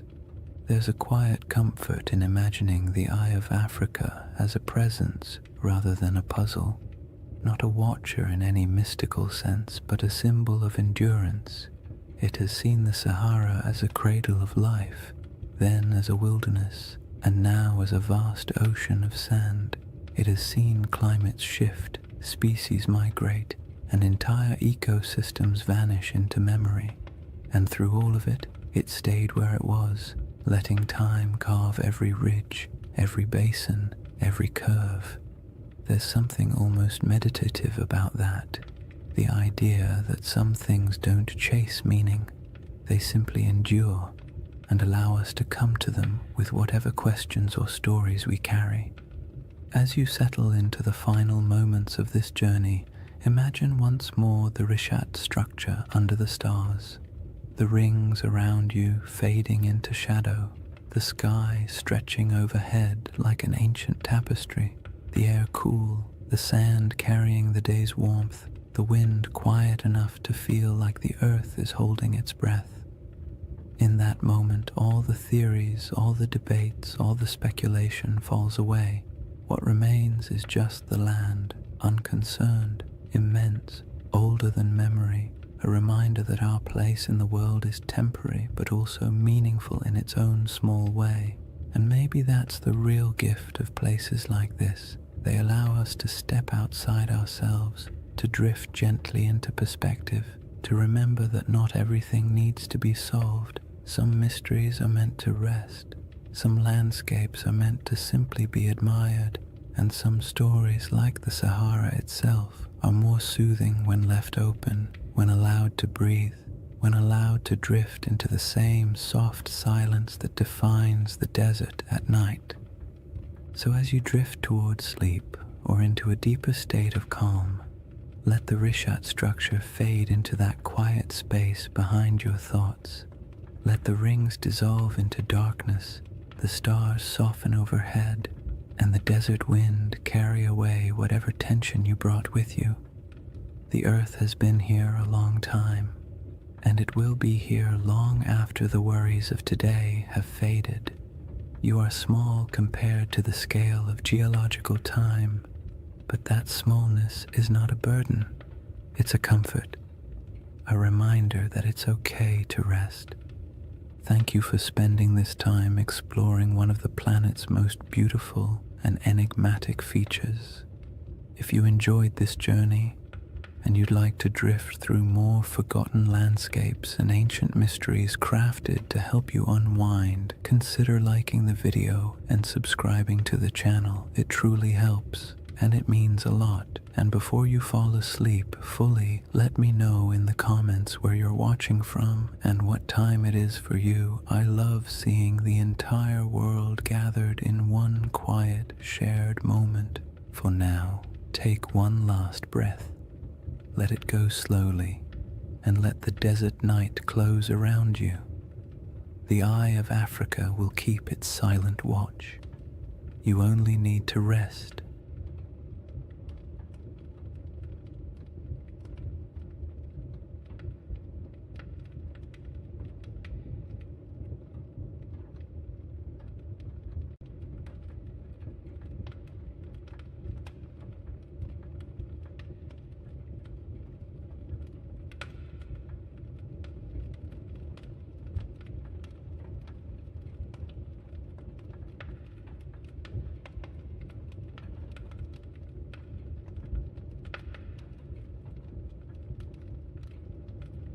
Hey guys, welcome back to the Sleep Atlas. Tonight, we're traveling back to one of history's strangest paradoxes, an army of monks, men who swore vows of poverty, chastity, and obedience, then marched into battle with swords gleaming in the sunlight and banners blazing red crosses against white, the Knights Templar. For the next 2 hours, you're not in the 21st century anymore. You're in the age of cathedrals and crusades, relics and rumors, faith and fear. And as always, if you enjoy these journeys through history that help you fall asleep, please subscribe for more nights like this one. It helps the channel, and it helps you find your way back when you need another story to drift away to. Now tell me in the comments, what's keeping you up tonight? Because tonight, we're going to talk about a brotherhood that was born in faith, drenched in blood, and consumed by legend. A story that begins not in a palace, but in silence. Imagine, a torch flickers in an underground chamber beneath Jerusalem. The year is 1119. The city still smells faintly of conquest, burned wood, incense, and the metallic tang of drying blood. 9 knights kneel in a circle. Their armor creaks as they bow their heads. One of them, Hugh de Payens, a French nobleman with eyes like chipped flint, swears an oath before God to live without wealth, without women, without fear, to protect the pilgrims traveling these deadly roads to the Holy Sepulchre. No music, no witnesses, just men and stone and the echo of words they can never unsay. That's how the Knights Templar began, or at least how history thinks they did. But as with most things that begin in the dark, the truth is more complicated. Chapter 1. The Secret Birth of a Holy Army. Jerusalem in 1119 was not a place of peace. The First Crusade had ended 20 years earlier, and what the Crusaders left behind wasn't holiness, it was chaos. The Holy City was technically Christian, ruled by a Latin king, but the streets were still littered with ghosts. Mosques had been turned into churches. Pilgrims from Europe wandered through the desert, barefoot and dazed, believing they were walking through the Bible itself. And everywhere, the tension between faiths hung thick as incense. The roads between the coast and the city were a nightmare. Bandits, raiders, and desert tribes preyed on travelers like wolves. Every year, hundreds of unarmed pilgrims set out from the ports of Jaffa or Acre to see the place where Christ had died, and many never arrived. It was a land where faith could get you killed faster than sin. Enter those 9 knights, poor, devout, and possibly bored noblemen from northern France. Their leader, Hugh de Payens, had fought in the Crusades and stayed behind when most went home. He and 8 companions approached King Baldwin II of Jerusalem with a strange request. They wanted permission to form a new order of knights, not to conquer, not to rule, but to guard. The king said yes. The church hesitated. Nobody quite knew what to do with these men. They were knights, yes, but they claimed to be monks too. The idea didn't fit into any box the medieval world understood. A soldier was supposed to fight, a monk was supposed to pray, and these men wanted to do both. Baldwin gave them quarters in a building that stood on the ruins of the Temple of Solomon, the most sacred and controversial ground in the world. And that's where their name came from. The poor fellow soldiers of Christ and of the Temple of Solomon, or more simply, the Knights Templar. Now here's where things start to shimmer with myth, because for nearly a decade, nobody heard much from them. No glorious battles, no public presence, just 9 knights living quietly in a half-ruined temple, claiming to protect pilgrims.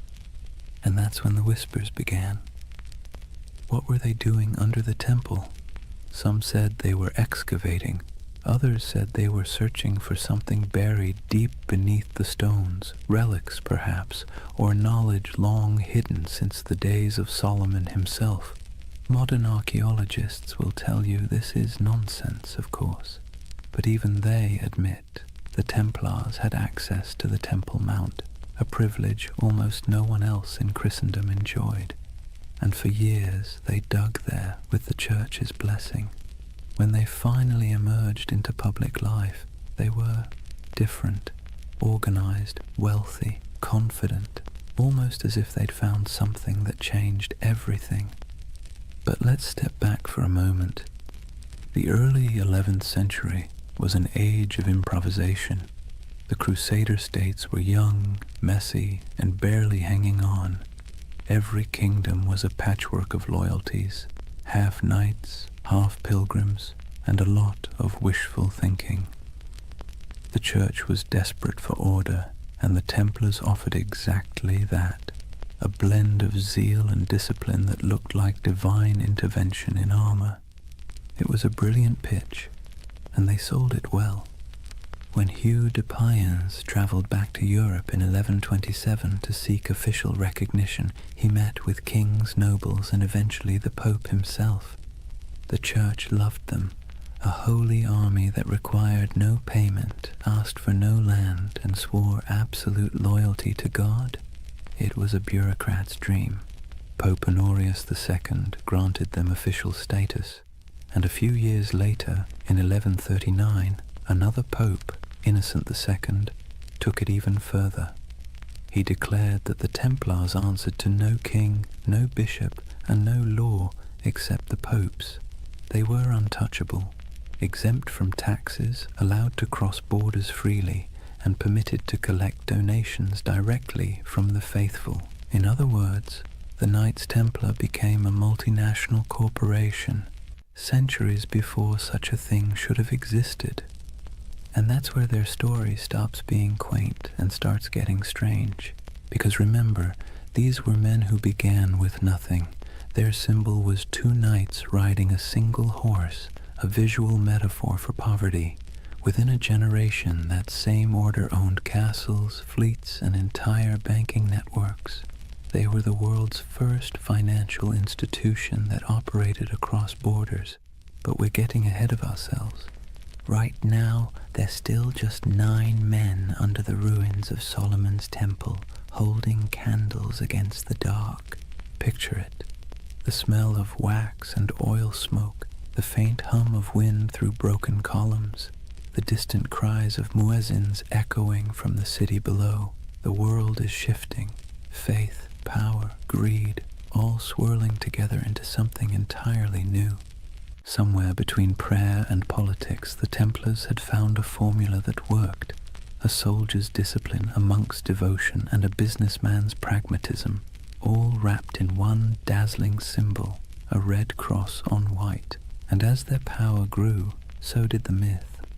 People whispered that the knights never truly slept, that their prayers could call down miracles, that their swords glowed in battle like divine fire. In an age starved for heroes, the Templars became living icons. And for the Church, they were proof that holiness could conquer the world, or at least fund its expansion. Still, even in these early days, the seeds of their downfall were already being planted, because whenever power hides behind purity, suspicion follows. For now, though the world was enchanted by them, Europe sent them gold, recruits, and blessings. The Templars began to build fortresses across the Holy Land, stark geometric structures designed not for beauty but for survival. The first of these rose near Gaza, its walls thick and severe as if carved from a single thought, hold. And hold they did. Against heat, disease, and endless waves of enemies, the Templars endured. They were a strange hybrid, too pious for ordinary knights, too violent for ordinary monks, but somehow they worked. The desert turned them into something sharper, harder, less human, and the world rewarded them for it. By the end of the 12th century, the Templars were no longer a curiosity. They were a force of nature. Their red cross fluttered on every major battlefield from Antioch to Acre. Pilgrims prayed to them as if they were saints. Kings borrowed money from them as if they were banks, and behind their stoic silence they smiled, because they knew the holiest men in Christendom were also its most indispensable. The Holy Land. It sounds peaceful, doesn't it? Golden deserts, olive groves, sun-bleached ruins, the kind of place you might imagine angels hovering over in serene silence. But in the early 12th century, it was anything but serene. Jerusalem had been liberated by Christian crusaders only a few decades earlier, and let's be clear, liberation in medieval terms usually meant blood up to the ankles. The First Crusade had ended with the massacre of nearly every inhabitant of the city, Muslim, Jew, and even some Christians unlucky enough to be standing in the wrong doorway. The survivors who staggered out of those gates left behind a city that was holy, yes, but also haunted. Now, imagine you're one of the pilgrims arriving from Europe after that carnage. You've sold your land, kissed your family goodbye, and endured months on a leaky ship that smelled of salt, vomit, and desperation. You finally set foot on the sacred soil of Jerusalem, only to realize it's crawling with mercenaries, thieves, and rival priests arguing over who owns which holy relic. There were monks selling pieces of the true cross for pocket change, relic peddlers waving around bones that supposedly belonged to every apostle, and beggars who could quote scripture better than bishops. It was chaotic, commercial, and weirdly alive. The Holy Land was supposed to be a place of purity, but it was also a marketplace of faith, and this was the world the Templars were born into. To protect pilgrims, they needed roads. To patrol the roads, they needed horses. To feed the horses, they needed money. And to get money, they needed support from Europe, which meant they needed branding. And few groups in history have ever branded themselves better. The Knights of the Temple. It sounded like a riddle, a name that whispered of prophecy, secrecy, destiny. In an age addicted to relics and miracles, the idea of an army living on sacred ground was irresistible. Still, their mission was grimly practical. The routes from the ports to Jerusalem, Jaffa, Acre, Tyre, were treacherous. Travelers were robbed, murdered, or sold into slavery. The Templars became the bodyguards of faith itself, escorting caravans of believers through the desert, fighting off raiders who saw pilgrims as walking coin purses. Picture it, a long line of weary travelers trudging beneath a white-hot sun, sandals kicking up dust, and ahead of them a small band of armored men on horseback, faces hidden behind helms, silent except for the creak of leather and the dull thud of hooves. To see that Red Cross approaching must have felt like salvation made visible. But Jerusalem wasn't the only concern. Beyond the city walls, the Crusader states were fracturing. Christian lords squabbled like children over territory they barely controlled. The Kingdom of Jerusalem, the County of Tripoli, the Principality of Antioch, all were fragile, stitched together by ambition and distrust. The Muslim world, meanwhile, was far from united but infinitely more patient. Leaders like Zengi, Nur ad-Din, and later Saladin understood that the Crusaders were temporary. Empires built on zeal tend to burn bright and burn out. The Templars didn't know it yet, but they were living on borrowed time. For now, though, their world was still expanding.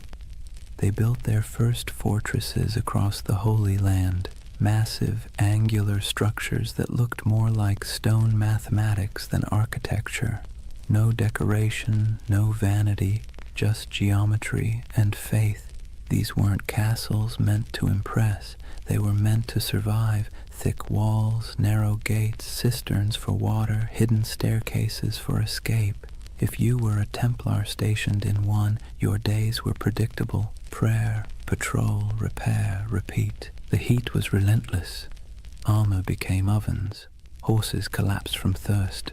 And yet, they endured. They believed every drop of sweat was a prayer, every scar a kind of devotion. The Templar life was monastic but also militarized. They rose before dawn, prayed, trained, rode, and ate simple meals in silence. Even at the table they sat in pairs, sharing food from a single bowl, just as they once shared horses when they were poor. That duality, poverty and power, humility and dominance, defined them. To outsiders it made the Templars look almost supernatural. They were disciplined in a world that thrived on chaos. They didn't drink, gamble, or chase women. They didn't hoard gold for themselves, but for the order. Compared to the average Crusader knight, who often behaved like a drunk tourist with a sword, the Templars seemed godlike. But discipline has its price. Their strictness made them feared, but it also made them cold. And in a land that worshipped stories, coldness was suspicious. Rumors spread that they worshipped strange idols, that their prayers were not quite Christian, that beneath their white mantles they bore symbols not approved by Rome. None of it was true, yet, but you can see why people started to talk. The Templars were always apart. They answered to no king, no priest, and no local authority. They were an army within an army, a church within the church. And whenever men form a power that stands outside all others, paranoia soon follows. Still, in the 1130s and 1140s, those fears were whispers drowned out by praise. Pilgrims wrote home about the silent, white-cloaked knights who saved them from bandits. Kings sent donations, nobles offered land. The Templar name spread across Europe like wildfire. Soon new recruits poured in, sons of minor lords, second brothers with no inheritance, men too proud to farm and too poor to rule. To join the Templars was to gain purpose, rank, and immortality of a kind. When they swore their vows, they gave up everything, property, family, even their names. They became one organism, and that made them terrifyingly efficient.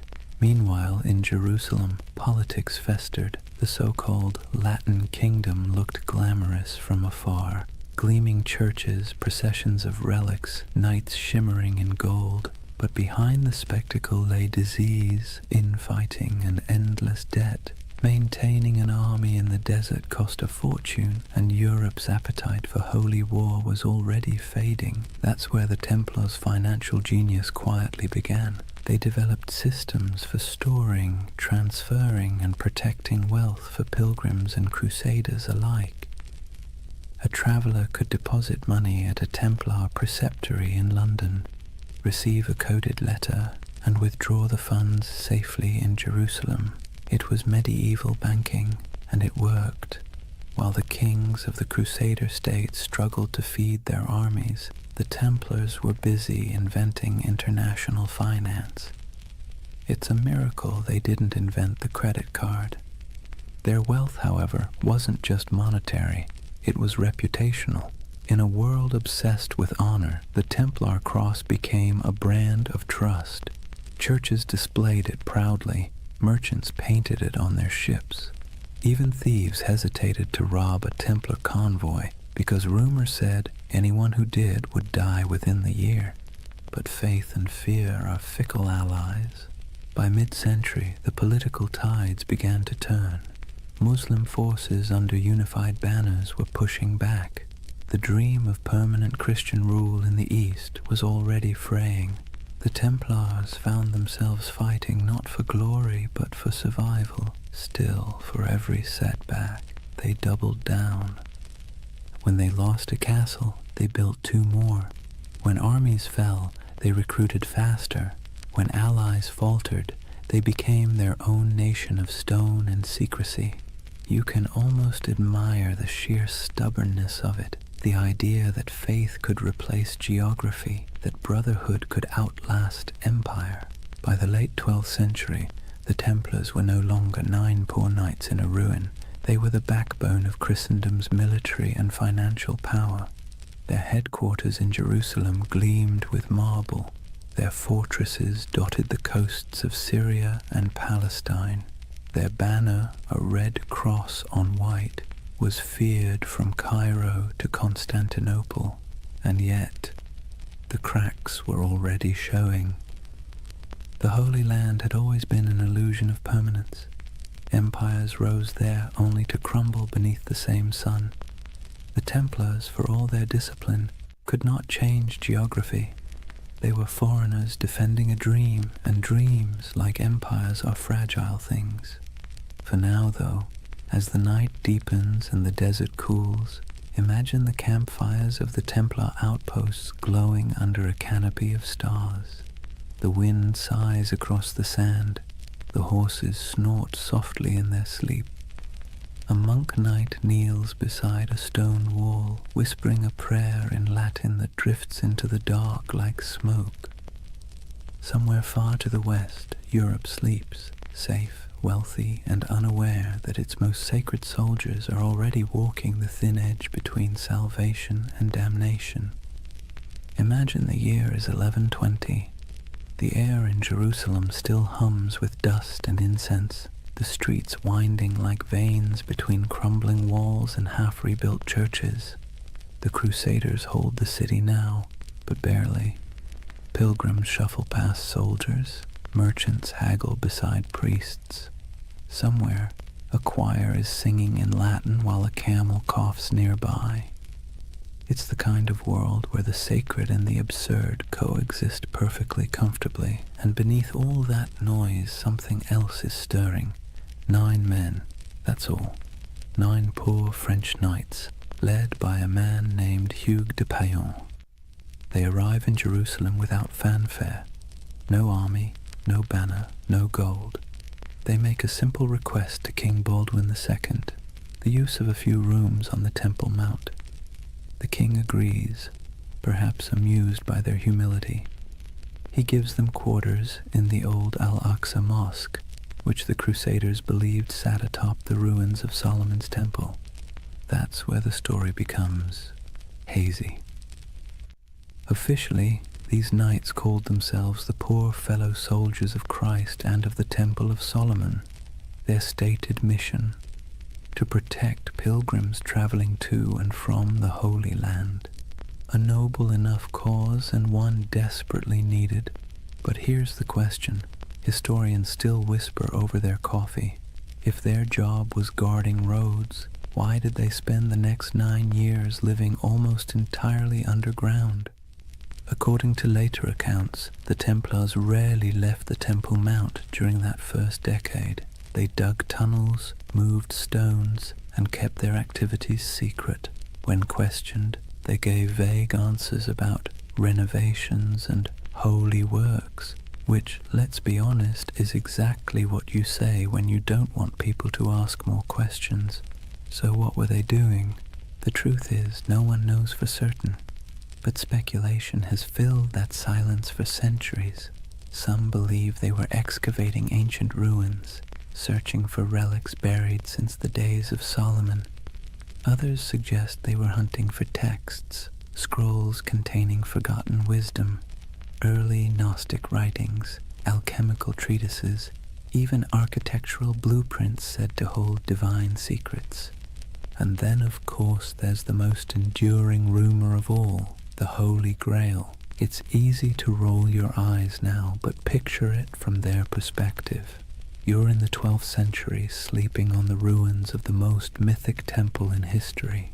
You're a warrior who believes God speaks through symbols, and beneath your feet are thousands of years of rubble, Babylonian, Persian, Roman, Byzantine. If faith ever had a basement full of mysteries, this was it. The Templars' time under the Temple Mount became the seed of every legend that followed. Later chroniclers claimed they discovered something extraordinary, but were maddeningly vague about what that was. Some said they found the Ark of the Covenant, Others insisted they unearthed gold from Solomon's treasury. More imaginative souls suggested they uncovered proof of bloodlines, records linking Christ's family to European royalty. And then, of course, there were the occult theorists who decided the knights had learned sacred geometry, secret knowledge about the structure of the universe itself. Whatever the truth, one thing is certain. When the Templars finally emerged, they were not the same men who went in. They returned to Europe transformed, quietly powerful, almost unnervingly composed. Hugues de Payen travelled to France and sought an audience with Bernard of Clairvaux, one of the most influential churchmen of the age. Bernard was a Cistercian monk, a man so ascetic he considered sleep an indulgence and food a distraction. Yet he was also a brilliant strategist, the closest thing the medieval church had to a public relations genius.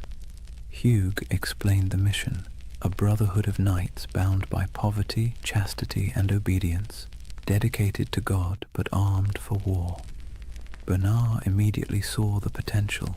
It was a paradox so perfect it had to be divine. Monks who killed, soldiers who prayed, holy poverty funded by the wealth of nations.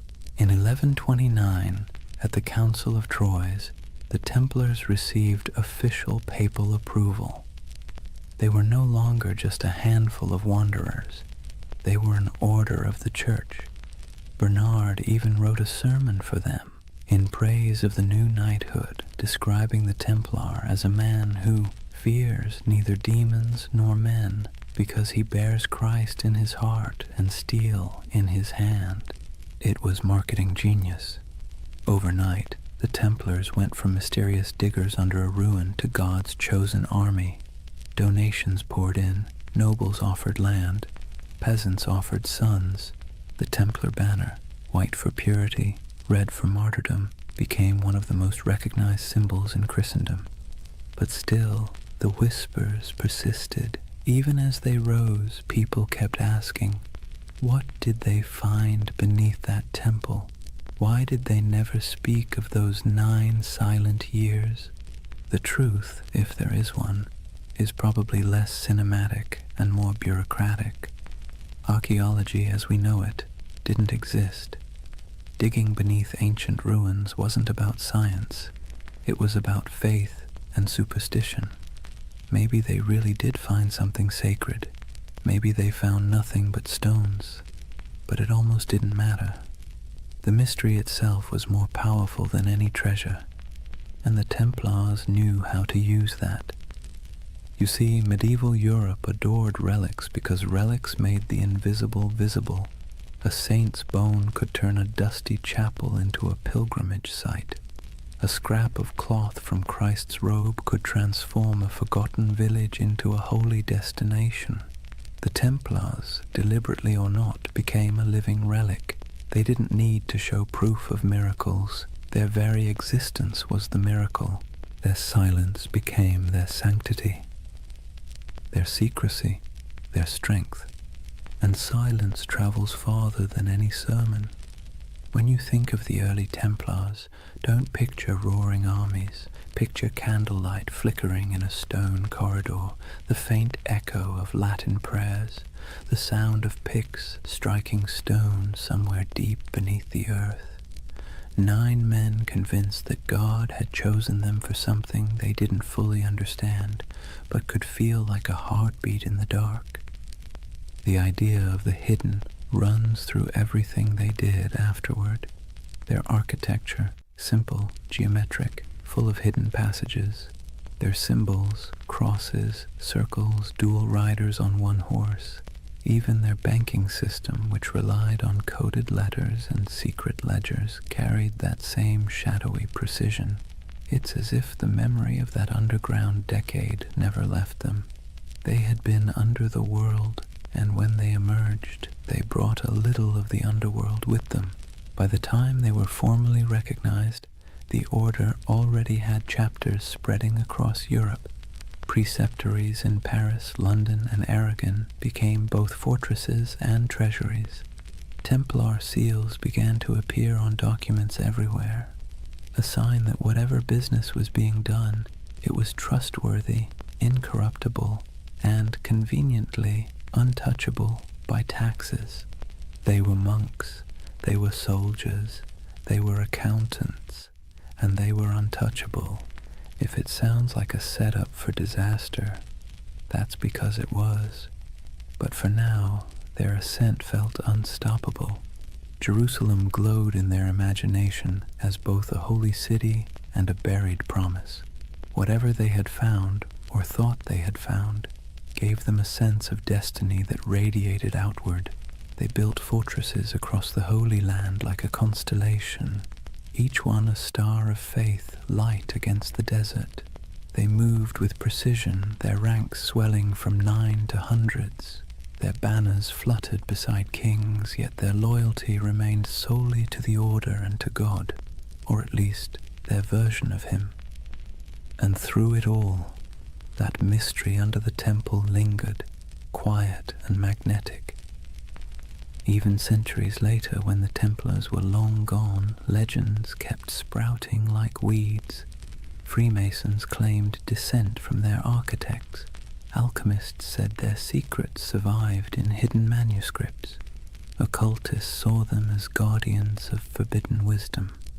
Historians, somewhat exasperated, kept insisting they were just monks with good bookkeeping skills.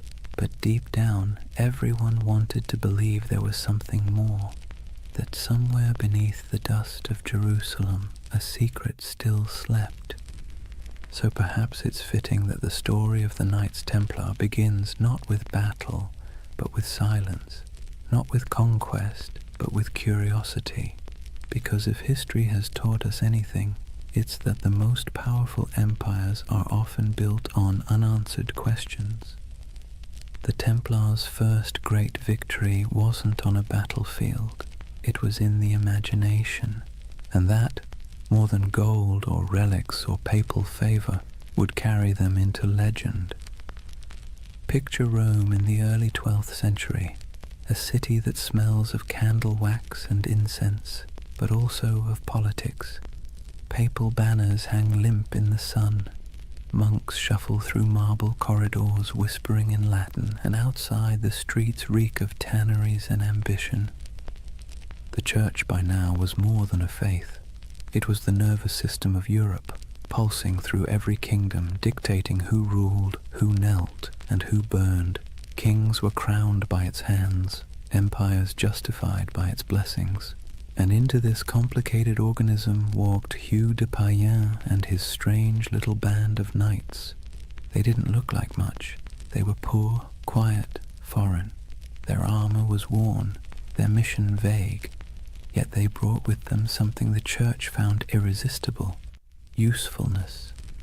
You see, the Holy Land was chaos.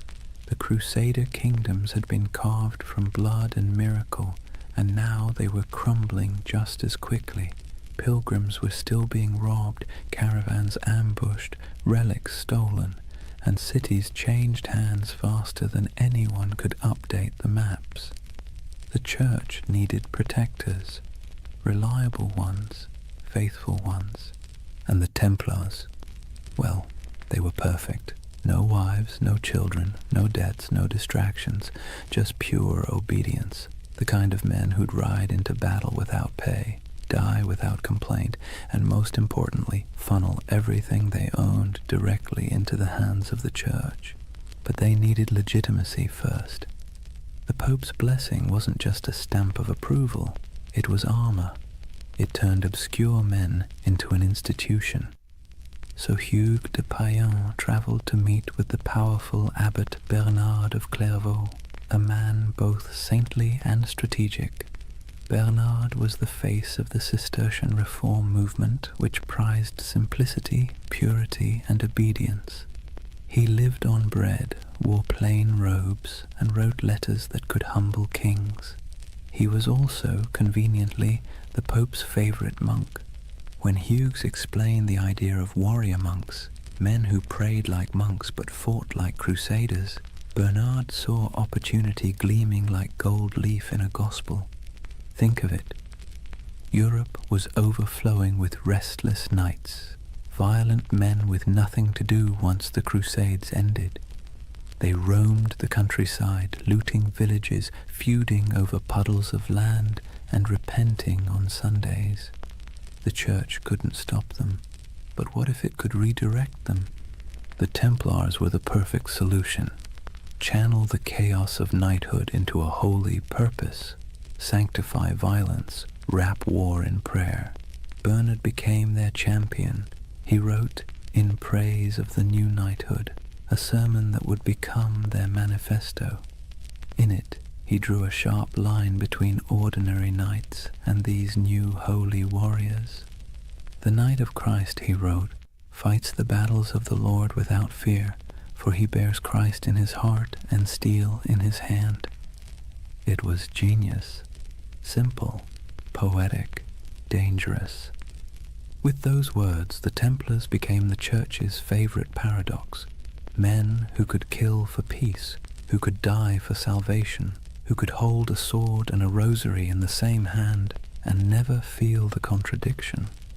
At the Council of Troyes in 1129, the Templars were officially recognized as a religious order. Pope Honorius II approved their rule, a strict code of conduct modeled after monastic life but adapted for war. They took vows of poverty, chastity, and obedience. They ate in silence. They wore plain white mantles to symbolize purity, later marked by a red cross, the color of martyrdom. They slept in communal dormitories, their armor near at hand. They prayed 8 times a day. And yet they were also soldiers, men who trained for battle, guarded caravans, and fought with terrifying precision. It was an impossible combination, but that was the point. The contradiction itself was their mystique. The Church, always hungry for spectacle, adored it. Sermons across Europe began praising these poor knights of Christ as living saints. Relics were touched to their swords. Songs were written about their devotion. Donors poured gold into their coffers. Within a decade, they owned lands across France, England, and Iberia. Within 2, they controlled a network that stretched from London to Jerusalem, all under the cross, all under God. The irony, of course, was that their vow of poverty made them one of the richest organizations in Europe. Nobles who couldn't join gave donations instead. Merchants stored money in Templar houses for safekeeping, the world's first reliable banking network. Pilgrims could deposit coins in Paris and withdraw them in Acre. It was faith-based finance, centuries before anyone invented the word finance, and all of it tax-free. The papal bulls that followed granted them extraordinary privileges. Templars answered only to the Pope himself. They could cross borders freely, build their own churches, even collect tithes. Kings couldn't touch them. Bishops couldn't question them. They were a country within a country, a kingdom without a king. And perhaps most importantly, they believed their mission was divine. Every Templar fortress was built like a sermon in stone, simple, geometric, symmetrical. Their architecture rejected ornamentation, favoring clean lines and silent strength. Every chapel pointed east toward Jerusalem. Every wall was both defense and devotion. They didn't just build structures, they consecrated the landscape. Travelers who saw them described the order as unnervingly calm. They marched without shouting, they fought without looting, they prayed without hesitation. To their enemies they were terrifying, to their allies indispensable, and to themselves they were chosen. You can almost hear it in the rhythm of their days, the steady tolling of bells, the scraping of armor on stone floors, the murmured prayers before dawn, each man believing he was part of something eternal. But let's be clear, beneath the holiness there was also bureaucracy. For every knight who swung a sword, A dozen servants and scribes managed logistics, accounts, and correspondence. Templar commanderies became administrative hubs full of ledgers, seals, and shipments. They dealt in contracts as often as crusades. Still, their image remained pure. To medieval Europe, the Knights Templar were walking proof that heaven and earth could coexist, that spiritual discipline could be forged into literal steel. But to the cynical eye, they were something even more interesting, the Church's experiment in privatized holiness. They were what happens when faith becomes an organization, efficient, obedient, and profitable. By the mid-12th century, the Templars had become indispensable. Crusader kings relied on them for defense. Merchants trusted them with their fortunes. Popes used them as envoys and bankers. If you wanted something done quickly, quietly, and absolutely, you called the Templars. But with power came something more dangerous than sin, perception. People began to notice that the order's members rarely answered questions. They had their own language, their own symbols, their own rites. Their headquarters, a vast round church in London modelled after the Holy Sepulchre in Jerusalem, seemed deliberately mysterious.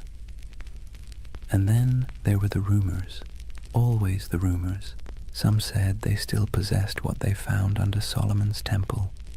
Others claimed they performed secret ceremonies, that they whispered oaths in the dark, that they had seen things no mortal should. And yet the Church did not question them, not yet. For now Rome was content. The Templars had become everything it could hope for, holy warriors, loyal bankers, global agents of faith. But you can sense the shift coming, can't you? The same way you feel a storm before it breaks. Because no institution, no matter how divine, can grow this fast, this powerful, without making enemies. Kings who owed them money began to resent them. Clergy jealous of their wealth began to whisper, and the pilgrims they once protected began to wonder if these poor knights might be serving something other than God. But that part of the story comes later. For now the order stands at its shining zenith, a creation of faith and fear, cloaked in purity but humming with power. The Vatican's blessing had turned them from a rumor into a reality, and that reality would reshape the medieval world in ways no one, not even the Pope, could have imagined. It's almost poetic, really. The Church had set out to sanctify war, and in the process it had created something far more potent, the first multinational corporation of the soul. And as history will show, nothing that powerful ever stays holy for long. Imagine the early morning light over Jerusalem, a pale gold haze drifting through the heat, settling softly over the domes and stones. The city still breathes the air of miracles and blood.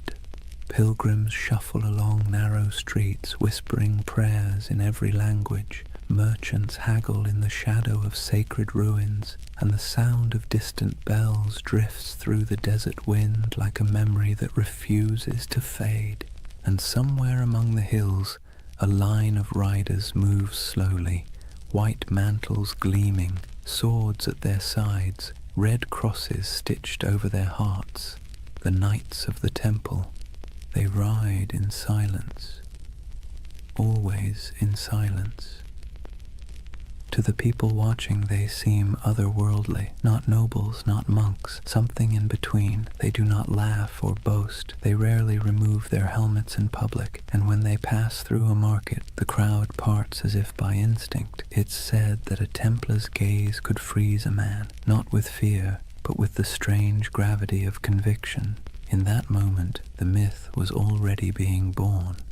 The story spread faster than their horses could ride.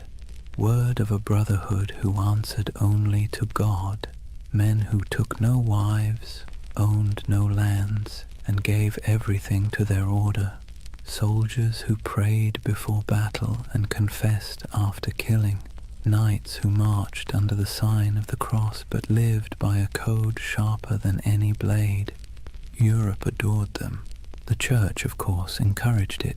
Myths are good for business, and the Templars were perfect propaganda. They embodied everything the papacy wanted the faithful to believe: purity, discipline, divine protection. Sermons compared them to angels with swords. Paintings showed them glowing in battle, untouched by arrows, faces calm in the chaos of holy war. But the truth was more human and, in a way, more beautiful.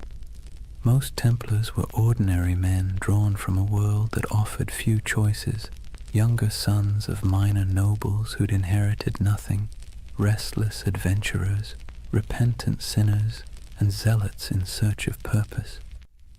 They joined not because they were fearless, but because the world outside offered even less certainty.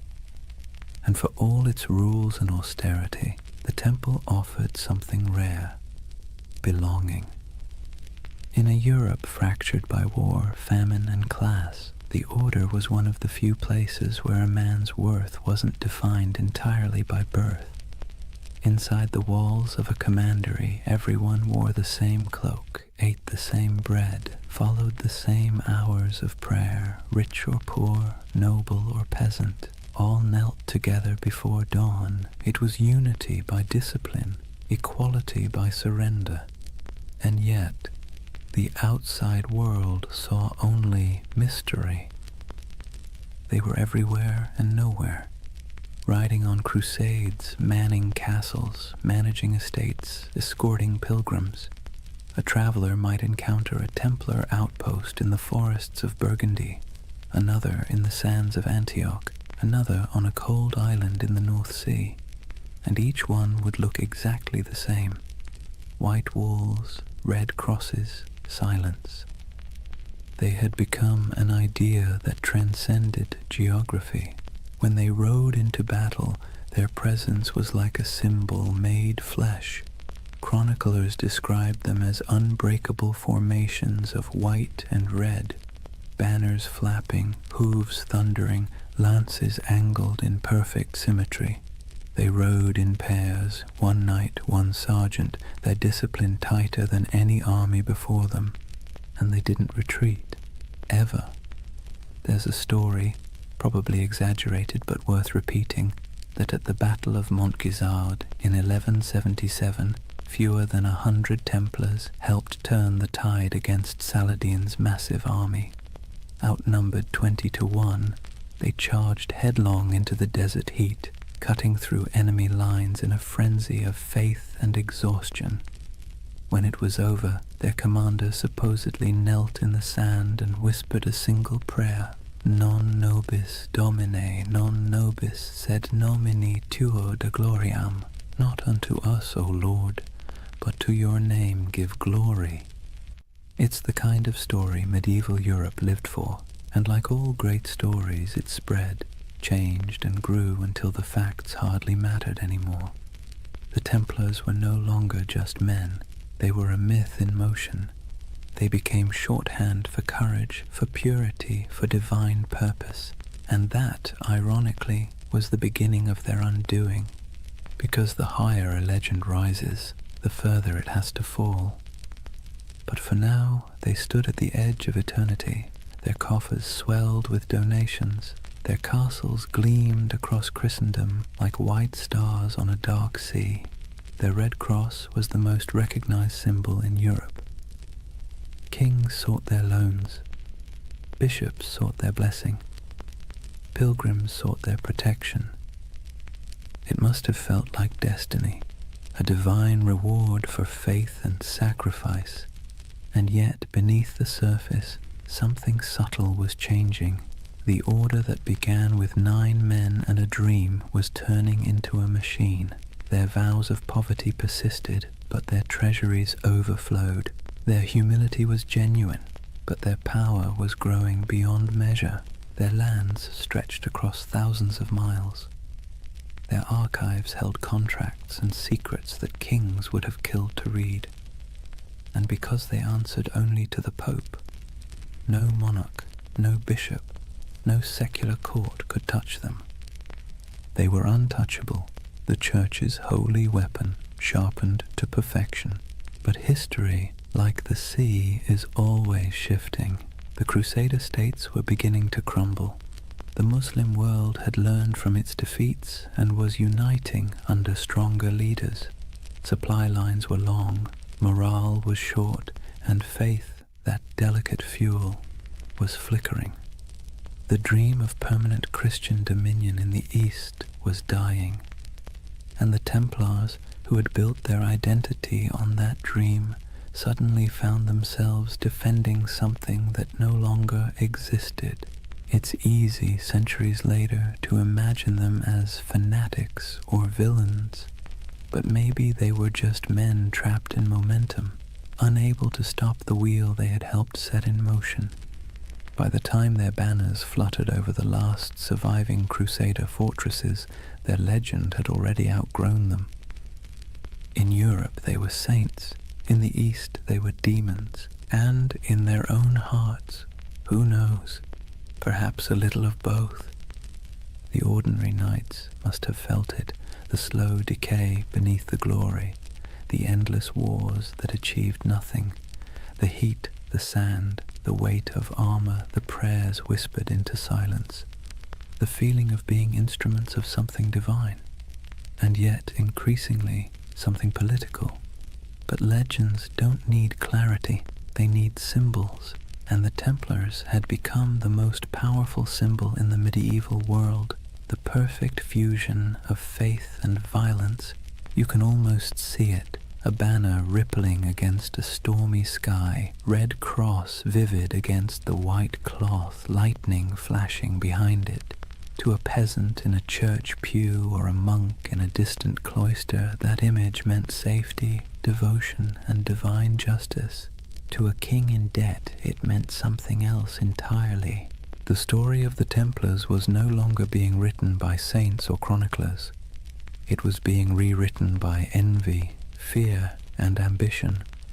But for now, the curtain hasn't fallen, the candles still burn, the chants still echo in stone halls. The world hasn't yet turned against them.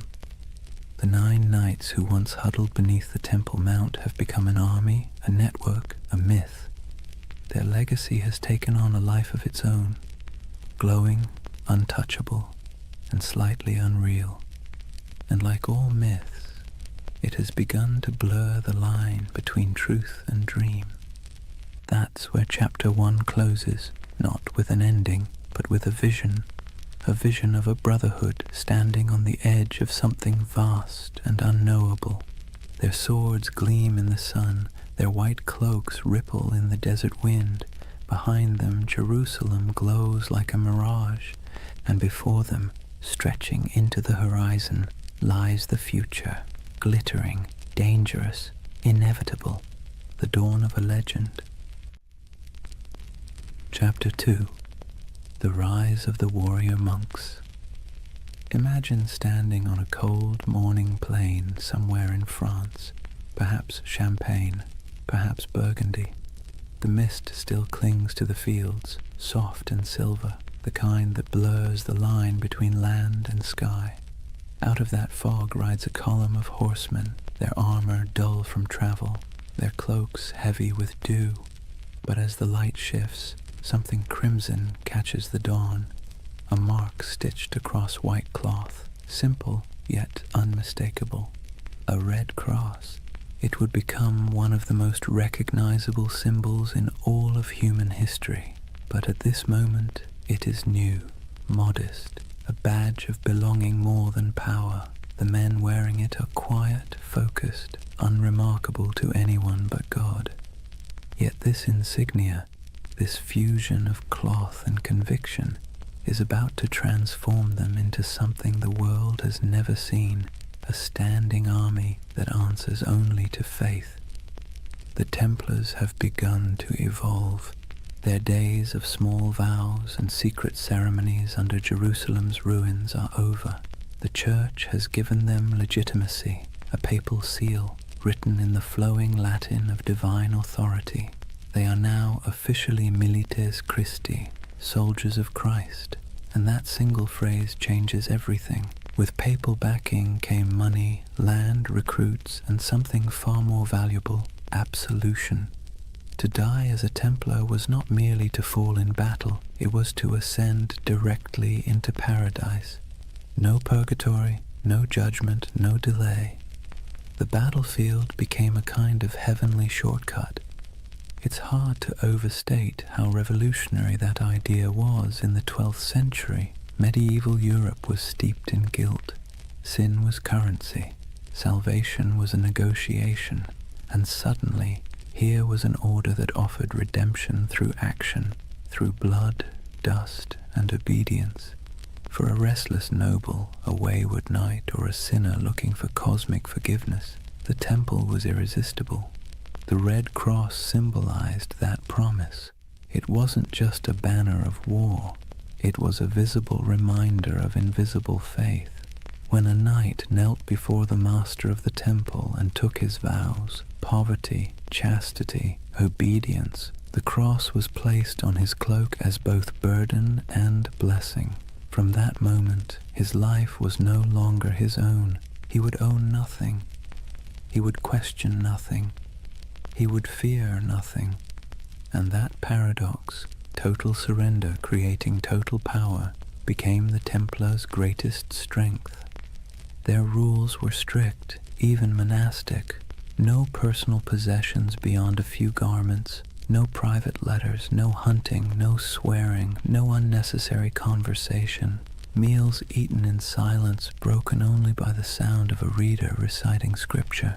Even the horses were treated with dignity. No knight was allowed to beat his steed. To the outside world, this was alien.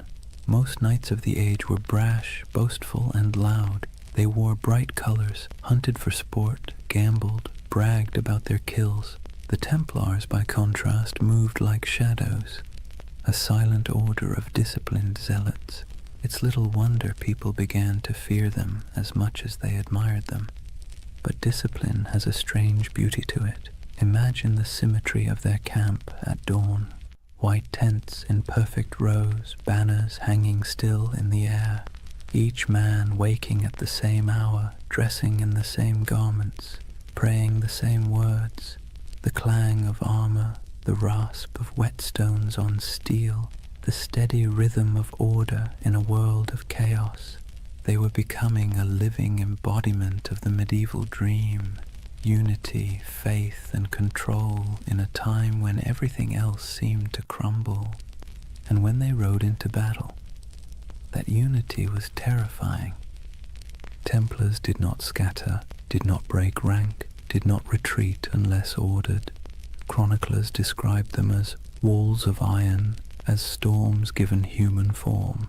Their charges were deliberate, almost ritualistic, a prayer in motion. They would advance in complete silence until contact, their lances lowering as one, hooves pounding like a heartbeat. And when the moment came, the cry broke like thunder, Non nobis Domine. Not for us, O Lord, but for you. Then chaos, then history. Every battle became a kind of mass, blood replacing incense, steel replacing song, and the world watched in awe. To the average medieval person, the Templars seemed immortal. When others fled, they stayed. When others hesitated, they rode forward. Stories spread of miraculous victories, of angels fighting beside them, of enemies struck blind by divine light. Whether any of it was true hardly mattered. Faith had become spectacle, but behind the spectacle was a machine. The Templars weren't just warriors. They were administrators, bankers, engineers. Their rule book, the Latin rule, reads like both a spiritual guide and a military manual. Every moment of the day was accounted for, every piece of armor inspected, every coin recorded.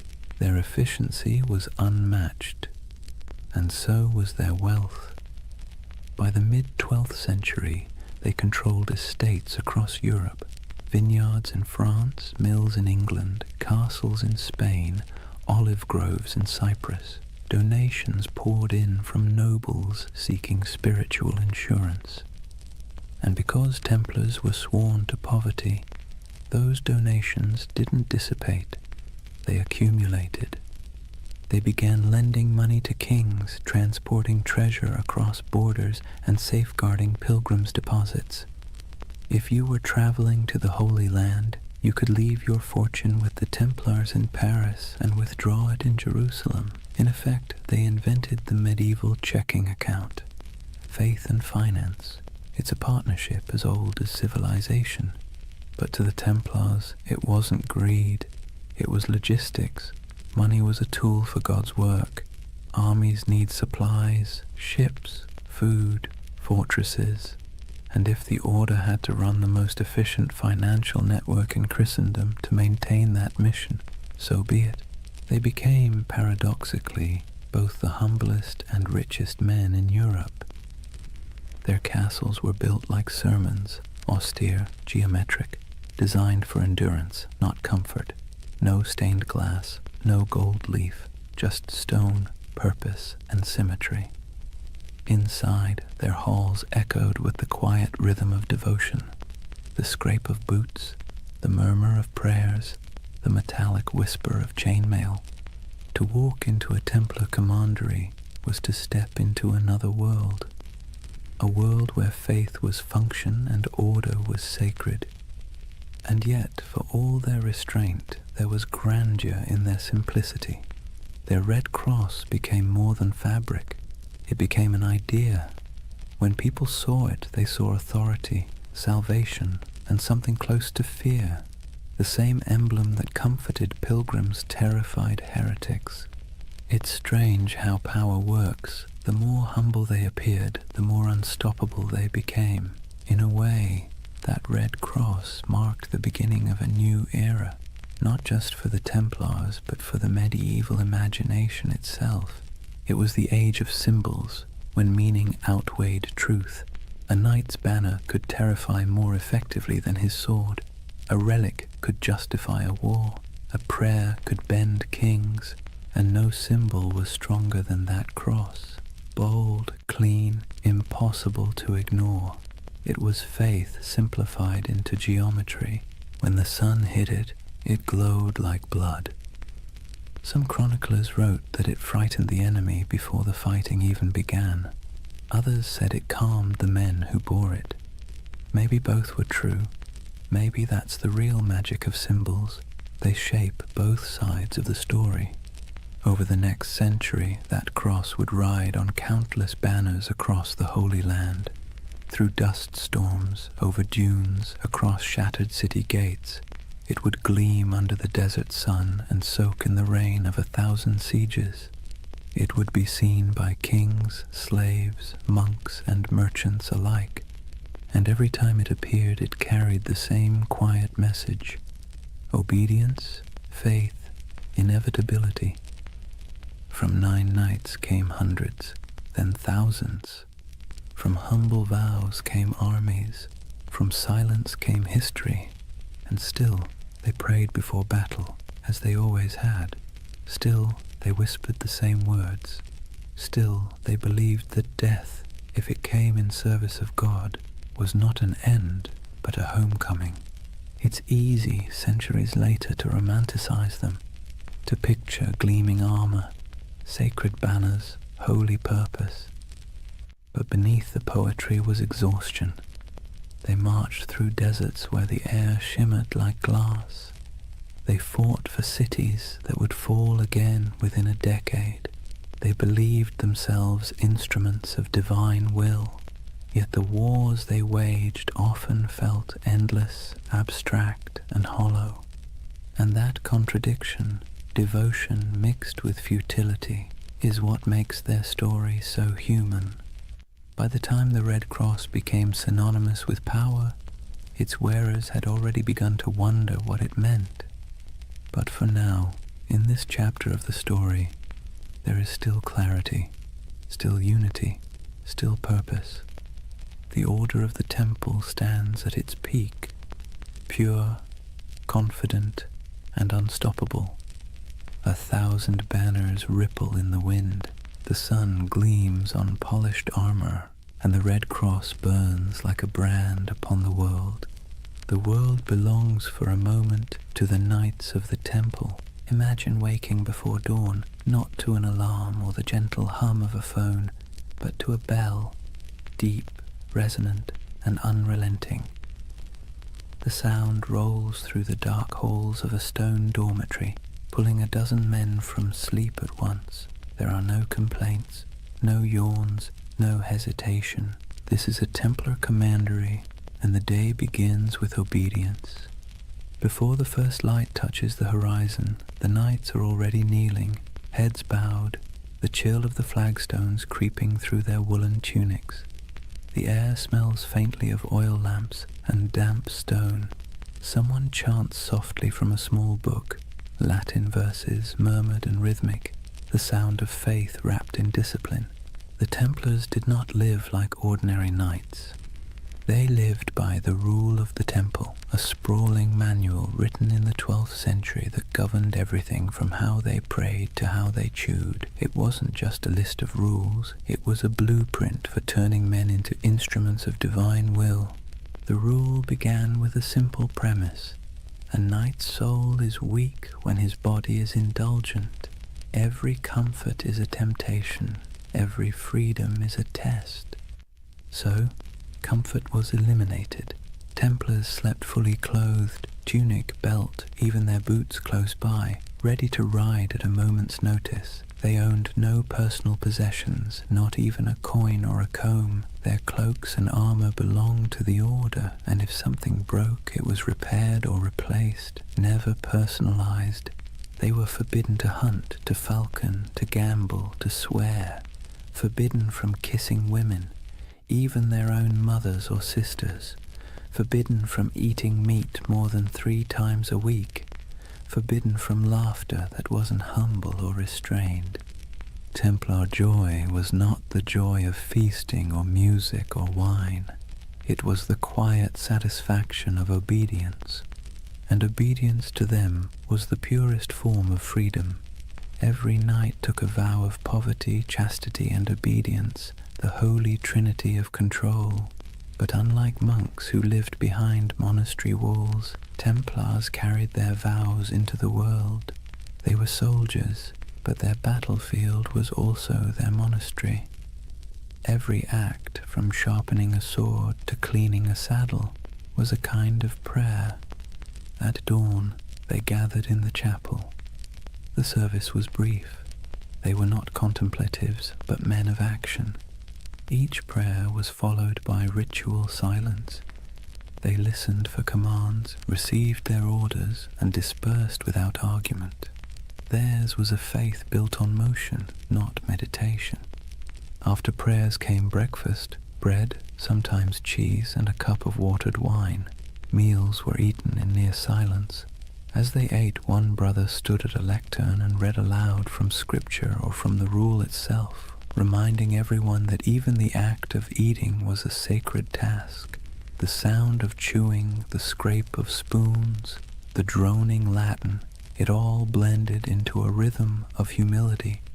When they weren't fighting, they worked. Some tended horses, rubbing down the flanks of massive destriers, checking hooves, repairing tack. Others mended chainmail, inspected swords, or organized provisions for long campaigns. A Templar's world was practical, full of physical labor, repetition, and readiness. And yet, beneath all this discipline, there was a strange comfort. The rule removed choice, and with it, uncertainty. A Templar didn't have to wonder what his purpose was. It was written in the rule, enforced by his brothers, and sanctified by God. Every decision had already been made for him. In a world where chaos was normal, where famine, war, and plague struck without warning, that kind of certainty was a luxury few could afford. But of course, it came at a cost. There were moments when the silence must have felt oppressive, when the sameness of days blurred together into a single endless prayer. Imagine years of this life, The same bread, the same rules, the same faces under the same white cloaks. No family, no possessions, no indulgence beyond the thin comfort of faith. And yet, the Templars endured it, perhaps because the alternative, a world without order, without divine meaning, felt far worse. There's something haunting about their discipline. It wasn't born from cruelty, but from conviction. They believed that to serve God they had to strip away everything that made them individual. Ego, desire, even identity itself, all burned away, leaving only function. They became pieces in a sacred machine, and when the machine moved, it moved with terrifying precision. Templars trained relentlessly. Their battle formations were geometric, mathematical, rows of cavalry timed to strike in perfect waves. Each knight knew his place. If one fell, the next filled the gap instantly. Their charges were coordinated like choreography, their retreats executed like clockwork. Their enemies called them demons in white. They didn't scream or taunt or show mercy. They advanced silently until the moment of impact, when they cried out only one phrase: Non nobis Domine, non nobis sed nomini tuo de gloriam. Not to us, O Lord, but to your name be the glory.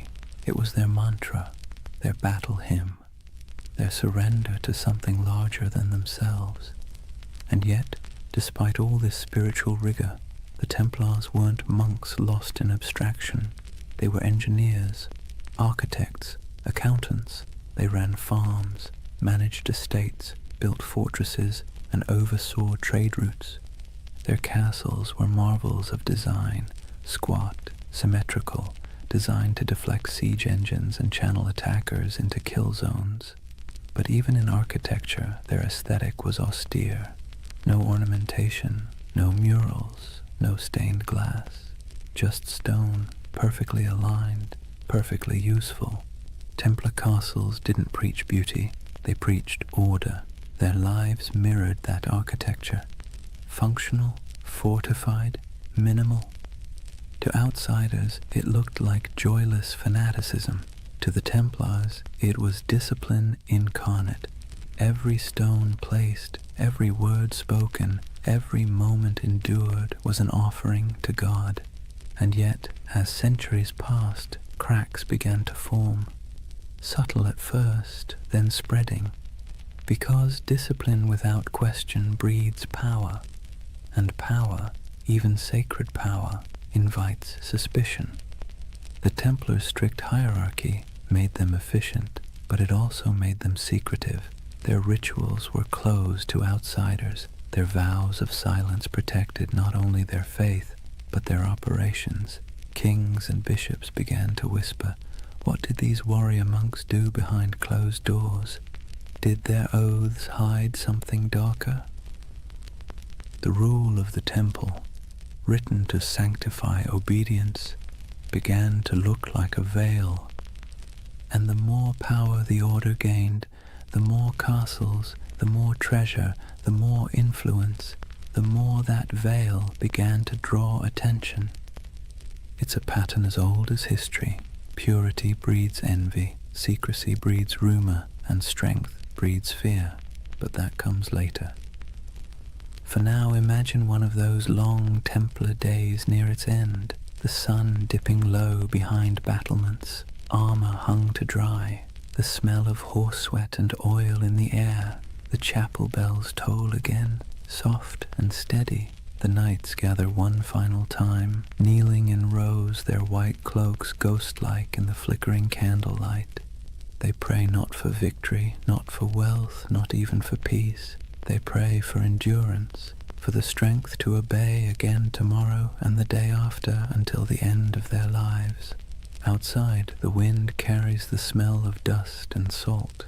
Somewhere beyond the horizon, enemies are gathering, empires are shifting, and history is already writing its next betrayal. But inside the chapel there is only the rhythm of prayer, the faint creak of chainmail, the murmur of Latin words fading into the night. And above them, Carved into the stone arch of the temple wall, the red cross catches the last trace of sunlight, still, unchanging, eternal. For now, imagine the first thing that hits you isn't the sight, but the heat.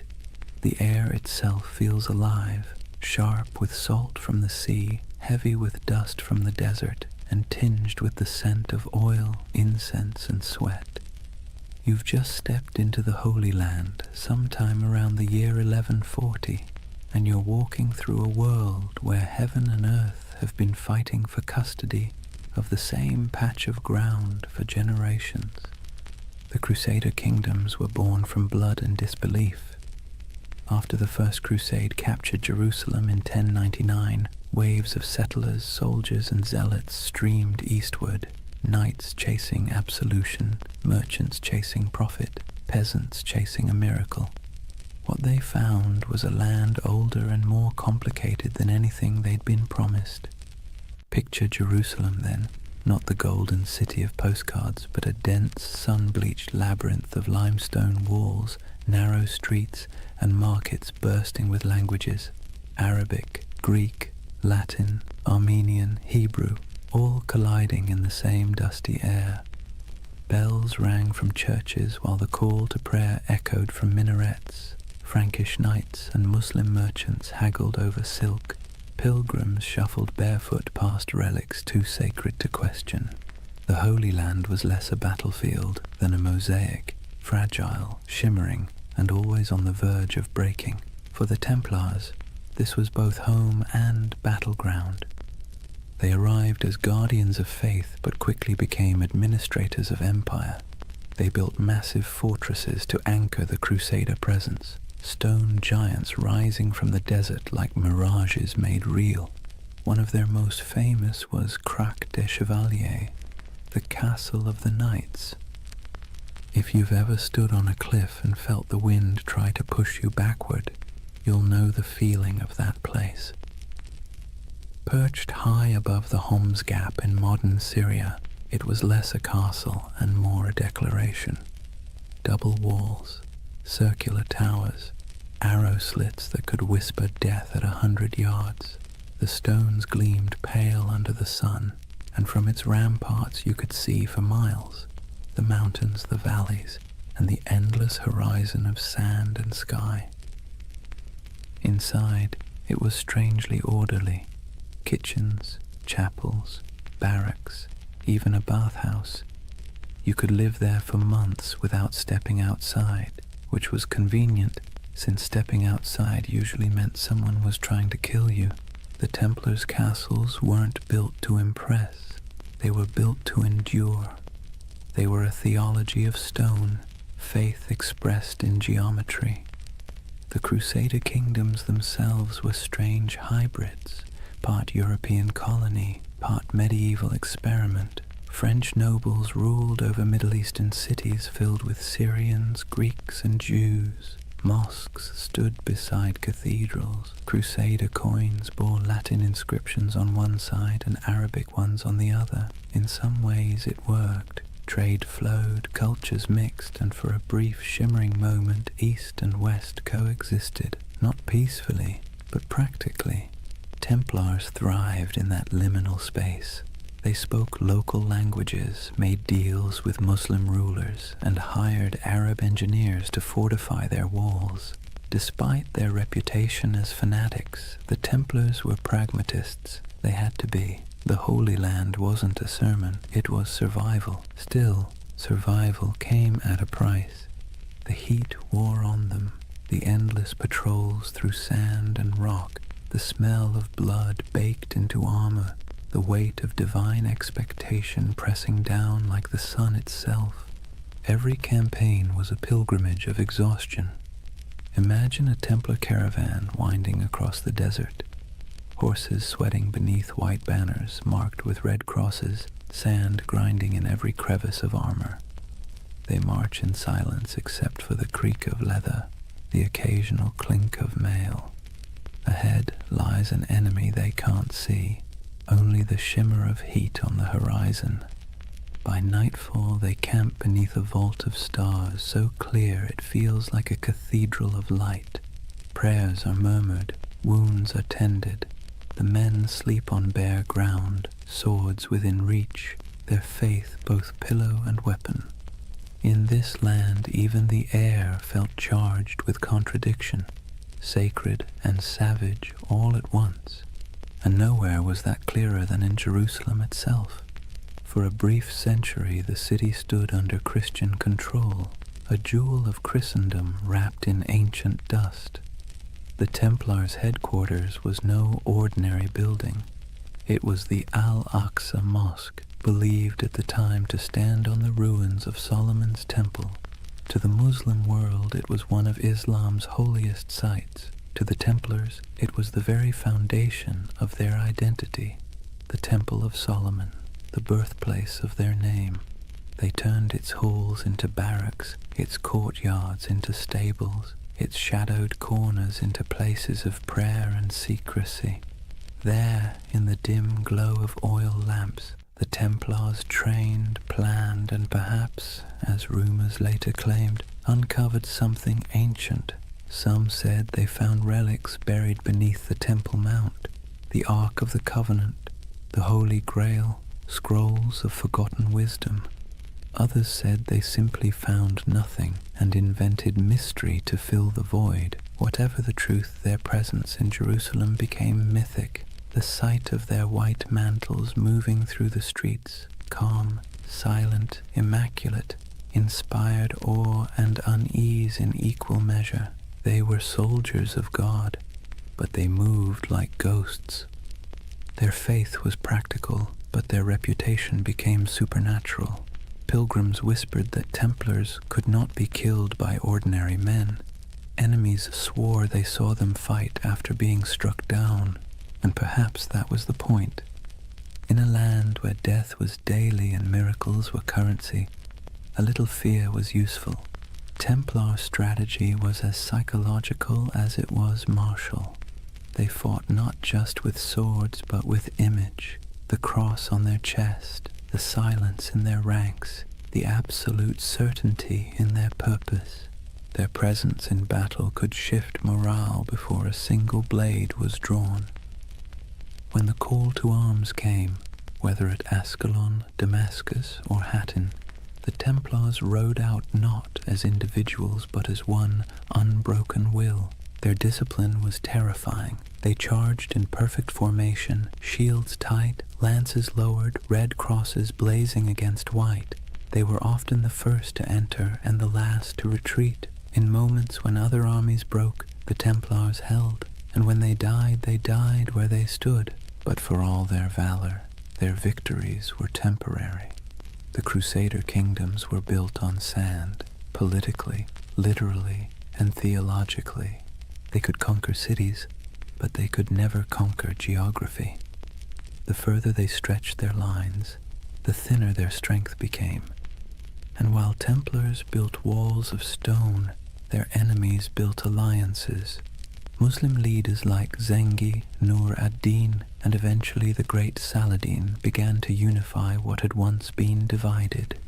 The dream of Christian dominion over the East began to falter as reality, relentless and strategic, pressed back.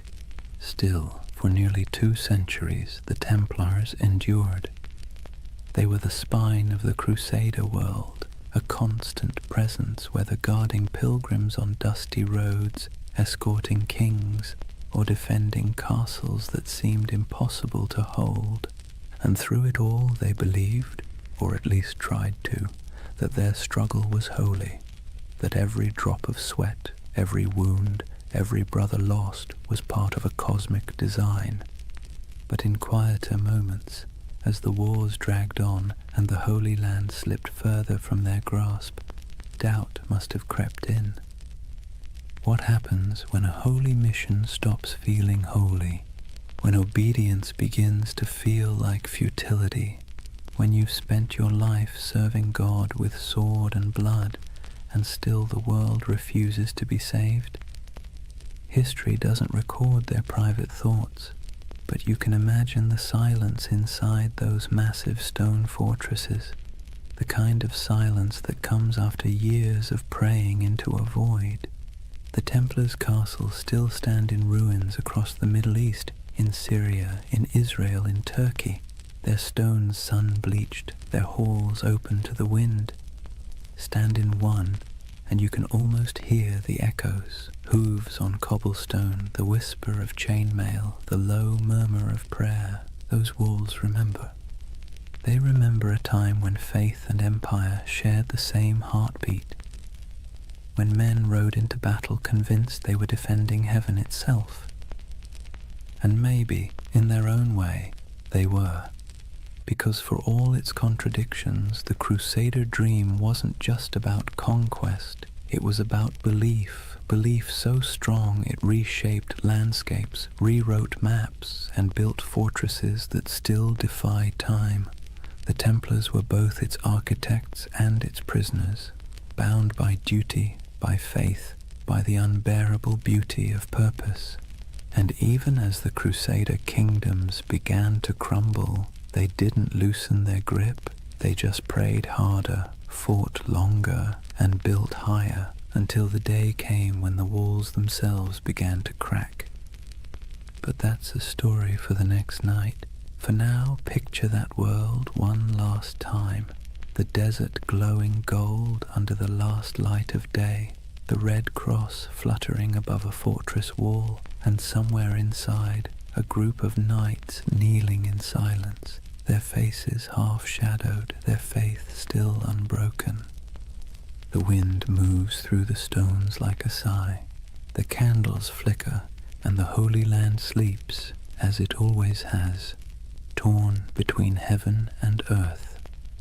Imagine standing in a candle-lit chamber somewhere in Paris in the early 1200s. The air smells of beeswax and damp stone. At a table sits a man in white robes marked with a red cross, quill poised above parchment. Before him, a merchant lays down a pouch heavy with coins, silver deniers, gold florins, copper dirhams from faraway ports. The knight nods, seals the parchment with wax, and hands the merchant a folded document stamped with the sigil of the temple. "Show this in Jerusalem," he says, "and you'll receive the same sum." The merchant bows, the pouch stays, the man leaves. And just like that, without a single coin crossing a sea, the Knights Templar have just performed one of the earliest forms of international banking. You see, the Templars weren't just warriors, they were administrators, financiers and logisticians of staggering sophistication. While kings still measured their treasuries in piles of glittering metal, the Templars had already learned that information, records, signatures, trust was worth more than gold. Their network stretched from the windswept shores of England to the sun-scorched walls of Jerusalem, a chain of commanderies that functioned as safe-houses, training centers, warehouses, and financial hubs all at once. Each of these commanderies was like a small universe, self-sufficient and meticulously organized. They had their own chapels, fields, mills, and workshops. Some raised horses, others produced wool, wine, or grain. Every coin earned was logged, weighed, and sent up the chain, an unbroken current flowing toward the heart of the order. And through this system, the Templars quietly became one of the richest organizations in the medieval world. The irony, of course, is that they began with vows of poverty, but vows are tricky things. The Templars themselves owned nothing. The order owned everything, and that subtle distinction let them accumulate wealth without technically breaking faith. Their financial system worked with an elegance that modern bankers would envy. A pilgrim traveling from London to Jerusalem could deposit money at a temple house in England and receive a coded letter of credit. Along the route, through Paris, Marseille, Acre, and finally to the Holy City, Templar commanderies would honor the note. deduct expenses, and mark it in ledgers kept under strict guard. The traveler never had to risk carrying his fortune across pirate-infested seas or bandit-strewn roads. In a way, the Templars invented something that feels astonishingly modern, a secure international trust network, and unlike kings or nobles, they were trusted by everyone. Christian, Jew, Muslim, it didn't matter. The Red Cross was as good as a vault door. The Templar ledger became a passport through chaos. Picture the roads of Europe in the 13th century, narrow tracks winding through forests and mountains, lined with monasteries, taverns, and thieves. Now picture a convoy of Templar couriers riding fast, cloaked in white, armed but calm. They carried more than messages. They carried secrets, diplomatic letters, royal decrees, coded inventories, even treaties. A letter stamped with the seal of the temple traveled like lightning compared to anything else in the medieval world. And where there were secrets, there were suspicions. People whispered that the Templars had mastered cryptography, that their ledgers contained hidden symbols, that their archives were guarded by curses. In truth, it was discipline, not magic, that kept their system running, but to the medieval mind, efficiency itself felt supernatural. Each regional commandery reported to a central master, who in turn answered to the Grand Master in Jerusalem and later Paris. The chain of communication was ironclad, the discipline absolute. Orders passed down with the precision of a monastic liturgy. Every brother knew his rank, his duty, and the exact limits of his authority. Templar correspondence reveals a world that hummed like a machine. Cargoes of wheat, shipments of crossbow bolts, barrels of wine, all recorded, all accounted for. Even the smallest commandery in rural France or Scotland was part of a vast, synchronized network. A medieval multinational that existed centuries before the word corporation would be invented. And yet, for all this order, there was mystery. The Templar headquarters in Paris, known simply as La Maison du Temple, was a fortress of stone walls and tall towers surrounded by gardens and workshops.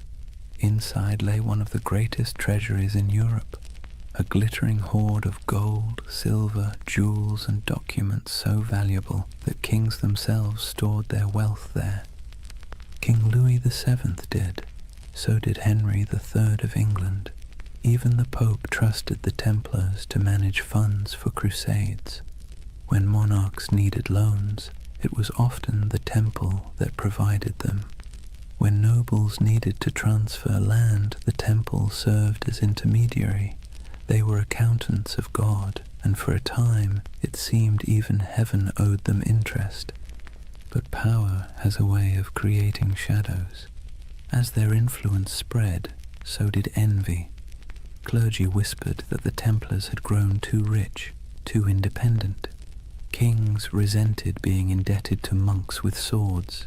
Rumors began to drift through Europe like incense, that the Templars worshipped idols, that their rituals were secret and profane, that the cross they bore was not a sign of purity, but of blasphemy. Still, in their heyday, those whispers were little more than background noise. Outwardly, the Templars thrived. Their fortresses dotted Europe and the Levant, solid, silent, identical in style, as if each had been built from the same blueprint. Stone geometry repeating across continents. They didn't just build castles, they built infrastructure, bridges, ports, farms. They managed trade routes that linked the Mediterranean to northern Europe. They established supply lines for crusading armies that stretched across thousands of miles. Without them, the very logistics of holy war might have collapsed. It's easy to forget that behind every knight charging into battle was a chain of bakers, blacksmiths, and scribes keeping the machine running. The Order's power didn't come from miracles. It came from ledgers, but not all their wealth was material. the Templars also held something far more dangerous: information. Through their far-flung network, they gathered intelligence about politics, trade, and warfare from every corner of Christendom. They knew which kings were broke, which roads were unsafe, which alliances were shifting. In an age before newspapers, that knowledge was gold. Their reach was so vast that you could travel from Scotland to Syria and never truly leave their shadow. Every few days' journey, you'd find another Templar house, white walls, red cross, the same rhythm of prayer and order. Their presence was both reassuring and unnerving, like a vast skeleton under the skin of medieval Europe. To ordinary people, they must have seemed immortal. Their discipline never wavered, their symbols never changed. Generations rose and fell, and still the Templars endured, unmoved, unstoppable. Even their dress added to the myth. While nobles flaunted velvet and jewels, Templars wore plain wool, dyed white for purity. Their only ornament was the red cross, a reminder of both sacrifice and authority.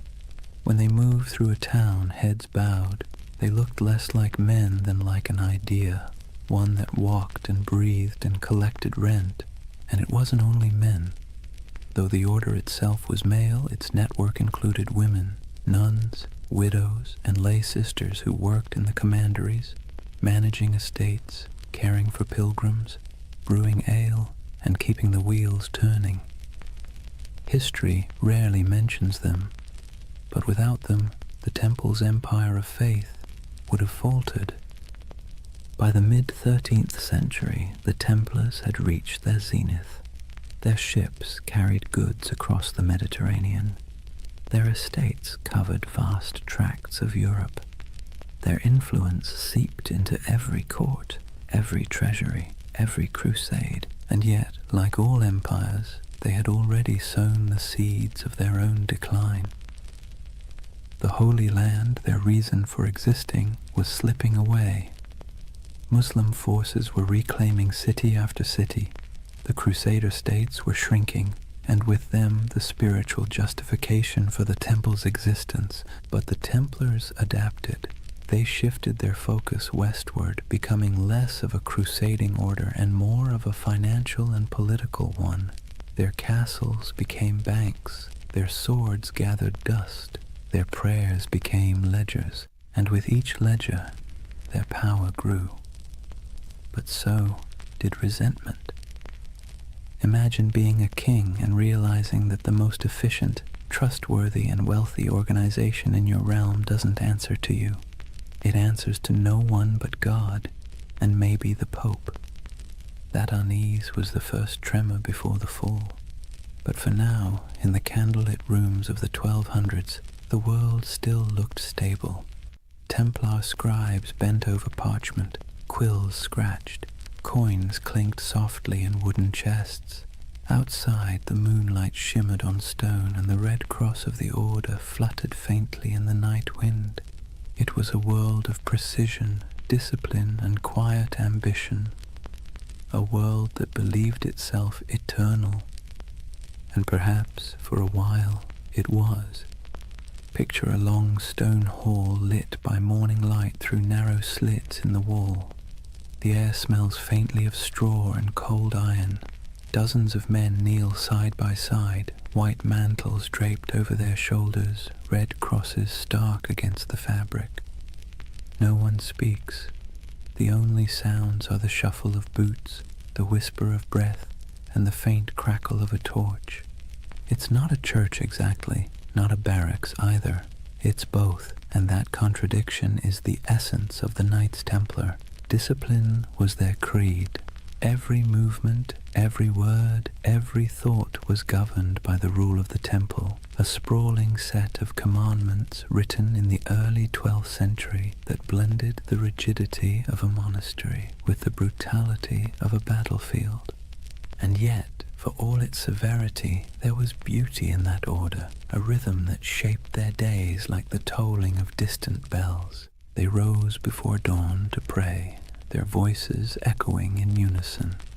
Then came the chores, feeding horses, sharpening weapons, tending armor, mending cloaks, cleaning wounds.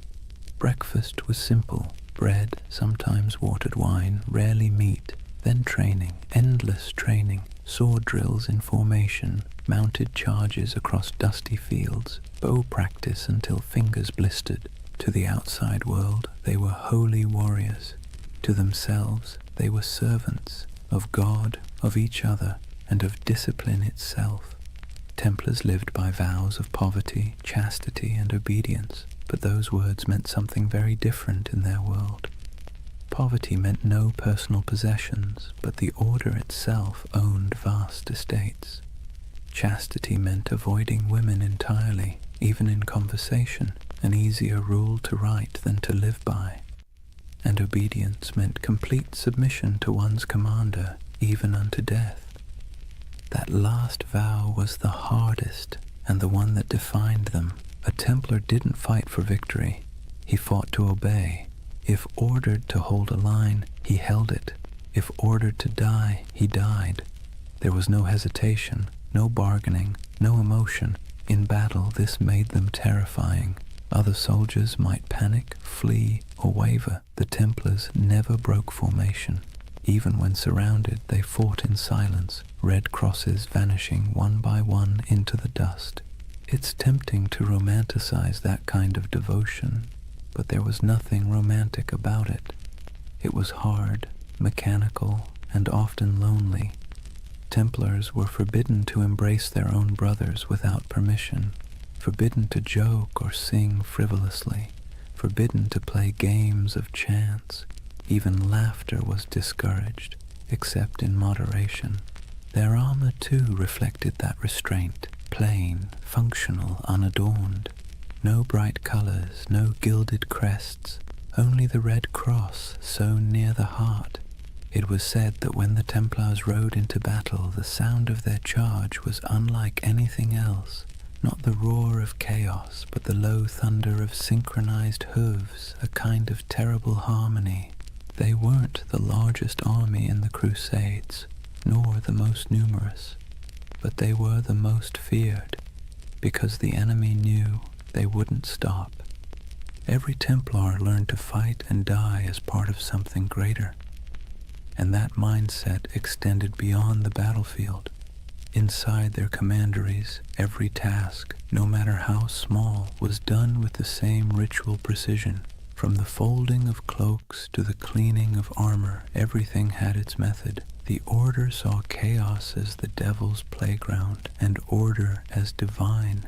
Imagine the life of a young recruit, a sergeant or a serving brother, joining the temple. He would begin as an associate, working the stables, tending the fields, carrying water.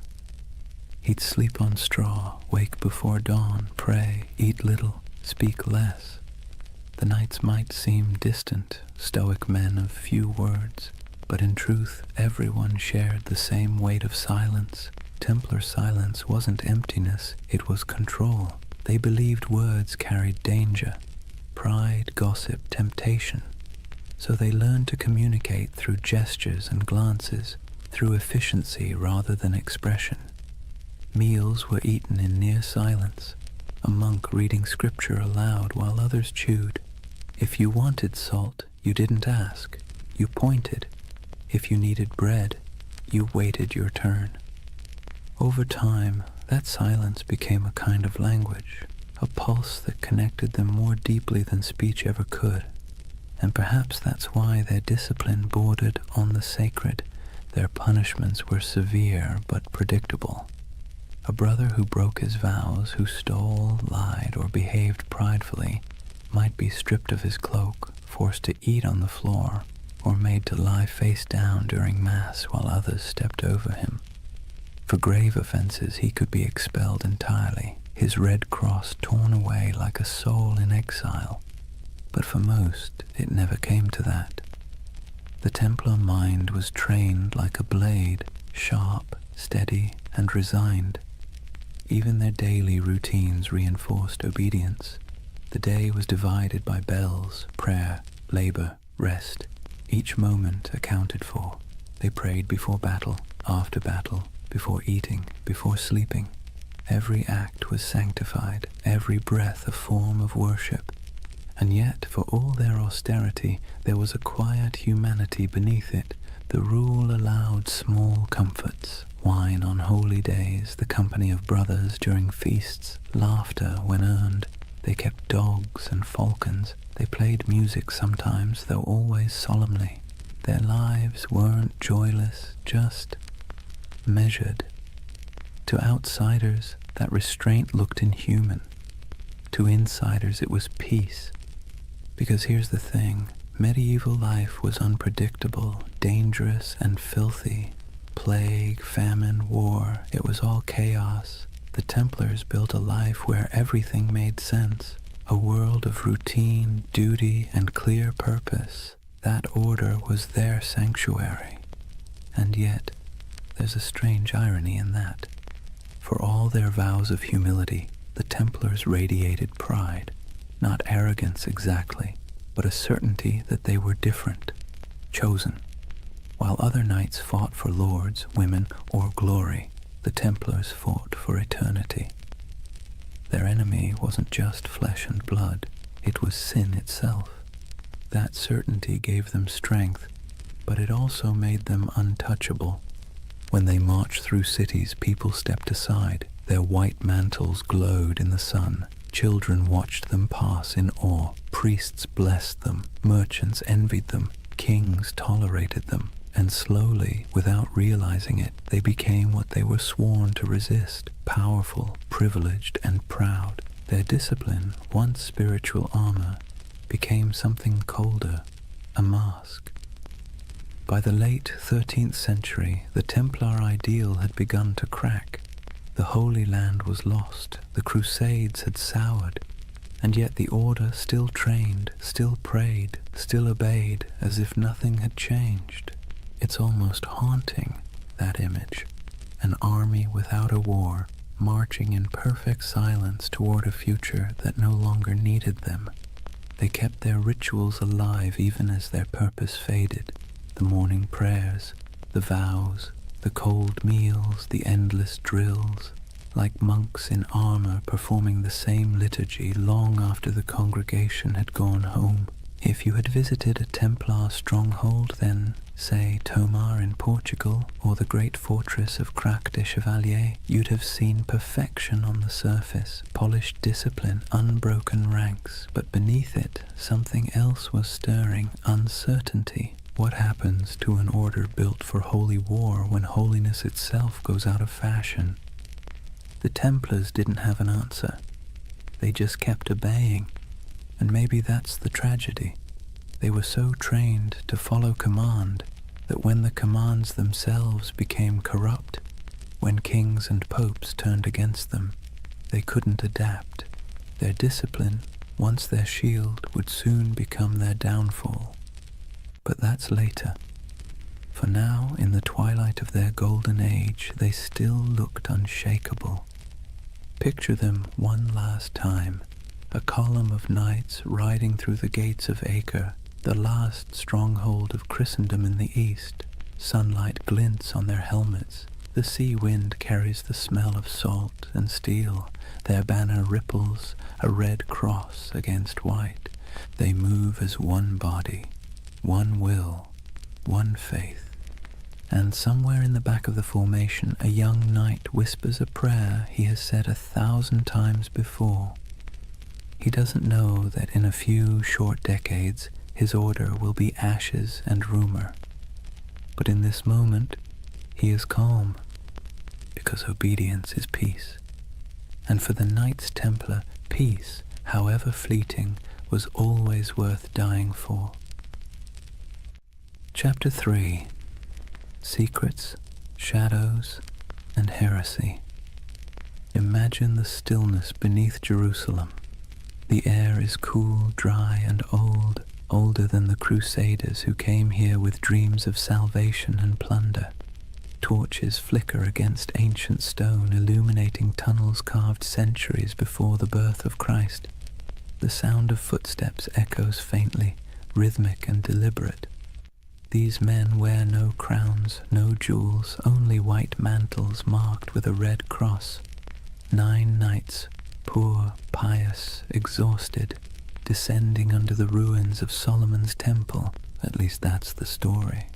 The first whisper in a legend that would stretch across continents and centuries. According to chroniclers, when the Knights Templar were founded around 1119, their official mission was humble: to protect Christian pilgrims traveling the dangerous road from Jaffa to Jerusalem. In reality, there were only 9 of them, hardly enough to guard a single caravan. And yet King Baldwin II of Jerusalem gave them quarters in one of the holiest sites on earth, the Temple Mount, believed to be the ruins of Solomon's temple itself.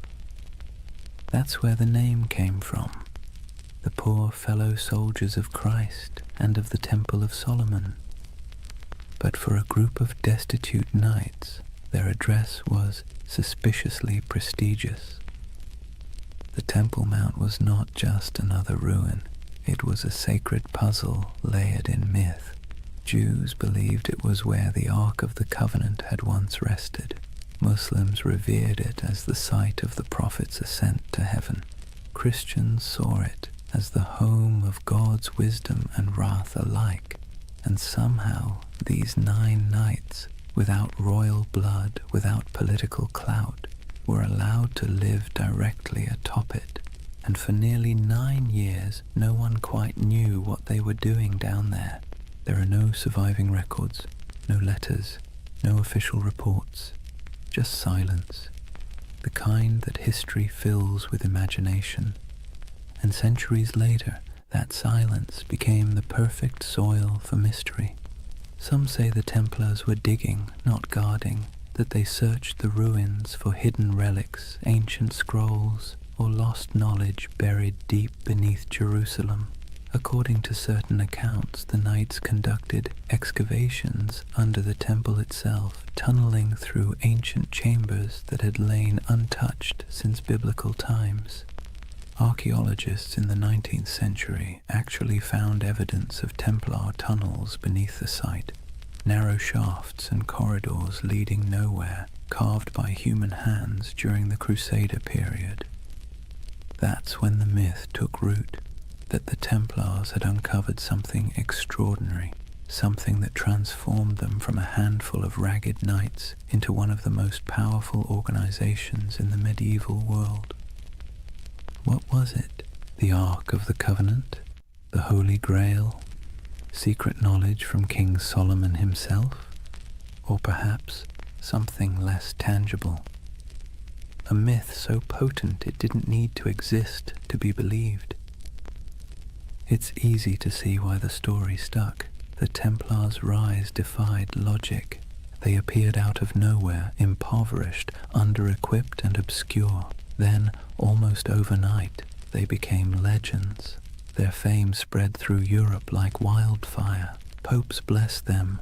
Kings donated land. The church gave them privileges no other order had ever held. They could collect tithes, build fortresses, even run their own banks. Within decades, they were richer and more influential than most monarchies. How does that happen unless you've found something powerful? Of course, the historian in us can explain it rationally. Europe was full of eager donors. The Crusades were romanticized as a holy cause. The Church wanted soldiers who could fight without being corrupted by greed, and the Templars fit that image perfectly. Their vows of poverty made them trustworthy. Their discipline made them effective. Their myth was self-reinforcing, but reason rarely wins the imagination. And so the legend persisted that beneath the stones of the Temple Mount, they discovered secrets the Church itself feared, hidden teachings, forbidden wisdom, proof that faith was not as simple as it seemed. You can almost hear the whispers, a flicker of torchlight in the dark, the scrape of metal against stone, the muttered Latin of a prayer or a spell. It's nonsense, of course, probably, but beautiful nonsense.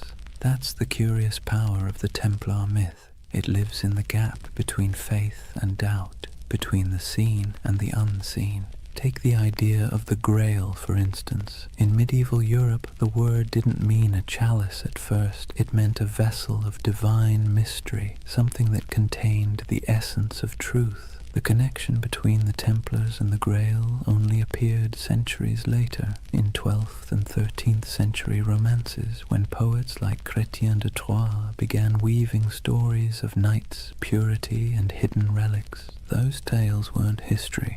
They were dreams, but dreams with staying power. To the medieval mind, it made perfect sense that the holiest warriors would be the keepers of the holiest object.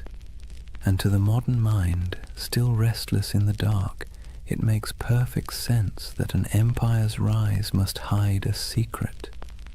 Maybe that's why the Templars continue to haunt us. Because we can't resist the idea that someone, somewhere, found the truth and kept it to themselves. But beneath the mystique, there's something more mundane and more fascinating. The real secret of the Templars wasn't gold or relics. It was organization. While other Crusader groups floundered in chaos, the Templars built a system. They turned faith into logistics. They mastered record-keeping, finance, communication, and property management at a level Europe had never seen before. Their commanderies stretched from Scotland to Syria, forming a network that could move money, men, and messages faster than any king's court. They were medieval globalists, an early blueprint for the international corporation. That was their real treasure, their true grail, not buried under Jerusalem, but written in ledgers and sealed with wax. Still, it's fun to imagine the other version, the one where those 9 knights, by flickering torchlight, brushed away centuries of dust and found something that made them more than soldiers, something that whispered of destiny, because that's the romantic engine of the Templar myth, that somewhere in their cold discipline and rigid faith, they touched a kind of forbidden light. Maybe it wasn't treasure. Maybe it was understanding. The church would later accuse them of heresy, of denying Christ, of spitting on the cross, of worshipping strange idols, all of which sound absurd, until you remember how much they changed between those first 9 nights and the empire they became. Power always transforms faith, sometimes subtly, sometimes completely. And perhaps in those long tunnels beneath the temple, the transformation began. There's a moment, halfway between legend and history, when we can almost see it. 9 men on their knees, torches flickering, the stones around them whispering echoes of the past. They think they're praying, but maybe, in that silence, something ancient is listening. And maybe that's why the myth still holds us. Because even if the Templars never found the Ark or the Grail or any secret knowledge at all, they still uncovered something remarkable, the power of belief itself. They discovered how mystery can move empires. Imagine a candle-lit chapel deep in the hills of France. The walls are rough stone, the air thick with incense and dust. In the dim light, the symbol of the Red Cross flickers faintly across banners and shields stacked neatly against the wall. A handful of knights kneel in silence before an altar, not before the crucifix, but before something older, stranger, covered in a cloth of deep red. No one speaks, only the low chant of prayer, rhythmic and hypnotic, filling the space like the hum of bees in a summer field. This is the image that has haunted storytellers for centuries. The idea that the Knights Templar possessed secret knowledge, perhaps even a relic of impossible power.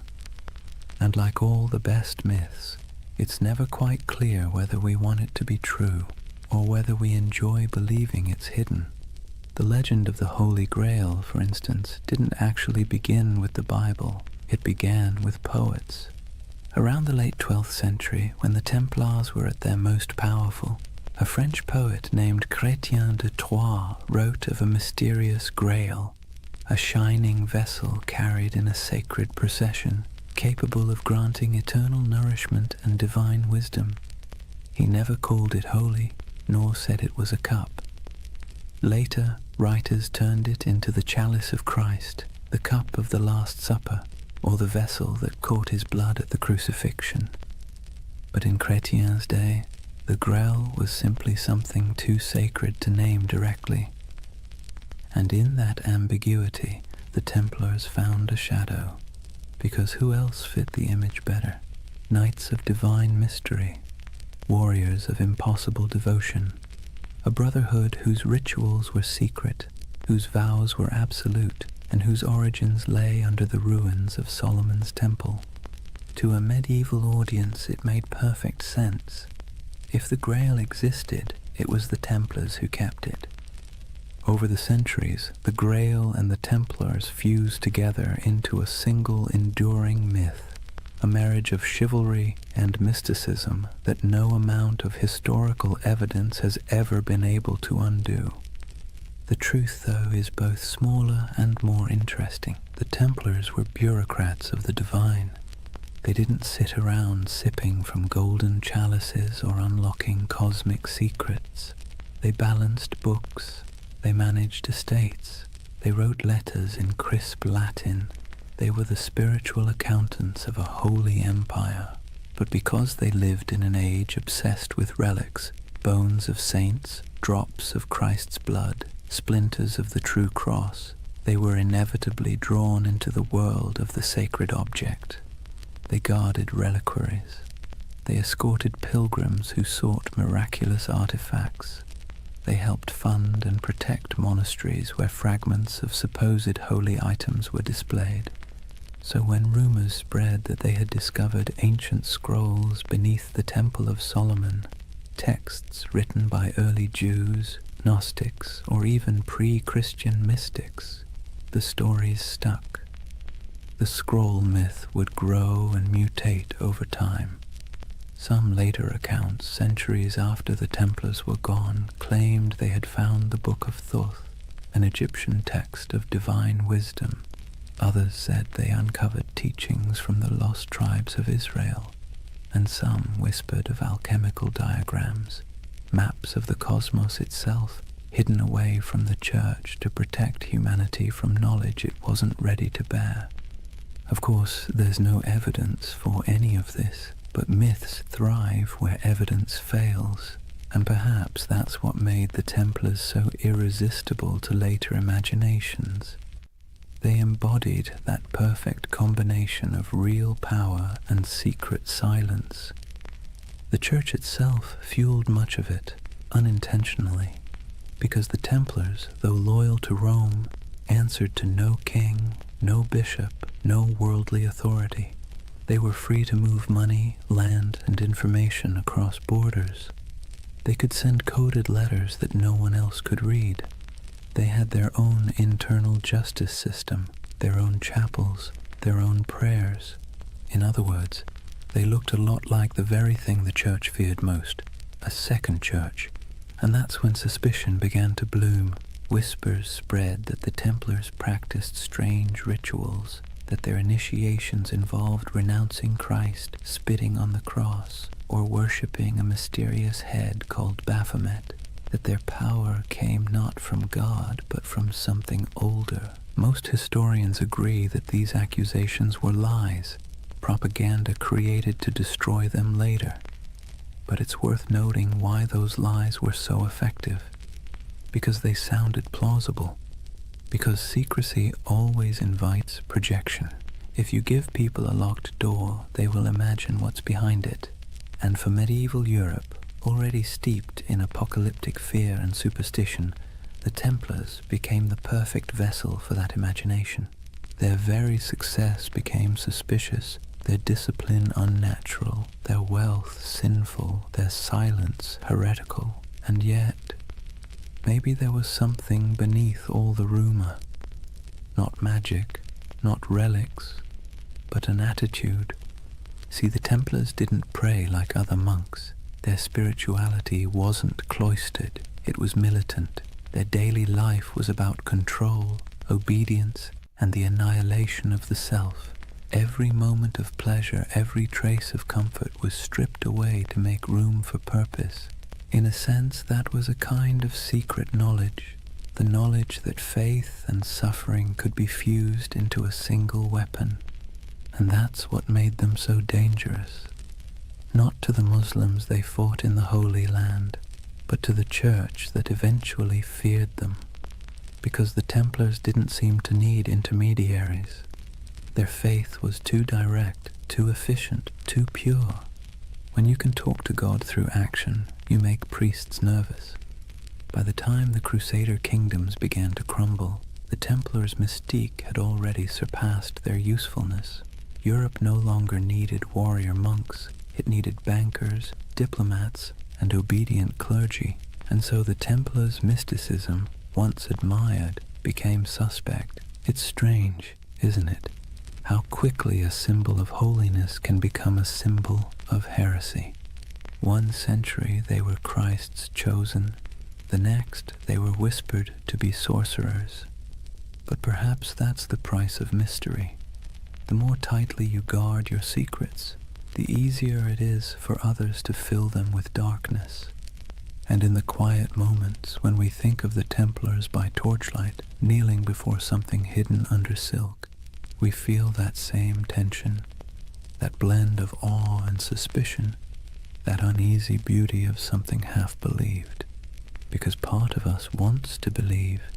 We crave hidden truths. We need our mysteries, especially the ones that refuse to resolve. And maybe that's why, centuries later, the Templar myth is still alive, in Dan Brown novels, in video games, in conspiracy theories whispered on YouTube at 3 a.m., because it scratches that ancient itch, that somewhere, someone knows something we don't. It's funny how little we've changed. The medieval mind looked at the stars and imagined divine design. We look at old ruins and imagine lost technology. Both are acts of yearning, proof that we are wired to believe that history hides something from us. And perhaps the Templars were the first to realize that the greatest power isn't in what you know, but in what others think you might know. Theirs was a religion of silence, and silence in any age is seductive. Imagine the city of Jerusalem in the morning light. The walls are pale gold, dust drifting through narrow streets where merchants lift their shutters and donkeys stamp impatiently in the shade. From the hills beyond, the desert glows like a sea of faded fire. Bells ring from the Church of the Holy Sepulchre, and somewhere a muezzin's call answers softly from across the valley. This was the city the Templars swore to defend, the heart of their purpose, the reason for their existence. But by the late 12th century, Jerusalem was no longer the eternal prize they once imagined. It had become a coin tossed endlessly between empires, each claiming divine right, none able to hold it for long.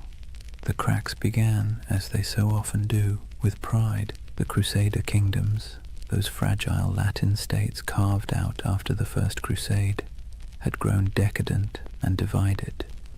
The descendants of knights who once marched barefoot to holy war now lived like minor kings, drinking imported wine, bickering over titles, and marrying into local dynasties to secure land and dowries.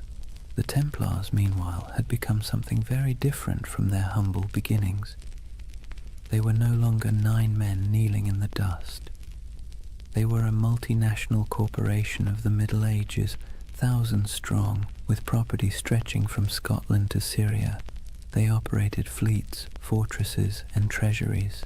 They could lend money to kings and fund crusades outright. And that kind of power, while impressive, makes enemies quickly. By the mid-11th century, the balance of the Holy Land had shifted. Muslim forces, long divided, were now uniting under a single banner, led by a man who seemed born for the role, Salah ad-Din Yusuf ibn Ayyub. known in the West as Saladin. If the Crusaders were a tangle of arrogance and infighting, Saladin was the opposite, disciplined, patient, and devout. His armies were not the wild hordes described in European rumor. They were organized, loyal, and most importantly, fighting for home. The Templars met them on countless fields, Hattin, Ascalon, Arsuf, and though they fought with ferocious resolve, they were outmatched by unity and strategy. The Battle of Hattin in 1187 was the breaking point. It began with a cruel trick of the sun. Saladin's army lured the Crusaders away from their water supplies, dragging them across the dry Galilean plains under a blazing July sky. By the time the Templars reached the horns of Hattin, they were half mad with thirst, their chainmail burning against their skin, their banners wilting in the heat. The Muslim forces surrounded them. Archers darkened the sky with arrows, smoke from burning grass choked the air, and when the fighting finally stopped, almost the entire Crusader army was dead or captured. The True Cross, a relic carried into battle like a talisman, was seized by Saladin's men. It was never seen again. The Templar Grand Master Gerard de Riedefort was taken alive. Saladin spared him, though many of his brothers were executed. He would live long enough to watch the walls of Jerusalem fall later that same year. When word reached Europe that the Holy City was gone, it was as if the world itself had cracked open. Sermons thundered across cathedrals, blaming sin, pride, and divine wrath. Monarchs trembled, pilgrims wept. The Pope called for another crusade, and through it all, the Templars stood in the ruins of their purpose. You can almost imagine the silence that followed. The once sacred city, its streets littered with the detritus of war, now echoed with the sounds of new rulers. The Templar headquarters on the Temple Mount was emptied, their altars dismantled, their treasures seized. What began as a holy mission now looked suspiciously like a failure of faith. For the first time, the Templars were without their holy ground, and without Jerusalem. They were forced to confront an uncomfortable truth. If the temple was gone, what exactly were they the knights of anymore? But endings have a way of becoming beginnings. Driven from the holy city, the Templars retreated to the coast, to Acre, Tyre, and Cyprus, where they rebuilt themselves as the guardians of ports and pilgrims rather than of the temple itself. Their castles became symbols of endurance. Crac des Chevaliers in Syria rose like a stone crown over the hills, its walls layered and massive, designed to resist even the most determined siege. Safed Tortosa, Athlit, each fortress a defiant miracle of engineering, built with geometry, patience, and faith in stone. In those high towers, the Templars kept the flame of their order alive. But it was different now, less about holy destiny, more about survival. Their discipline hardened into something colder. Their prayers became shorter, their eyes sharper. They trained recruits not to imagine glory, but to endure isolation, hunger, and the dull ache of endless duty. And yet, despite all this loss, their legend somehow grew. Europe romanticized them even as the Holy Land slipped away. Chroniclers back home painted the Templars as holy martyrs, holding back the tide of heathens. Donations poured in. New recruits arrived from noble families eager for redemption. It's one of history's great ironies. The worse they failed in the East, the more powerful they became in the West. But under the surface, something had changed. Their order was no longer about the sacred geography of Jerusalem. It was about the machinery of power, and in that subtle shift from spiritual to financial, the seeds of their downfall were already being sown. When the Crusades began, the Templars fought for the soul of Christendom. By the 13th century, They were its bankers. They lent to kings and nobles, secured transport for crusading armies, and managed estates that rivaled monasteries in wealth. Their temples in Paris, London, and Aragon became repositories for gold and secrets. Some said their vaults held the lost relics of the East. Others whispered that beneath their churches, tunnels led to rooms where initiates swore oaths in candlelight, swearing not to crown or cross, but to something older. In truth, those basements probably held nothing more exotic than ledgers and coin chests, but perception, as always, was more dangerous than reality. To kings in debt, the Templars' wealth was an insult. To the Church, their independence was heresy. And so, while the Templars rebuilt their fortresses and continued their crusading vows, the world around them quietly changed. New powers rose, old faiths fractured. Europe began to turn inward, to trade, to politics, to profit. The dream of Jerusalem faded like smoke on the horizon. The Templars became relics themselves, living fossils of an age of faith that no longer fit the world they helped create. And perhaps that's the tragedy at the heart of their story. They were men who built a system so efficient, so disciplined, that it outlasted their original purpose. Their creed was supposed to die with Jerusalem, but it didn't. It calcified. It spread through Europe's veins, into its banks, its armies, its bureaucracies. Even as they prayed for salvation, they were laying the groundwork for capitalism, for modern finance, for the idea that faith could be managed like currency. When you think about it, that might be their most heretical legacy of all. In the distance, though, back on those coastal walls, you can almost still hear the wind off the sea whistling through the battlements of Acre. The Templar banners still flutter there in imagination, crimson crosses fading against the salt air. They never stopped believing they could reclaim the Holy Land. They never stopped waiting for the day the horns would sound again. But faith, like empire, has tides, and the tide was already receding. Imagine standing on the ramparts of Acre at twilight. The sea stretches endlessly westward, glowing copper beneath the dying sun. Seagulls drift above the harbor where broken ships list in the water, their masts creaking softly. Behind you, the wind carries the scent of smoke and salt, and the low, steady hum of prayer from men who know the end is coming.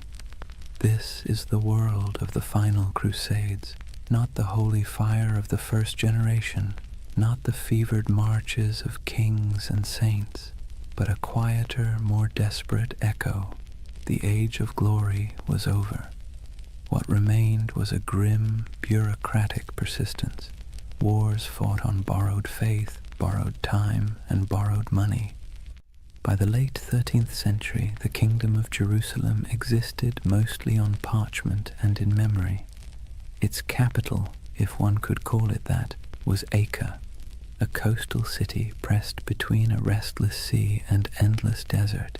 It was crowded, rich, and tense, a city of pilgrims, traders, and soldiers living shoulder to shoulder in uneasy tolerance. Here the Knights Templar had built their final fortress, a marvel of engineering, all white stone and iron gates, its walls thicker than any catapult could breach.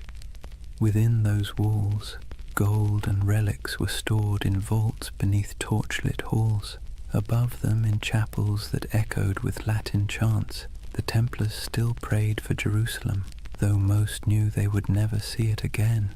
They had become the custodians of a dream already dying. The last crusades were not holy wars anymore.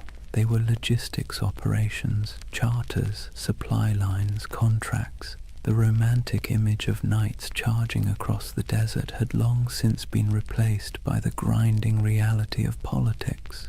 Kings back in Europe promised armies and delivered excuses. Popes issued bulls calling for redemption and sent none. The Templars and their rivals, the Knights Hospitaller, did what they could. They fortified the remaining coastal strongholds, trained recruits from France and England, and negotiated uneasy truces with Muslim rulers, who now viewed them less as enemies and more as relics of a fading age. For nearly a century, the Templars held their line. A few miles of coast, a handful of towers, and the weight of an entire lost empire on their shoulders. Then, in 1291, the inevitable came. A vast Mamluk army, disciplined, relentless, and armed with the confidence of history, swept across the plains toward Acre. Their banners blackened the horizon. Their engines rolled like thunder. Inside the city, panic spread like wildfire. Citizens fled to the harbor, merchants burned their ledgers, priests carried relics to the ships, whispering prayers that no one believed would work. The Templars, as always, took their positions. From the battlements, they could see the Mamluk campfires stretching endlessly into the desert night. The siege began with drums, then fire, then days of unbroken assault. It was not the glorious last stand of legend. It was chaos. Stones crashed into the towers, arrows rained like iron hail, walls cracked and bled dust. The Templars fought with methodical silence, their discipline unbroken even as everything around them burned. Eyewitnesses would later write that when the outer wall finally collapsed, the sound was like a mountain giving way. Within days, Acre was gone. The Templar fortress fell piece by piece, and those who survived fled to their ships, carrying little more than their order's banner and the bitter taste of failure. When the city burned behind them, so did the last true Crusader stronghold in the Holy Land. It was over. The Crusades had lasted nearly 2 centuries, and now, after all the pilgrimages, sieges, and sermons, the Holy Land was once again entirely in Muslim hands. For the Templars, the loss was more than strategic, it was existential. They returned to Europe as an army without a battlefield, an order without a purpose. Their castles in the east were gone, their mission obsolete, but they were still wealthy, still disciplined, and still bound by vows that made them useful or dangerous, depending on who was watching. They settled mostly on the island of Cyprus, rebuilding their headquarters there. From its harbors, they continued to dream of returning to the Holy Land, though it was clear to everyone that the age of crusades had passed. But faith is a stubborn thing. The Templars still believed that their duty was not complete. They trained, prayed, and planned, as if the next crusade was always just one papal decree away. And Europe for a while humored them.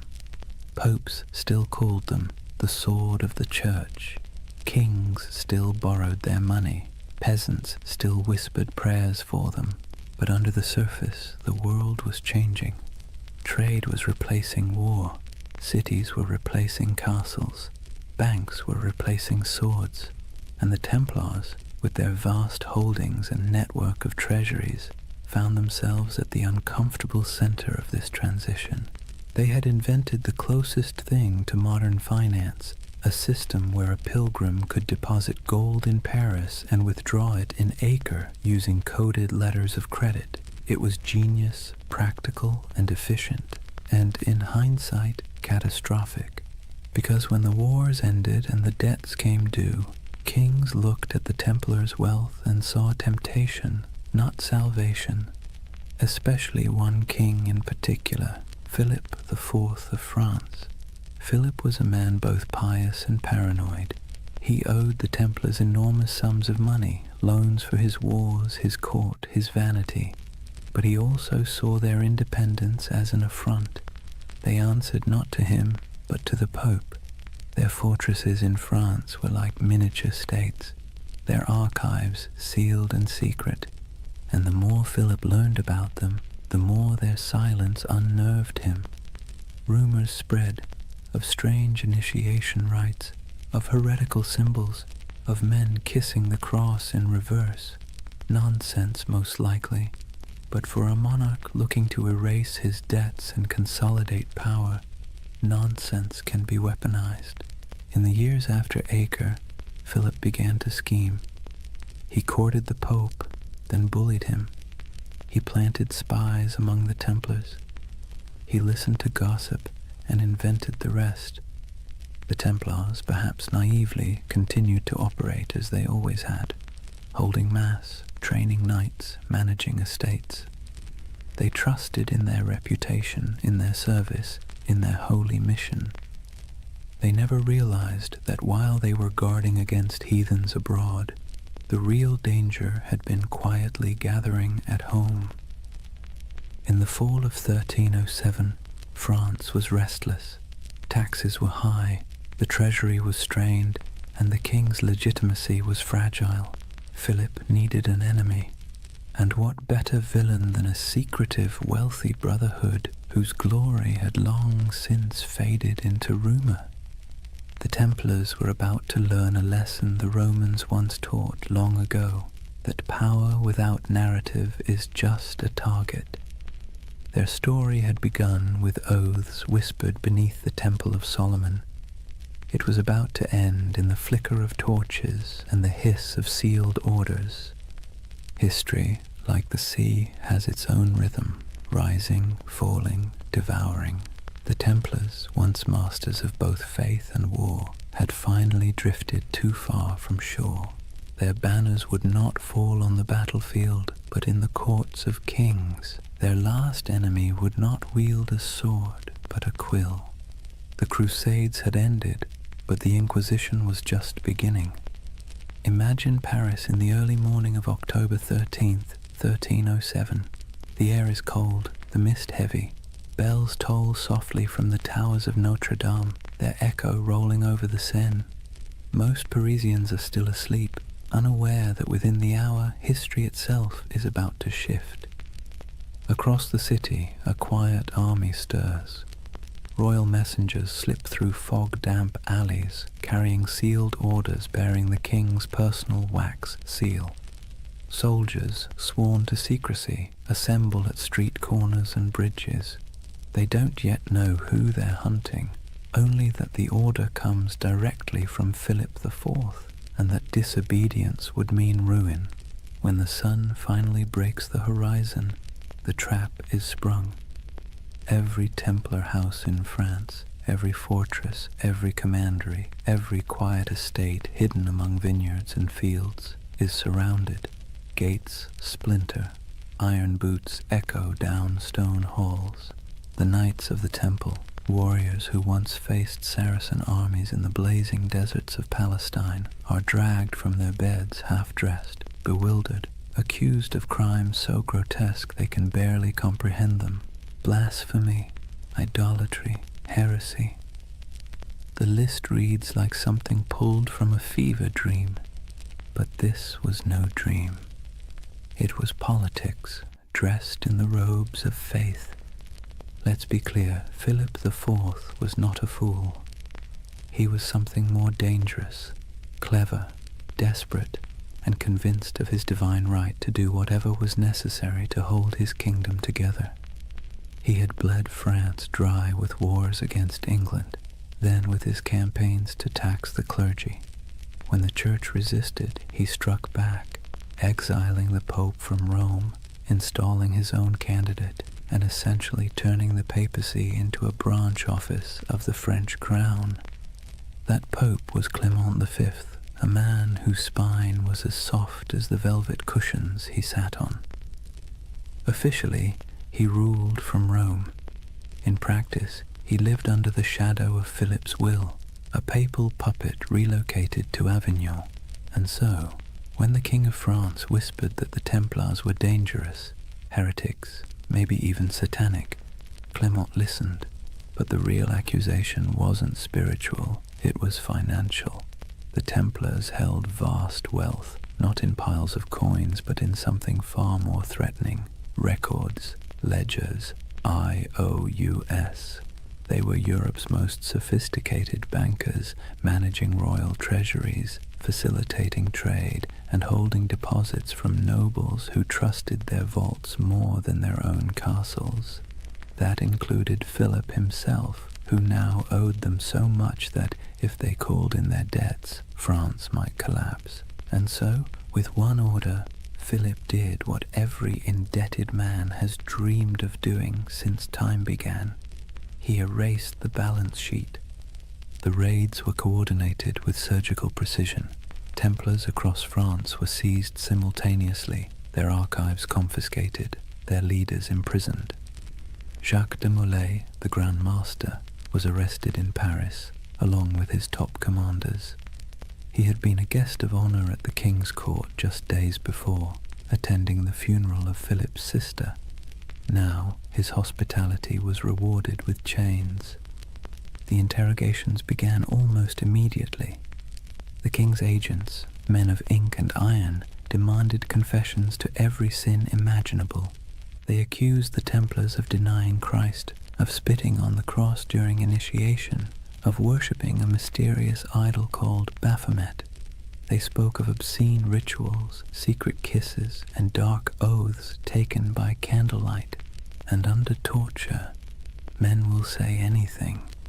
By the week's end, confessions poured in, broken, contradictory, desperate. Some swore they had been tricked, others simply wept and signed whatever parchment was placed before them. The king had his proof. But outside the dungeons, the world was less convinced. The charges made no sense. The Templars were fanatically religious, sworn to poverty, chastity, and obedience. Their prayers structured their lives so tightly that even eating and sleeping were acts of devotion. To accuse them of heresy felt like accusing monks of witchcraft. But logic was irrelevant. The spectacle was the point. Philip had turned the trial into theatre. He invited clergy, nobles, and the public to hear the confessions. He displayed the trembling knights as examples of corruption and divine justice.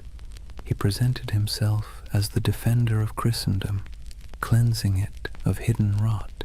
And for a public weary of taxes, famine, and failed wars, it worked.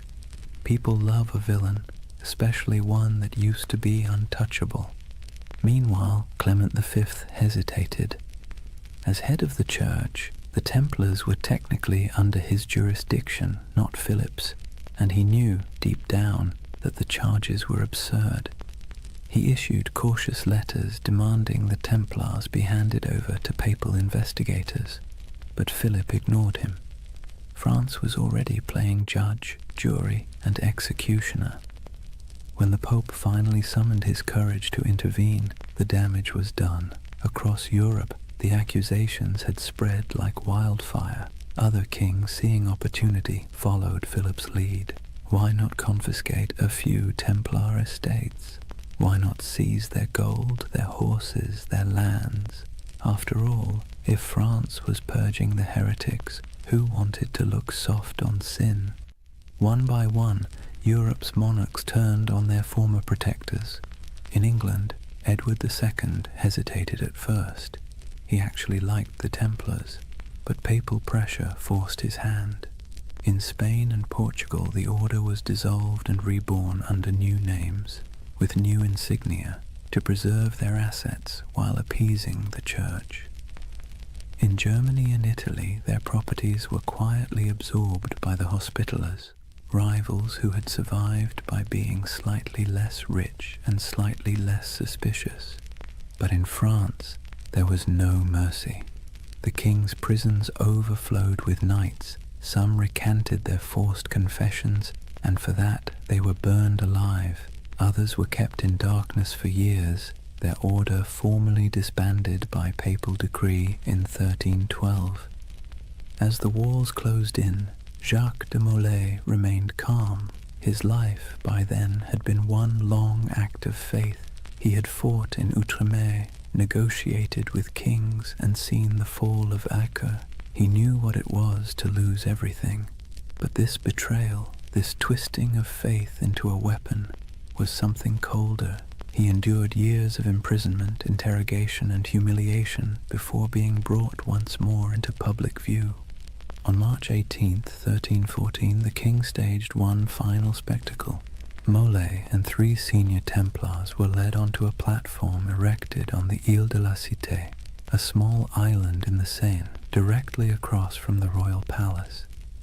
The crowd gathered in silence, expecting confessions and repentance.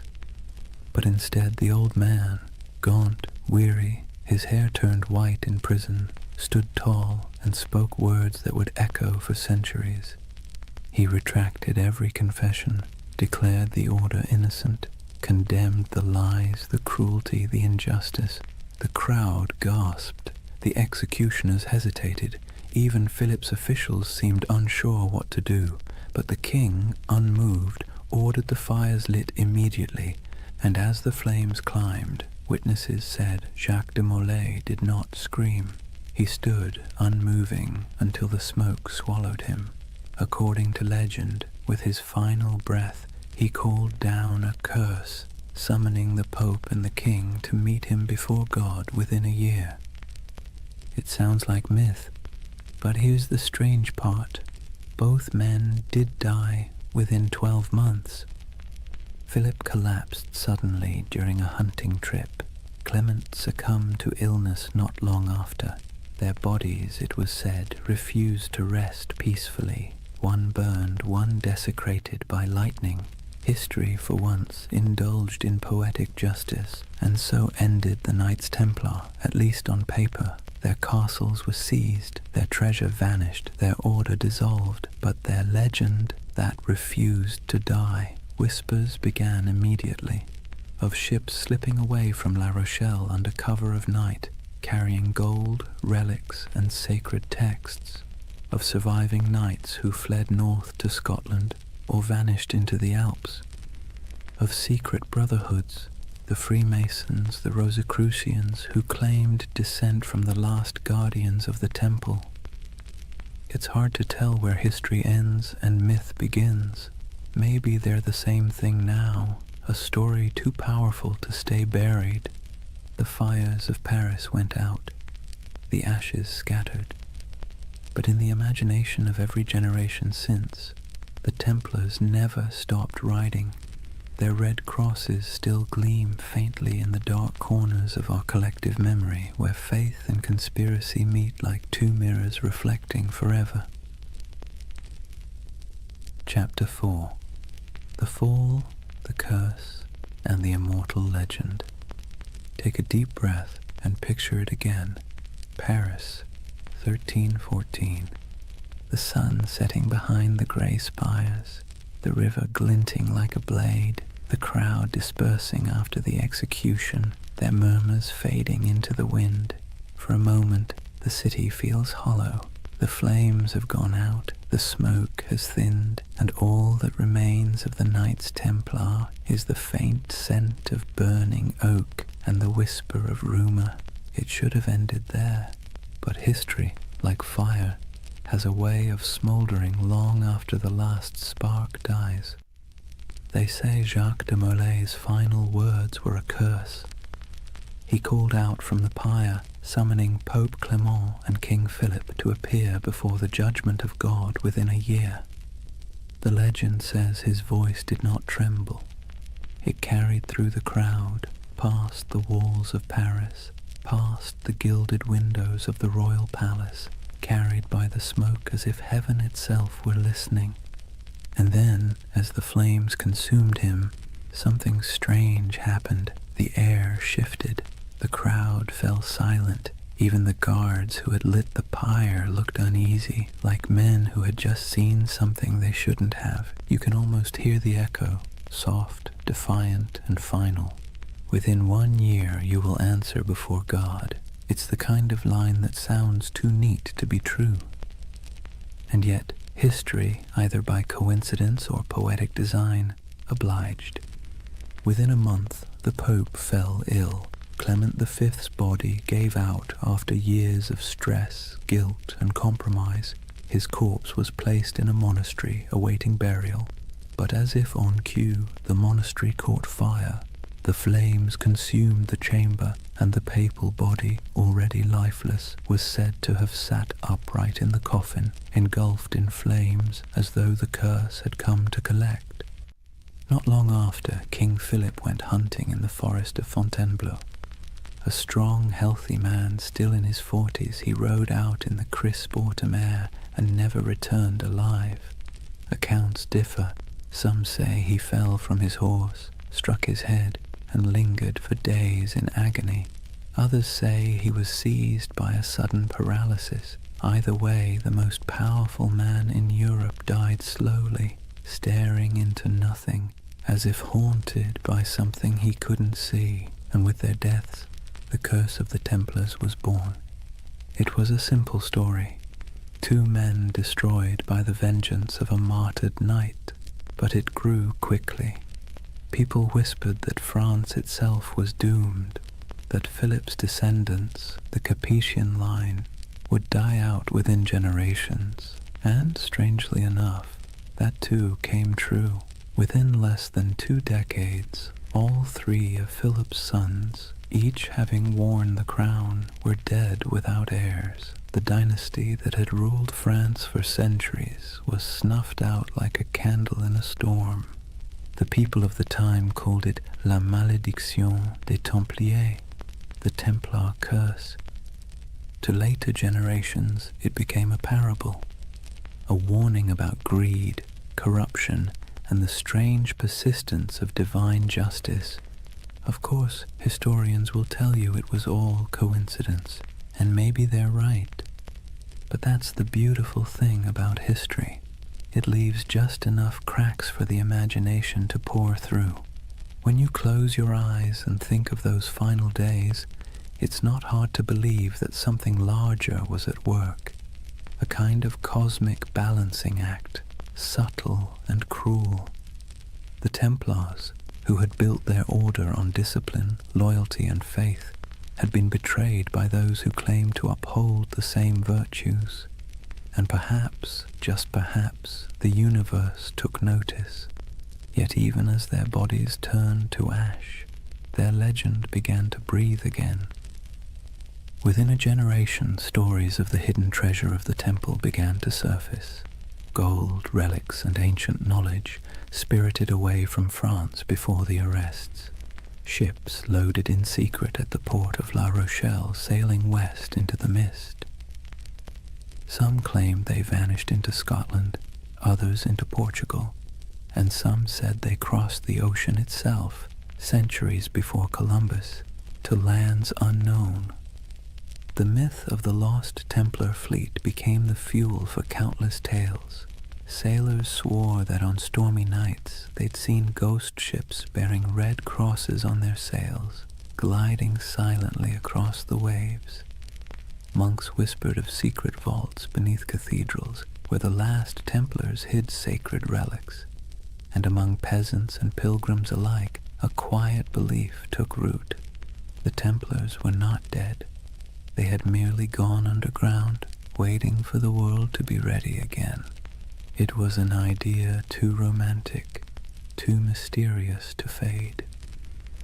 The church had tried to erase the order's name, to burn their banners, melt their seals, and scrub their records. But the Templars had built something deeper than stone. They had built a story, one that couldn't be killed with fire or buried in royal decrees. And the story began to change shape.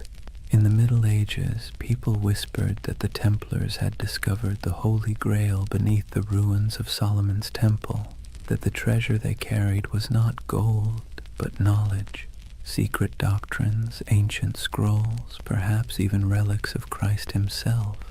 These weren't just bedtime stories, they were expressions of longing for a lost wisdom, a purer faith, a world where the sacred and the powerful were one and the same. It's strange, isn't it? The church destroyed them for being too secretive, too independent, and yet that very secrecy made them immortal. The less we knew, the more we wondered, and wonder, as every myth-maker knows, is the soil in which legends grow. By the 14th century, the Templars were ghosts. By the 15th, they were saints of imagination. By the 18th, they had been reborn entirely, absorbed into the rituals of the Freemasons, who borrowed their symbols, their oaths, and their mystique. Masonic lodges across Europe adopted the Red Cross, the sword, and the language of brotherhood.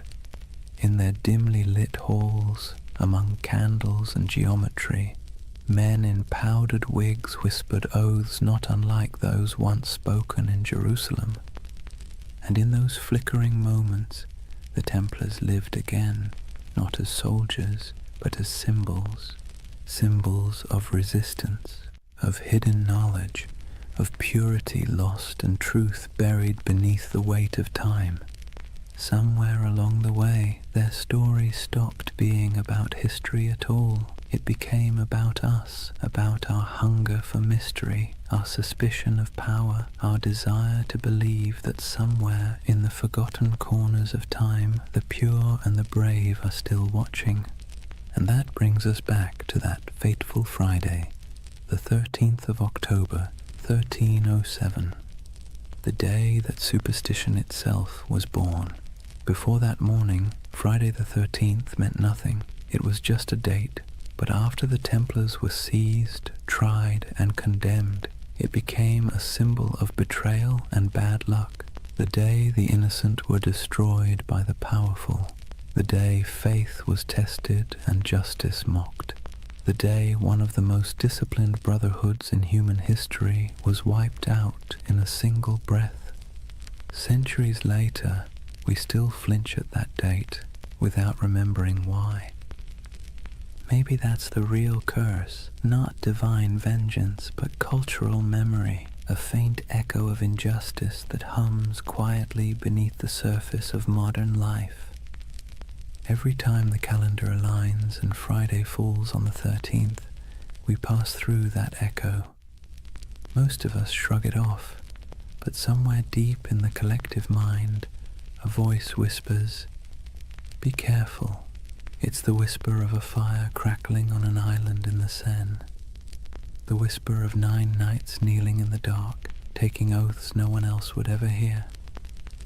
History loves to bury its ghosts, but ghosts, if nothing else, are patient, and so the legend of the Templars endures, not as a warning, not as dogma, but as a lullaby for the restless, a story that reminds us that even in corruption, there can be faith. Even in endings, there can be echoes. That the night, however dark, always remembers the shape of its stars. Close your eyes for a moment and imagine the sea, a cold wind blowing from the west, the smell of salt, iron, and rain. It's October of 1307, just days after the arrests began. France is tightening like a fist. Across the countryside, Templar commanderies, once bustling with horses, treasure, and prayer, now sit silent under royal seals. Soldiers ransack vaults, priests pore over ledgers, and the knights, those who survive the sudden sweep, vanish like smoke. Or at least, that's what history says. But if you listen carefully, beneath the crackle of parchment and the scratching of quills, you'll hear the ocean whispering another version. At the western edge of France, in the port of La Rochelle, witnesses claim they saw something strange. A convoy of ships flying the Red Cross of the Temple quietly slipped out to sea just before the arrests. The official records say nothing, but rumors say otherwise. Some say the ships were loaded with gold, silver, relics, and documents, everything the order held sacred. Others say they carried only men, brothers who refused to die in chains. Either way, when the king's men arrived to confiscate the Templar fleet, the docks were empty. Every ship was gone, vanished into the grey Atlantic mist. Where did they go? That question has haunted historians for centuries. Some claim they sailed north to Scotland, where King Robert the Bruce, excommunicated by the Church, might have welcomed the outlawed knights. Scotland, after all, was in rebellion. Its land was cold, rugged, and far from papal reach. It's said that on the eve of Bannockburn in 1314, the same year Jacques de Molay was burned, a small band of armoured riders appeared on the battlefield, carrying the Red Cross. They turned the tide against the English, then disappeared as swiftly as they came. Is it true? Probably not, but as every good myth knows, plausibility is optional when the imagination takes hold. Others believe the Templars went west, farther than any Christian ship had gone, that they reached the shores of Portugal, and from there, the New World itself, centuries before Columbus. In Portugal, after all, the Templar legacy is easy to trace. King Denis, who admired the order's discipline and skill, quietly rebranded them as a new brotherhood, the Order of Christ. Same men, same property, same goals, different name. Under that new banner, they built fortresses, trained explorers, and financed voyages. Centuries later, one of their spiritual heirs, a man named Prince Henry the Navigator, would launch the Age of Exploration, and the Red Cross of the Templars would appear again, painted on the sails of caravels bound for Africa, India, and beyond. You've seen it before, even if you didn't notice it. The ships of Columbus, the sails of Vasco da Gama, the Red Cross fluttering against the wind. A silent inheritance, passed from the knights who once guarded pilgrims to the sailors who remapped the world. And so, some say, the Templars never truly vanished. They evolved. They traded swords for sextants and Jerusalem for the horizon. But there's another theory, quieter, stranger, almost tender in its melancholy, that many of the surviving Templars simply went home. Imagine them. Men in their 40s or 50s, scarred from years of crusade, watching everything they believed in collapse. Some fled across borders, shaving their beards, burning their mantles, blending back into ordinary life. A few became monks in other orders. A few became mercenaries fighting in wars for causes that meant less to them than the discipline itself. And some perhaps wandered until they disappeared entirely. It's easy to picture one, an old knight on a country road in Burgundy, walking beside a thin horse, whispering the prayers he'd once spoken in Latin under vaulted stone. The world had moved on, but his habits hadn't. He still woke before dawn. He still ate in silence. He still believed that somewhere, somehow, the temple would rise again. History doesn't record their names, but you can almost feel their absence, like a missing note in a song. Meanwhile, in the cities, the myth began to grow. People whispered that the knights had gone underground, forming secret brotherhoods that passed their wisdom down through generations. Some pointed to the Freemasons, whose ceremonies echoed Templar oaths of loyalty and secrecy. Others to the Rosicrucians, the mystics of the Renaissance who claimed to guard ancient knowledge. And later still, to shadowy organizations whispered about in smoky taverns, societies of men who spoke in symbols, who wore rings marked with crosses, and who always seemed to know more than they should. Whether any of it was true didn't matter. What mattered was that the idea felt true, because deep down, humanity hates endings. We don't like to believe that things simply stop, that great movements vanish overnight. We'd rather imagine that somewhere, beneath the surface, the story continues. And maybe it does. In Scotland, legends grew of hidden lodges beneath cathedrals, where descendants of the Templars met by candlelight.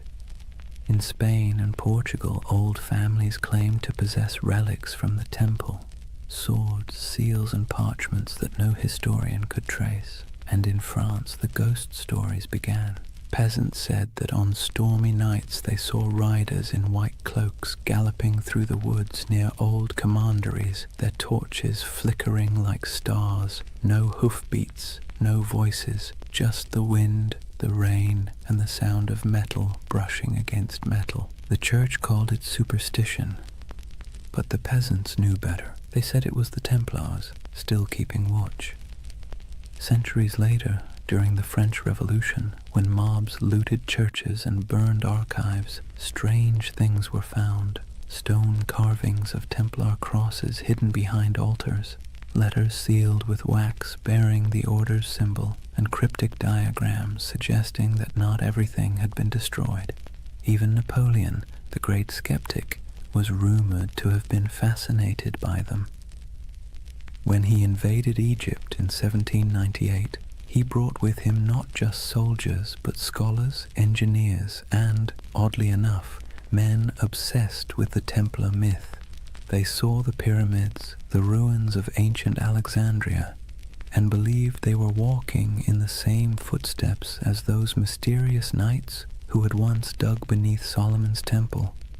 It was as if every century rediscovered the Templars anew, each generation projecting its own dreams onto their ghost. For the Renaissance, they were seekers of hidden wisdom. For the Enlightenment, martyrs of superstition. For the modern age, symbols of rebellion against authority. And through it all, their image never changed. White cloaks, red crosses, silent resolve. The perfect blend of purity and menace. That's the strange paradox of the Knights Templar. They began as humble monks sworn to poverty and ended as eternal figures of power. They were meant to defend faith but became symbols of doubt. They were destroyed for secrecy, and yet secrecy is what keeps them alive. When you trace their story from the ruins of Jerusalem to the myths of modernity, you realize that the Templars have become less a chapter of history and more a kind of mirror. Every age sees itself in them. Every conspiracy, every spiritual revival, every lost cause finds its reflection in their legend. Even today, their name is everywhere. Video games, novels, films, coffee brands, even insurance companies. The irony would probably amuse them. Men who once vowed to own nothing now sell everything. But perhaps that's fitting. The Templars were never just about religion or war. They were about the human need to believe in something that endures. And maybe that's why we can't stop imagining where they went. Not because we need the facts, but because we need the comfort of knowing that ideals, courage, loyalty, sacrifice, don't just die with men. They drift, they adapt, they survive. So when you think of those ships sailing out of La Rochelle into the fog, try not to see them as fugitives. See them as dreamers, as the embodiment of a simple, quiet truth. That faith and mystery always find a way to escape the fire. Maybe they reached Scotland, maybe they reached the New World, or maybe they're still out there somewhere, beyond the horizon, sailing a sea that never ends. Imagine a cold dawn in Paris, 1307. The streets smell of smoke and fear. Bells toll somewhere in the distance, slow, heavy, deliberate. The king's guards march through the mist, their armor clattering like a death knell. Inside the stone halls of the royal fortress, a handful of exhausted men kneel before a tribunal. Their white mantles, once symbols of divine purpose, are now stained with dirt and tears. The red cross across their chests looks almost like a wound. These are the Knights Templar, the once unbreakable brotherhood now accused of heresy, blasphemy, and witchcraft. Their Grand Master, Jacques de Molay, stands among them. His face is gaunt, his hands tremble, but not from fear, from disbelief. Only a few years earlier, kings had begged for the Templars' loans, popes had blessed their missions, and merchants had trusted their vaults with fortunes. And now, the same powers that exalted them call them servants of the devil. Let's be clear, the charges were absurd. The Templars were accused of spitting on the cross during secret initiations, of worshipping a mysterious idol named Baphomet, a bearded head that supposedly whispered prophecies, of kissing each other's backsides as oaths of loyalty. It sounds like something invented by a drunk gossip trying to impress a tavern full of bored clerks. But in medieval Europe, rumor and heresy were as lethal as swords. Under torture, men confessed to anything, and King Philip IV of France, buried in debt to the Templars, knew that pain was cheaper than repayment. He wanted their treasure and their silence. So he ordered confession after confession until even the strongest broke. It's strange to imagine these were men trained to endure battle, to ride through sieges, to fight without sleep. And yet here they were, chained in dungeons, whispering prayers that turned into pleas. Some recanted immediately, others held firm until their bodies gave out. But through it all, one question pulsed beneath the surface like a heartbeat. Where is the treasure? Because according to legend, the Templars had amassed unimaginable wealth. Gold from Jerusalem, silver from Europe, relics from the Holy Land. They were bankers to kings, landlords to half of France, and custodians of secrets no one dared write down. When their order collapsed, that treasure simply disappeared. The official records show nothing. The king found empty vaults, the church seized estates, but no gold. And so the myth began. The missing Templar treasure has been called the most enduring unsolved mystery in medieval history.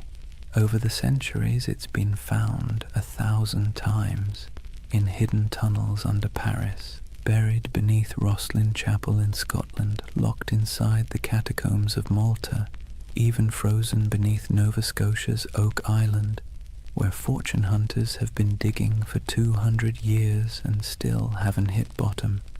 Each theory begins the same way, with the night of October 13th, 1307, when those ships at La Rochelle sailed off into the mist.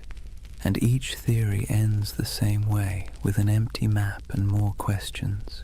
But maybe the treasure wasn't gold at all. Maybe what they protected wasn't wealth, but knowledge. There's a quiet rumor, older than the Freemasons, older than most conspiracy theories, that the Templars discovered something beneath the ruins of Solomon's temple during their early years in Jerusalem. What it was, no one agrees on. Some say it was the Holy Grail, not a cup, but a secret bloodline. Others claim it was the Ark of the Covenant, still humming with divine energy. And a few whisper that it was something far less biblical, ancient texts from before recorded history, knowledge so profound it could rewrite theology itself. Whatever it was, the rumor insists that the Templars hid it, not in one place, but in many. Fragments scattered like seeds across Europe, buried under chapels, sealed in crypts, or disguised as relics. You can almost imagine it. Stone corridors lit by flickering torches, brothers moving in silence, passing relics wrapped in linen. No words spoken, no records written, only vows that what was found in the Holy Land must never be lost again. It's beautiful, isn't it? The idea that knowledge can be smuggled through time, that truth, like treasure, can survive corruption, fire, and forgetfulness. But let's pause, because the historian's mind has a way of ruining poetry. The truth is, most of what the Templars had was painfully ordinary. Farms, mills, vineyards, warehouses. Their treasure was bookkeeping. Still, the legend persists, because it speaks to something deeper, a yearning for meaning behind mystery. We want to believe that somewhere beneath the dust, something sacred still waits to be uncovered, and maybe, in a way, it does. Because even stripped of myth, The story of the Templar trials is a perfect reflection of how power consumes its own creation. King Philip's campaign wasn't just about greed, it was about fear, the kind that festers when kings realize faith answers to no one. The Templars had grown too independent. Their wealth was international. Their loyalty was to God, not to any throne. They were an early version of globalization, efficient, disciplined, untaxed. They'd become everything monarchs hate, powerful, moral, and incorruptible. And so Philip did what tyrants always do when faced with something they can't control. He called it evil. By 1310, the trials had become theater. Dozens of knights were paraded through Paris to confess and repent before crowds. Some, desperate for mercy, repeated the false confessions they'd made under torture. Others refused, and for that they were burned. The flames were said to burn clean. No black smoke, only white. People whispered it was the Holy Spirit taking their souls. Others said it was the wind carrying away the last truth the church dared not hear. But one man's death would outlive them all. Jacques de Molay, the Grand Master. In 1314, after 7 years of imprisonment, he was led to a small island on the Seine. The executioner tied him to the stake as the king's men watched. When asked for a final confession, de Molay refused. He looked at the crowd and spoke instead to the heavens. He declared that both the king and the pope, Philip and Clement, would soon answer before God for what they had done. It was less a curse than a statement of cosmic bookkeeping, but it landed like a thunderclap. Within a year, both men were dead, and so legend turned to prophecy. The curse of Jacques de Molay was born. In taverns, people whispered that the Templars had struck back from beyond the grave, that the king's line was doomed, and when Philip's dynasty collapsed within a few generations, the myth grew stronger. History remembers it as coincidence, but myth doesn't care for coincidence. It prefers poetry, and in that poetry, the Templars became immortal. Their treasure, whatever it was, became eternal. Their curse became their revenge. You can see echoes of it everywhere, in novels about secret codes and grail quests, in stories of lost bloodlines and hidden orders, in the fascination that still surrounds their name. Because deep down, the story of the Templars isn't just about power or faith. It's about loss. The loss of certainty, of purity, of something once believed to be incorruptible. And perhaps that's why it still hums beneath our collective imagination, because when we stare into history long enough, we start to see ourselves. The way faith becomes ambition, ambition becomes greed, and greed becomes legend. So maybe the real Templar treasure isn't buried in stone or sealed in vaults. Maybe it's the myth itself, the part of human nature that refuses to stop believing, even when reason tells it to. The belief that something holy might still be hidden under all this noise and dust, that even in ruin there's a secret worth protecting, and somewhere, under moonlight or memory, a ship still drifts through fog, carrying not gold, but the weight of a promise, the promise that no truth ever really disappears. It just waits to be rediscovered. Picture this, the flames dying down on that island in the Seine, the crowd dispersing into the night, their faces glowing with the reflected orange of what they'd just witnessed. And above it all, the black smoke curling toward the spires of Paris, drifting into legend. Jacques de Molay was dead, but his curse, if you believe in such things, had already taken root. The chroniclers of the time, even the cautious ones, couldn't ignore what happened next. Within months, Pope Clement V was dead of illness. Within a year, King Philip IV was thrown from his horse and died suddenly. No heirs, no fortune, no redemption. It was as if the fire had leapt from de Molay's pyre into the royal bloodline itself. Whispered superstition turned to conviction. The Templars had called down divine justice.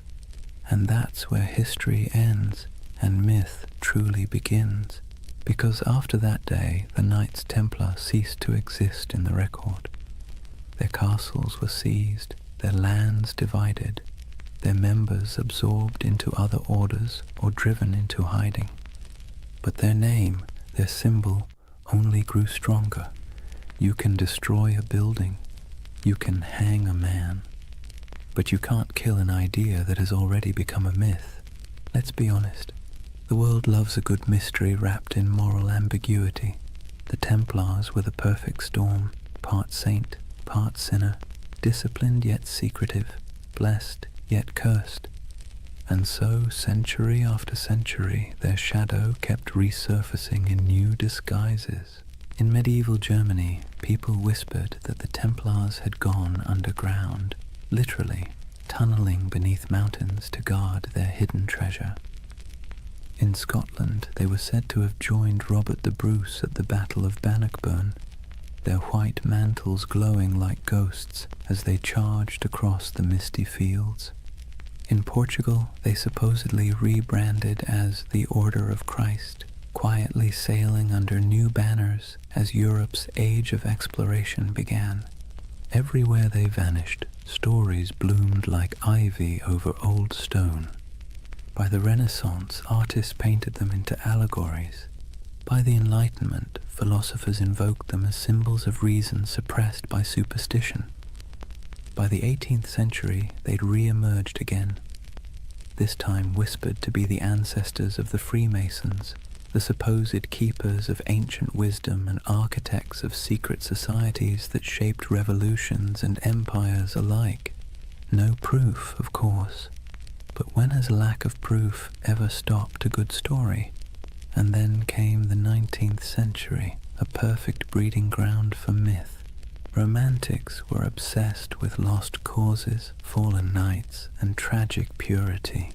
The Templars became literary gold. Poets wrote of their courage, novelists embroidered their rituals, and painters gave them halos of melancholy light. They became a mirror for every generation's anxieties. The pure few against the corrupt many, the dream of spiritual order in a chaotic world. And that's the secret ingredient to their immortality. Each age reshapes them to fit its own fears and fantasies. For the Victorians, they were noble martyrs. For the mystics, guardians of sacred geometry and alchemical truth. For the modern internet, they're either ancient aliens or early bankers. The spectrum runs from the sublime to the ridiculous, and somehow the Knights Templar fit perfectly into both. But why? Why them and not some other crusading order lost to time? Maybe it's because they sit right on the fault line between faith and doubt. They were monks with swords, believers who killed, poor men who became rich, holy men who served kings. Their contradictions make them endlessly recyclable, adaptable to whatever mystery you want them to represent. And let's be clear, people love contradictions. They feel human, they feel possible. The Templars are not gods or demons. They're a reflection of how ambition twists faith, how purity curdles into power, and how power always inevitably invites its own destruction. It's almost poetic that they were accused of worshipping a severed head, because in a way, that's what their legend became, a body without a leader, kept alive by imagination, headless but somehow still breathing. Let's drift for a moment to one of those places still whispered about, Rosslyn Chapel, Scotland. Built in the 1400s, long after the Templars' supposed end, it's a riot of stone carvings, angels, vines, strange geometric knots, and figures that seem oddly ancient. In the quiet of that chapel, with dust in the sunlight and the faint echo of distant hymns, you can almost believe the stories, that beneath its floor lies a vault, and in that vault lies a secret, one so profound it could change everything we know about history. But then again, maybe it's just a crypt, maybe it's just stone and shadow, and maybe that's the point, that the real magic of the Templars isn't what they left behind, but what we keep searching for. Even their curse, that famous curse of de Molay, wasn't a curse at all until later writers made it one. It was a final speech, a cry for divine justice, but humans can't resist dramatizing justice into vengeance. We want the universe to mean something, to balance the scales, so we turn dying words into cosmic verdicts, and over time, that became the mythology we know today. Friday the 13th, the day of the arrests, turned into a symbol of bad luck. Their crosses became icons of mystery. Their disappearance became proof of survival. It's all absurd, and yet strangely comforting, because buried within the fantasy is a wish that truth survives corruption, that goodness hides rather than dies, that somewhere there's still a secret order of noble souls keeping the flame alive in a world that's long gone dark. And who knows, maybe that's true, not in the literal sense, but in the sense that stories are secret orders. Each retelling keeps the memory alive. Each listener becomes an initiate, one more person who knows that once there were men who tried to turn faith into action and paid the price. So when you hear their name, the Knights Templar, maybe don't imagine treasure or curses or cryptic symbols. Imagine something quieter, a group of men kneeling under torchlight, making promises they could never keep but tried to anyway. Imagine their breath clouding in the cold air, their armor cold against their skin, their hearts probably as uncertain as yours or mine. And perhaps in that uncertainty lies their true immortality, because we don't remember them as saints or villains.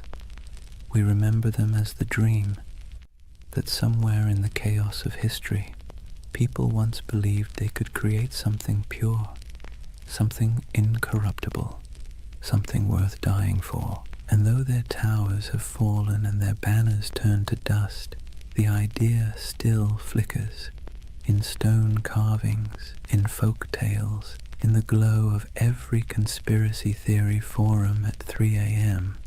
The Templars endure not because they were flawless, but because they were human.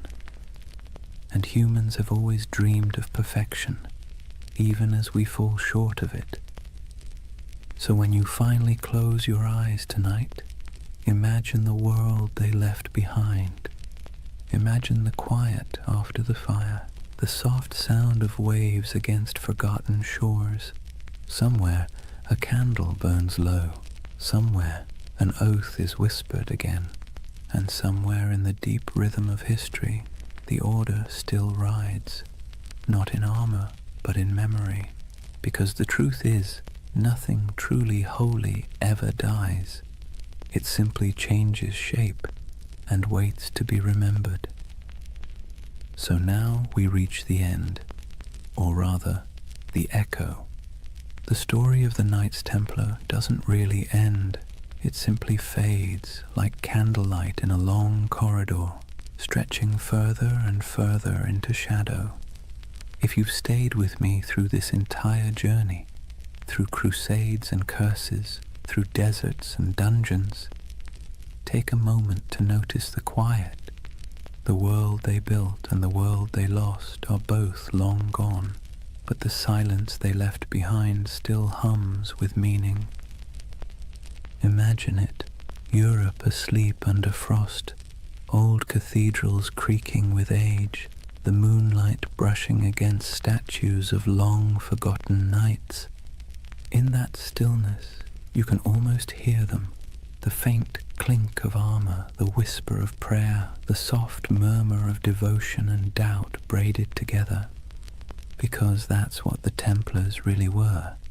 Not gods, not monsters, just men standing at the fragile intersection between the sacred and the human.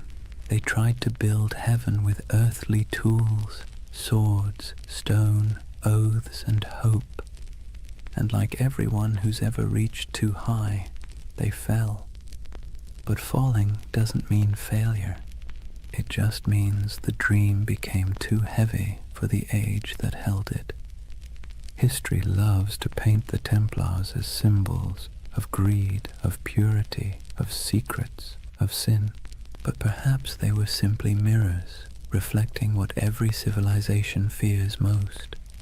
That no matter how powerful we become, or how righteous we think we are, time will eventually unmake us, fold us back into silence. And yet, the beauty is that silence isn't nothing.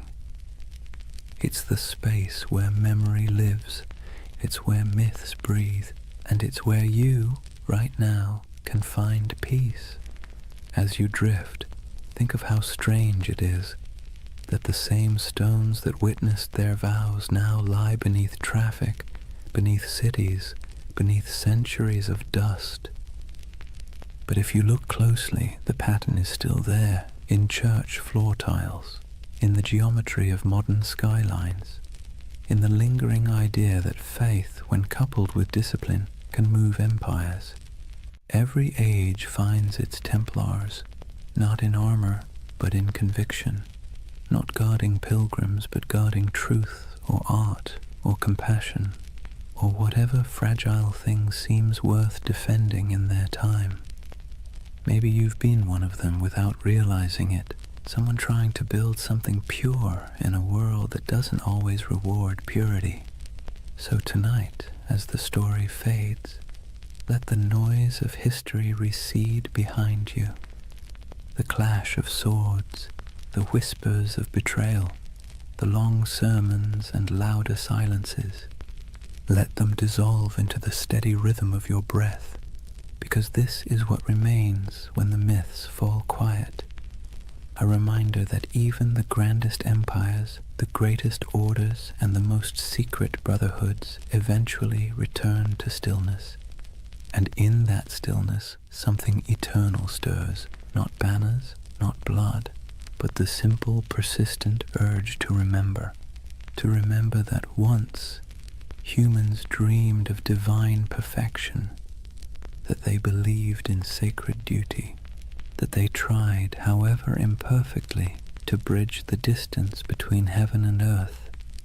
And maybe that's enough.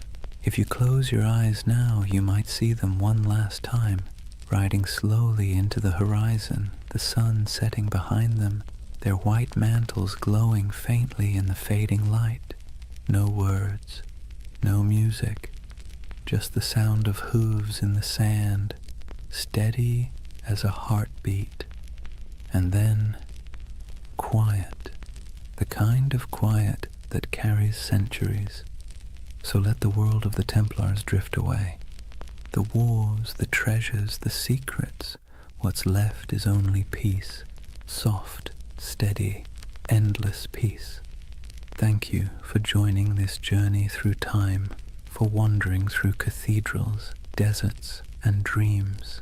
If you enjoyed this story and want to hear more journeys through history to help you sleep, please subscribe. And before you drift off completely, tell me what's keeping you up tonight.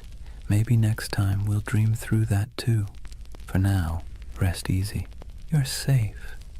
History will keep its secrets until morning. Good night.